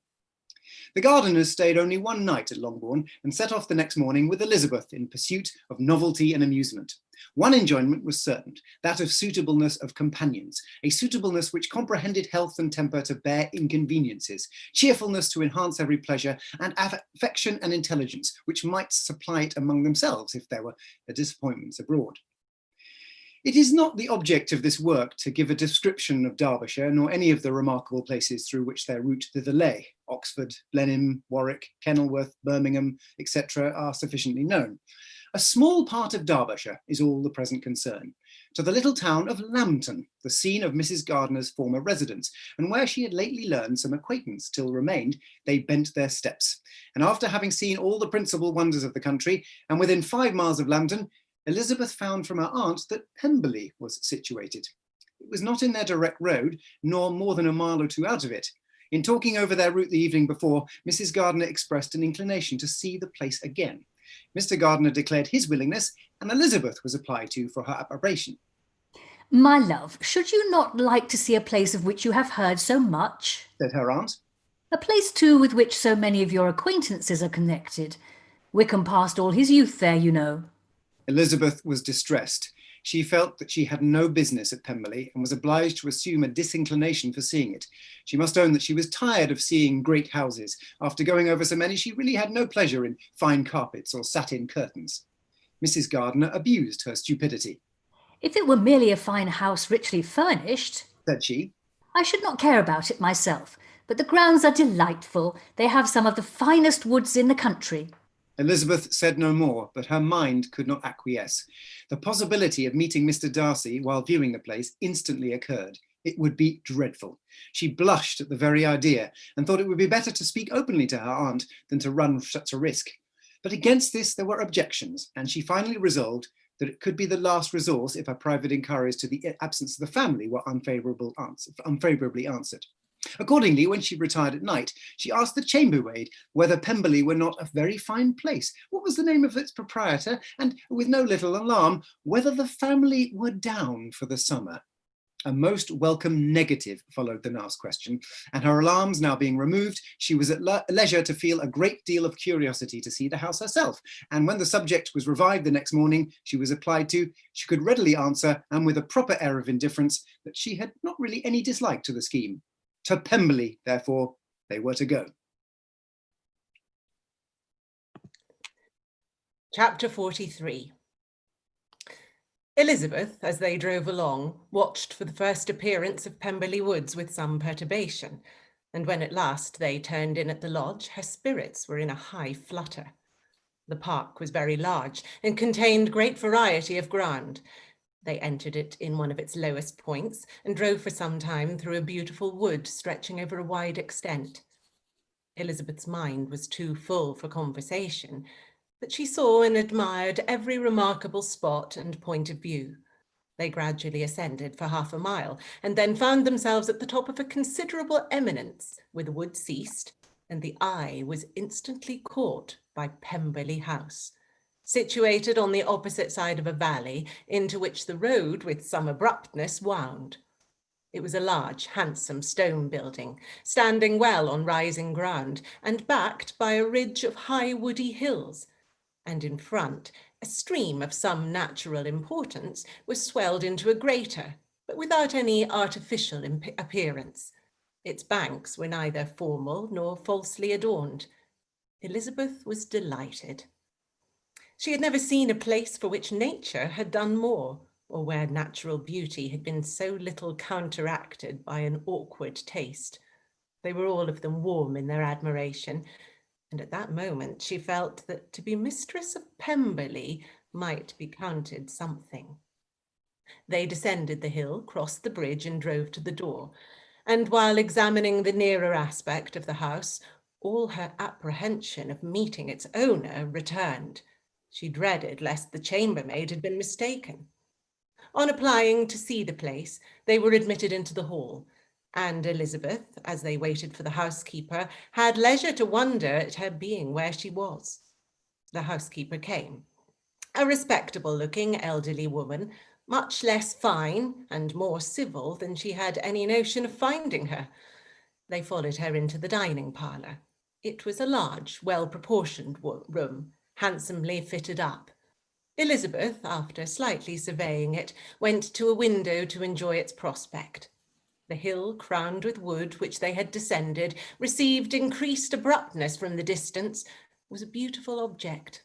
Every disposition of the ground was good, and she looked on the whole scene, the river, the trees scattered on its banks, and the winding of the valley, as far as she could trace it, with delight. As they passed into other rooms, these objects were taking different positions. but from every window there were beauties to be seen. The rooms were lofty and handsome, and their furniture suitable to the fortune of its proprietor.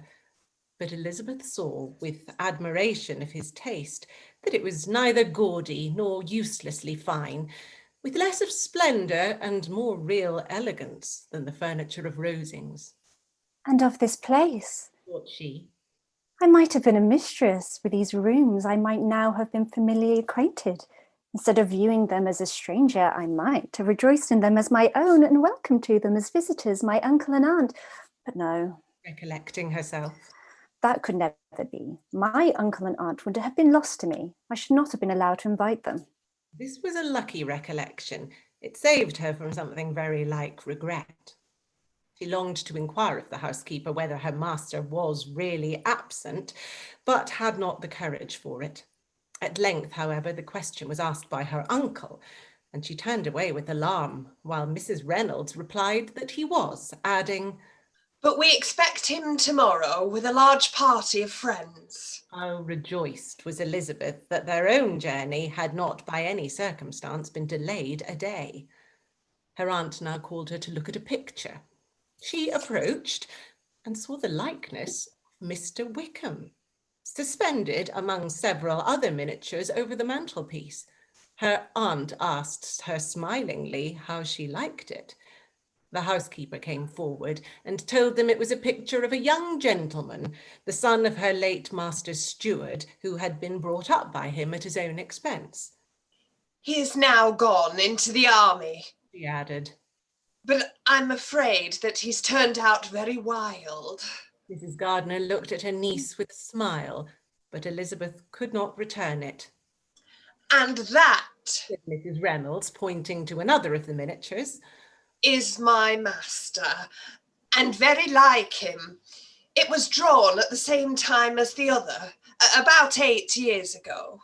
I have heard much of your master's fine person, said Mrs. Gardiner, looking at the picture. It's a handsome face, but Lizzie, you can tell us whether it is like or not. Mrs. Reynolds' respect for Elizabeth seemed to increase on this intimation of her knowing her master. "Does that young lady know Mr. Darcy?" Elizabeth coloured and said, "A little." "And do you not think him a very handsome gentleman, ma'am?" "Yes, very handsome." "I am sure I know none so handsome. But in the gallery upstairs, you will see a finer, larger picture of him than this. This room was my late master's favourite room, and these miniatures are just as they used to be then. He was very fond of them." This accounted to Elizabeth for Mr. Wickham's being among them. Mrs. Reynolds then directed their attention to one of Miss Darcy, drawn when she was only 8 years old. And is Miss Darcy as handsome as her brother? Said Mrs. Gardiner. "Oh, yes, the handsomest young lady that ever was seen, and so accomplished. She plays and sings all day long. In the next room is a new instrument, just come down for her. A present from my master. She comes here tomorrow with him." Mr. Gardiner, whose manners were very easy and pleasant, encouraged her communicativeness by his questions and remarks. Mrs. Reynolds, either by pride or attachment, had evidently great pleasure in talking of her master and his sister. "Is your master much at Pemberley in the course of the year?" "Not so much as I could wish, sir, but I dare say he may spend half his time here. And Miss Darcy is always down for the summer months." "Except," thought Elizabeth, "when she goes to Ramsgate." "If your master would marry, you might see more of him." "Yes, sir, but I do not know when that will be. I do not know who is good enough for him." Mr. and Mrs. Gardiner smiled. Elizabeth could not help saying, "It is very much to his credit. I am sure that you think so."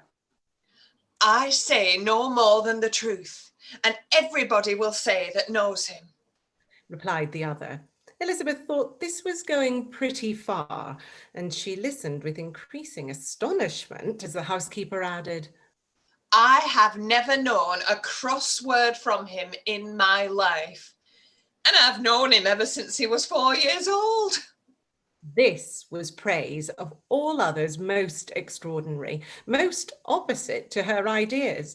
That he was not a good-tempered man had been her firmest opinion.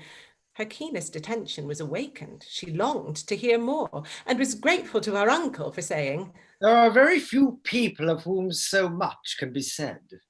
You are lucky in having such a master." Yes, sir, I know I am. If I were to go through the world, I could not meet with a better. But I have always observed that they who are good-natured when children are good-natured when they grow up. And he was always the sweetest-tempered, most generous-hearted boy in the world. Elizabeth almost stared at her. Can this be Mr. Darcy? Thought she. His father was an excellent man, said Mrs. Gardiner. Yes, ma'am, that he was indeed. And his son will be just like him, just as affable to the poor. Elizabeth listened, wondered, doubted, and was impatient for more.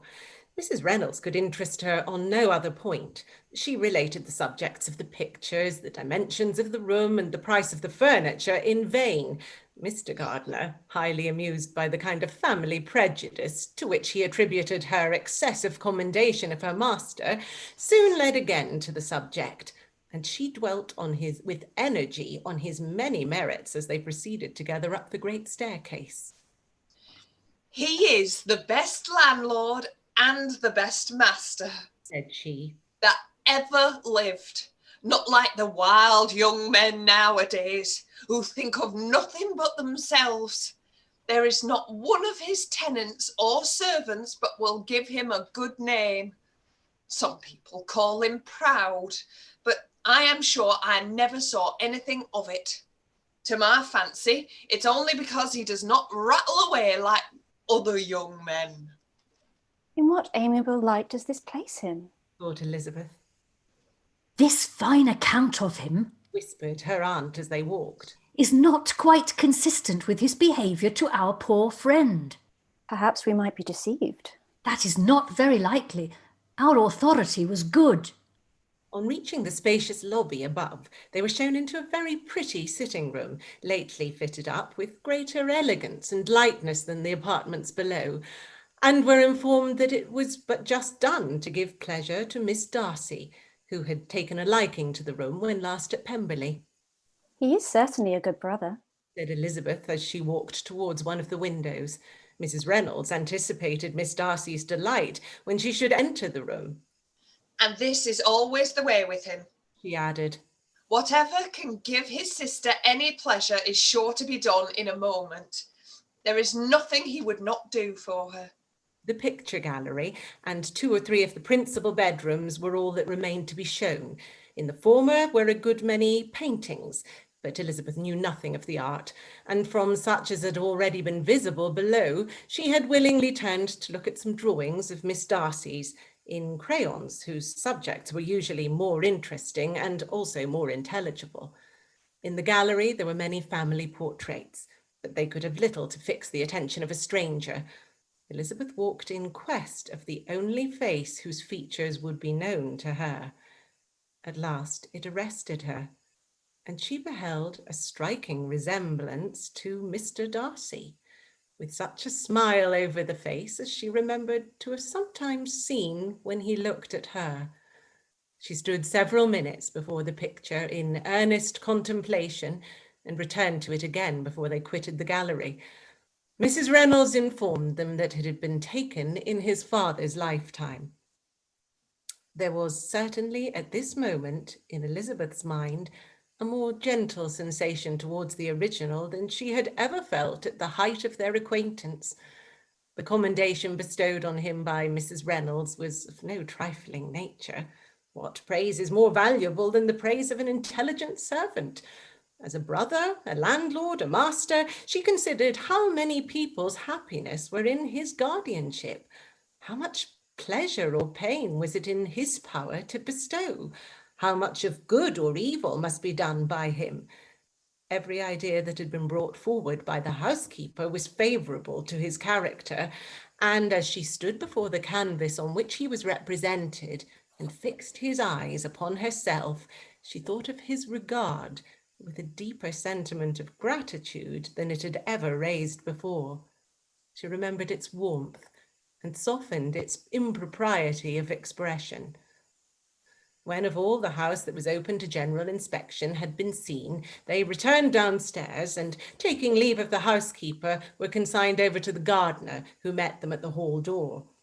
As they walked across the hall towards the river, Elizabeth turned back to look again. Her uncle and aunt stopped also, and while the former was conjecturing as to the date of the building, the owner of it himself suddenly came forward from the road, which led behind it to the stables. They were within 20 yards of each other, and so abrupt was his appearance that it was impossible to avoid his sight. Their eyes instantly met, and the cheeks of both were overspread with the deepest blush.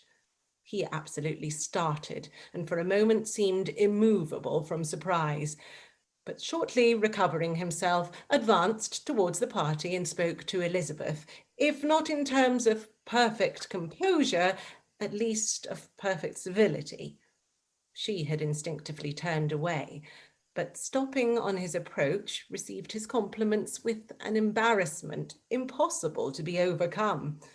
Had his first appearance, or his resemblance to the picture they had just been examining, been insufficient to assure the other two that they now saw Mr. Darcy, the gardener's expression of surprise on beholding his master must immediately have told it.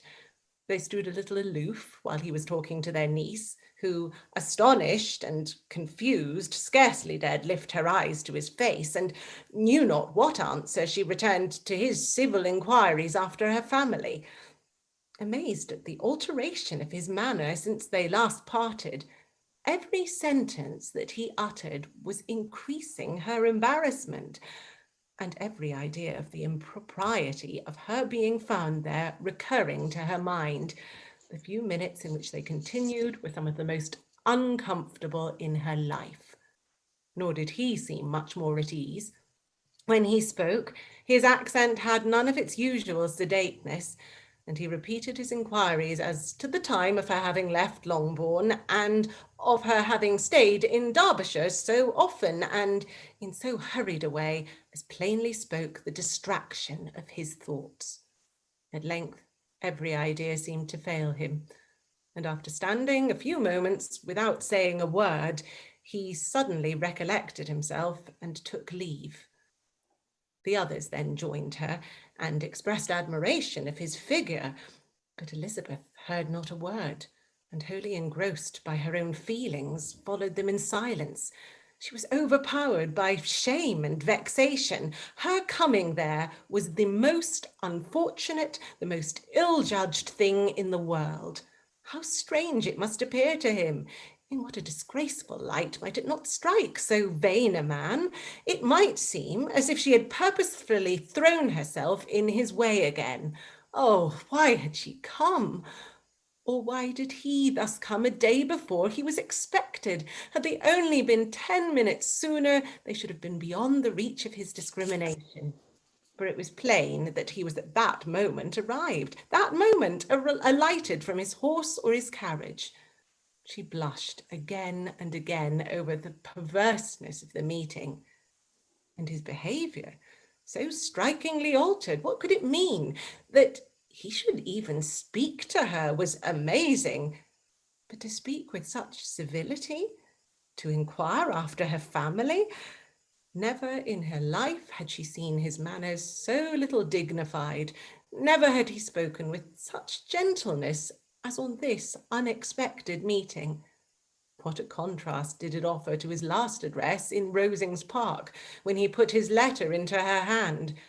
She knew not what to think or how to account for it. They had now entered a beautiful walk by the side of the water, and every step was bringing forward a nobler fall of ground or a finer reach of the woods to which they were approaching.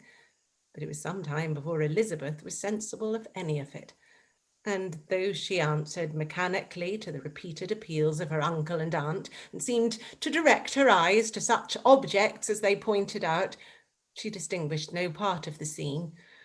Her thoughts were all fixed on that one spot of Pemberley House, whichever it might be, where Mr. Darcy then was.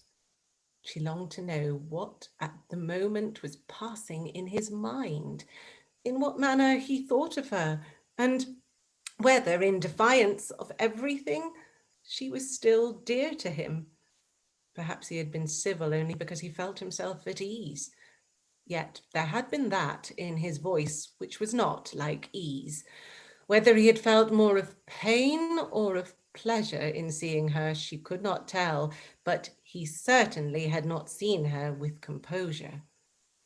At length, however, the remarks of her companions on her absence of mind aroused her, and she felt the necessity of appearing more like herself. They entered the woods, and bidding adieu to the river for a while, ascended some of the higher grounds, when in spots where the opening of the trees gave the eye power to wander were many charming views of the valley, the opposite hills with the long range of woods overspreading many, and occasionally part of the stream. Mr. Gardiner expressed a wish of going round the whole park, but feared it might be beyond a walk. With a triumphant smile, they were told that it was 10 miles round. It settled the matter, and they pursued the accustomed circuit, which brought them again, after some time, in a descent among hanging woods, to the edge of the water, and one of its narrowest parts. They crossed it by a simple bridge, in character with the general air of the scene. It was a spot less adorned than any they had yet visited, and the valley, here contracted into a glen, allowed room only for the stream and a narrow walk amidst the rough coppice wood which bordered it. Elizabeth longed to explore its windings, but when they had crossed the bridge and perceived their distance from the house, Mrs. Gardiner, who was not a great walker, could go no farther, and thought only of returning to the carriage as quickly as possible. Her niece was, therefore, obliged to submit, and they took their way toward the house on the opposite side of the river, in the nearest direction. But their progress was slow, for Mr. Gardiner, though seldom able to indulge the taste, was very fond of fishing, and was so engaged in watching the occasional appearance of some trout in the water and talking to the man about them that he advanced but little. Whilst wandering on in this slow manner, they were again surprised, and Elizabeth's astonishment was quite equal to what it had been at first, by the sight of Mr. Darcy approaching them, and at no great distance. The walk here being less sheltered than on the other side, allowed them to see him before they met. Elizabeth, however astonished, was at least more prepared for an interview than before, and resolved to appear and to speak with calmness, if he really intended to meet them. For a few moments, indeed, she felt that he would probably strike into some other path. The idea lasted while a turning in the walk concealed him from their view. The turning past, he was immediately before them. With a glance, she saw that he had lost none of his recent civility, and to imitate his politeness, she began, as they met, to admire the beauty of the place. But she had not got beyond the words delightful and charming, when some unlucky recollections obtruded, and she fancied that praise of Pemberley from her might be mischievously construed. Her colour changed, and she said no more. Mrs. Gardiner was standing a little behind, and on her pausing, Mr. Gardiner was standing a little behind, and on her pausing, he asked her if she would do him the honour of introducing him to her friends. This was the stroke of civility for which she was quite unprepared. She could hardly suppress a smile at his now seeking the acquaintance of some of the very people against whom his pride had revolted in his offer to herself. What will be his surprise? She. When he knows who they are, he takes them now for people of fashion. The introduction, however, was immediately made, and as she named their relationship to herself, she stole a sly look at him to see how he bore it, and was not without the expectation of his decamping as fast as he could from such disgraceful companions. That he was surprised by the connection was evident. He sustained it, however, with fortitude, and so far from going away, turned back with them and entered into conversation with Mr. Gardiner. Elizabeth could not be but pleased, could not but triumph. It was consoling that he should know she had some relations for whom there was no need to blush. She listened most attentively to all that passed between them, and gloried in every expression, every sentence of her uncle, which marked his intelligence, his taste, or his good manners. The conversation soon turned upon fishing, and she heard Mr. Darcy invite him, with the greatest civility, to fish there as often as he chose while he continued in the neighbourhood, offering at the same time to supply him with fishing tackle, and pointing out those parts of the stream where there was usually most sport. Mrs. Gardiner, who was walking arm in arm with Elizabeth, gave her a look expressive of wonder. Elizabeth said nothing, but it gratified her exceedingly. The compliment must be all for herself. Her astonishment, however, was extreme, and continually was she repeating, "Why is he so altered?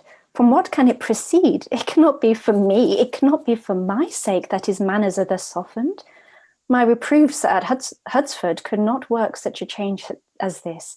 It is impossible that he should still love me." After walking some time in this way, the two ladies in front, the two gentlemen behind, on resuming their places, after descending to the brink of the river for the better inspection of some curious water plant, there chanced to be a little alteration.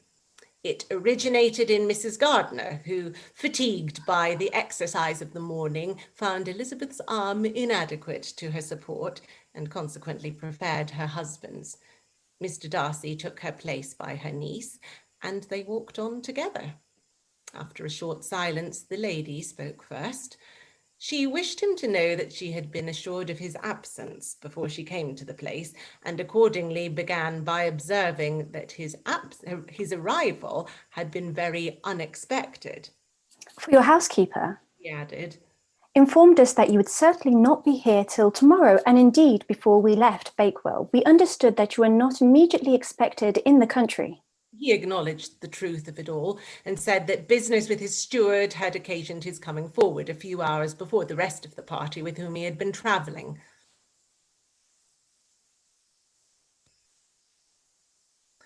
"They will join me early tomorrow," he continued, "and among them are some who will claim an acquaintance with you, Mr. Bingley and his sisters." Elizabeth answered only by a slight bow. Her thoughts were instantly driven back to the time when Mr. Bingley's name had been the last mentioned between them, and if she might judge by his complexion, his mind was not very differently engaged. "There is also one other person in the party," he continued after a pause, "who more particularly wishes to be known to you. Will you allow me, or do I ask too much, to introduce my sister to your acquaintance during your stay at Lambton?" The surprise of such an application was great indeed. It was too great for her to know in what manner she acceded to it. She immediately felt that whatever desire Miss Darcy might have of being acquainted with her must be the work of her brother, and without looking further, it was satisfactory. It was gratifying to know that his resentment had not made him think really ill of her. They now walked on in silence, each of them deep in thought. Elizabeth was not comfortable, that was impossible. She was flattered and pleased. His wish of introducing his sister to her was a compliment of the highest kind. They soon outstripped the others, and when they had reached the carriage, Mr. and Mrs. Gardiner were half a quarter of a mile behind. He then asked her to walk into the house, but she declared herself not tired, and they stood together on the lawn. At such time much might have been said, and silence was very awkward. She wanted to talk, but there seemed to be an embargo on every subject. At last she recollected that she had been travelling, and they talked of Matlock and Dovedale with great perseverance. Yet time and her aunt moved slowly, and her patience and her ideas were nearly worn out before the tete-a-tete was over. On Mr. and Mrs. Gardiner's coming up, they were all pressed to go into the house and take some refreshment, but this was declined, and they parted on each side with utmost politeness. Mr. Darcy handed the ladies into the carriage, and when it drove off, Elizabeth saw him walking slowly toward the house. The observations of her uncle and aunt now began, and each of them pronounced him to be infinitely superior to anything they had expected. He is perfectly well behaved, polite, and unassuming, said her uncle. There is something a little stately in him, to be sure, replied her aunt. But it is confined to his air and is not unbecoming. I can now say with the housekeeper that though some people may call him proud, I have seen nothing of it. I was never more surprised than by his behaviour to us. It was more than civil.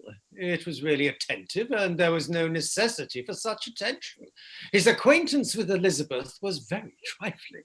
To be sure, Lizzie, said her aunt. He is not so handsome as Wickham, or rather he has not Wickham's countenance, for his features are perfectly good.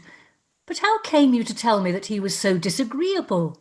Elizabeth excused herself as well as she could, said that she had liked him better when they had met in Kent than before, and that she had never seen him so pleasant as this morning.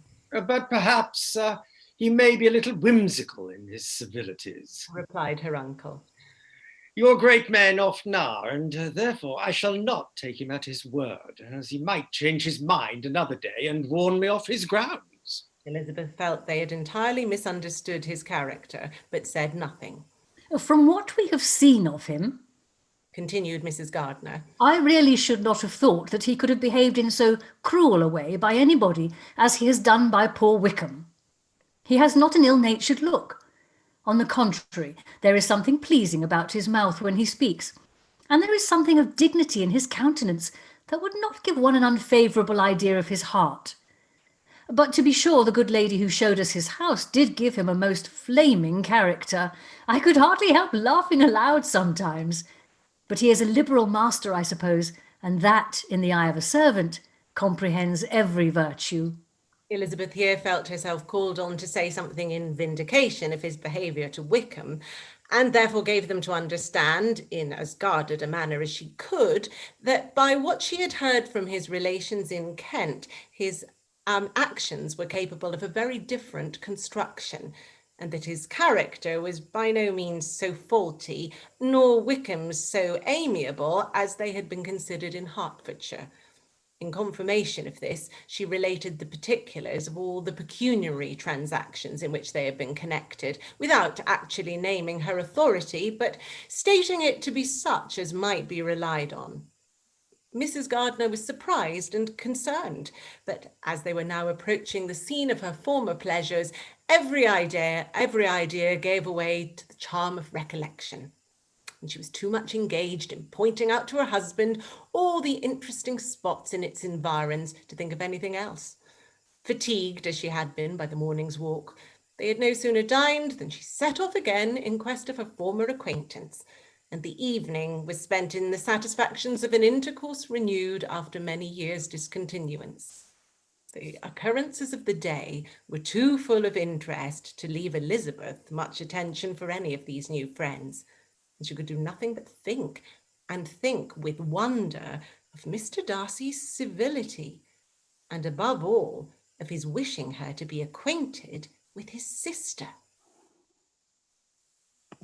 Wonderful. Thank you so much to our latest group of readers. That was absolutely fantastic. You've all been really, really wonderful. We're just about to reset and bring in our next group of readers who've all been waiting in the wings to step in. So, well, it's lovely to see you all. We know quite a lot of you already, so it's really nice to see all your faces. I'd like to, before we introduce you all, we'd just like to do another quick reminder as to what this event is and why we're doing it. Okay, bringing a background to how we started. Theatres are in crisis right now, under threat of mass redundancies and closures. And for us, and for many, many people, a world without our theatres and arts venues and organisations is just unimaginable. So the goal of this marathon read of Pride and Prejudice is to raise awareness and play a part in saving our theatres and keeping them alive. And this is where you, watching at home, wherever you are, come in. What we would like you to do is to please take a moment to visit the website of your local theatre, any theatre that you particularly love, or a theatre that's struggling, or your local theatre. Click on the donate button and give whatever you can to support them through this really difficult time. If there's no donate link, just get in touch with them, email them, ring them, any way that you can find to help them out. It's only a few minutes out of your day, but it can make a big difference if loads of us are doing it. And if you do donate, please share with us in the chat where you're donating. We'd love to hear. Share on Twitter with the hashtags, hashtag Austen Readathon, hashtag Save the Arts. And if you tag us at Sun Moon Theatre, we will like it and we will retweet it. And also, please continue to share your thoughts throughout the day on social media in the chat. We've really enjoyed seeing comments in the chat, and it's been really fun, and also on social media as well. So continue to share. Thank you. Thank you very much. Yes, and to that end, during that previous slot, I myself donated to our local theatre, so I'm practicing what we preach, and I will probably do the same again before this night is done. So now on, what I'd very much like to introduce our next group of readers. As you can hear, the fifth group. Our fifth group, yes. My voice is sounding a little bit ragged now, but I will rest it after I've made my next appearance. So if you could all make sure your microphones and cameras are on for this moment, I will read out your name, and so yeah, you can say who you are and where you are speaking to us from. So yes. So first off, Chelsea Marie. Hello, I'm Chelsea Marie, and I'm currently here based in Kenilworth, so it's just outside of Warwick. Fantastic. Emerson Pike. Hello, yeah, I'm Emerson Pike. I'm currently in a sleepy little village of West Hill, which is just outside of Exeter. Fantastic. Hannah Clancy. Hiya, I'm Hannah, and I'm currently based in North London. Fantastic. Emily Reader. Hiya, I'm Emily. I'm currently calling from Dorset. Sally Naylor. Hi, I'm Sally Naylor, and I'm in the centre of Exeter. Fantastic. Georgina Brown. Hi, I'm Georgie, and I'm also based in Exeter. Eloise Tom. Hi, I'm Eloise, and I'm based in Frome in Somerset. Fantastic. Julia Giolzetti. Hello, I'm Julia Giolzetti. I am based in sunny San Diego, California, United States. Tori Brazier. Hello, I'm Tori, and I'm reading to you from the Malvern Hills in Worcestershire. Elise Emmerling. Oh, she's on mute. She's on mute. Unmute your microphone. Hello, I'm Elise. I'm coming to you from just outside of Philadelphia, United States. Fantastic. Also, thank you very much. I think you've been in this Zoom chat for a very long time. I think we have visited you back around the time of the second slot. So thank you for your patience. I just wanted to see everybody else. Fantastic. Well, we admire your enthusiasm. And we're happy to see you. Okay, continuing on, we have Simony Preston.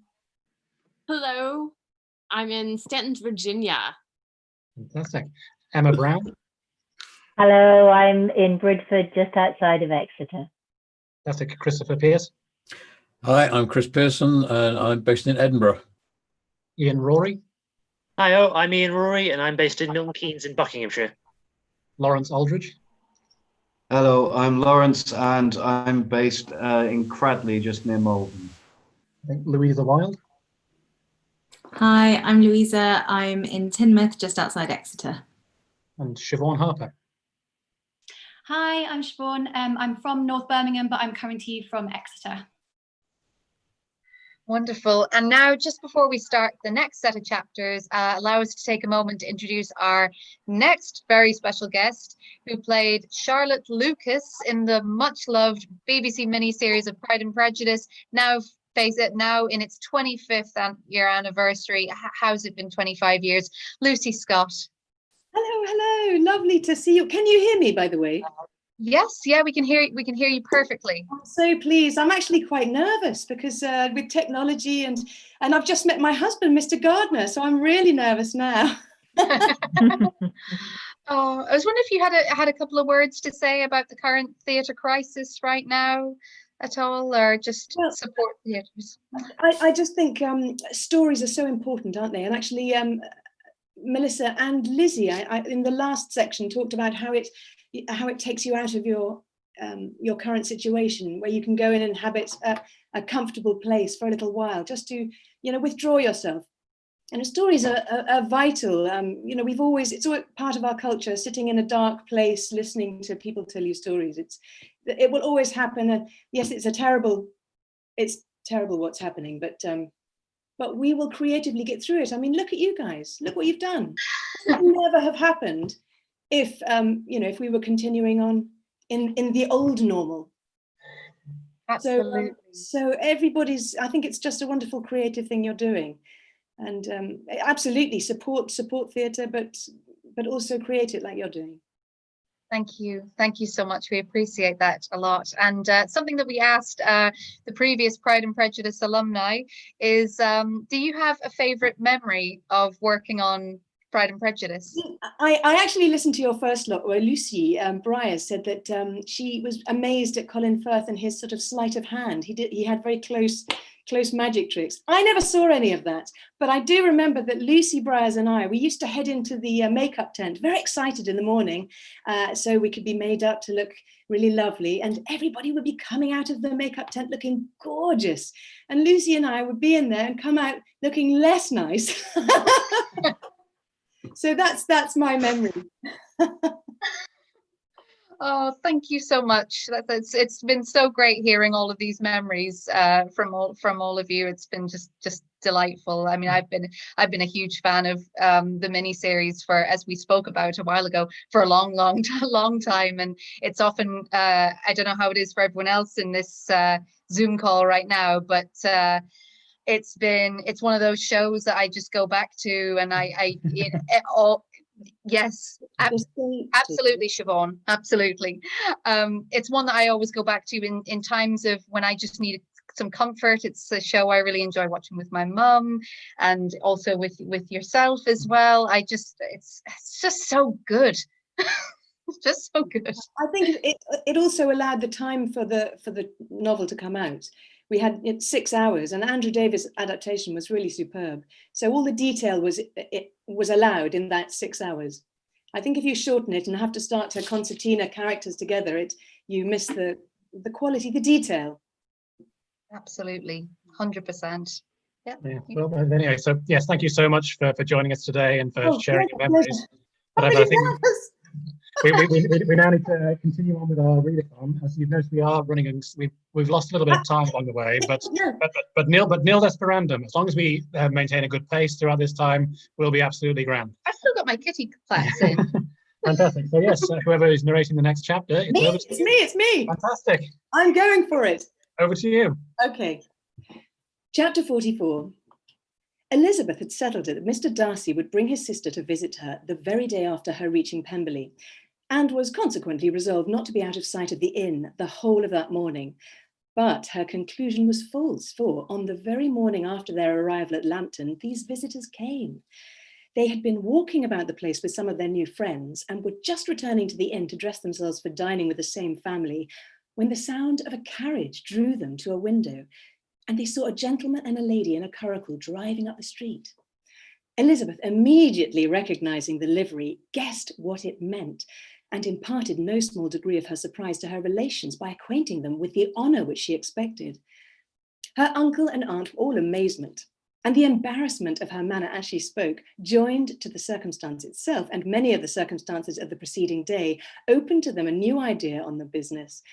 Nothing had ever suggested it before, but they felt that there was no other way of accounting for such attentions from such a quarter than by supposing a partiality for their niece. While these newly born notions were passing in their heads, the perturbation of Elizabeth's feelings was at every moment increasing. She was quite amazed at her own disquiet. She dreaded lest the partiality of the brother should have said too much in her favour, and more than commonly anxious to please, she naturally suspected that every power of pleasing would fail her. She retreated from the window, fearful of being seen, and as she walked up and down the room, endeavouring to compose herself, saw such looks of inquiring surprise in her uncle and aunt as made everything worse.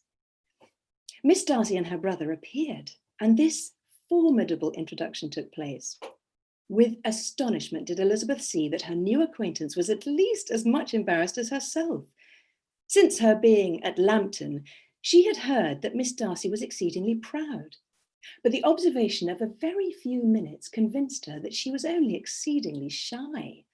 She found it difficult to obtain even a word from her beyond a monosyllable. Miss Darcy was tall and on a larger scale than Elizabeth, and though little more than 16, her figure was formed and her appearance womanly and graceful. She was less handsome than her brother, but there was sense and good humour in her face, and her manners were perfectly unassuming and gentle.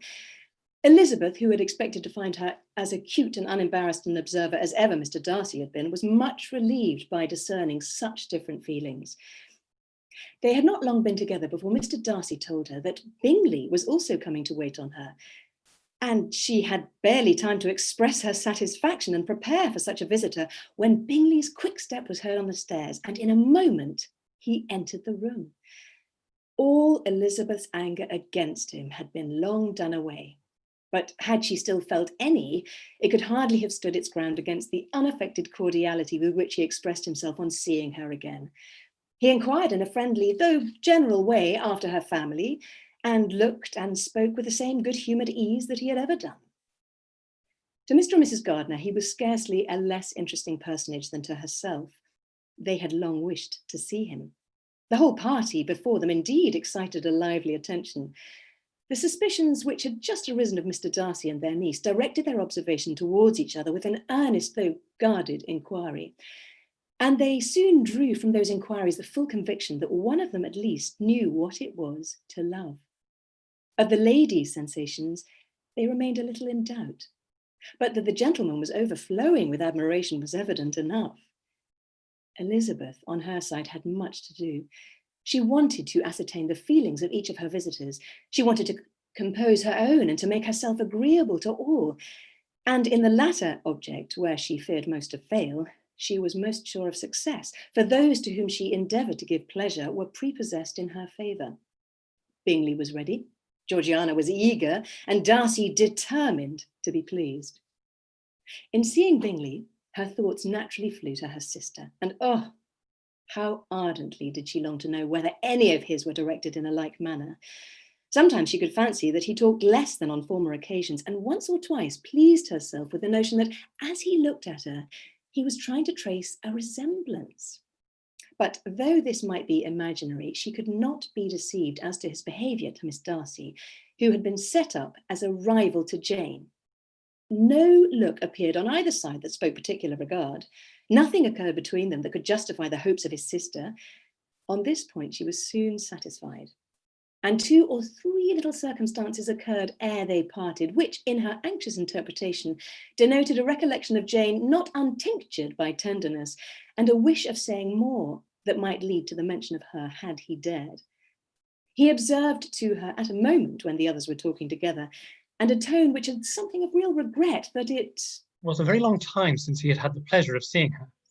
And before she could reply, he added, "It is above 8 months. We have not yet met since the 26th of November, when we were all dancing together at Netherfield." Elizabeth was pleased to find his memory so exact. And he afterwards took occasion to ask her, when attended to by any of the rest, whether all her sisters were at Longbourn. There was not much in the question, nor in the preceding remark, but there was a look and a manner which gave them meaning. It was not often that she could turn her eyes on Mr. Darcy himself, but whenever she did catch a glimpse, she saw an expression of general complacence, and in all that he said, she heard an accent so removed from hauteur or disdain of his companions as convinced her that the improvement of manners which she had yesterday witnessed, however temporary its existence might prove, had at least outlived one day. When she saw him thus seeking the acquaintance and courting the good opinion of people with whom any intercourse a few months ago would have been a disgrace, when she saw him thus civil, not only to herself, but to the very relations whom he had openly disdained, and recollected their last lively scene in Hunsford Parsonage, the difference, the change was so great and struck so forcibly on her mind that she could hardly restrain her astonishment from being visible.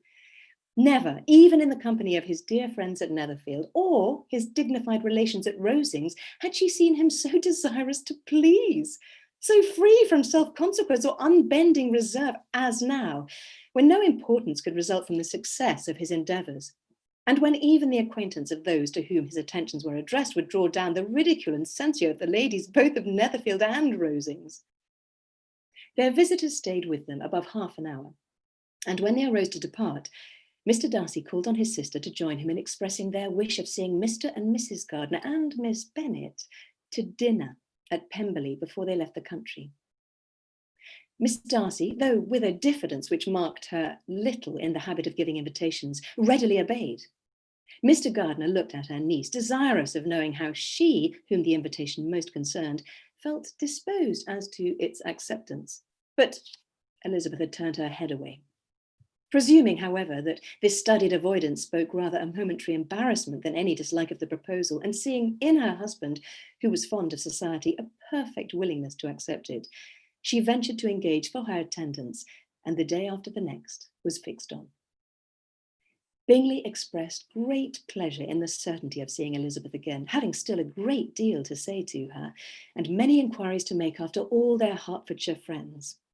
Elizabeth, construing all this into a wish of hearing her speak of her sister, was pleased, and on this account, as well as some others, found herself, when their visitors left them, capable of considering the last half hour with some satisfaction, though while it was passing, the enjoyment of it had been little. Eager to be alone, and fearful of inquiries or hints from her uncle and aunt, she stayed with them only long enough to hear their favourable opinion of Bingley, and then hurried away to dress.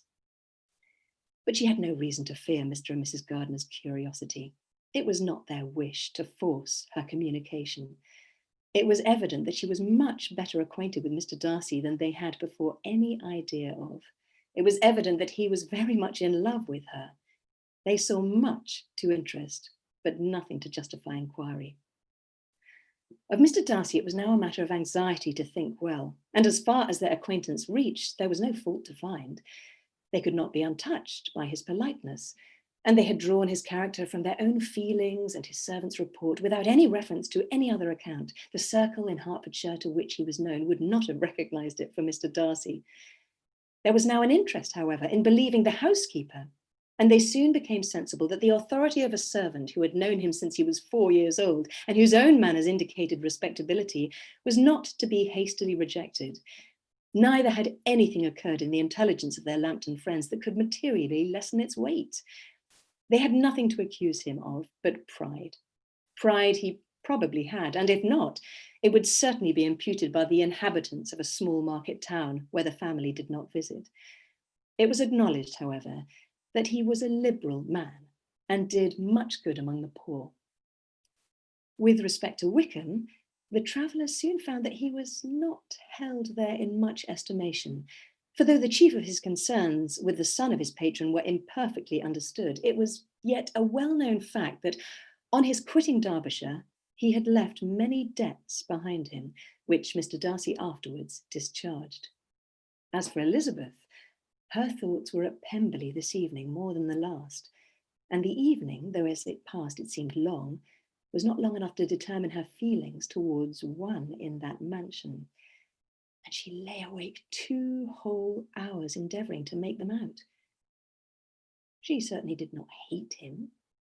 No, hatred had vanished long ago, and she had almost as long been ashamed of ever feeling a dislike against him, that could be so called.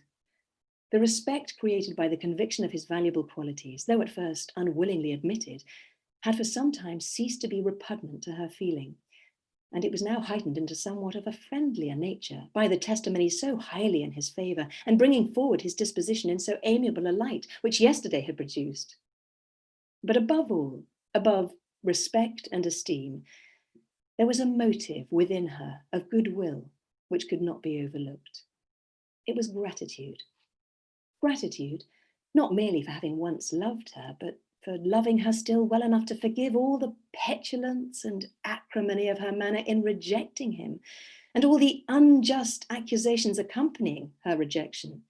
He, who, she had been persuaded, would avoid her as his greatest enemy, seemed on this accidental meeting most eager to preserve the acquaintance, and without any indelicate display of regard or any peculiarity of manner where their two selves only were concerned, was soliciting the good opinion of her friends and bent on making her known to his sister. Such a man, such a change in a man of so much pride, exciting not only astonishment, but gratitude. For to love, ardent love, it must be attributed.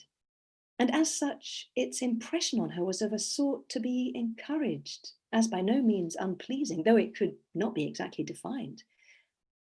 She respected, she esteemed, she was grateful to him. She felt a real interest in his welfare, and she only wanted to know how far she wished that welfare to depend upon herself, and how far it would be for the happiness of both that she should employ the power which her fancy told her she still possessed of bringing on her the renewal of his addresses.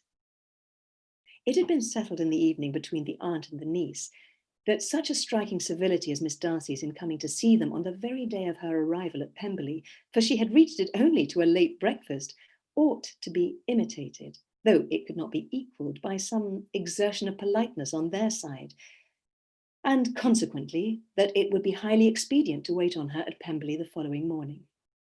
They were, therefore, to go. Elizabeth was pleased, though when she asked herself the reason, she had very little to say in reply. Mr. Gardiner left soon after breakfast.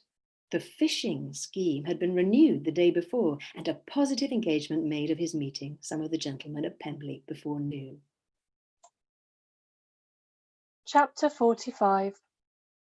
Convinced as Elizabeth now was that Miss Bingley's dislike of her had originated in jealousy, she could not help feeling how unwelcome her appearance at Pemberley must be to her, and was curious to know with how much civility on that lady's side the acquaintance would now be renewed.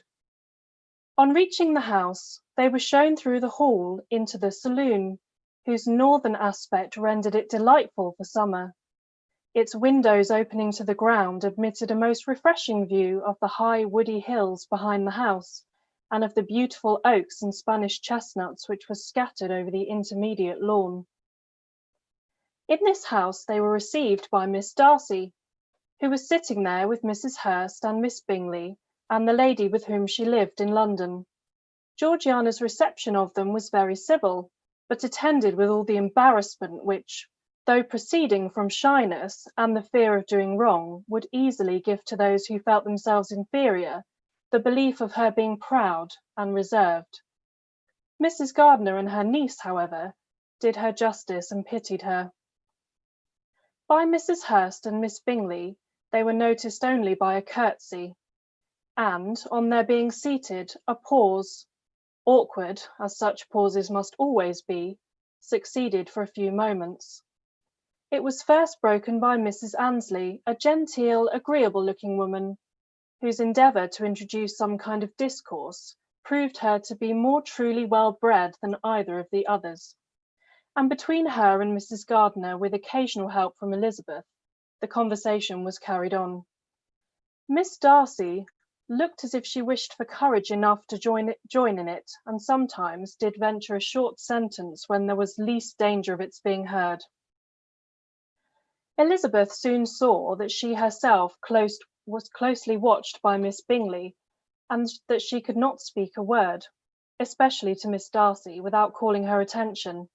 This observation would not have prevented her from trying to talk to the latter, had they not been seated at an inconvenient distance.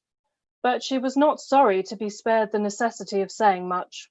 Her own thoughts were employing her. She expected every moment that some of the gentlemen would enter the room. She wished, she feared that the master of the house might be amongst them, and whether she wished or feared it most she could scarcely determine. And sitting in this manner a quarter of an hour without hearing Miss Bingley's voice, Elizabeth was roused by receiving from her a cold inquiry after the health of her family. She answered with equal indifference and brevity, and the other said no more. The next variation which their visit afforded was produced by the entrance of servants with cold meat, cake, and a variety of all the finest fruits in season. But this did not take place till after many a significant look and smile from Miss Annesley to Miss Darcy had been given to remind her of her post. There was now employment for the whole party, for though they could not all talk, they could all eat, and the beautiful pyramids of grapes, nectarines, and peaches soon collected them round the table. Whilst thus engaged, Elizabeth had a fair opportunity of deciding whether she most feared or wished for the appearance of Mr. Darcy, by the feelings which prevailed on his entering the room, and then, though but a moment before she had believed her wishes to predominate, she began to regret that he came. He had been some time with Mr. Gardiner, who with 2 or 3 other gentlemen from the house was engaged by the river, and had left him only on learning that the ladies of the family intended to visit Georgiana that morning. No sooner did he appear than Elizabeth wisely resolved to be perfectly easy and unembarrassed, a resolution the more necessary to be made, but perhaps not the more easily kept, because she saw the suspicions of the whole party were awakened against them, and that there was scarcely an eye which did not watch his behaviour when he first came into the room. In no countenance was attentive curiosity so strongly marked as in Miss Bingley's, in spite of the smiles which overspread her face whenever she spoke one of its objects, for jealousy had not yet made her desperate, and her attentions to Mr. Darcy were by no means over. Miss Darcy, on her brother's entrance, exerted herself much more to talk, and Elizabeth saw that he was anxious for his sister and herself to get acquainted, and forwarded as much as possible every attempt at conversation on either side. Miss Bingley saw all this likeness, and, in the impudence of anger, took the first opportunity of saying, with sneering civility, "Pray, Miss Eliza, are not the Shy and Milishire removed from Meryton? They must be a great loss to your family." In Darcy's presence she dared not mention Wickham's name, but Elizabeth instantly comprehended that he was uttermost in her thoughts, and the various recollections connected with him gave her a moment's distress. But exerting herself vigorously to repel the ill-natured attack, she presently answered the question in a tolerably detached tone. While she spoke, an involuntary glance showed her Darcy, with a heightened complexion, earnestly looking at her, and his sister overcome with confusion, and unable to lift up her eyes. Had Miss Bingley known what pain she was then giving her beloved friend, she undoubtedly would have refrained from the hint. But she had merely intended to discompose Elizabeth by bringing forward the idea of a man to whom she believed her partial, to make her betray a sensibility which might injure her in Darcy's opinion, and perhaps to remind the latter of all the follies and absurdities by which some part of her family were connected with that call. Not a syllable had ever reached her of Miss Darcy's meditated elopement. To no creature had it been revealed, where secrecy was possible, except to Elizabeth, and from all Bingley's connections her brother was particularly anxious to conceal it, from the very wish which Elizabeth had long ago attributed to him, of their becoming hereafter her own. He had certainly formed such a plan, and without meaning that it should affect his endeavour to separate him from Miss Bennet, it is probable that it might add something to his lively concern for the welfare of his friend. Elizabeth's collected behaviour, however, soon quieted his emotion, and, as Miss Bingley, vexed and disappointed, dared not approach nearer to Wickham. Georgiana also recovered in time, though not enough to be able to speak any more. Her brother, whose eyes she feared to meet, scarcely recollected her interest in the affair, and the very circumstance which had been designed to turn his thoughts from Elizabeth seemed to have fixed them on her more and more cheerfully. Their visit did not long continue after the question and answer above mentioned, and while Mr. Darcy was attending them to their carriage, Miss Bingley was venting her feelings in criticisms on Elizabeth's person, behaviour, and dress, but Georgiana would not join her. Her brother's recommendation was enough to ensure her favour. His judgment could not err, and he had spoken in such terms of Elizabeth as to leave Georgiana without the power of finding her otherwise than lovely and amiable. When Darcy returned to the saloon, Miss Bingley could not help repeating to him some of what she had been saying to his sister. "How very ill Miss Eliza Bennet looks this morning, Mr. Darcy. she cried. I never in my life saw anyone so much altered as she is since the winter. She has grown so brown and coarse. Louisa and I were agreeing that we should not have known her again. However little Mr. Darcy might have liked such an address, he contented himself with coolly replying that he perceived no other alteration than her being rather tanned. No miraculous consequence of travelling in the summer. For my own part, she rejoined, I must confess that I never could see any beauty in her. Her face is too thin, her complexion has no brilliancy, and her features are not at all handsome. Her nose wants character. There is nothing marked in its lines. Her teeth are tolerable, but not out of the common way. And as for her eyes, which have sometimes been called so fine, I could never see anything extraordinary in them. They have a sharp, shrewish look, which I do not like at all, and in her air altogether there is a self-sufficiency without fashion, which is intolerable. Persuaded as Miss Bingley was that Darcy admired Elizabeth, this was not the best method of recommending herself. But angry people are not always wise, and in seeing him at last look somewhat nettled, she had all the success she expected. He was resolutely silent, however, and from a determination of making him speak, she continued. I remember when we first knew her in Hertfordshire, how amazed we all were to find that she was a reputed beauty, and I particularly recollect your saying one night after they had been dining at Netherfield, she a beauty! I should soon as call her mother a wit, but afterwards she seemed to improve on you, and I believe you thought her rather pretty at one time. Yes, replied Darcy, who could contain himself no longer. but that was only when I first saw her, for it is many months since I have considered her as one of the handsomest women of my acquaintance. He then went away, and Miss Bingley was left to all the satisfaction of having forced him to say what gave no one any pain but herself. Mrs. Gardiner and Elizabeth talked of all that had occurred during their visit. As they returned, except what had particularly interested them both, the look and behaviour of everybody they had seen were discussed, except of the person who had mostly engaged their attention. They talked of his sister, his friends, his house, his fruit, of everything but himself. Yet Elizabeth was longing to know what Mrs. Gardiner thought of him, and Mrs. Gardiner would have been highly gratified by her niece's beginning the subject. Chapter 46. Elizabeth had been a good deal disappointed in not finding a letter from Jane on their first arrival at Lambton, and this disappointment had been renewed on each of the mornings that they had now been spent there. But on the third, her repining was over, and her sister justified by the receipt of 2 letters from her at once, on one of which was marked that it had been missent elsewhere. Elizabeth was not surprised at it, as Jane had written the direction remarkably ill. They had just been preparing to walk as the letters came in, and her uncle and aunt, leaving her to enjoy them in quiet, set off by themselves.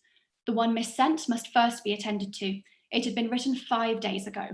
The beginning contained an account of all their little parties and engagements, which with such news as the country afforded. But the latter half, which was dated a day later and written in evident agitation, gave more important intelligence. It was to this effect. Since writing the above, dearest Lizzie, something has occurred of a most unexpected and serious nature, but I am afraid of alarming you. Be assured that we are all well. What I have to say relates to poor Lydia. An express came at 12 last night, just as we were all gone to bed, from Colonel Forster, to inform us that she has gone off to Scotland with one of his officers to own the truth with Wickham. Imagine our surprise. To Kitty, however, it does not seem so wholly unexpected. I am very, very sorry. So imprudent a match on both sides. But I am willing to hope the best, and that his character has been misunderstood. Thoughtless and indiscreet, I can easily believe him, but this step, and let us rejoice over it, marks nothing bad at heart. His choice is disinterested at least, for he must know that my father can give him nothing. Our poor mother is sadly grieved. My father bears it better. How thankful am I that we never let them know what has been said against him. We must forget it ourselves. They were off Saturday night about 12, as it is conjectured, but were not missed until yesterday morning at 8. The express was sent off directly. My dear Lizzie, they must have passed within 10 miles of us. Colonel Forrester gives us reason to expect him here soon, and Lydia left a few lines for his wife, informing her of their intention. I must conclude, for I cannot be long from my poor mother. I am afraid you will not be able to make it out, but I hardly know what I have written. Without allowing herself time for consideration and scarcely knowing what she felt, Elizabeth, on finishing this letter, instantly seized the other, and opening it with the utmost impatience, read as follows. It had been written a day later than the conclusion of the first. By this time, my dearest sister, you have received my hurried letter. I wish this may be more intelligible, but though not confined for time, my head is so bewildered that I cannot answer for it being coherent. Dearest Lizzie, I hardly know what I should write, but I have bad news for you, and it cannot be delayed. Imprudent as a marriage between Mr. Wickham and our poor Lydia would be, we are now anxious to be assured that it has taken place, for there is but too much reason to fear that they are not gone to Scotland. Colonel Forrester came yesterday, having left Brighton the day before, not many hours after the express. Though Lydia's short letter to Mrs. Forrester gave them to understand that they were going to Gretna Green, something was dropped by Denny, expressing his belief that W never intended to go there or to marry Lydia at all, which was repeated to Colonel Forrester, who, instantly taking the alarm, set off from Brighton, intending to trace their route.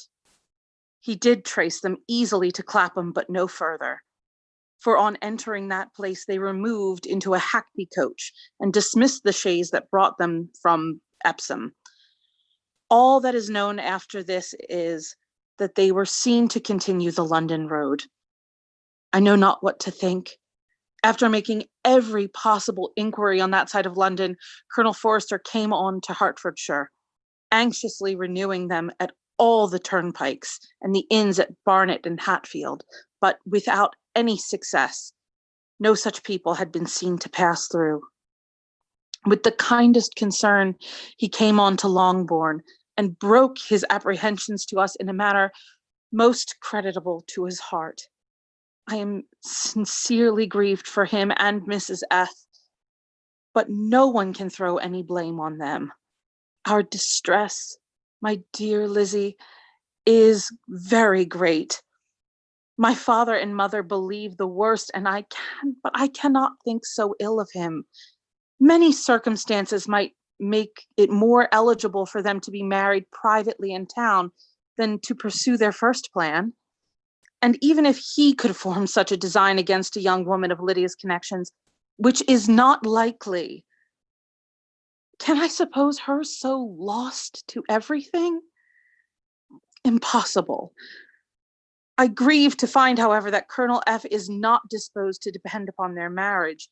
He shook his head when I expressed my hopes and said he feared Wickham was not the man to be trusted.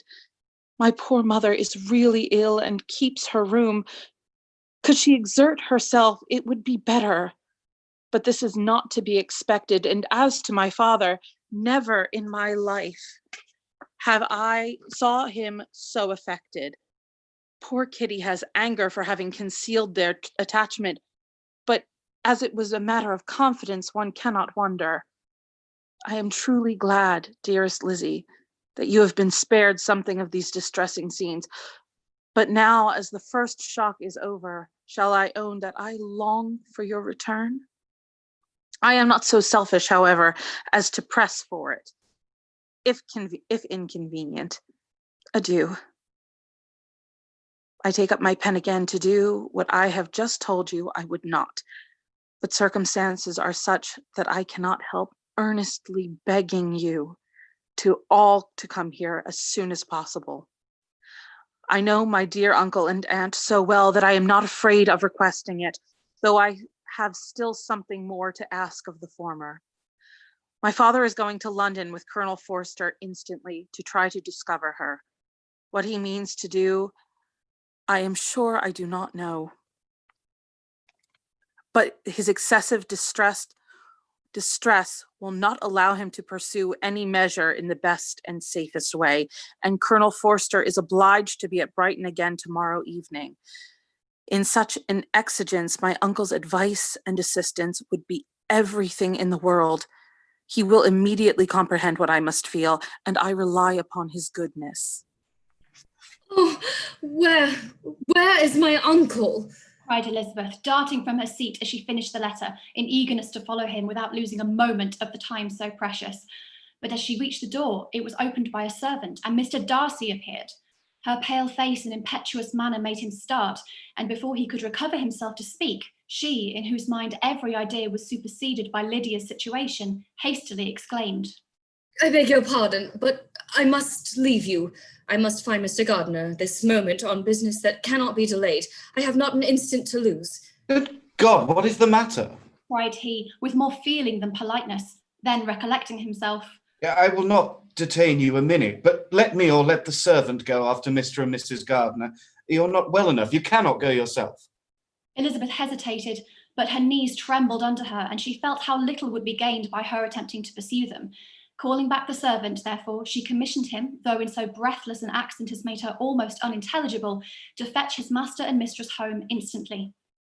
On his quitting the room, she sat down, unable to support herself, and looking so miserably ill that it was impossible for Darcy to leave her, or to refrain from saying, in a tone of gentleness and commiseration, Let me call your maid. Is there nothing you could take to give you present relief? A glass of wine. Shall I get you one? You are very ill. No, I thank you, she replied, endeavouring to recover herself. There is nothing the matter with me. I am quite well. I am only distressed by some dreadful news which I have just received from Longbourn. She burst into tears as she alluded to it, and for a few minutes could not speak another word. Darcy, in wretched suspense, could only say something indistinctly of his concern and observe her in compassionate silence. At length, she spoke again. I have just had a letter from Jane with such dreadful news. It cannot be concealed from anyone. My younger sister has left all her friends, has eloped, has thrown herself into the power of Mr. Wickham. They are gone off together from Brighton. You know him too well to doubt the rest. She has no money, no connections, nothing that can tempt him to. She is lost forever. Darcy was fixed in astonishment. When I consider, she added in a yet more agitated voice, that I might have prevented it, I who knew what he was, had I but explained some part of it only, so some part of what I learnt to my own family. Had his character been known, this could not have happened, but it is all too late now. I am grieved indeed. Cried Darcy. Grieved, shocked. But is it certain, absolutely certain? Oh yes. They left Brighton together on Sunday night and were traced almost to London, but not beyond. They are certainly not gone to Scotland. And what has been done? What has been attempted to recover her? My father is gone to London, and Jane has written to beg my uncle's immediate assistance, and we shall be off, I hope, in half an hour. But nothing can be done. I know very well that nothing can be done. How is such a man to be worked on? How are they even to be discovered? I have not the smallest hope. It is in every way horrible. Darcy shook his head in silent acquiescence. When my eyes were opened to his real character, oh, had I known what I ought, what I dared to do. But I knew not. I was afraid of doing too much. Wretched, wretched mistake. Darcy made no answer. He seemed scarcely to hear her and was walking up and down the room in earnest meditation, his brow contracted, his air gloomy. Elizabeth soon observed and instantly understood it. Her power was sinking. Everything must sink under such a proof of family weakness, such an assurance of the deepest disgrace. She could neither wonder nor condemn, but the belief of his self-conquest brought nothing consolatory to her bosom, afforded no palliation of her distress. It was, on the contrary, exactly calculated to make her understand her own wishes, and never had she so honestly felt that she could have loved him as now, when all love must be vain. But self, though it would intrude, could not engross her. Lydia, the humiliation, the misery she was bringing on them all, soon swallowed up every private care, and covering her face with her handkerchief, Elizabeth was soon lost to everything else, and after a pause of several minutes, was only recalled to a sense of her situation by the voice of her companion, who, in a manner which, though it spoke compassion, spoke likewise restraint, said, I am afraid you have been long desiring my absence, nor have I anything to plead in excuse of my stay but real though unavailing concern. Would to heaven that anything could be either said or done on my part that might offer consolation to such distress. But I will not torment you with vain wishes, which may seem purposely to ask for your thanks. This unfortunate affair will, I fear, prevent my sisters having the pleasure of seeing you at Pemberley today. Oh, yes. Be so kind as to apologize to us, to Miss Darcy. Say that urgent business calls us home immediately. Conceal the unhappy truth as long as it is possible. I know it cannot be long. He readily assured her of his secrecy, again expressed his sorrow for her distress, wished it a happier conclusion than there was at present reason to hope, and, leaving his compliments for her relations, with only one serious parting look, went away. As he quitted the room, Elizabeth felt how improbable it was that they should ever see each other again on such terms of cordiality as had marked their several meetings in Derbyshire, and as she threw a retrospective glance over the whole of their acquaintance, so full of contradictions and varieties, sighed at the perverseness of those feelings which would now have promoted its continuance and would formerly have rejoiced in its termination. If gratitude and esteem are good foundations of affection, Elizabeth's change of sentiment will be neither improbable nor faulty. But if otherwise, if regards springing from such sources is unreasonable or unnatural in comparison of what is so often described as arising on a first interview with its object, and even before two words have been exchanged, nothing can be said in her defence, except that she had given somewhat of a trial to the latter method in her partiality for Wickham, and that its ill success might, perhaps, authorise her to seek the other, less interesting mode of attachment. Be that as it may, she saw him go with regret, and in this early example of what Lydia's infamy must produce, found additional anguish as she reflected on that wretched business. Never, since reading Jane's second letter, had she entertained a hope of Wickham's meaning to marry her. No one but Jane, she thought, could flatter herself with such an expectation. Surprise was the least of her feelings on this development. While the content of the first letter remained in her mind, she was all surprise, all astonishment that Wickham should marry a girl whom it was impossible he could marry for money, and how Lydia could ever have attached him had it appeared incomprehensible. But now it was all too natural. For such an attachment as this, she might have sufficient charms, and though she did not suppose Lydia to be deliberately engaging in an elopement without the intention of marriage, she had no difficulty in believing that neither her virtue nor her understanding would preserve her from falling an easy prey. She had never perceived, while the regiment was in Hertfordshire, that Lydia had any partiality for him, but she was convinced that Lydia wanted only encouragement to attach herself to anybody. Sometimes one officer, sometimes another had been her favourite, as their attentions raised them in her opinion. Her affections had continually been fluctuating, but never without an object. The mischief of neglect and mistaken indulgence towards such a girl, oh, how acutely did she now feel it!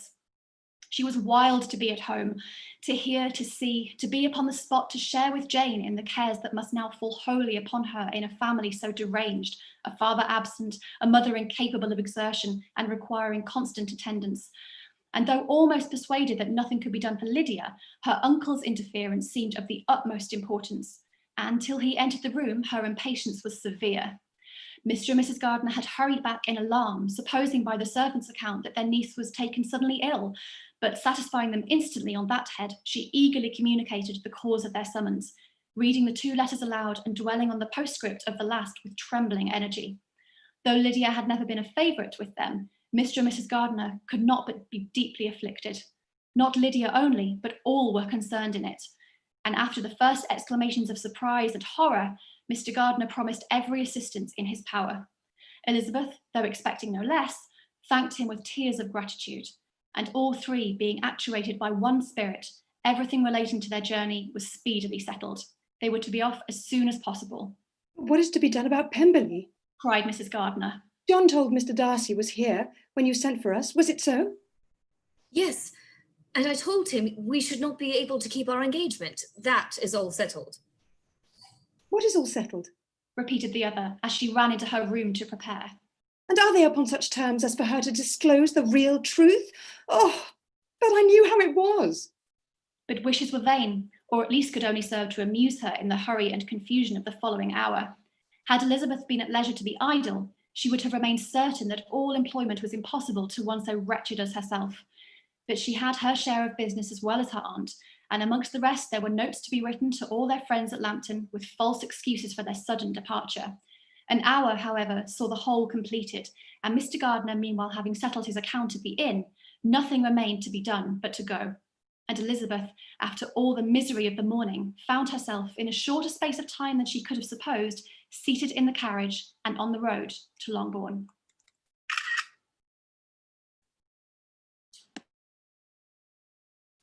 I've been thinking it over again, Elizabeth. Said her uncle, as they drove from the town. And really, upon serious consideration, I'm much more inclined than I was to judge as your eldest sister does on the matter. But it appears to me so very unlikely that any young man should form such a design against a girl who is by no means unprotected or friendless, and who is actually staying in his colonel's family, that I am strongly inclined to hope the best. Could he expect that her friends would not step forward? Or could he expect to be noticed again by the regiment after such an affront to Colonel Forster? His temptation is not adequate to the risk. Do you really think so? Cried Elizabeth, brightening for a moment. Upon my word, said Miss Gardiner. I begin to be of your uncle's opinion. It is really too great a violation of decency, honour, and interest for him to be guilty of. I cannot think so very ill of Wickham. Can you yourself, Lizzie, so wholly give him up as to believe him capable of it? Not perhaps of neglecting his own interest, but of every other neglect I can believe him capable, if indeed it should be so. But I dare not hope it. Why should they not go on to Scotland if that had been the case? In the first place, Cried Mr. Gardiner. there is no absolute proof that they are not gone to Scotland. Oh, but their removing from the chaise into a hackney coach is such a presumption. And besides, no traces of them were to be found on the Barnet Road. Well then, supposing them to be in London, well, they may be there, though for the purpose of concealment, for no more exceptional purpose. It's not likely that money should be very abundant on either side, and it might strike them that they could be more economically, though less expeditiously married in London than in Scotland. But why all the secrecy? Why any fear of detection? Why must their marriage be private?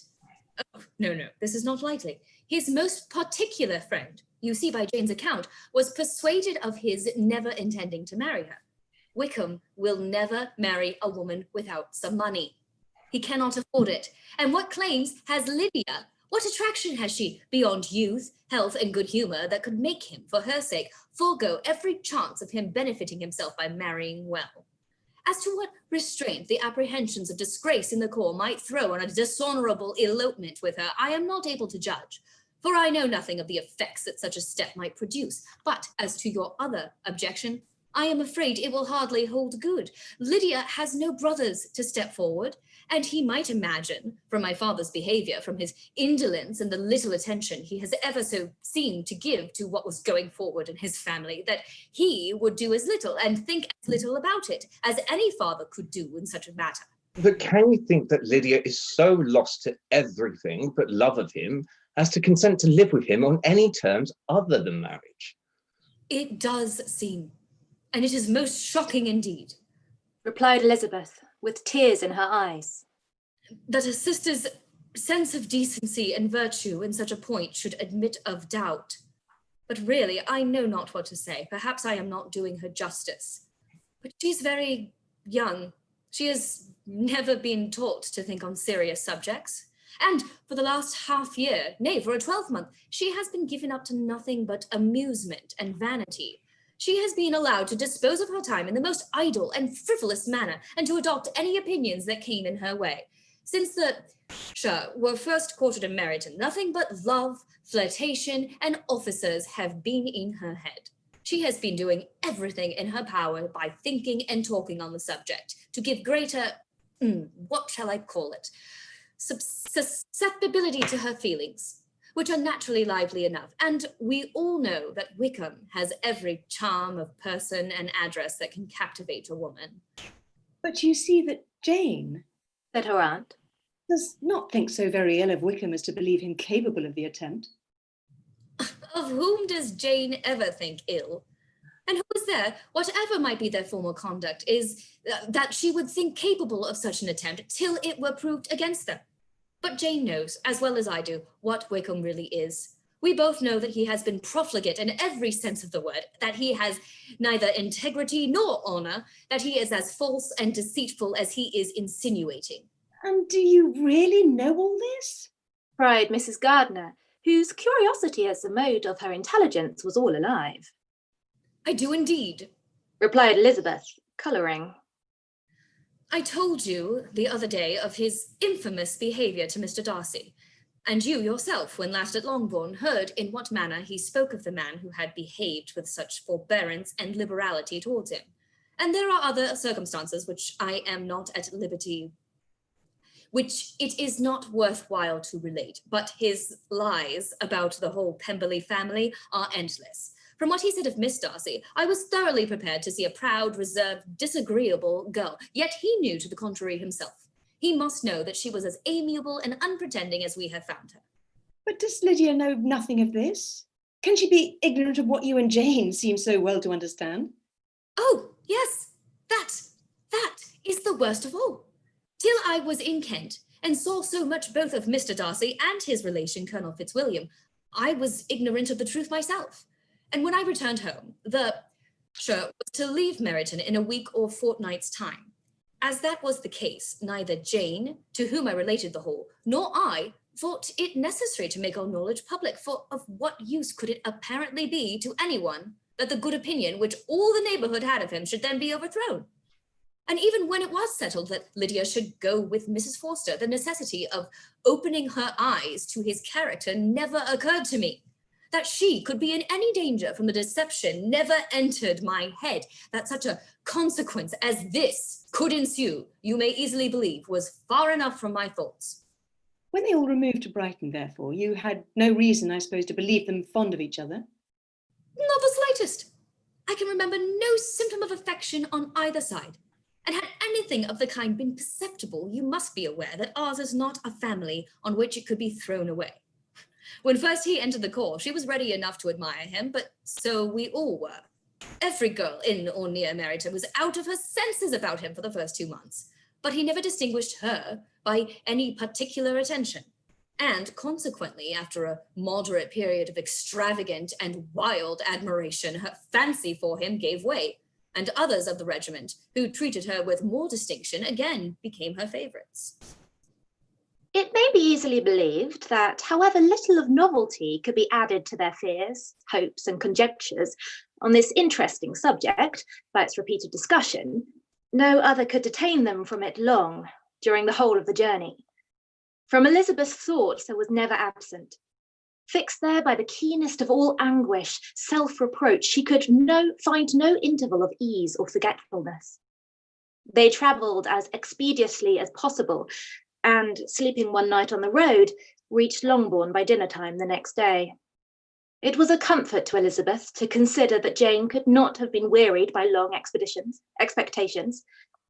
The little gardeners, attracted by the sight of the chaise, were standing on the steps of the house as they entered the paddock, and, when the carriage drove up to the door, the joyful surprise that lighted up their faces and displayed itself over their whole bodies in a variety of capers and frisks, was the first pleasing earnest of their welcome. Elizabeth jumped out, and after giving each of them a hasty kiss, hurried into the vestibule, where Jane, who came running down from her mother's apartment, immediately met her. Elizabeth, as she affectionately embraced her, whilst tears filled the eyes of both, lost not a moment in asking whether anything had been heard of the fugitives. Not yet, replied Jane. But now that my dear uncle is come, I hope everything will be well. Is my father in town? Yes, he went on Tuesday, as I wrote you word. And have you heard from him often? We have heard only once. He wrote me a few lines on Wednesday to say that he had arrived in safety and to give me his directions, which I particularly begged him to do. He merely added that he should not write again till he had something of importance to mention. And my mother, how is she? How are you all? My mother is tolerably well, I trust. Although her spirits are greatly shaken, she is upstairs and will have great satisfaction in seeing you all. She does not yet leave her dressing room. Mary and Kitty, thank heaven, are quite well. But you, how are you? Bride Elizabeth. You look pale. How much you must have gone through. Her sister, however, assured her of being perfectly well, and their conversation, which had been passing while Mr. and Mrs. Gardiner were engaged with their children, was now put to an end by the approach of the whole party. Jane ran to her uncle and aunt and welcomed and thanked them both, with alternate smiles and tears. When they were all in the drawing room, the questions which Elizabeth had already asked were, of course, repeated by the others, and they soon found that Jane had no intelligence to give. The sanguine hope of good, however, which the benevolence of her heart suggested, had not yet deserted her. She still expected that would all end well, and that every morning would bring some letter, either from Lydia or her father, to explain their proceedings, and perhaps announce their marriage. Mrs. Bennet, to whose apartment they all repaired, after a few minutes' conversation together, received them exactly as might be expected, with tears and lamentations of regret, invectives against the villainous conduct of Wickham, and complaints of her own sufferings and ill usage, blaming everybody but the person to whose ill-judging indulgence the error of her daughter must principally be owing. If I had been able to carry my point in going to Brighton with all my family, this would not have happened. Oh, but poor dear Lydia had nobody to take care of her. Why did the Foresters ever let her go out of their sight? I am sure there was some great neglect or other on their side, for she is not the kind of girl to do such a thing if she had been well looked after. I always thought they were very unfit to have charge of her, but I was overruled, as I always am. Oh, poor dear child. And now here's Mr. Bennet gone away, and I know he will fight Wickham wherever he meets him, and then he will be killed. And what is to become of us all? Oh, the Collinses will turn us out before he is cold in his grave, and if you are not kind to us, brother, I do not know what we shall do. They all exclaimed against such terrific ideas, and Mr. Gardiner, after general assurances of his affection for her and all of her family, told her that he meant to be in London the very next day, and would assist Mr. Bennet in every endeavour for recovering Lydia. Do not give way to useless alarm, added he. Though it is right to be prepared for the worst, there is no occasion to look on it as certain. It's not quite a week since they left Brighton. In a few days more, we may gain some news of them. Until we know that they are not married and have no design of marrying, do not let us give the matter over as lost. As soon as I get to town, I shall go to my brother and make him come home with me to Gracechurch Street. And then we may consult together as to what it is to be done. Oh, my dear brother, sighed Mrs. Bennet. That is exactly what I could most wish for. And now do, when you get to town, find them out, wherever they may be. And if they are not married, make them marry. And as for the wedding clothes, do not let them wait for that, but tell Lydia she shall have as much money as she chooses to buy them after they are married. And above all, keep Mr. Bennet from fighting. Oh, tell him what a dreadful state I am in. That I am frightened out of my wits and have had such tremblings, such flutterings all over me, such spasms in my side and pains in my head and such beatings at my heart that I can no rest by night nor day. And, oh, do tell dear Lydia not to give any directions about her clothes until she has seen me, for she does not know which are the best warehouses. Oh, dear brother, how kind you are. I know you will contrive it all. But Mr. Gardiner, though he assured her again of his earnest endeavours in the cause, could not avoid recommending moderation to her. as well as in her hopes as in her fears. And after talking with her in this manner till dinner was on the table, they all left her to vent her feelings on the housekeeper, who attended in the absence of her daughters.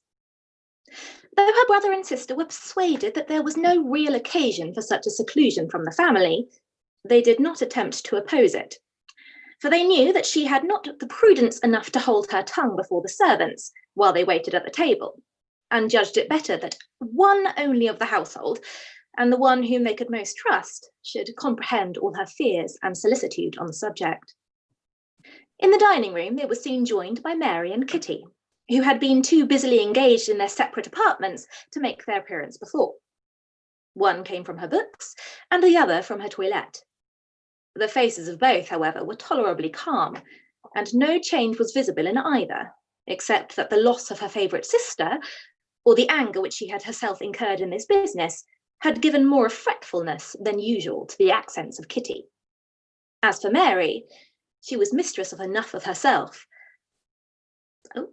to whisper to Elizabeth, with a countenance of grave reflection, soon after they were seated at the table.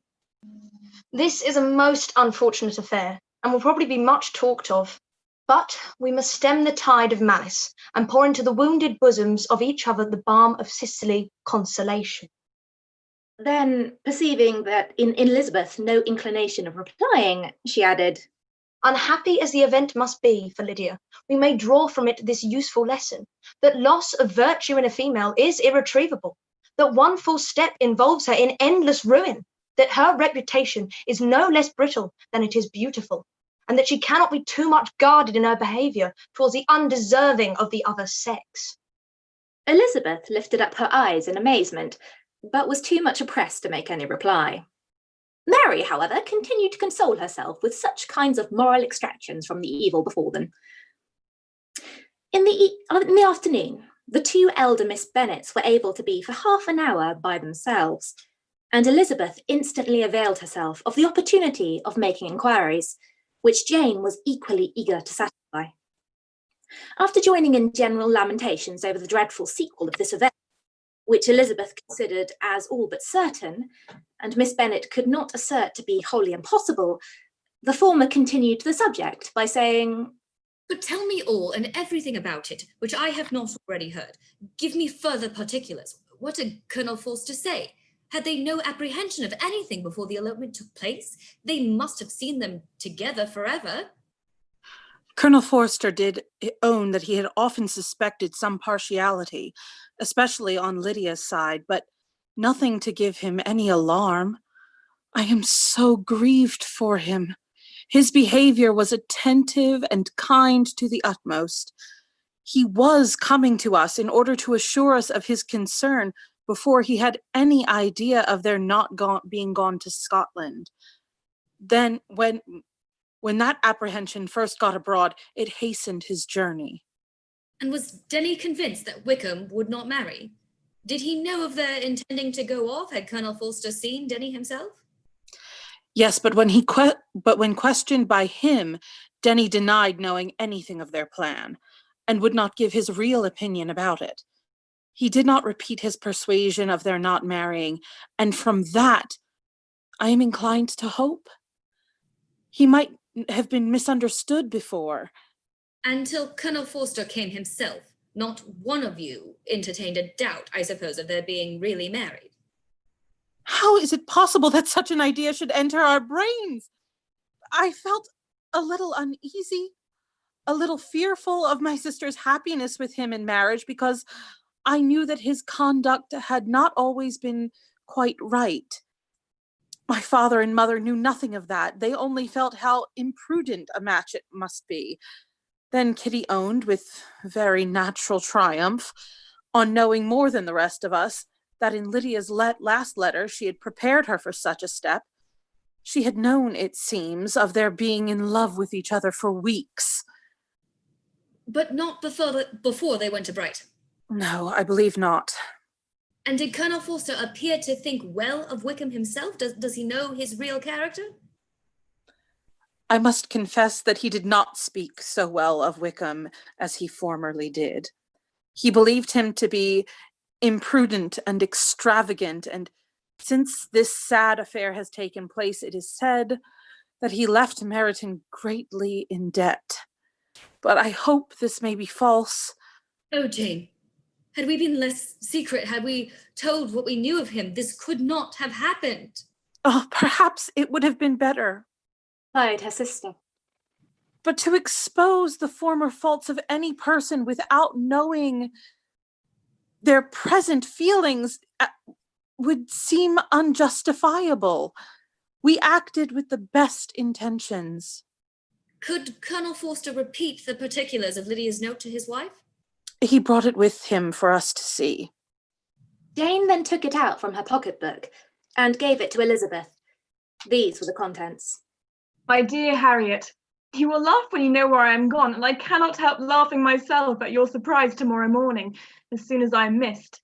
I'm going to Gretna Green, and if you cannot guess with who, I shall think you a simpleton, for there is but one man in the world I love, and he is an angel. I should never be happy without him, so think it no harm to be off. You need not see them a word at Longbourn of my going, if you do not like it, for it will make the surprise the greater, when I write to them and sign my name, Lydia Wickham. What a good joke it will be! I can hardly write for laughing. Pray make my excuses to Pratt for not keeping my engagement and dancing with him tonight. Tell him I hope he will excuse me when he knows all, and tell him I will dance with him at the next ball we meet with great pleasure. I shall send for my clothes when I get to Longbourn, but I wish you would tell Sally to mend a great slit in my worked muslin gown before they are packed up. Goodbye. Give my love to Colonel Forster. I hope you will drink to our good journey. Your affectionate friend, Lydia Bennet.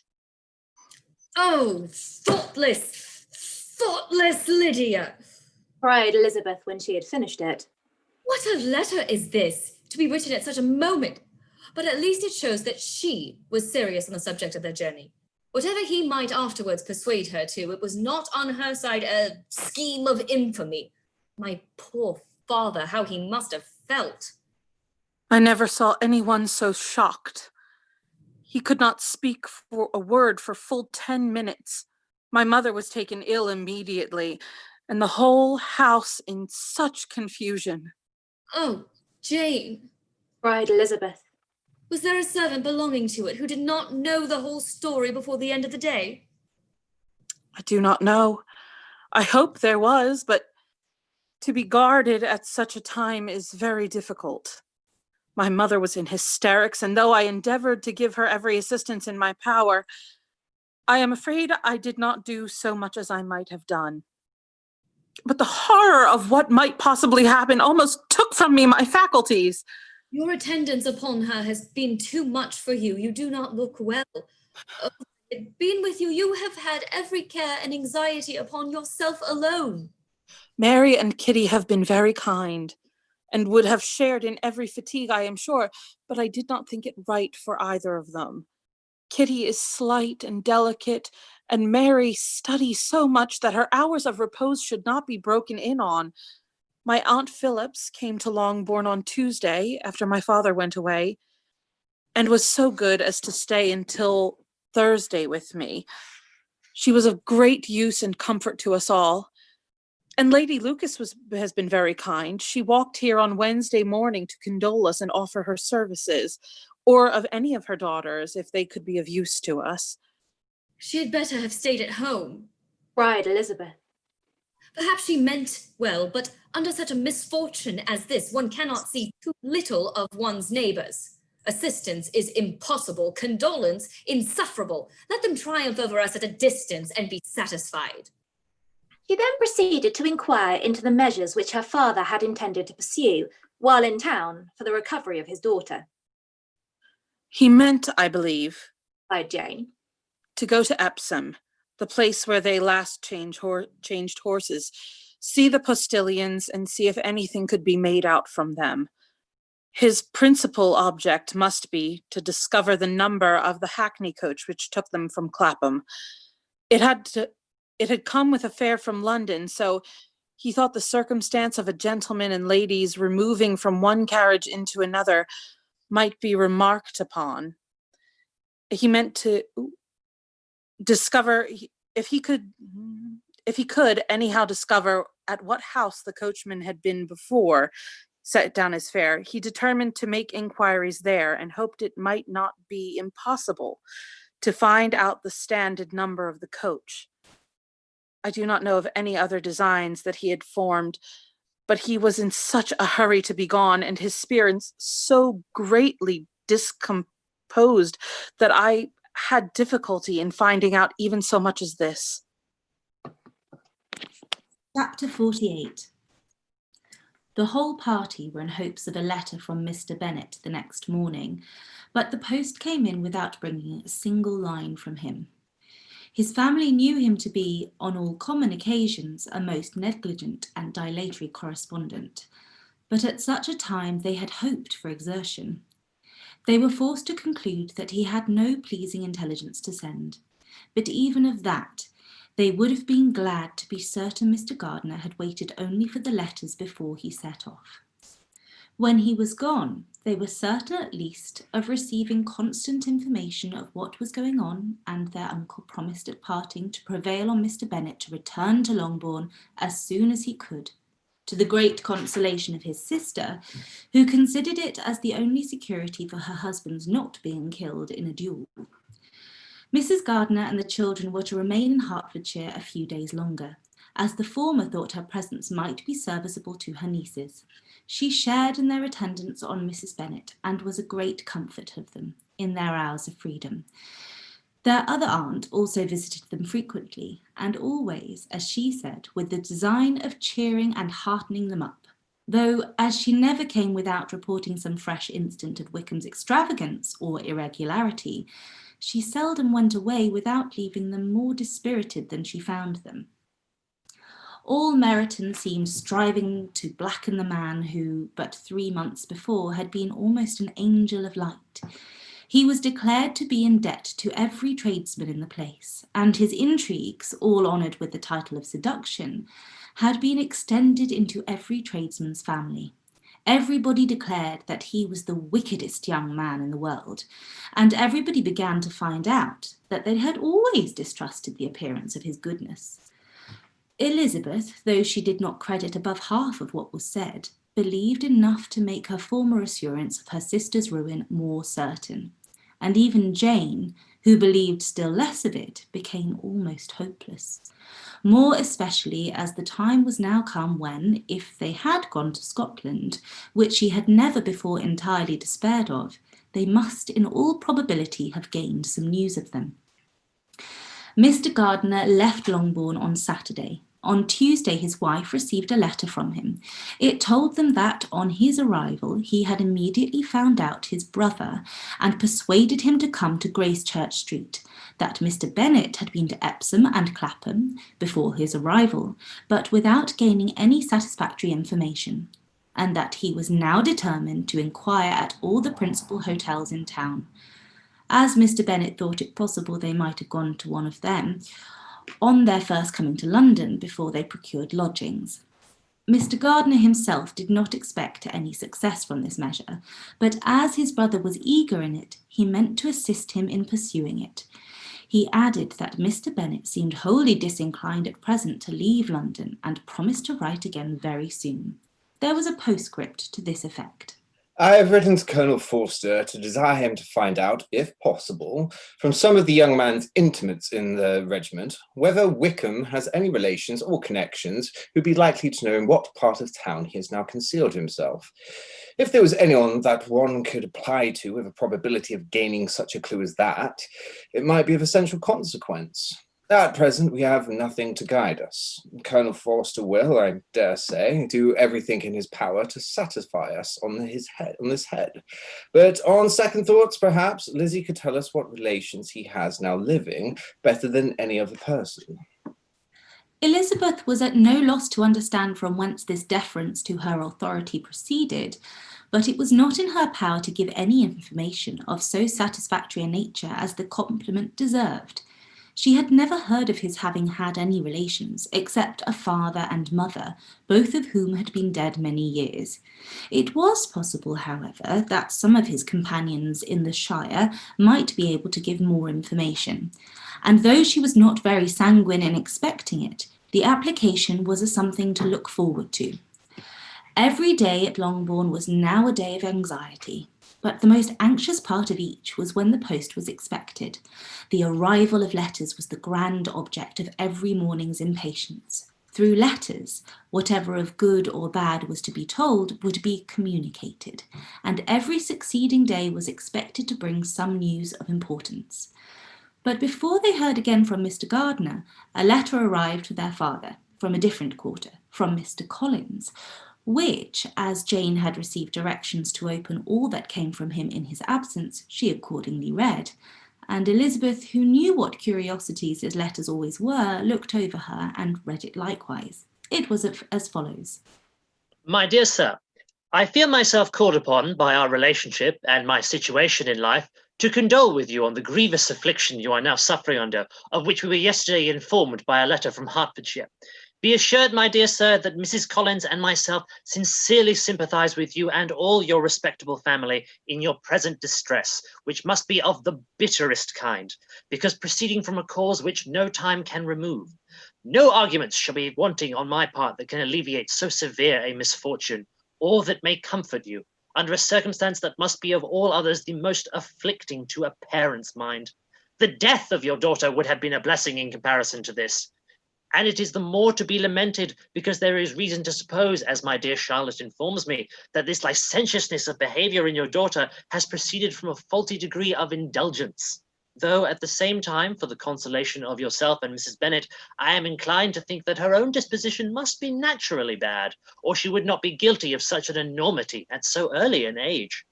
Howsoever that may be, you are grievously to be pitied. In which opinion I am joined not only by Mrs. Collins, but likewise by Lady Catherine and her daughter, to whom I have related the affair. They agree with me in apprehending that this false step in one daughter will be injurious to the fortunes of all the others. For who, as Lady Catherine herself condescendingly says, will connect themselves with such a family? And this consideration leads me moreover to reflect with augmented satisfaction on a certain event of last November. For had it been otherwise, I must have been involved in all your sorrow and disgrace. Let me then advise you, dear sir, to console yourself as much as possible, to throw off your unworthy child from your affection to ever, and leave her to reap the fruits of her own heinous offence. I am, dear sir, etc., etc. Mr. Gardiner did not write again till he had received an answer from Colonel Forster, and then he had nothing of a pleasant nature to send. It was not known that Wickham had a single relationship with whom he had kept up any connection, and it was certain that he had no one near living. His former acquaintances had been numerous, but since he had been in the militia, it did not appear that he was on terms of particular friendship with any of them. There was no one, therefore, who could be pointed out as likely to give any news of him. And in the wretched state of his own finances, there was a very powerful motive for secrecy, in addition to his fears of discovery by Lydia's relations, for it had just transpired that he had left gaming debts behind him to a very considerable amount. Colonel Forster believed that more than £1,000 would be necessary to clear his expenses at Brighton.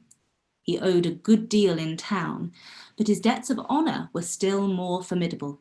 Mr. Gardiner did not attempt to conceal these particulars from the Longbourn family. Jane heard them with horror. A gamester? He cried. This is wholly unexpected. I had not an idea of it. Mr. Gardiner added in his letter that they might expect to see their father at home on the following day, which was Saturday. Rendered spiritless by the ill success of their endeavours, he had yielded to his brother-in-law's entreaty that he would return to his family and leave it to him to do whatever occasion might suggest to be advisable for continuing their pursuit. When Mrs. Bennet was told of this, she did not express so much satisfaction as her children expected, considering what her anxiety for his life had been before. What? Is he coming home? And without poor Lydia? She cried. Sure, he will not leave London before he has found them. And who is to fight Wickham and make him marry her if he comes away? As Mrs. Gardiner began to wish to be at home, it was settled that she and the children should go to London, at the same time that Mr. Bennet came from it.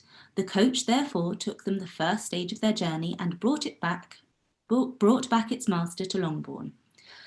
Mrs. Gardiner went away in all the perplexity about Elizabeth and her Derbyshire friend that had attended her from that part of the world. His name had never been voluntarily mentioned before them by her niece, and the kind of half expectation which Mrs. Gardiner had formed of their being followed by a letter from him had ended in nothing. Elizabeth had received none since her return that could come from Pemberley. The present unhappy state of the family rendered any other excuse for the lowness of her spirits unnecessary. Nothing, therefore, could be fairly conjectured from that, though Elizabeth, who was by this time tolerably well acquainted with her own feelings, was perfectly aware that had she known nothing of Darcy, she could have borne the dread of Lydia's infamy somewhat better. It would have spared her, she thought, one sleepless night out of 2.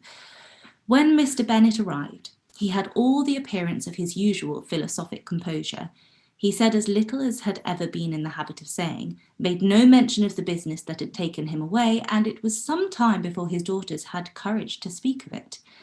It was not till the afternoon, when he had joined them at tea, that Elizabeth ventured to introduce the subject. And then, on her briefly expressing her sorrow for what must have been endured, he replied, "Say nothing of that. Who should suffer but myself? It has been my own doing, and I ought to feel it." You must not be too severe upon yourself, replied Elizabeth. You may well warn me against such an evil. Human nature is so prone to fall into it. No, Lizzie, let me once in my life feel how much I have been to blame. I'm not afraid of being overpowered by the impression. It will pass away soon enough. Do you suppose them to be in London? Yes, where else can they be so well concealed? And Lydia used to want to go to London, added Kitty. She is happy then, said her father dryly. And her residence there will probably be of some duration. Then, after a short silence, he continued, Lizzie, I bear you no ill will for being justified in your advice to me last May, which, considering the event, shows some greatness of mind. They were interrupted by Miss Bennet, who came to fetch her mother's tea. Oh, this is a parade, Cried, which does one good. It gives such an elegance to misfortune. Another day I will do the same. I will sit in my library in my nightcap and powdering gown and give as much trouble as I can. Or perhaps I may defer it until Kitty runs away. Not going to run away, Papa, said Kitty fretfully. If I should ever go to Brighton, I would behave better than Lydia. You go to Brighton? I would not trust you so near it as Eastbourne for £50. Oh, Kitty, I have at last learnt to be cautious, and you will feel the effects of it. No officer is ever to enter into my house again, nor even to pass through the village. Balls will be absolutely prohibited unless you stand up with one of your sisters, and you are never to stir out of doors till you can prove that you have spent 10 minutes of every day in a rational manner. Kitty, who took all these threats in a serious light, began to cry. Well, said he, do not make yourself unhappy. If you are a good girl for the next 10 years, I will take you to review at the end of them.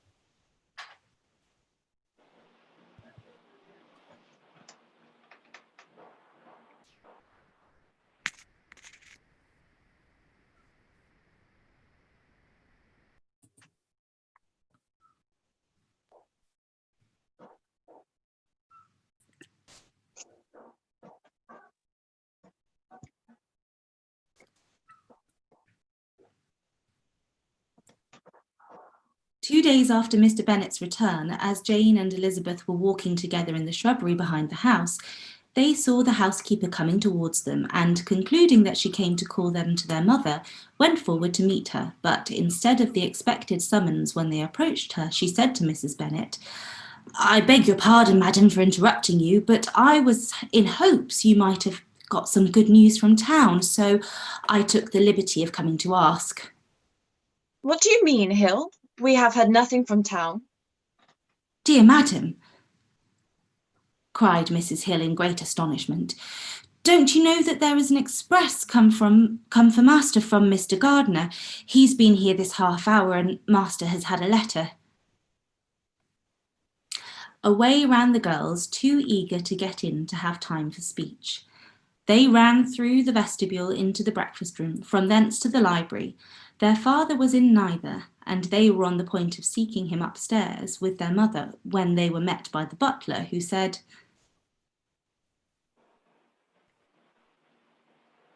If you're looking for my master, ma'am, he's walking towards the little copse. Upon this information, they instantly passed through the hall once more and ran across the lawn after their father, who was deliberately pursuing his way towards a small wood on one side of the paddock. Jane, who was not so light nor so much in the habit of running as Elizabeth, soon lagged behind, while her sister, panting for breath, came up with him and eagerly cried out, "Oh, Papa, what news? What news? Have you heard from my uncle?" Yes, I have had a letter from him by express. "Well, and what news does it bring, good or bad?" What is there of good to be expected? said he, taking the letter from his pocket. But perhaps you would like to read it. Elizabeth impatiently caught it from his hand. Jane now came up. Read it aloud, said their father. For I hardly know myself what it is about. Gracechurch Street, Monday, August 2nd. My dear brother, at last I am able to send you some tidings of my niece, and such as, upon the whole, I hope it will give you satisfaction. Soon after you left me on Saturday, I was fortunate enough to find out in what part of London they were. The particulars I reserve till we meet. It is enough to know that they are discovered. I have seen them both. It is as always as I hoped. They are married. Elizabeth read on. I have seen them both. They are not married, nor can I find there was any intention of being so. But if you are willing to perform the engagements which I have ventured to make on your side, I hope it will not be long before they are. All that is required of you is to assure to your daughter, by settlement, her equal share of the £5,000 secured among your children after the decease of yourself and my sister, and, moreover, to enter into an engagement of allowing her, during your life, £100 per annum. These are conditions which, considering everything, I had no hesitation in complying with, as far as I thought myself privileged for you. I shall send this by express, that no time may be lost in bringing me your answer. You will easily comprehend from these particulars that Mr. Wickham's circumstances are not so hopeless as they are generally believed to be. The world has been deceived in that respect, and I am happy to say there will be some little money, even when all his debts are discharged, to settle on my niece in addition to her own fortune. If, as I conclude will be the case, you send me full powers to act in your name throughout the whole of this business, I will immediately give directions to Haggerston for preparing a proper settlement. There will not be the smallest occasion for your coming to town again, therefore stay quiet at Longbourn and depend on my diligence and care. Send back your answer as fast as you can and be careful to write explicitly. We have judged it best that my niece should be married from this house, of which I hope you will approve. She comes to us today. I shall write again as soon as anything more is determined on. Yours, etc., E.D.W. Gardner. Is it possible? cried Elizabeth when she had finished. Can it be possible that he will marry her? Wickham is not so undeserving, then, as we thought him, said her sister. My dear father, I congratulate you.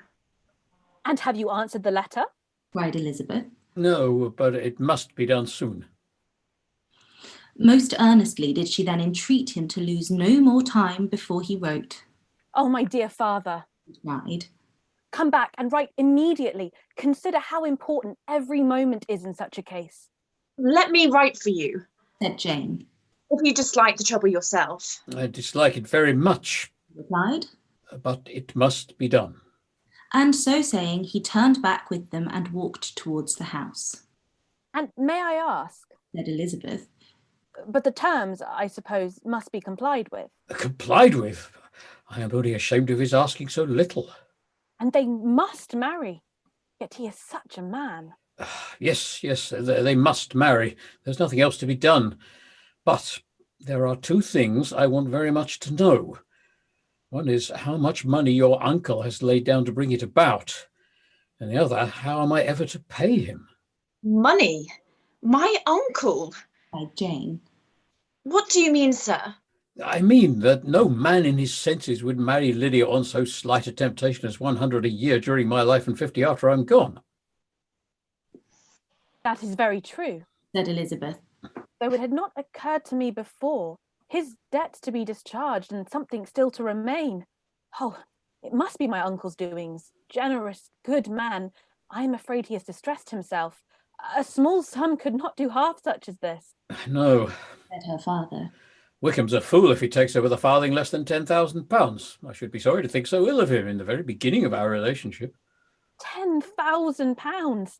Heaven forbid. How is half such a sum to be repaid? Mr. Bennet made no answer, and each of them, deep in thought, continued silent till they reached the house. Their father then went on to the library to write, and the girls walked into the breakfast room. And they are really to be married, cried Elizabeth as soon as they were by themselves. How strange this is. And for this we are to be thankful, that they should marry, small as is their chance of happiness, and wretched as is his character. We are forced to rejoice. Oh, Lydia. I comfort myself with thinking, replied Jane, that he certainly would not marry Lydia if he had not a real regard for her. Though our kind uncle has done something towards clearing him, I cannot believe that £10,000 or anything like it has been advanced. He has children of his own and may have more. How could he spare half £10,000? If he were ever able to learn about Wickham's debts have been, said Elizabeth, and how much is settled on his side on our sister, we shall know exactly what Mr. Gardiner has done for them, because Wickham has not sixpence of his own. The kindness of my uncle and aunt can never be requited. Their taking her home and affording her their personal protection and countenance is such a sacrifice to her advantage as years of gratitude cannot enough acknowledge. But by this time she is actually with them. If such goodness does not make her miserable now, she will never deserve to be happy. What a meeting for her when she first sees my aunt. We must endeavour to forget all that has passed on either side. I hope and trust they will yet be happy. His consenting to marry her is a proof, I will believe, that he is come to a right way of thinking. Their mutual affection will steady them, and I flatter myself they will settle so quietly and live in so rational a manner as may in time make their past imprudence forgotten. Their conduct has been such, replied Elizabeth, as neither you nor I nor anybody can ever forget. It is useless to talk of it. It now occurred to the girls that their mother was in all likelihood perfectly ignorant of what had happened. They went to the library, therefore, and asked their father whether he would not wish them to make it known to her. He was writing, and, without raising his head, coolly replied, Just as you please. May we take my uncle's letter to read to her? Take whatever you like. Get away. Elizabeth took the letter from his writing table, and they went upstairs together. Mary and Kitty were both with Mrs. Bennet. One communication would therefore do for all. After a slight preparation for good news, the letter was read aloud. Mrs. Bennet could hardly contain herself. As soon as Jane had read Mr. Gardiner's hope of Lydia's being soon married, her joy burst forth, and every following sentence added to its exuberance. She was now in an irritation as violent from delight as she had ever been fidgety from alarm and vexation. To know that her daughter would be married was enough. She was disturbed by no fear for her felicity, nor humbled by any remembrance of her misconduct. My dear, dear Lydia, this is delightful indeed. She will be married. I shall see her again. She will be married. Like 16. Oh, my good brother, I knew how it would be. I knew he would manage everything. How I long to see her and see dear Wickham, too. With the wedding clothes. I will write to my sister Gardiner about them directly. Lizzie, my dear, run down to your father and ask him how much he will give her. Wait, stay. I will go myself. Ring the bell, Kitty, for Hill. I will put on my things in a minute. My dear, dear Lydia, oh, how merry shall we be together when we meet. Her eldest daughter endeavoured to give some relief to the violence of these transports by leading her thoughts to the obligations which Mr. Gardiner's behaviour led them all under. For we must attribute his happy conclusion, he added, in a great measure to his kindness. We are persuaded that he has pledged himself to assist Mr. Wickham with money. Well, cried her mother, it is all very right. Who should do it but her own uncle? If he had not had a family of his own, I and my children must have had all his money, you know, and it is the first time we have ever had anything from him. Well, except a few presents. Well, I am so happy. Oh, in a short time, I shall have a daughter married, Mrs. Wickham. How well it sounds. and she was only 16 last June. My dear Jane, oh, I am in such a flutter that I am sure I cannot write. So I will dictate and you will write for me. We will settle with your father about the money afterwards, but the things should be ordered immediately. She was then proceeding to all the particulars of a calico, muslin, and cambric, and would shortly have dictated some very plentiful orders, had not Jane, though with some difficulty, persuaded her to wait till her father was at leisure to be consulted. One day's delay, she observed, would be of small importance, and her mother was too happy to be quite so obstinate as usual. Other schemes, too, came into her head. I will go to Meryton, said she, as soon as I am dressed, and tell the good news to my sister Phillips. Oh, and as I come back, I can call on Lady Lucas and Mrs. Long. Oh, Kitty, run down and order the carriage. An airing would do me a great deal of good, I am sure. Girls, can I do anything for you in Meryton? Oh, here comes Hill. My dear Hill, have you heard the news? Miss Lydia is going to be married. Oh, and you shall have a bowl of punch to make merry at her wedding. Mrs. Hill began instantly to express her joy. Elizabeth received her congratulations amongst the rest, and then, sick of this folly, took refuge in her own room that she might think with freedom.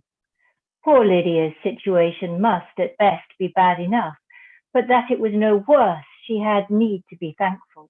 She felt it so, and though in looking forward, neither rational happiness nor worldly prosperity could be justly expected for her sister, in looking back to what they had feared only 2 hours ago, she felt all the advantages of what they had gained. Chapter 50.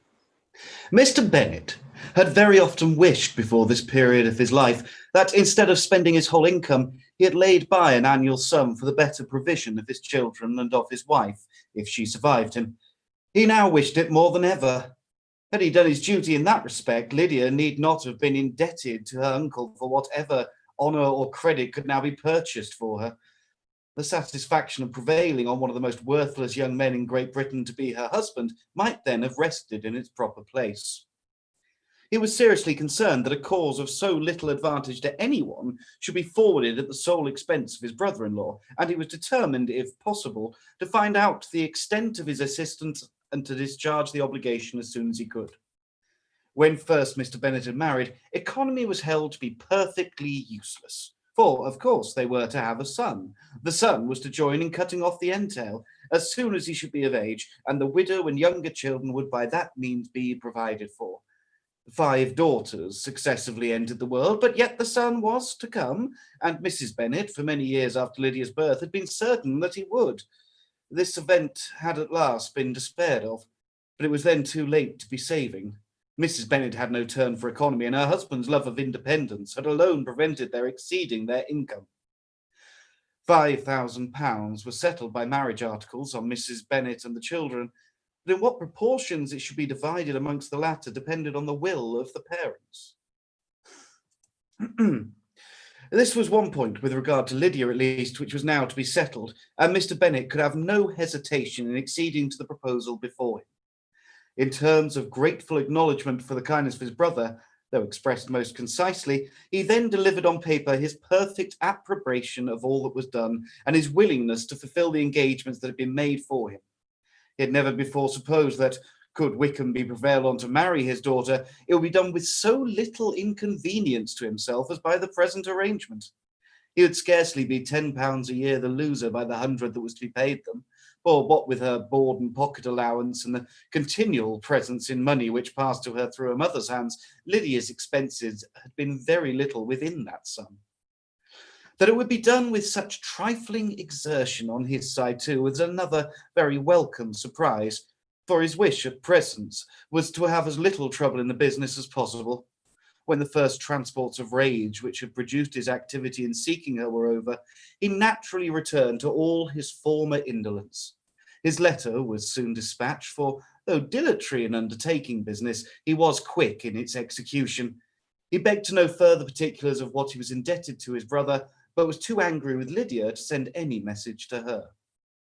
The good news sped quickly through the house, and with proportionate speed through the neighbourhood. It was borne in the latter with decent philosophy, To be sure, it would have been more for the advantage of conversation had Miss Lydia Bennet come upon the town, or, as the happiest alternative, been secluded from the world in some distant farmhouse.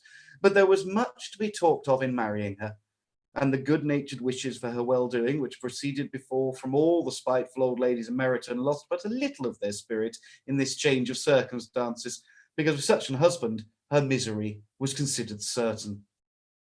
It was a fortnight since Mrs. Bennet had been downstairs, but on this happy day she again took her seat at the head of her table, and, in spirits oppressively high, no sentiment of shame gave a damp to her triumph. The marriage of a daughter, which had been the first object of her wishes since Jane was 16, was now on the point of accomplishment, and her thoughts and words ran wholly on those attendants of elegant nuptials, fine muslins, new carriages, and servants. She was busily searching through the neighbourhood for a proper situation for her daughter, and, without knowing or considering what their income might be, rejected many as deficient in size and importance.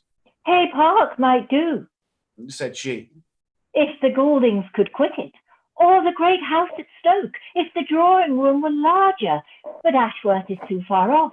I could not bear to have her 10 miles from me, and as for Pulvis Lodge, the attics are dreadful. Her husband allowed her to talk on without interruption while the servants remained. But when they had withdrawn, he said to her, Mrs. Bennet, before you take any or all of these houses for your son and daughter, let us come to a right understanding. Into one house in this neighbourhood they shall never have admittance. I will not encourage the impudence of either by receiving them at Longbourn. A long dispute followed this declaration, but Mr. Bennet was firm. It soon led to another, and Mrs. Bennet found, with amazement and horror, that her husband would not advance a guinea to buy clothes for his daughter.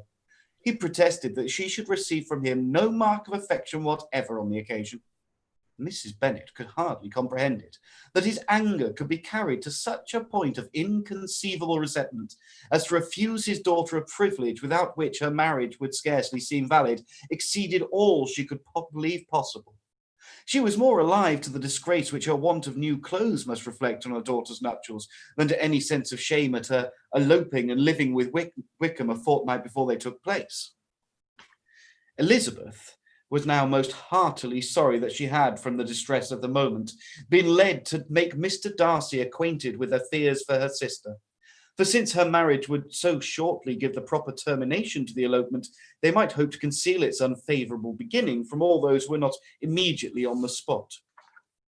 She had no fear of its spreading farther through his means. There were few people on whose secrecy she would have more confidently depended, but at the same time, there was no one whose knowledge of a sister's frailty would have mortified her so much. Not, however, from any fear of disadvantage from it individually to herself, for at any rate there seemed a gulf impassable between them. Had Lydia's marriage been concluded on the most honourable terms, it was not to be supposed that Mr. Darcy would connect himself with a family where, to every other objection, would now be added an alliance and relationship of the nearest kind with a man whom he so justly scorned. From such a connection, she could not wonder that he would shrink. The wish of procuring her regard, which she had assured herself of his feeling in Derbyshire, could not in rational expectation survive such a blow as this. She was humbled. She was grieved. She repented, though she hardly knew of what. She became jealous of his esteem when she could no longer hope to be benefited by it. She wanted to hear of him when there seemed the least chance of gaining intelligence. She was convinced that she could have been happy with him when it was no longer likely they should meet. What a triumph for him, as she often thought, could he know that the proposals which she had proudly spurned only 4 months ago would now have been most gladly and gratefully received. He was as generous, she doubted not, as the most generous of his sex, but while he was mortal, there must be triumph. She began now to comprehend that he was exactly the man who, in disposition and talents, would most suit her. His understanding and temper, though unlike her own, would have answered all her wishes. It was a union that must have been to the advantage of both.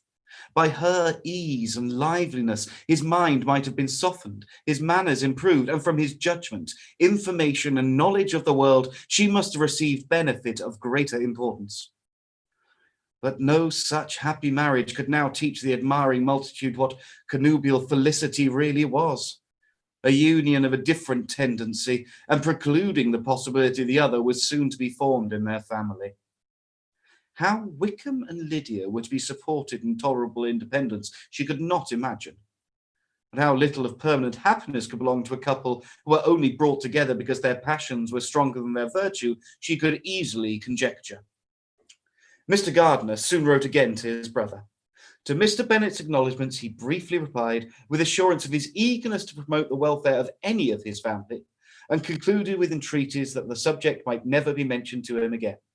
The principal purport of his letter was to inform them that Mr. Wickham had resolved on quitting the militia.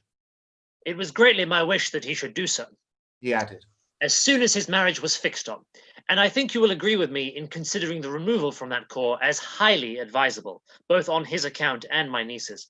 It is Mr. Wickham's intention to go into the regulars, and among his former friends, there are still some who are able and willing to assist him in the army. He has the promise of an ensigncy in General's regiment, now quartered in the north. It is an advantage to have it so far from this part of the kingdom. He promises fairly, and I hope among different people, where they may have each a character to preserve, they will both be more prudent. I have written to Colonel Forster to inform him of our present engagements and to request that he will satisfy the various creditors of Mr. Wickham in and near Brighton with assurances of speedy payment for which I have pledged myself. And will you give yourself the trouble of carrying similar assurances to his creditors in Meryton, of whom I shall subjoin a list according to his information? He has given in all his debts. I hope at least he has not deceived us. Haggerston has our directions, and all will be completed in a week. They will then join his regiment, unless they are first invited to Longbourn. And I understand from Mrs. Gardiner that my niece is very desirous of seeing you all before she leaves the south. She is well, and begs to be dutifully remembered to you and her mother. Yours, etc., E. Gardiner. Mr. Bennet and his daughters saw all the advantages of Wickham's removal from the shire as clearly as Mr. Gardiner could do. But Mrs. Bennet was not so well pleased with it. Lydia's being settled in the north just when she'd expected most pleasure and pride in her company, for she had by no means given up her plan of their residing in Hertfordshire, was a severe disappointment. And besides, it was such a pity that Lydia should be taken from a regiment where she was acquainted with everybody and had so many favourites. She is so fond of Mrs. Forster, said she. It will be quite shocking to send her away, and there are several of the young men too that she likes very much. The officers may not be so pleasant in General's regiment. His daughter's request, for such it might be considered, of being admitted into her family again before she set off for the north, received at first an absolute negative. But Jane and Elizabeth, who agreed in wishing for the sake of their sister's feelings and consequence that she should be noticed on her marriage by her parents, urged him so earnestly yet so rationally and so mildly to receive her and her husband at Longbourn as soon as they were married, that he was prevailed on to think as they thought and act as they wished. And their mother had the satisfaction of knowing that she would be able to show her married daughter in the neighbourhood before she was banished to the north. When Mr. Bennet wrote again to his brother, therefore, he sent his permission for them to come, and it was settled that as soon as the ceremony was over, they should proceed to Longbourn. Elizabeth was surprised, however, that Wickham should consent to such a scheme, and had she consulted only her own inclination, any meeting with him would have been the last object of her wishes. Chapter 51. Their sister's wedding day arrived, and Jane and Elizabeth felt for her probably more than she felt for herself. The carriage was sent to meet them and they were to return in it by dinner time.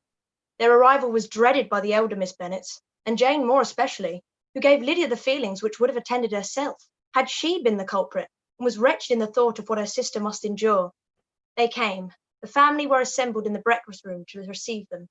Smiles decked the face of Mrs. Bennet as the carriage drove up to the door. Her husband looked impenetrably grave.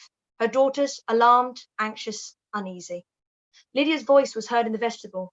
The door was thrown open, and she ran into the room. Her mother stepped forwards, embraced her, and welcomed her with rapture, gave her hand with an affectionate smile, to Wickham, who followed his lady, and wished them both joy with an alacrity which showed no doubt of their happiness. The reception from Mr. Bennet, to whom they then turned, was not quite so cordial. His countenance rather gained in austerity. He scarcely opened his lips. The easy assurance of the young couple, indeed, was enough to provoke him. Elizabeth was disgusted, and even Miss Bennet was shocked. Lydia was Lydia still, untamed, unabashed, wild, noisy, and fearless. She turned from sister to sister, demanding their congratulations, and when at length they all sat down, looked eagerly round the room, took notice of some little alteration in it, and observed with a laugh that it was a great while since she had been there. Wickham was not at all more distressed than herself, but his manners were always so pleasing, that had his character and his marriage been exactly what they thought, his smiles and easy address, while he claimed their relationship, would have delighted them all. Elizabeth had not before believed him quite equal to such assurance, but she sat down, resolving herself to draw no limits in future to the impudence of such an impudent man. She blushed, and Jane blushed, but the cheeks of the two who caused their confusion suffered no variation of colour. There was no want of discourse. The bride and her mother could neither of them talk fast enough, and Wickham, who happened to sit near Elizabeth, began inquiring after his acquaintance in that neighbourhood, with a good-humoured ease which she felt very unable to equal in her replies. They seemed each of them to have the happiest memories in the world. Nothing of the past was recollected with pain, and Lydia led voluntarily to subjects which her sisters would not have alluded to for the world.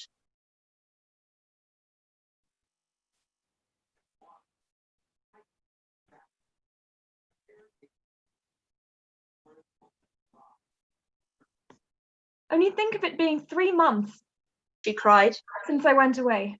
It seems but a fortnight, I declare, and yet there have been things enough happened in the time. Good gracious, when I went away, I am sure I had no more idea of being married till I came back again. I thought it would be very good fun if it was. Her father lifted up his eyes. Jane was distressed. Elizabeth looked expressively at Lydia, but she, who had never heard nor saw anything of which she chose to be insensible, gaily continued. Oh, Mamma, do the people hereabouts know I am married today? I was afraid they might not, and we overtook William Golding in his curricle, so I was determined he should know it, and so I let down the side glass next to him and took off my glove and let my hand just rest upon the window frame so that he might see the ring. Then I bowed and smiled like anything. Elizabeth could bear it no longer. She got up and ran out of the room, and returned no more till she heard them passing through the hall to the dining parlour. She then joined them soon enough to see Lydia, with anxious parade, walk up to her mother's right hand and hear her say to her eldest sister, Ah, Jane, I take your place now, and you must go lower because I am a married woman. It was not to be supposed that time would give Lydia that embarrassment from which she had been so wholly free at first. Her ease and good spirits increased. She longed to see Mrs. Phillips, the Lucases, and all other neighbours, to hear herself called Mrs. Wickham by each of them. And in the meantime she went after dinner to show her ring, and boast of being married to Mrs. Hill and the 2 housemaids. Well, Mamma, said she, when they were all returned to the breakfast room. And what do you think of my husband? Is not he a charming man? I'm sure my sisters must all envy me. I only hope they may have half my good luck. They must all go to Brighton. That is the place to get husbands. What a pity it is, Mamma, we all did not go. Very true, and if I had my will, we should. But my dear Lydia, I don't at all like you going such a way off. Must it be so?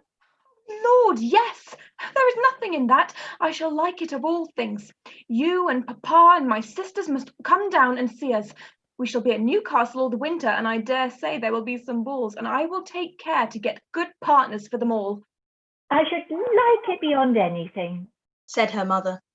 And then when you go away, you may leave 1 or 2 of my sisters behind you, and I dare say I shall get husbands for them before the winter is over. I thank you for my share of the favour, said Elizabeth, but I do not particularly like your way of getting husbands. The visitors were not to remain above 10 days with them. Mr. Wickham had received his commission before he left London, and he was to join his regiment at the end of a fortnight.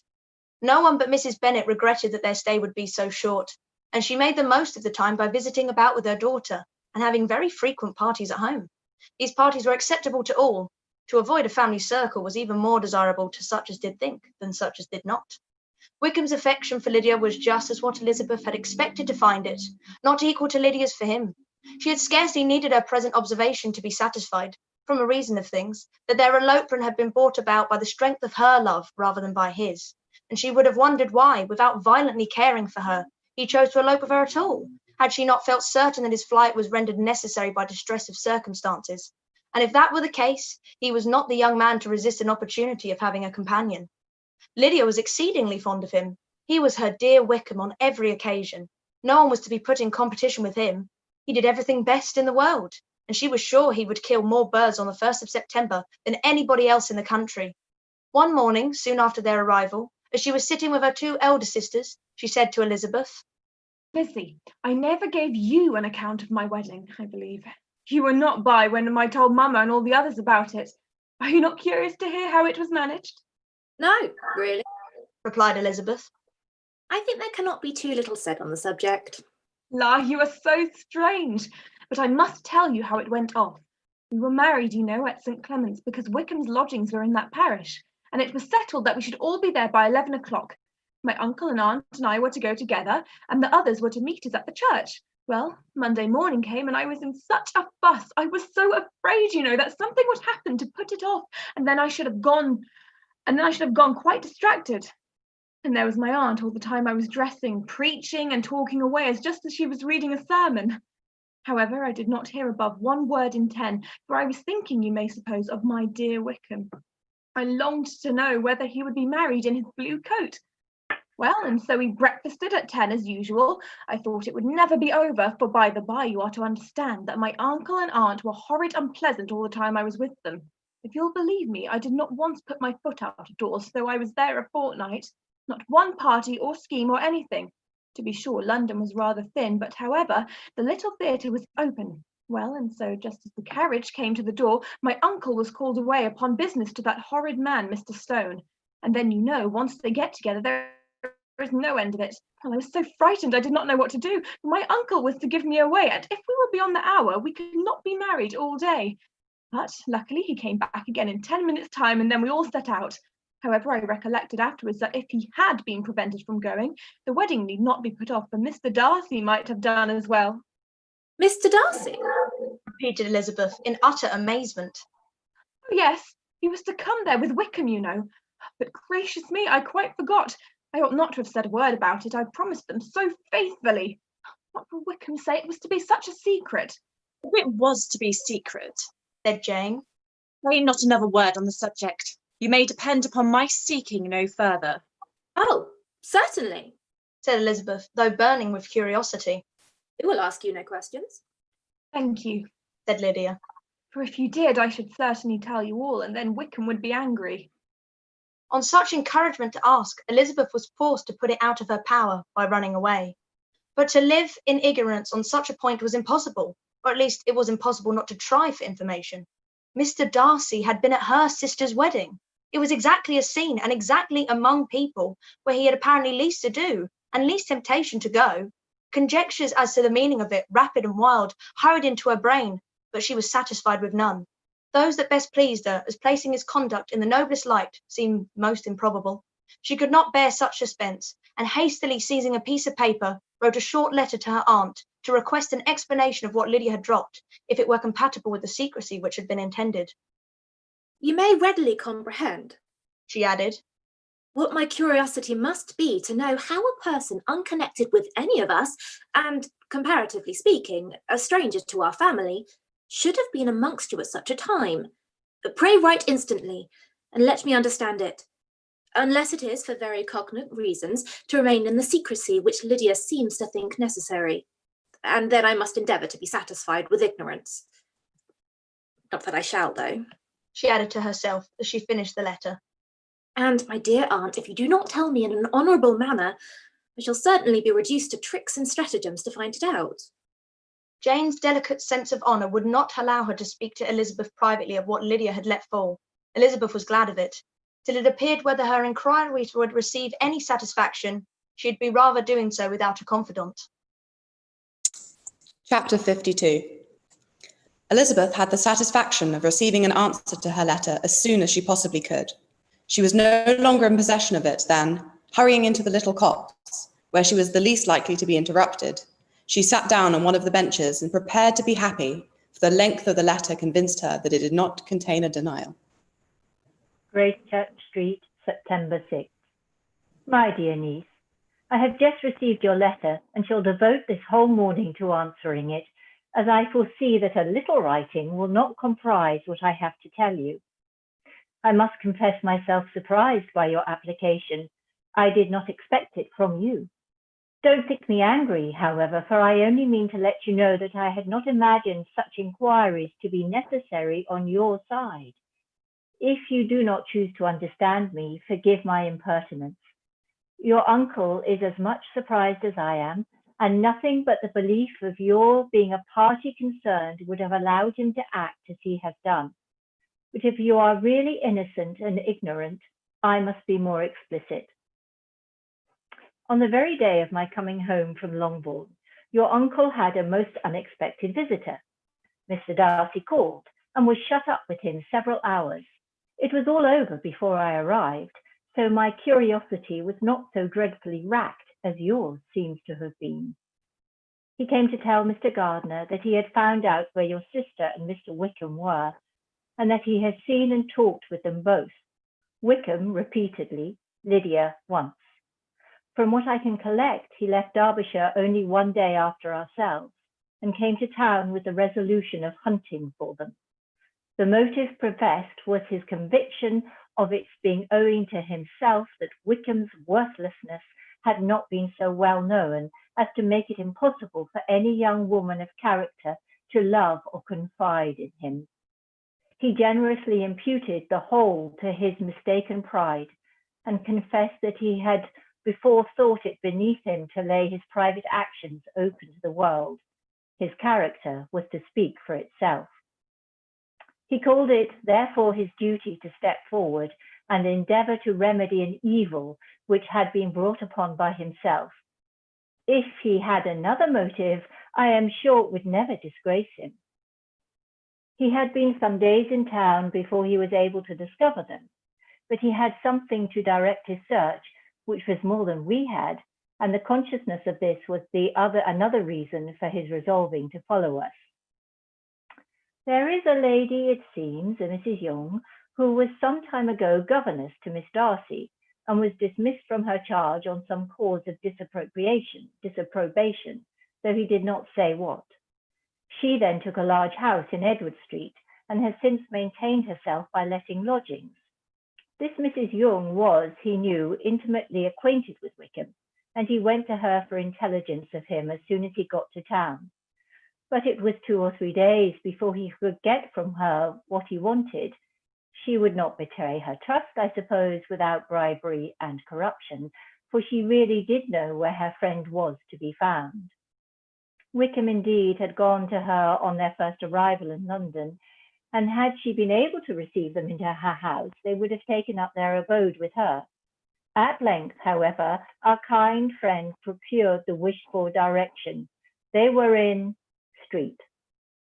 He saw Wickham, and afterwards insisted on seeing Lydia. His first object with her, he acknowledged, had been to persuade her to quit her present disgraceful situation and return to her friends as soon as they could be prevailed on to receive her, offering his assistance as far as it would go. But he found Lydia absolutely resolved on remaining where she was. She cared for none of her friends. She wanted no help of his. She would not hear of leaving Wickham. She was sure they should be married some time or other, and it did not much signify when. Since such were her feelings, it only remained, he thought, to secure and expedite a marriage, which, in his very first conversation with Wickham, he easily learned had never been his design. He confessed himself obliged to leave the regiment on account of some debts of honour, which were very pressing, and scrupled not to lay all the ill consequences of Lydia's flight on her own folly alone. He meant to resign his commission immediately, and as to his future situation, he could conjecture very little about it. He must go somewhere, but he did not know where, and he knew he should have nothing to live on. Mr. Darcy asked him why he had not married your sister at once. Though Mr. Bennet was not imagined to be very rich, he would have been able to do something for him, and his situation must have been benefited by marriage. But he found, in reply to this question, that Wickham still cherished the hope of more effectually making his fortune by marriage in some other country.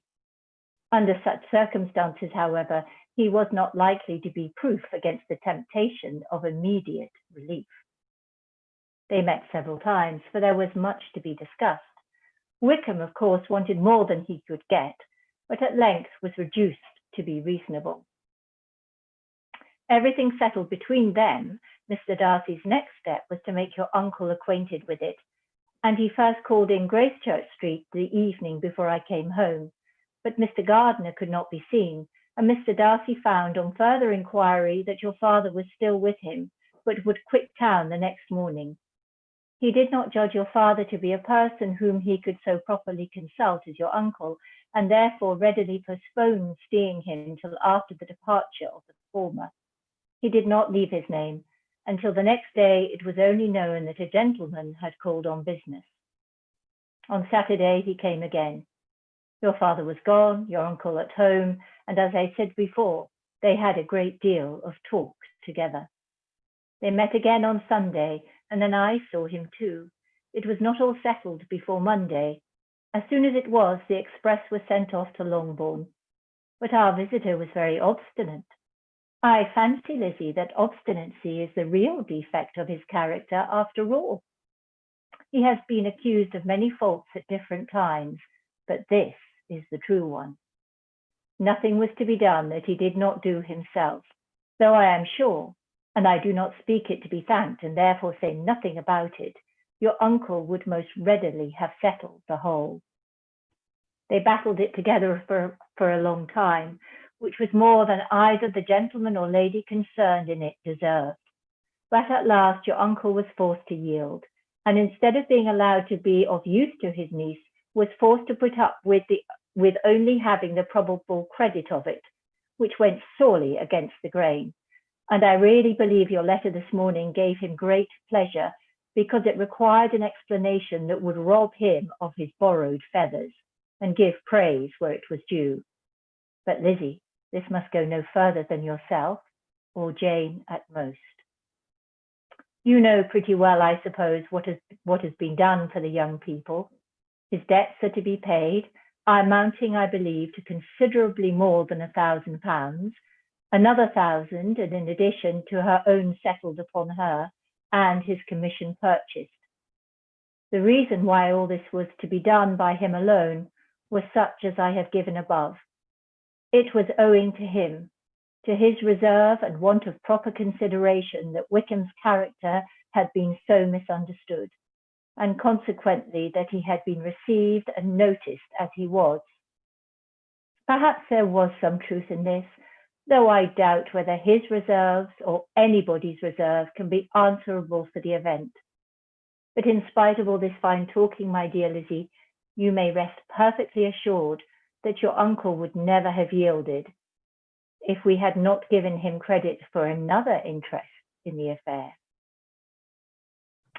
When all this was resolved upon, he returned again to his friends, who were still staying at Pemberley, but it was agreed that he should be in London once more when the wedding took place, and all money matters were then to receive the last finish. I believe I have now told you everything.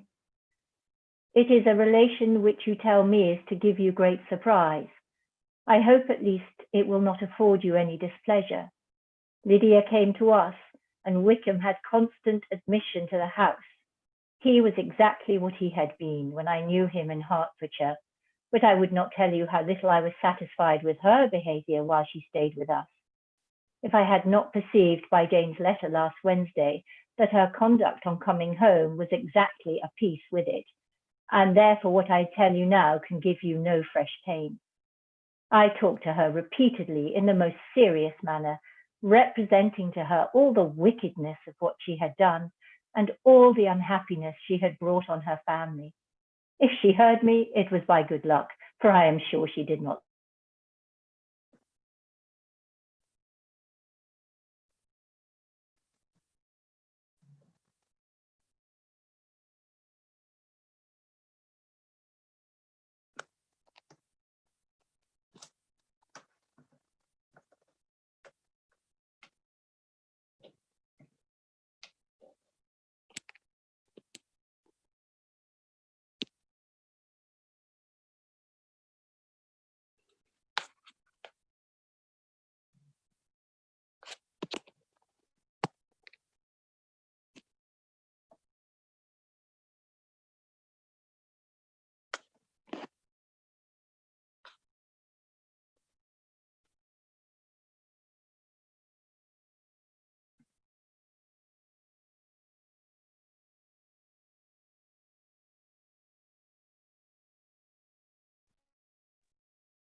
Mr. Darcy was punctual in his return, and as Lydia informed you, attending to the wedding. He dined with us the next day and was to leave town again on Wednesday or Thursday.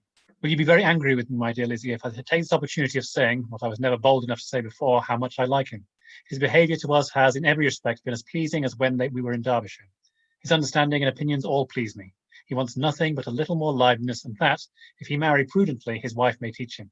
I thought him very sly. He hardly ever mentioned your name, but slyness seems the fashion. Pray forgive me if I have been very presuming, or at least do not punish me so far as to exclude me from P. I shall never be quite happy till I have seen it all been round all the park. A low phaeton with a nice little pair of ponies would be the very thing. But I must write no more. The children have been wanting me this half hour. Yours very sincerely, M. Gardner. The contents of this letter threw Elizabeth into a flutter of spirits in which it was difficult to determine whether pleasure or pain bore the greatest share. The vague and unsettled suspicions which uncertainty had produced of what Mr. Darcy might have been doing to forward her sister's match, which she had feared to encourage as an exertion of goodness too great to be probable, and at the same time dreaded, and were proved beyond their greatest extent to be true. He had followed them purposely to town. He had taken on himself all the trouble and mortification attendant on such a research, in which supplication had been necessary to a woman whom he must abominate and despise, and where he was reduced to frequently meet, reason with, persuade, and finally bribe the man whom he always most wished to avoid, and whose very name it was punishment to him to pronounce. He had done all this for a girl whom he could neither regard nor esteem. Her heart did whisper that he had done it for her.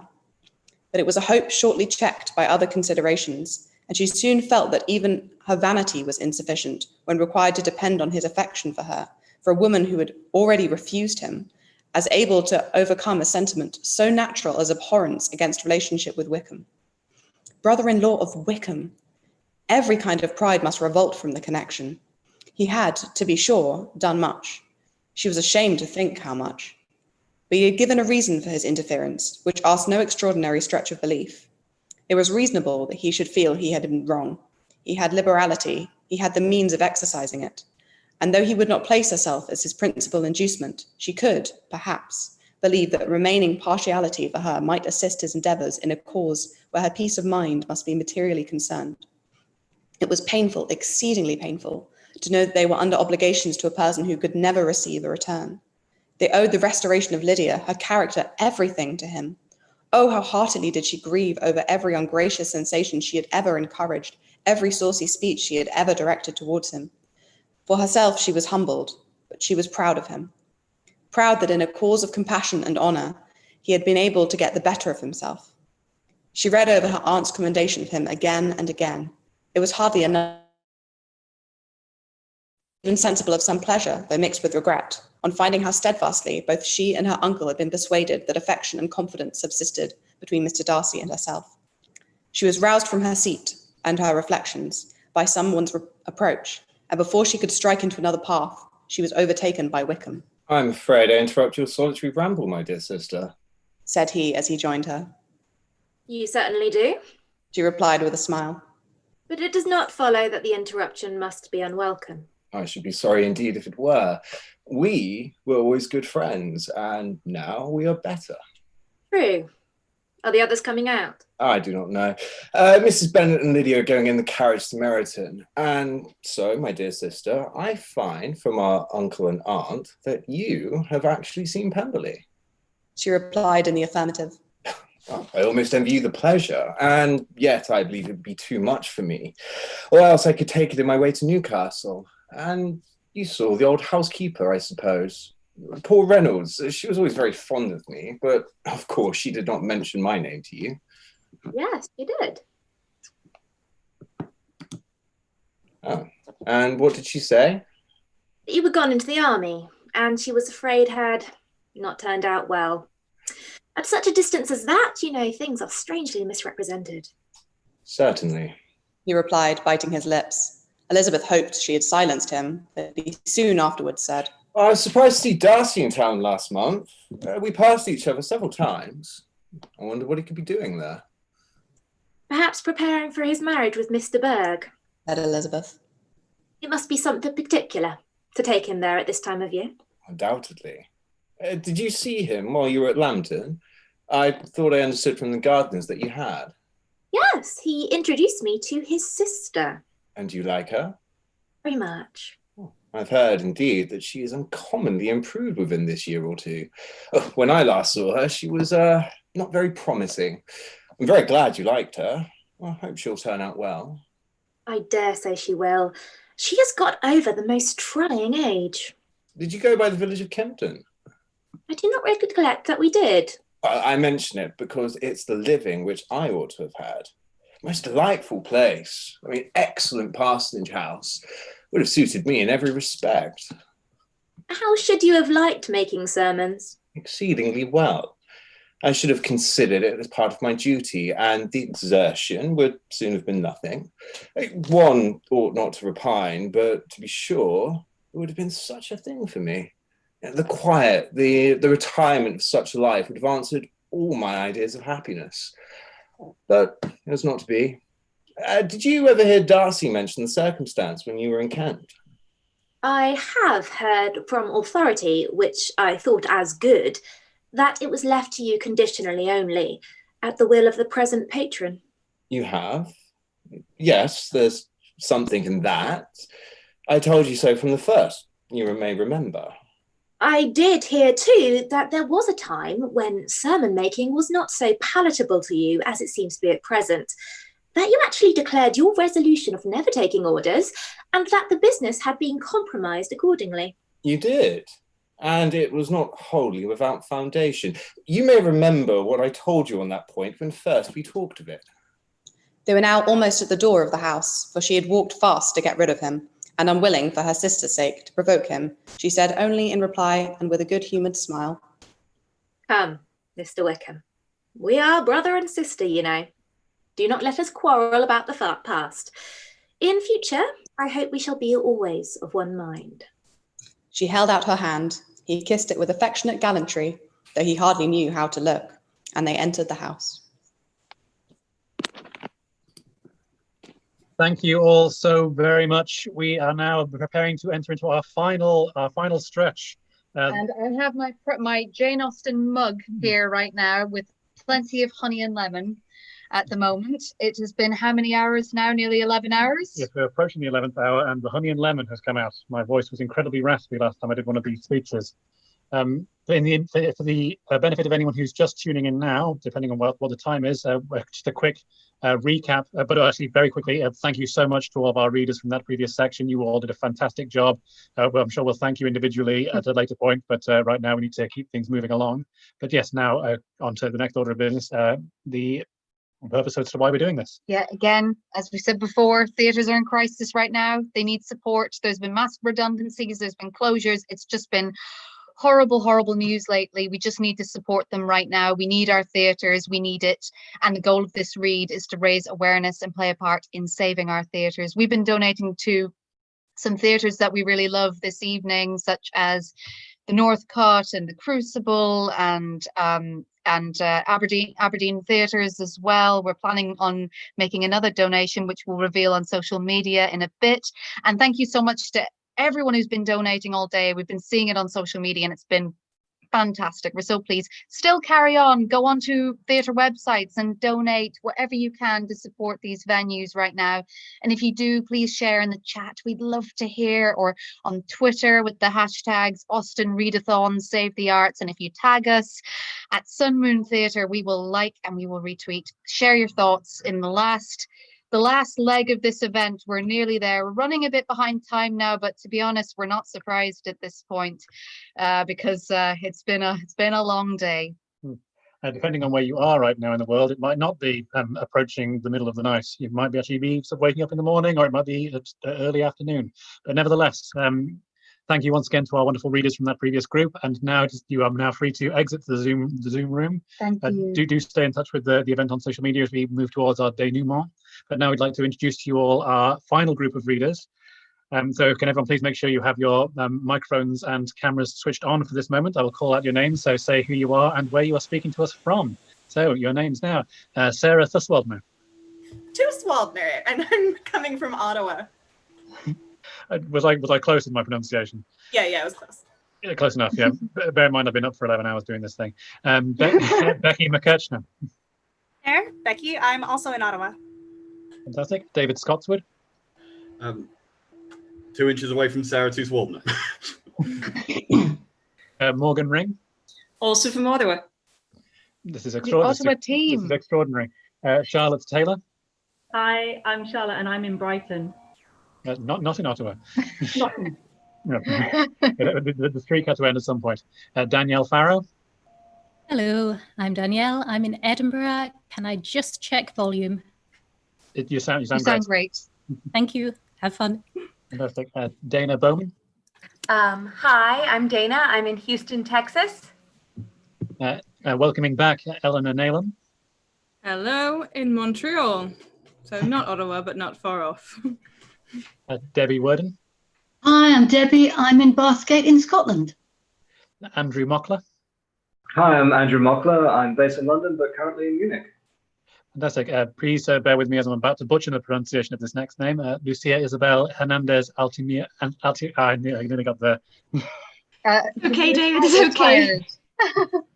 My name is Anaitma, don't you worry. Hi, I'm Isabel and I'm in Mexico City. Fantastic. Jazz Weyer Brown. Hi, I'm in Devon. Fantastic. Miriam Kersner. I'm Miriam Kersner. I'm currently in Richland, Washington. Fantastic. Kate Donachie. Kate Donachie, really. And I'm in London. And Keith Hill. And I'm Keith Hill, and I'm in Northeast London. Fantastic. Wonderful. And now, just before we start the final chapters of this readathon, allow us to take a moment to introduce our final very special guest, Dr. Paula Byrne, a Jane Austen scholar and author of Jane Austen and the Theatre, also known as The Genius of Jane Austen, Her Love of Theatre, and Why She is a Hit in Hollywood. Thank you so much for coming, Paula. Hi, can you see me? Not currently. Is your camera on? Can you see me now? Let's have a go. We can hear you, we can't see you. Yeah, I'm clicking on the camera and for some reason I'm here, I've been listening, it's been amazing. Okay, let me just try that. Try again. I think that's, sorry guys, I know you're tired. Okay. Oh, there we go, brilliant. Hi Paula, thank you so much. Thank you so much for joining us. Well, hello from Arizona, where it's very hot. But I've just been listening for the past couple of hours and it's just amazing. So well done to you all. You're all brilliant. And the next couple of hours are going to be fantastic. So should I just go ahead and say my little speech? Absolutely. Yes, please. Okay, so these are my thoughts. I think if Jane Austen were alive today, she would have loved this readathon. And I think she would have loved it for two reasons. The first reason she would have loved it is she was a great fan of reading aloud. She was considered to be a marvelous reader. One of her nieces said that they listened to her reading a Fanny Burney novel aloud, and she said it was like being at a play, which is just amazing compliment. She once played the part of Mrs. Candor in Sheridan's The School for Scandal, Jane Austen in her early 30s. And people said she read the part of Mrs. Candor with great spirit. I'll return to Sheridan in just a moment. I'm going to take you back to January 1813. It's really cold and a mysterious package is appearing at the door of Chawton Cottage. And inside that package is Jane Austen's author's copy of Pride and Prejudice. And she's obviously delighted. She says, "It is my darling child," and she's thrilled. And she decides to play a prank. They have staying with them, the Austen women. So this is Cassandra's sister, Mrs. Austen, Cassandra, and Jane. They play a prank on their friend Mary Benn, who's a spinster. They decide they're going to read Pride and Prejudice aloud over 3 or 4 days, but they're not going to tell Mary Benn that Jane is the author. They're going to prank her. and they're going to see what Mary Benn thinks about this new novel that the people have been raving about. So they start to read aloud, and Jane Austen is really enjoying it, but she gets really annoyed with her mum because her mother's reading too fast. So I implore you people, do not make the mistake of Mrs. Cassandra Austen and feel you need to read too fast. It can never be too slow. It's a beautiful novel. Take your time. It's gorgeous hearing it. And we don't want to fall into the trap of Jane being cross that people are reading her darling child too fast. Okay, the second reason why I think Jane Austen would love this telethon is that she was a devotee of the professional theatre. When she was in London staying with her brother, she went to the Royal Theatres, Covent Garden, Drury Lane, and the Little Haymarket Theatre. And she loved going. She loved going to see Shakespeare plays, but she really had a taste for low comedy. What do I mean by low comedy? I mean, she loved farces. She loved the afterplay, which in the 18th century, you had the straight play, and then you'd have the afterplay, which was invariably silly.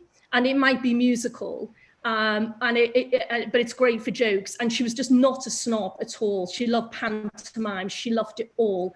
But she also loved the provincial theatre. So when she lived in Bath, she patronised the Theatre Royal and went along many, many, many times to see all the performers. Her favourite performer was a man called Robert Elliston, who was known as the fortnightly actor because he was on loan to Covent Garden but would come back to Bath, and she loved him. But also when she lived in Southampton, she patronised the Little French Street Theatre, Little Provincial Theatre. Jane Austen didn't have very much money, but we know from her pocketbook that she spent quite a lot on provincial theatres, bless her heart, which is why we're all doing this, to save theatres. So I think Jane Austen would have been there spending her hard-earned cash on going to the theatre, supporting theatres. Before I go, I'm going to return to Sheridan. So she played Lady Candor in The School for Scandal at a party. And he, in turn, the great theatrical impresario, Sheridan, said that Pride and Prejudice was the cleverest thing he had ever read. Now, why do I think he thinks that? I think he thinks that because it's a very theatrical play. Just listen, I've been listening in for the last 2 hours, and it's so extraordinary how much dialogue there is. It reads like a play. And I think it's the novel in which Jane Austen's authorial intervention is really pulled back. She lets the characters speak for themselves. She has these marvelous set pieces, Lady Catherine, which we're going to hear soon, Lady Catherine with Elizabeth. But above all, the lively heroine, Elizabeth Bennet, is what really makes this novel so extraordinary. And she comes from that great tradition of lively heroines, Beatrice and Much Ado, these great lively ladies of the Restoration comedy. She is witty, she is straight, she speaks her mind, she's opinionated, but she's also capable of improving and learning her lesson. She's as full of pride as she is of prejudice, as is Darcy. I'm going to leave the last word to Jane Austen. Let's go back to that January evening when they're all reading Pride and Prejudice for entertainment. And she says this in her letter. She says, I must confess, she says in her letter, that I think Elizabeth Bennet as delightful a creature as ever appeared in print, and how I shall be able to tolerate those who do not like her, at least I do not know. Thank you. Oh, that was wonderful, Paula. Thank you so much. That was so interesting. And oh, yeah. And I mean, because that's partly what inspired this project to begin with, is just that feeling of Jane Austen's novels being so theatrical. And this is something we haven't actually said until now, is David and I have been reading Jane Austen's novels aloud to each other for the first time together, and I think that's also what inspired the project as well. And then when we were looking at theatrical connections, we came across your writing on the subject, which so it's wonderful that you have come to speak with us. We appreciate it so much. Thank you. Oh, well, it's a pleasure to be here, and you're absolutely right. I mean, she was influenced by theatre. Her use of dialogue, all those exits and entrances. This is a woman steeped in theatre. She loved it. And for years and years in academic terms, she was perceived as someone who didn't like theatre, and it was so wrong. And so my book was saying, this is rubbish. Of course she went to theatre. She loved it, but not only that, she was deeply influenced by the great comic theatre. She's a comic writer. You know, listening to you guys reading, well, the previous group, it's so funny. I was sitting here chuckling to myself because it's so funny. I mean, her use of dialogue is unparalleled, I think, and that's why we still love her.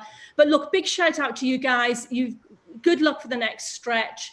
Well done. It's a fantastic cause. I've been tweeting like mad. I shall carry on tweeting. It's my son's birthday today, so I may dip in and out because he's 14 and he probably needs his mummy now. But I will dip in and out. But good luck for the rest of the time, and thanks for inviting me to speak. And love you all. Thank you. Thank you so much. But anyway, we have now descended into the 11th hour. So to our next narrator, over to you. Chapter 53. Mr. Wickham was so perfectly satisfied with this conversation that he never again distressed himself or provoked his dear sister Elizabeth by introducing the subject of it, and she was pleased to find that she had said enough to keep him quiet. The day of his and Lydia's departure soon came, and Mrs. Bennet was forced to submit to a separation, which, as her husband by no means entered into her scheme of their all going to Newcastle, was likely to continue at least a 12-month. Oh, my dear Lydia, he cried. When shall we meet again? Oh, Lord, I don't know. Not these 2 or 3 years, perhaps. Write to me very often, my dear. As often as I can, but you know married women never have much time for writing. My sisters may write to me. They will have nothing else to do. Mr. Wickham's adieus were much more affectionate than his wife's. He smiled, looked handsome, and said many pretty things. He is as fine a fellow, said Mr. Bennet as soon as they were out of the house, as ever I saw.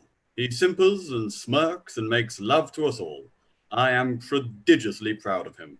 I defy even Sir William Lucas himself to produce a more valuable son-in-law. The loss of her daughter made Mrs. Bennet very dull for several days. I often think, said she, that there is nothing so bad as parting with one's friends. One seems so forlorn without them. This is the consequence, you see, madam, of marrying a daughter, said Elizabeth. It must make you better satisfied that your other 4 are single. Oh, it is no such thing. Lydia does not leave me because she is married, but only because her husband's regiment happens to be so far off. If that had been nearer, she would not have gone so soon. But the spiritless condition which this event threw her into was shortly relieved, and her mind opened again to the agitation of hope by an article of news which then began to be in circulation. The housekeeper at Netherfield had received orders to prepare for the arrival of her master, who was coming down in a day or 2 to shoot there for several weeks. Mrs. Bennet was quite in the fidgets.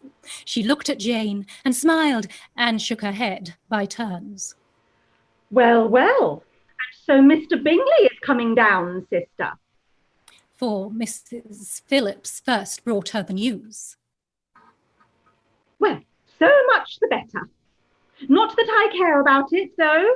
He is nothing to us, you know, and I'm sure I never want to see him again. But, however, he is very welcome to come to Netherfield, if he likes it.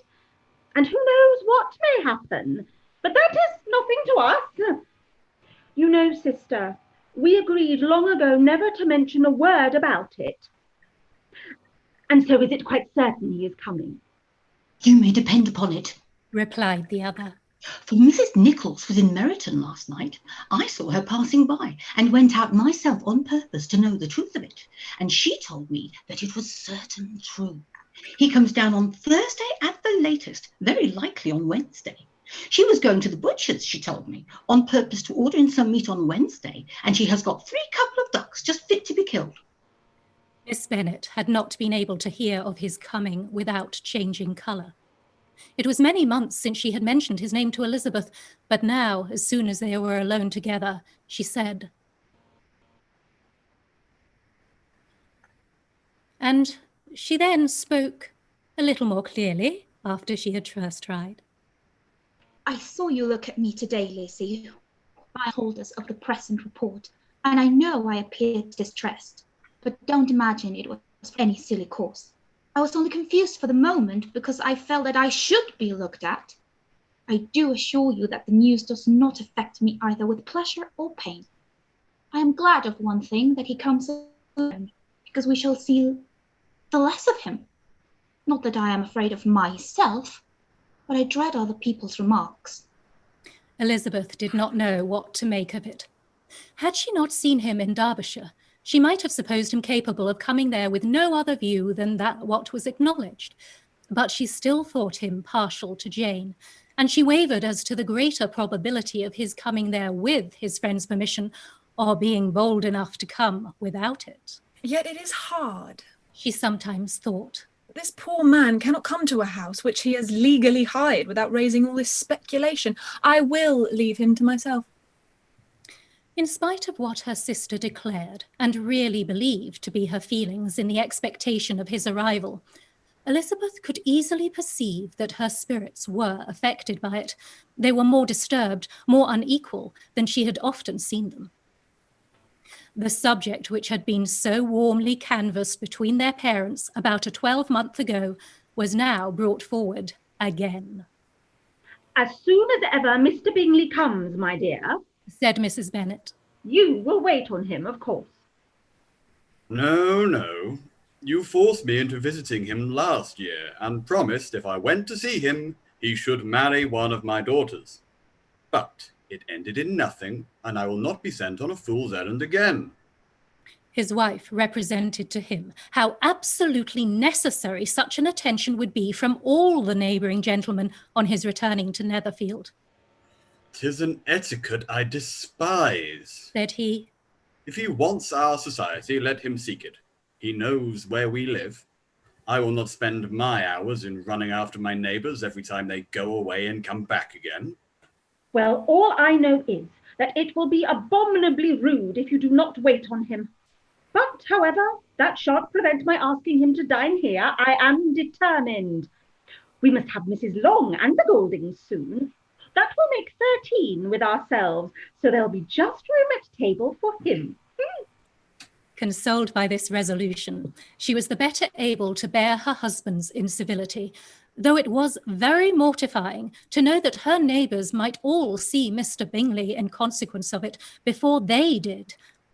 As the day of his arrival drew near, I begin to be sorry that he comes at all, said Jane to her sister. It would be nothing. I could see him with perfect indifference, but I can hardly bear to hear it thus perpetually talked of. My mother means well, but she does not know. No one can know how much I suffer from what she says. Happy shall I be when his stay at Netherfield is over. I wish I could say anything to comfort you, replied Elizabeth. But it is wholly out of my power. You must feel it, and the usual satisfaction of preaching patience to a sufferer is denied me because you always have so much. Mr. Bingley arrived.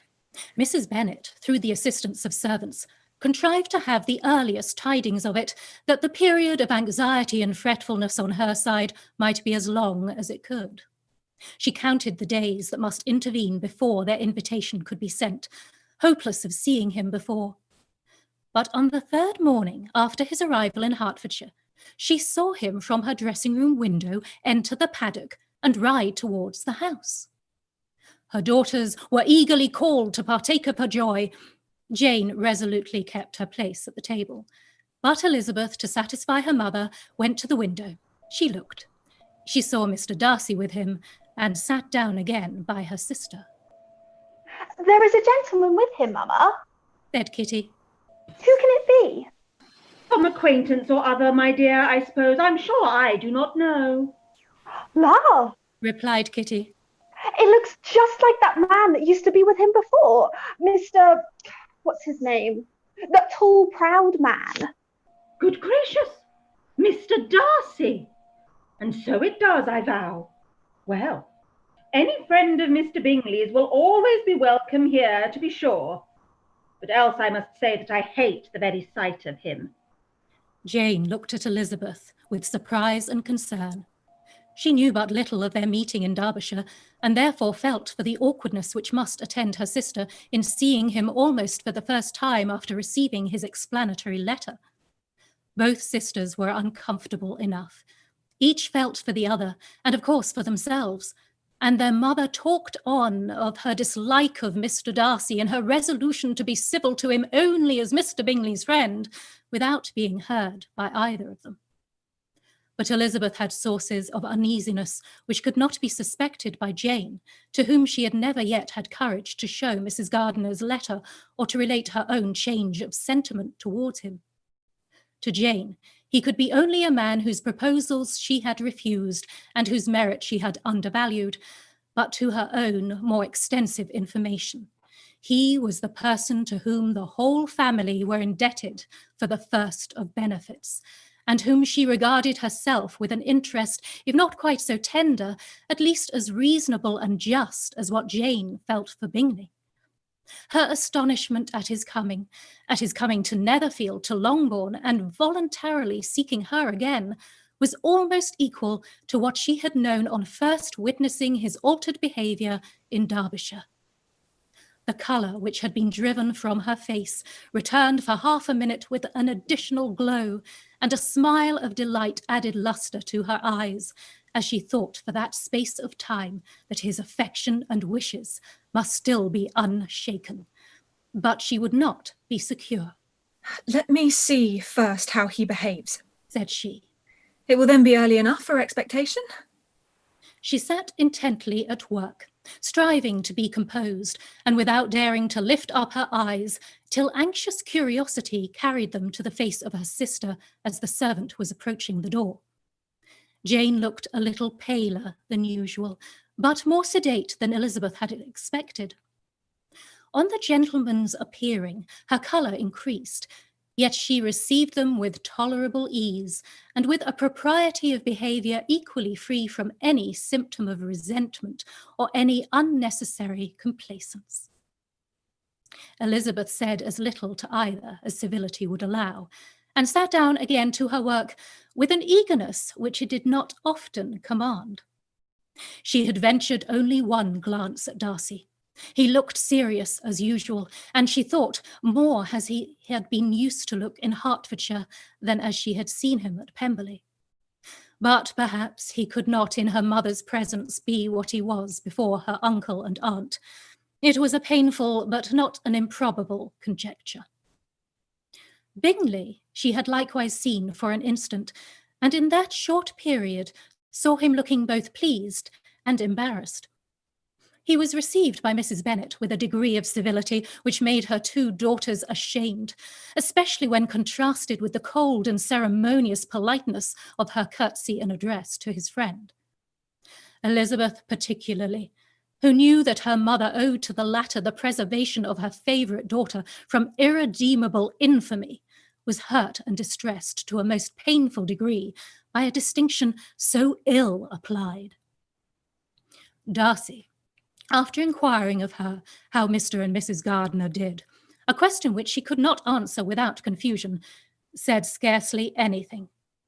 He was not seated by her. Perhaps that was the reason of his silence, but it had not been so in Derbyshire. There he had talked to her friends when he could not to herself, but now several minutes elapsed without bringing the sound of his voice, and when occasionally, unable to resist the impulse of curiosity, she raised her eyes to his face, she as often found him looking at Jane as at herself, and frequently on no object but the ground. More thoughtfulness and less anxiety to please than when they last met were plainly expressed. She was disappointed and angry with herself for being so. "Could I expect it to be otherwise?" said she. "Yet why did she come?"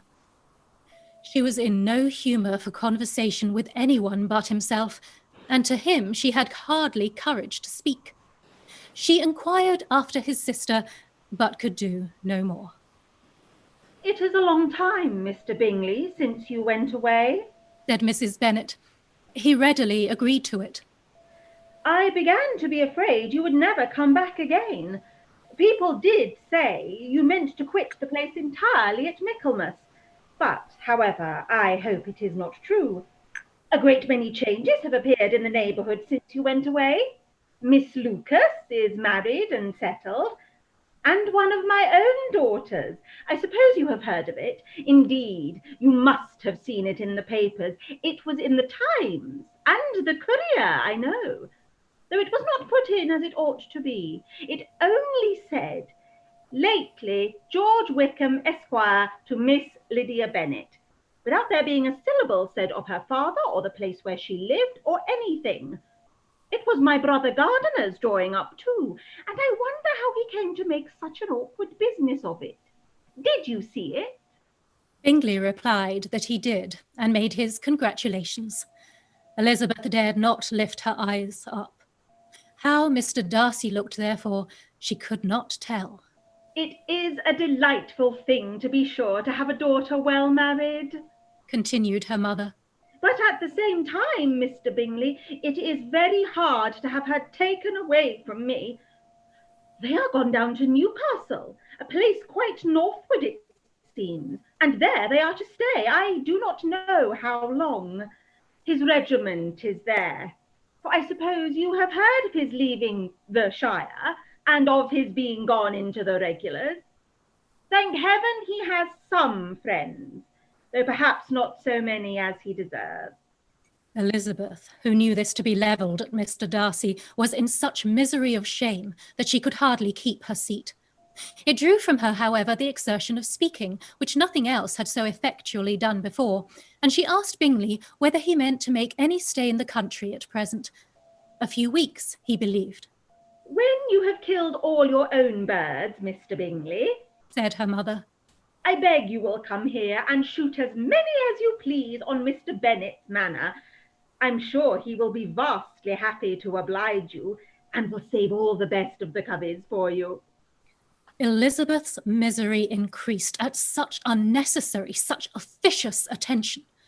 Were the same fair prospect to arise at present as had flattered them a year ago, everything, she was persuaded, would be hastening to the same vexatious conclusion.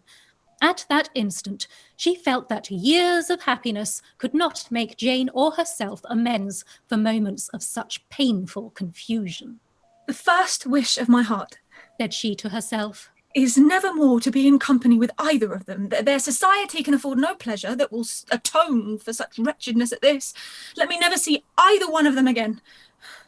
Yet the misery, for which years of happiness were to offer no compensation, received soon afterwards material relief from observing how much the beauty of her sister rekindled the admiration of her former lover. When first he came in, he had spoken to her but little, but every 5 minutes seems to be giving her more of his attention. He found her as handsome as she had been last year, as good-natured and as unaffected, though not quite so chatty. Jane was anxious that no difference should be perceived in her at all, and was really persuaded that she talked as much as ever, but her mind was so busily engaged that she did not always know when she was silent. When the gentleman rose to go away, Mrs. Bennet was mindful of her intended civility, and they were invited and engaged to dine at Longbourn in a few days' time. You are quite a visit in my debt, Mr. Bingley, she added. For when you went to town last winter, you promised to take a family dinner with us as soon as you returned. I have not forgot, you see, and I assure you, I was very much disappointed that you do not come back and keep your engagement. Bingley looked a little silly at this reflection, and said something of his concern at having been prevented by business. They then went away. Mrs. Bennet had been strongly inclined to ask them to stay and dine there that day, But though she always kept a very good table, she did not think anything less than 2 courses could be good enough for a man on whom she had such anxious designs, or satisfy the appetite and pride of one who had 10,000 a year. Chapter 54. As soon as they were gone, Elizabeth walked out to recover her spirits, or in other words, to dwell without interruption on those subjects that must deaden them more. Mr. Darcy's behaviour astonished and vexed her. Why? If he came only to be silent, grave, and indifferent, said she. Did he come at all? She could settle it in no way that gave her pleasure. He could still be amiable, still pleasing to my uncle and aunt when he was in town, and why not to me? If he fears me, why come hither? If he no longer cares for me, why silent? Teasing man. I will think no more about him. Her resolution was for a short time involuntarily kept by the approach of her sister, who joined her with a cheerful look, which showed her better satisfied with their visitors than Elizabeth. Now, said she, that this first meeting is over, I feel perfectly easy. You know my own strength, and I shall never be embarrassed again by his coming. I am glad he dines here on Tuesday. It will then be quickly seen that, on both sides, we meet only as an indifferent acquaintance. Yes, very indifferent indeed, said Elizabeth laughingly. Oh, Jane, take care. My dear Lizzie, you cannot think me so in danger now. I think you are in very great danger of making him as much in love with you as ever. They did not see the gentleman again till Tuesday, and Mrs. Bennet, in the meanwhile, was giving way to all the happy schemes which the good humour and common politeness of Bingley, in half an hour's visit, had revived. On Tuesday, there was a large party assembled at Longbourn, and the two who were most anxiously expected, to the credit of their punctuality as sportsmen, were in very good time. When they repaired to the dining room, Elizabeth eagerly watched to see whether Bingley would take the place which, in all their former parties, had belonged to him by her sister. Her prudent mother, occupied by the same ideas, forbore to invite him to sit by herself. On entering the room, he seemed to hesitate, but Jane happened to look round and happened to smile. It was decided. He placed himself by her. Elizabeth, with a triumphant sensation, looked towards his friend. He bore it with noble indifference, and she would have imagined that Bingley had received his sanction to be happy, had she not seen his eyes likewise turn towards Mr. Darcy with an expression of half-laughing alarm. His behaviour to her sister was such, during dinner time, as showed an admiration of her which, though more guarded than formerly, persuaded Elizabeth that if left wholly to himself, Jane's happiness and his own would be speedily secured. Though she dared not depend upon the consequence, she yet received pleasure from observing his behaviour. It gave her all the animation that her spirits could boast, for she was in no cheerful humour. Mr. Darcy was almost as far from her as the table could divide them. He was on one side of her mother. She knew how little such a situation would give pleasure to either, or make either appear to advantage. She was not near enough to hear any of their discourse, but she could see how seldom they spoke to each other, and how formal and cold was their manner whenever they did. Her mother's ungraciousness made the sense of what they owed him more painful to Elizabeth's mind, and she would, at times, have given anything to be privileged to tell him that his kindness was neither unknown nor unfelt by the whole of the family. She was in hopes that the evening would afford some opportunity of bringing them together, that the whole of the visit would not pass away without enabling them to enter into something more of conversation than the mere ceremonious salutation attending his entrance. Anxious and uneasy, the period which passed in the drawing-room before the gentleman came was wearisome and dull to a degree that almost made her uncivil. She looked forward to their entrance as the point on which all her chance of pleasure for the evening must depend. If he does not come to me then, said she, I shall give him up forever. The gentleman came, and she thought he looked as if he would have answered her hopes, but alas, the ladies had crowded round the table, where Miss Bennet was making tea, and Elizabeth pouring out the coffee, in so close a confederacy that there was not a single vacancy near her which would admit of a chair. And on the gentleman's approaching, one of the girls moved closer to her than ever, and said in a whisper, "The men shan't come and part us. I am determined. We want none of them, do we?" Darcy had walked away to another part of the room. She followed him with her eyes, envied everyone to whom he spoke, had scarcely patience enough to help anybody to coffee, and then was enraged against herself for being so silly. A man who has once been refused, how could I ever be foolish enough again to expect a renewal of his love?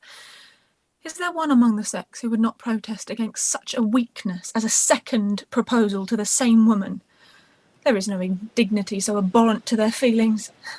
She was a little revived, however, by his bringing back his coffee cup himself, and she seized the opportunity of saying, "Is your sister, Pemberley, still?" Yes, she will remain there till Christmas. "And quite alone? Have all her friends left her?" Mrs. Annesley is with her. The others have gone on to Scarborough these 3 weeks. She could think of nothing more to say, but if he wished to converse with her, he might have better success. He stood by her, however, for some minutes in silence, and at last, on the young lady's whispering to Elizabeth again, he walked away.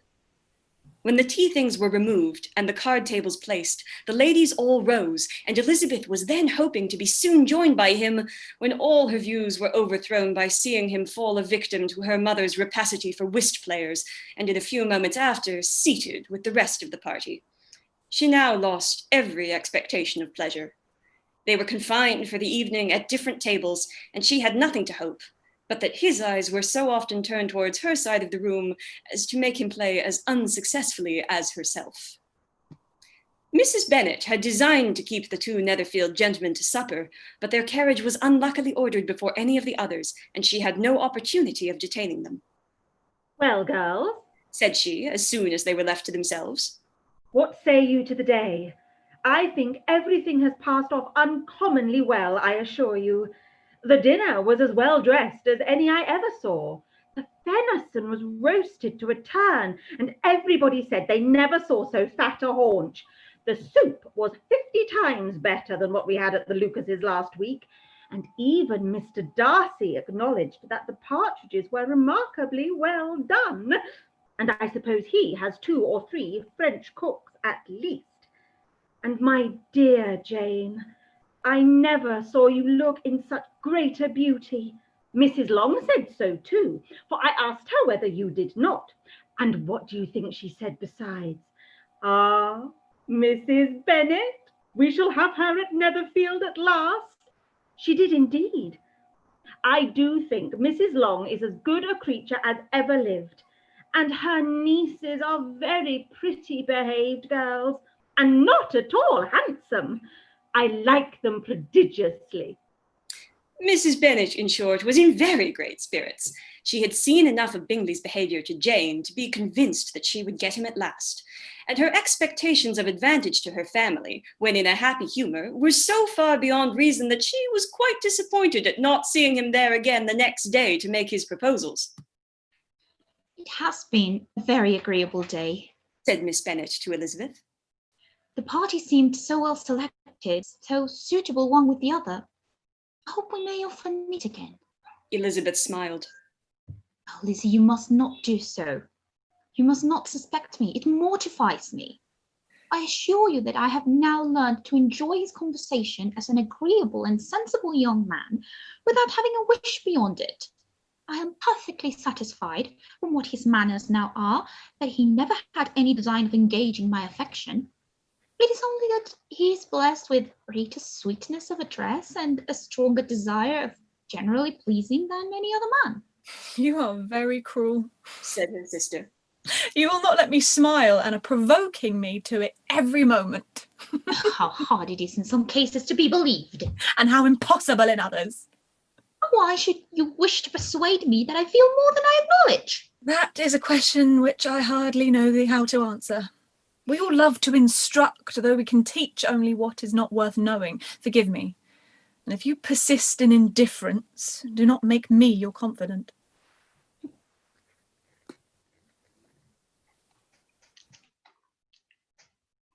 Chapter 55.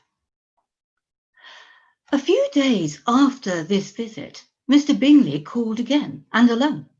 His friend had left him that morning for London, but was to return home in 10 days' time. He sat with them above an hour, and was in remarkably good spirits. Mrs. Bennet invited him to dine with them, but, with many expressions of concern, he confessed himself engaged elsewhere. Next time you call, said she. I hope we shall be more lucky. He should be particularly happy at any time, etc., etc. And if she would give him leave, would take an early opportunity of waiting on them. Can you come tomorrow? Yes, he had no engagement at all for tomorrow, and her invitation was accepted with alacrity. He came, and in such very good time that the ladies were none of them dressed. In ran Mrs. Bennet to her daughter's room in her dressing gown and with her hair half finished, crying out, "My dear Jane, make haste and hurry down. He is come. Mr. Bingley is come. He is indeed. Make haste, make haste. Here, Sarah, come to Miss Bennet this moment and help her on with her gown. Never mind Miss Lizzie's hair." We will be down as soon as we can, said Jane. But I dare say Kitty is forwarder than either of us, for she went upstairs half an hour ago. Oh, hang Kitty. What has she to do with it? Come, be quick, be quick. Where's your sash, my dear? But when her mother was gone, Jane would not be prevailed on to go down without one of her sisters.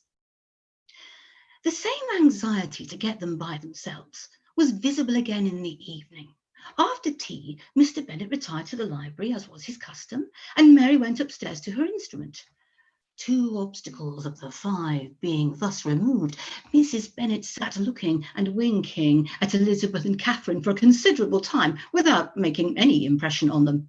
Elizabeth would not observe her, and when at last Kitty did, she very innocently said, "What is the matter, Mamma?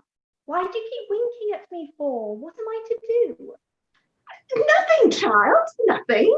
I did not wink at you. She then sat still 5 minutes longer, but unable to waste such a precious occasion, she suddenly got up and saying to Kitty, "Come here, my love. I want to speak to you," took her out of the room. Jane instantly gave a look at Elizabeth, which spoke her distress at such premeditation and her entreaty that she would not give in to it. In a few minutes, Mrs. Bennet half opened the door and called out, "Lizzie, my dear, I want to speak with you." Lizzie was forced to go. "We may as well leave them by themselves, you know," said her mother as soon as she was in the hall. "Kitty and I are going upstairs to sit in my dressing room." Elizabeth made no attempt to reason with her mother, but remained quietly in the hall till she and Kitty were out of sight, then returned into the drawing room. Mrs. Bennet's schemes for this day were ineffectual. Bingley was everything that was charming except the professed lover of her daughter. His ease and cheerfulness rendered him a most agreeable addition to their evening party, and he bore with the ill-judged officiousness of the mother, and heard all her silly remarks with a forbearance and command of countenance particularly grateful to the daughter. He scarcely needed an invitation to stay supper, and before he went away, an engagement was formed, chiefly through his own and Mrs. Bennet's means, for his coming next morning to shoot with her husband. After this day, Jane said no more of her indifference. Not a word passed between the sisters concerning Bingley, but Elizabeth went to bed in the happy belief that all must speedily be concluded unless Mr. Darcy returned within the stated time. Seriously, however, she felt tolerably persuaded that all this must have taken place with that gentleman's concurrence. Bingley was punctual to his appointment, and he and Mr. Bennet spent the morning together as had been agreed on. The latter was much more agreeable than his companion expected. There was nothing of presumption or folly in Bingley that could provoke his ridicule or disgust him into silence, and he was more communicative and less eccentric than the other had ever seen him. Bingley, of course, returned with him to dinner, and in the evening Mrs. Bennet's invention was again at work to get everybody away from him and her daughter. Elizabeth, who had a letter to write, went into the breakfast room for that purpose soon after tea. For as the others were all going to sit down to cards, she could not be wanted to counteract her mother's schemes. But on returning to the drawing room, when her letter was finished, she saw, to her infinite surprise, there was reason to fear that her mother had been too ingenious for her. On opening the door, she perceived her sister and Bingley standing together over the hearth, as if engaged in earnest conversation. And had this led to no suspicion, the faces of both, as they hastily turned around and moved away from each other, would have told it all. Their situation was awkward enough, but hers, she thought, was still worse. Not a syllable was uttered by either, and Elizabeth was on the point of going away again, when Bingley, who, as well as the other, had sat down, suddenly rose and, whispering a few words to her sister, ran out of the room. Jane could have no reserves from Elizabeth where confidence would give pleasure, and instantly embracing her, acknowledged with the liveliest emotion that she was the happiest creature in the world. It's too much. She added. By far too much. I do not deserve it. Why is not everybody as happy? Elizabeth's congratulations were given with a sincerity, a warmth, a delight, which words could but poorly express. Every sentence of kindness was a fresh source of happiness to Jane, but she would not allow herself to stay with her sister or say half that remained to be said for the present. I must go instantly to my mother, he cried. I would not on any account trifle with her affectionate solitude or allow her to hear it from anyone but myself. He is gone to my father already. Oh, Lizzie, to know that what I have to relate will give such pleasure to all my dear family. How shall I bear so much happiness? She then hastened away to her mother, who had purposely broken up the card party and was sitting upstairs with Kitty. Elizabeth, who was left by herself, now smiled at the rapidity and ease with which an affair was finally settled that had given them so many previous months of suspense and vexation. And this, said she, is the end of all his friends' anxious circumspection, of all his sister's falsehood and contrivance, the happiest, wisest, most reasonable end.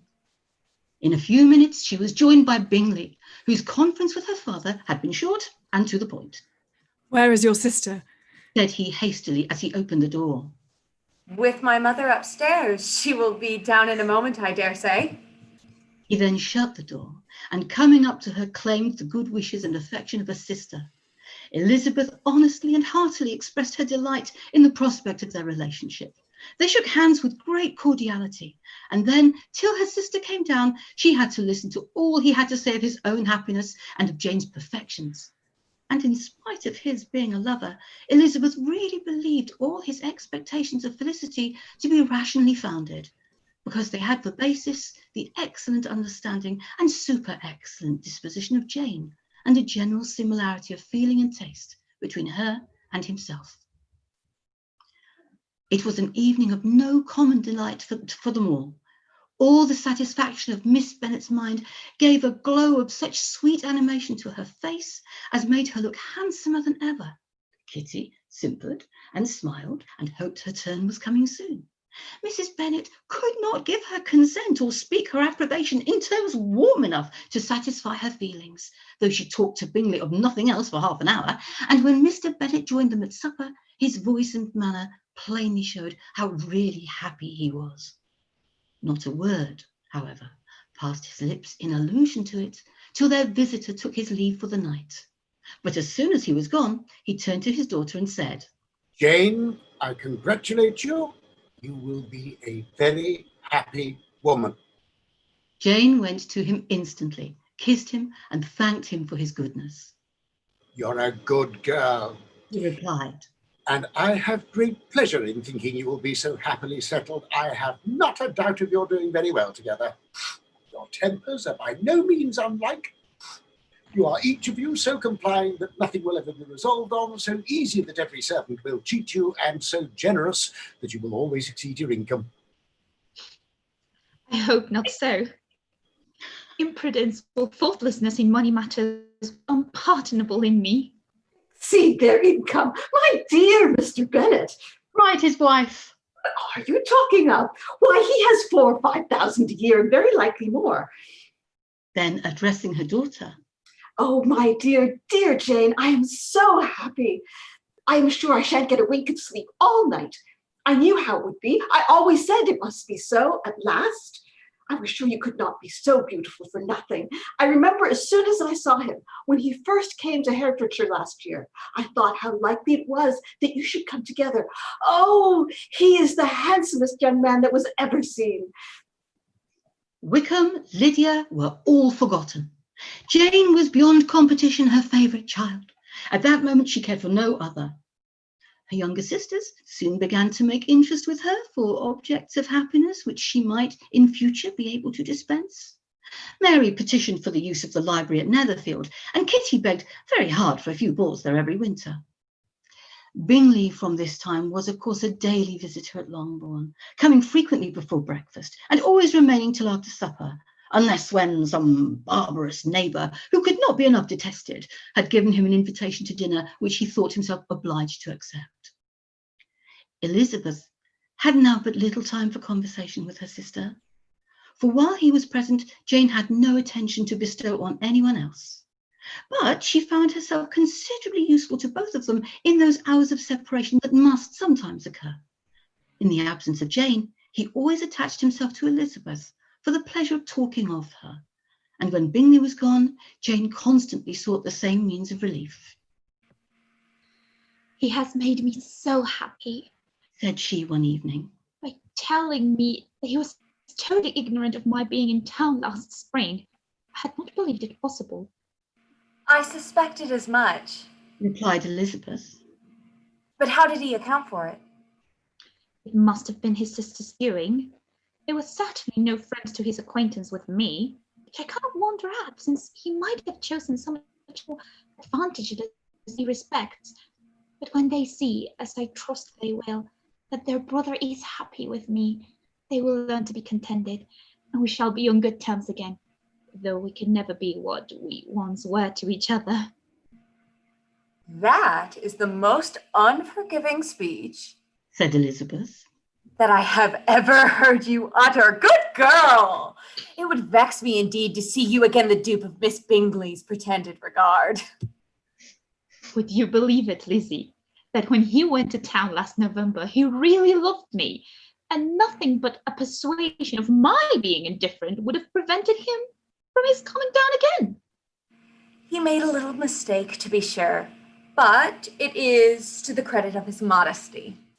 This naturally introduced a panegyric from Jane on his diffidence and the little value he put on his own good qualities. Elizabeth was pleased to find that he had not betrayed the interference of his friend, for though Jane had the most generous and loving heart in the world, she knew it was a circumstance which must prejudice her against him. I am certainly the most fortunate creature that ever existed, cried Jane. Oh, Lizzie, why am I thus singled from my family and blessed above them all? If I could but see you as happy, if there were but such another man for you. If you were to give me 40 such men, I could never be so happy as you. Till I have your disposition, your goodness, I can never have your happiness. No, let me shift for myself, and perhaps, if I have very good luck, I may meet with another Mr. Collins in time. The situation of affairs in the Longbourn family could not long be a secret. Mrs. Bennet was privileged to whisper it to Mrs. Phillips, and she ventured, without any permission, to do the same by all her neighbours in Meryton. The Bennets were speedily pronounced to be the luckiest family in the world, though only a few weeks before, when Lydia had first run away, they had been generally proved to be marked out for misfortune. Chapter 56. One morning, about a week after Bingley's engagement with Jane had been formed, as he and the females of the family were sitting together in the dining room, their attention was suddenly drawn to the window by the sound of a carriage, and they perceived a chaise and four driving up the lawn. It was too early in the morning for visitors. Besides, the equipage did not answer to that of any of their neighbours. The horses were post, neither the carriage nor the livery of the servant who preceded it were familiar to them. Oops, what have I done? As it was certain, however, that somebody was coming, Bingley instantly prevailed on Miss Bennet to avoid the confinement of such an intrusion, and walk away with him into the shrubbery. They both set off, and the conjectures of the remaining three continued, though with little satisfaction, till the door was thrown open and their visitors entered. It was Lady Catherine de Bourgh. They were, of course, all intending to be surprised, but their astonishment was beyond their expectation, and on the part of Mrs. Bennet and Kitty, though she was perfectly unknown to them, even inferior to what Elizabeth felt. She entered the room with an air more than usually ungracious, made no other reply to Elizabeth's salutation than a slight inclination of the head, and sat down without saying a word. Elizabeth had mentioned her name to her mother on her ladyship's entrance, though no request of introduction had been made. Miss Bennet, all amazement, though flattered by having a guest of such high importance, received her with the utmost politeness. After sitting for a moment in silence, she said very stiffly to Elizabeth, I hope you are well, Miss Bennet. That lady, I suppose, is your mother. Elizabeth replied very concisely that she was. And that, I suppose, is one of your sisters. Yes, madam, said Mrs. Bennet, delighted to speak to Lady Catherine. She is my youngest girl but one. My youngest of all is lately married, and my eldest is somewhere about the grounds, walking with a young man who I believe will soon become a part of the family. You have a very small park here, returned Lady Catherine after a short silence. It is nothing in comparison of Rosings, my lady, I dare say. But I assure you it is much larger than Sir William Lucas's. This must be a most inconvenient sitting room for the evening in summer. The windows are full west. Mrs. Bennet assured her that they never sat there after dinner, and then added, May I take the liberty of asking your ladyship whether you left Mr. and Mrs. Collins well? Yes, very well. I saw them the night before last. Elizabeth now expected that she would produce a letter for her from Charlotte, as it seemed the only probable motive for her calling. But no letter appeared, and she was completely puzzled. Mrs. Bennet, with great civility, begged her ladyship to take some refreshment, but Lady Catherine very resolutely, and not very politely, declined eating anything, and then rising up said to Elizabeth, Miss Bennet, there seems to be a prettyish kind of a little wilderness on one side of your lawn. I should be glad to take a turn in it, if you'll favour me with your company. Go, my dear, cried her mother. Show her ladyship about the different walks. I think she will be pleased with the hermitage. Elizabeth obeyed, and running into her own room for her parasol, attended her noble guest downstairs. As they passed through the hall, Lady Catherine opened the doors into the dining parlour and drawing room, and pronouncing them, after a short survey, to be decent-looking rooms, walked on. Her carriage remained at the door, and Elizabeth saw that her waiting woman was in it. They proceeded in silence along the gravel walk that led to the copse. Elizabeth was determined to make no effort for conversation with a woman who was now, more than usually, insolent and disagreeable. How could I ever think her like her nephew? Said she, as she looked in her face. As soon as they entered the copse, Lady Catherine began in the following manner. You can be at no loss, Miss Bennet, to understand the reason of my journey hither. Your own heart, your own conscience must tell you why I come. Elizabeth looked with unaffected astonishment. Indeed, you are mistaken, madam. I have not been at all able to account for the honour of seeing you here. Miss Bennet, replied her ladyship in an angry tone, you ought to know that I am not to be trifled with.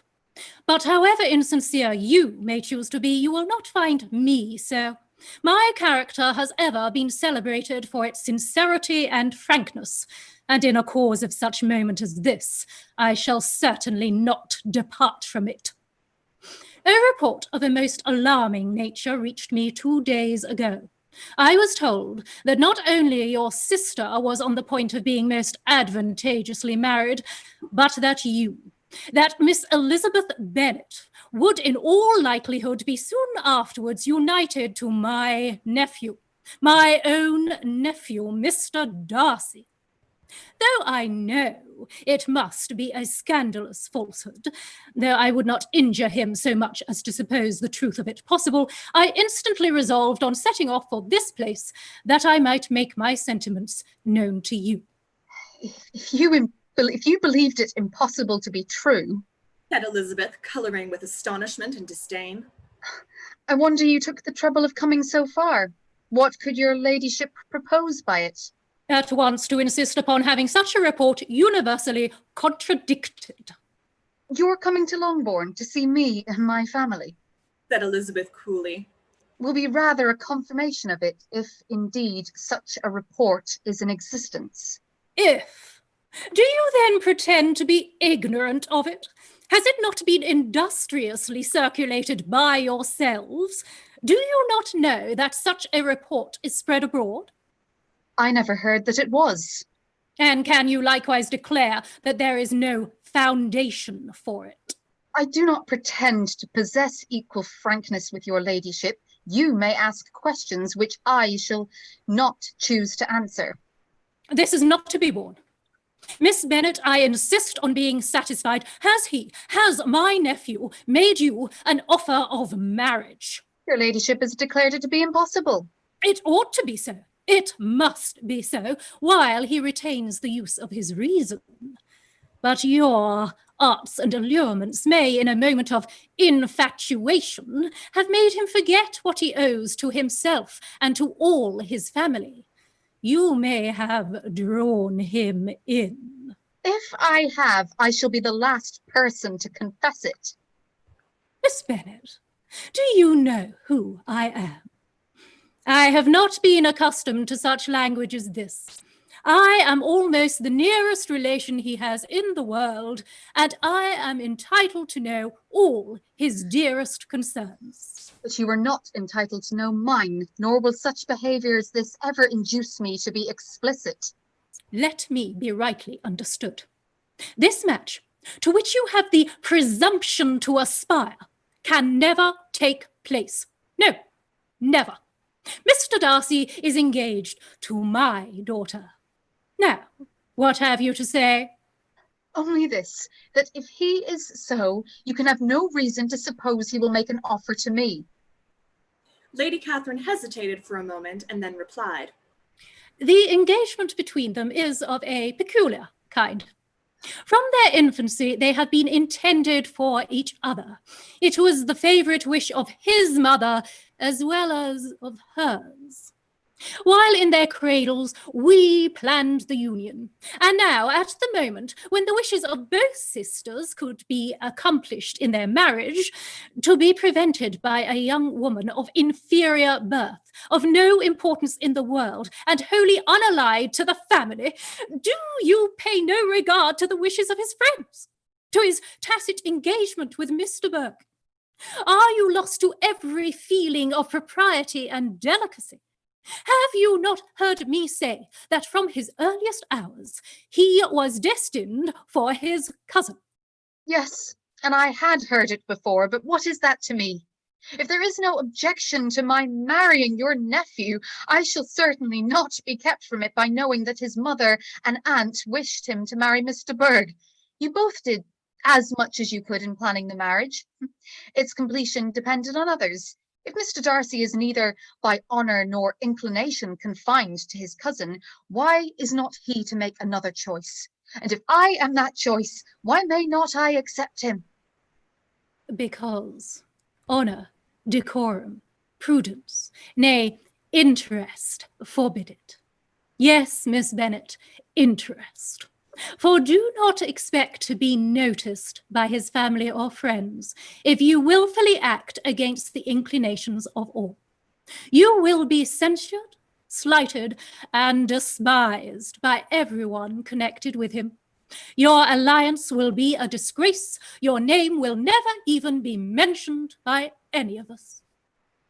These are heavy misfortunes, replied Elizabeth. But the wife of Mr. Darcy must have such extraordinary sources of happiness necessarily attached to her situation that she could, upon the whole, have no cause to repine. Obstinate, headstrong girl! I am ashamed of you. Is this your gratitude for my attentions to you last spring? Is nothing due to me on that score?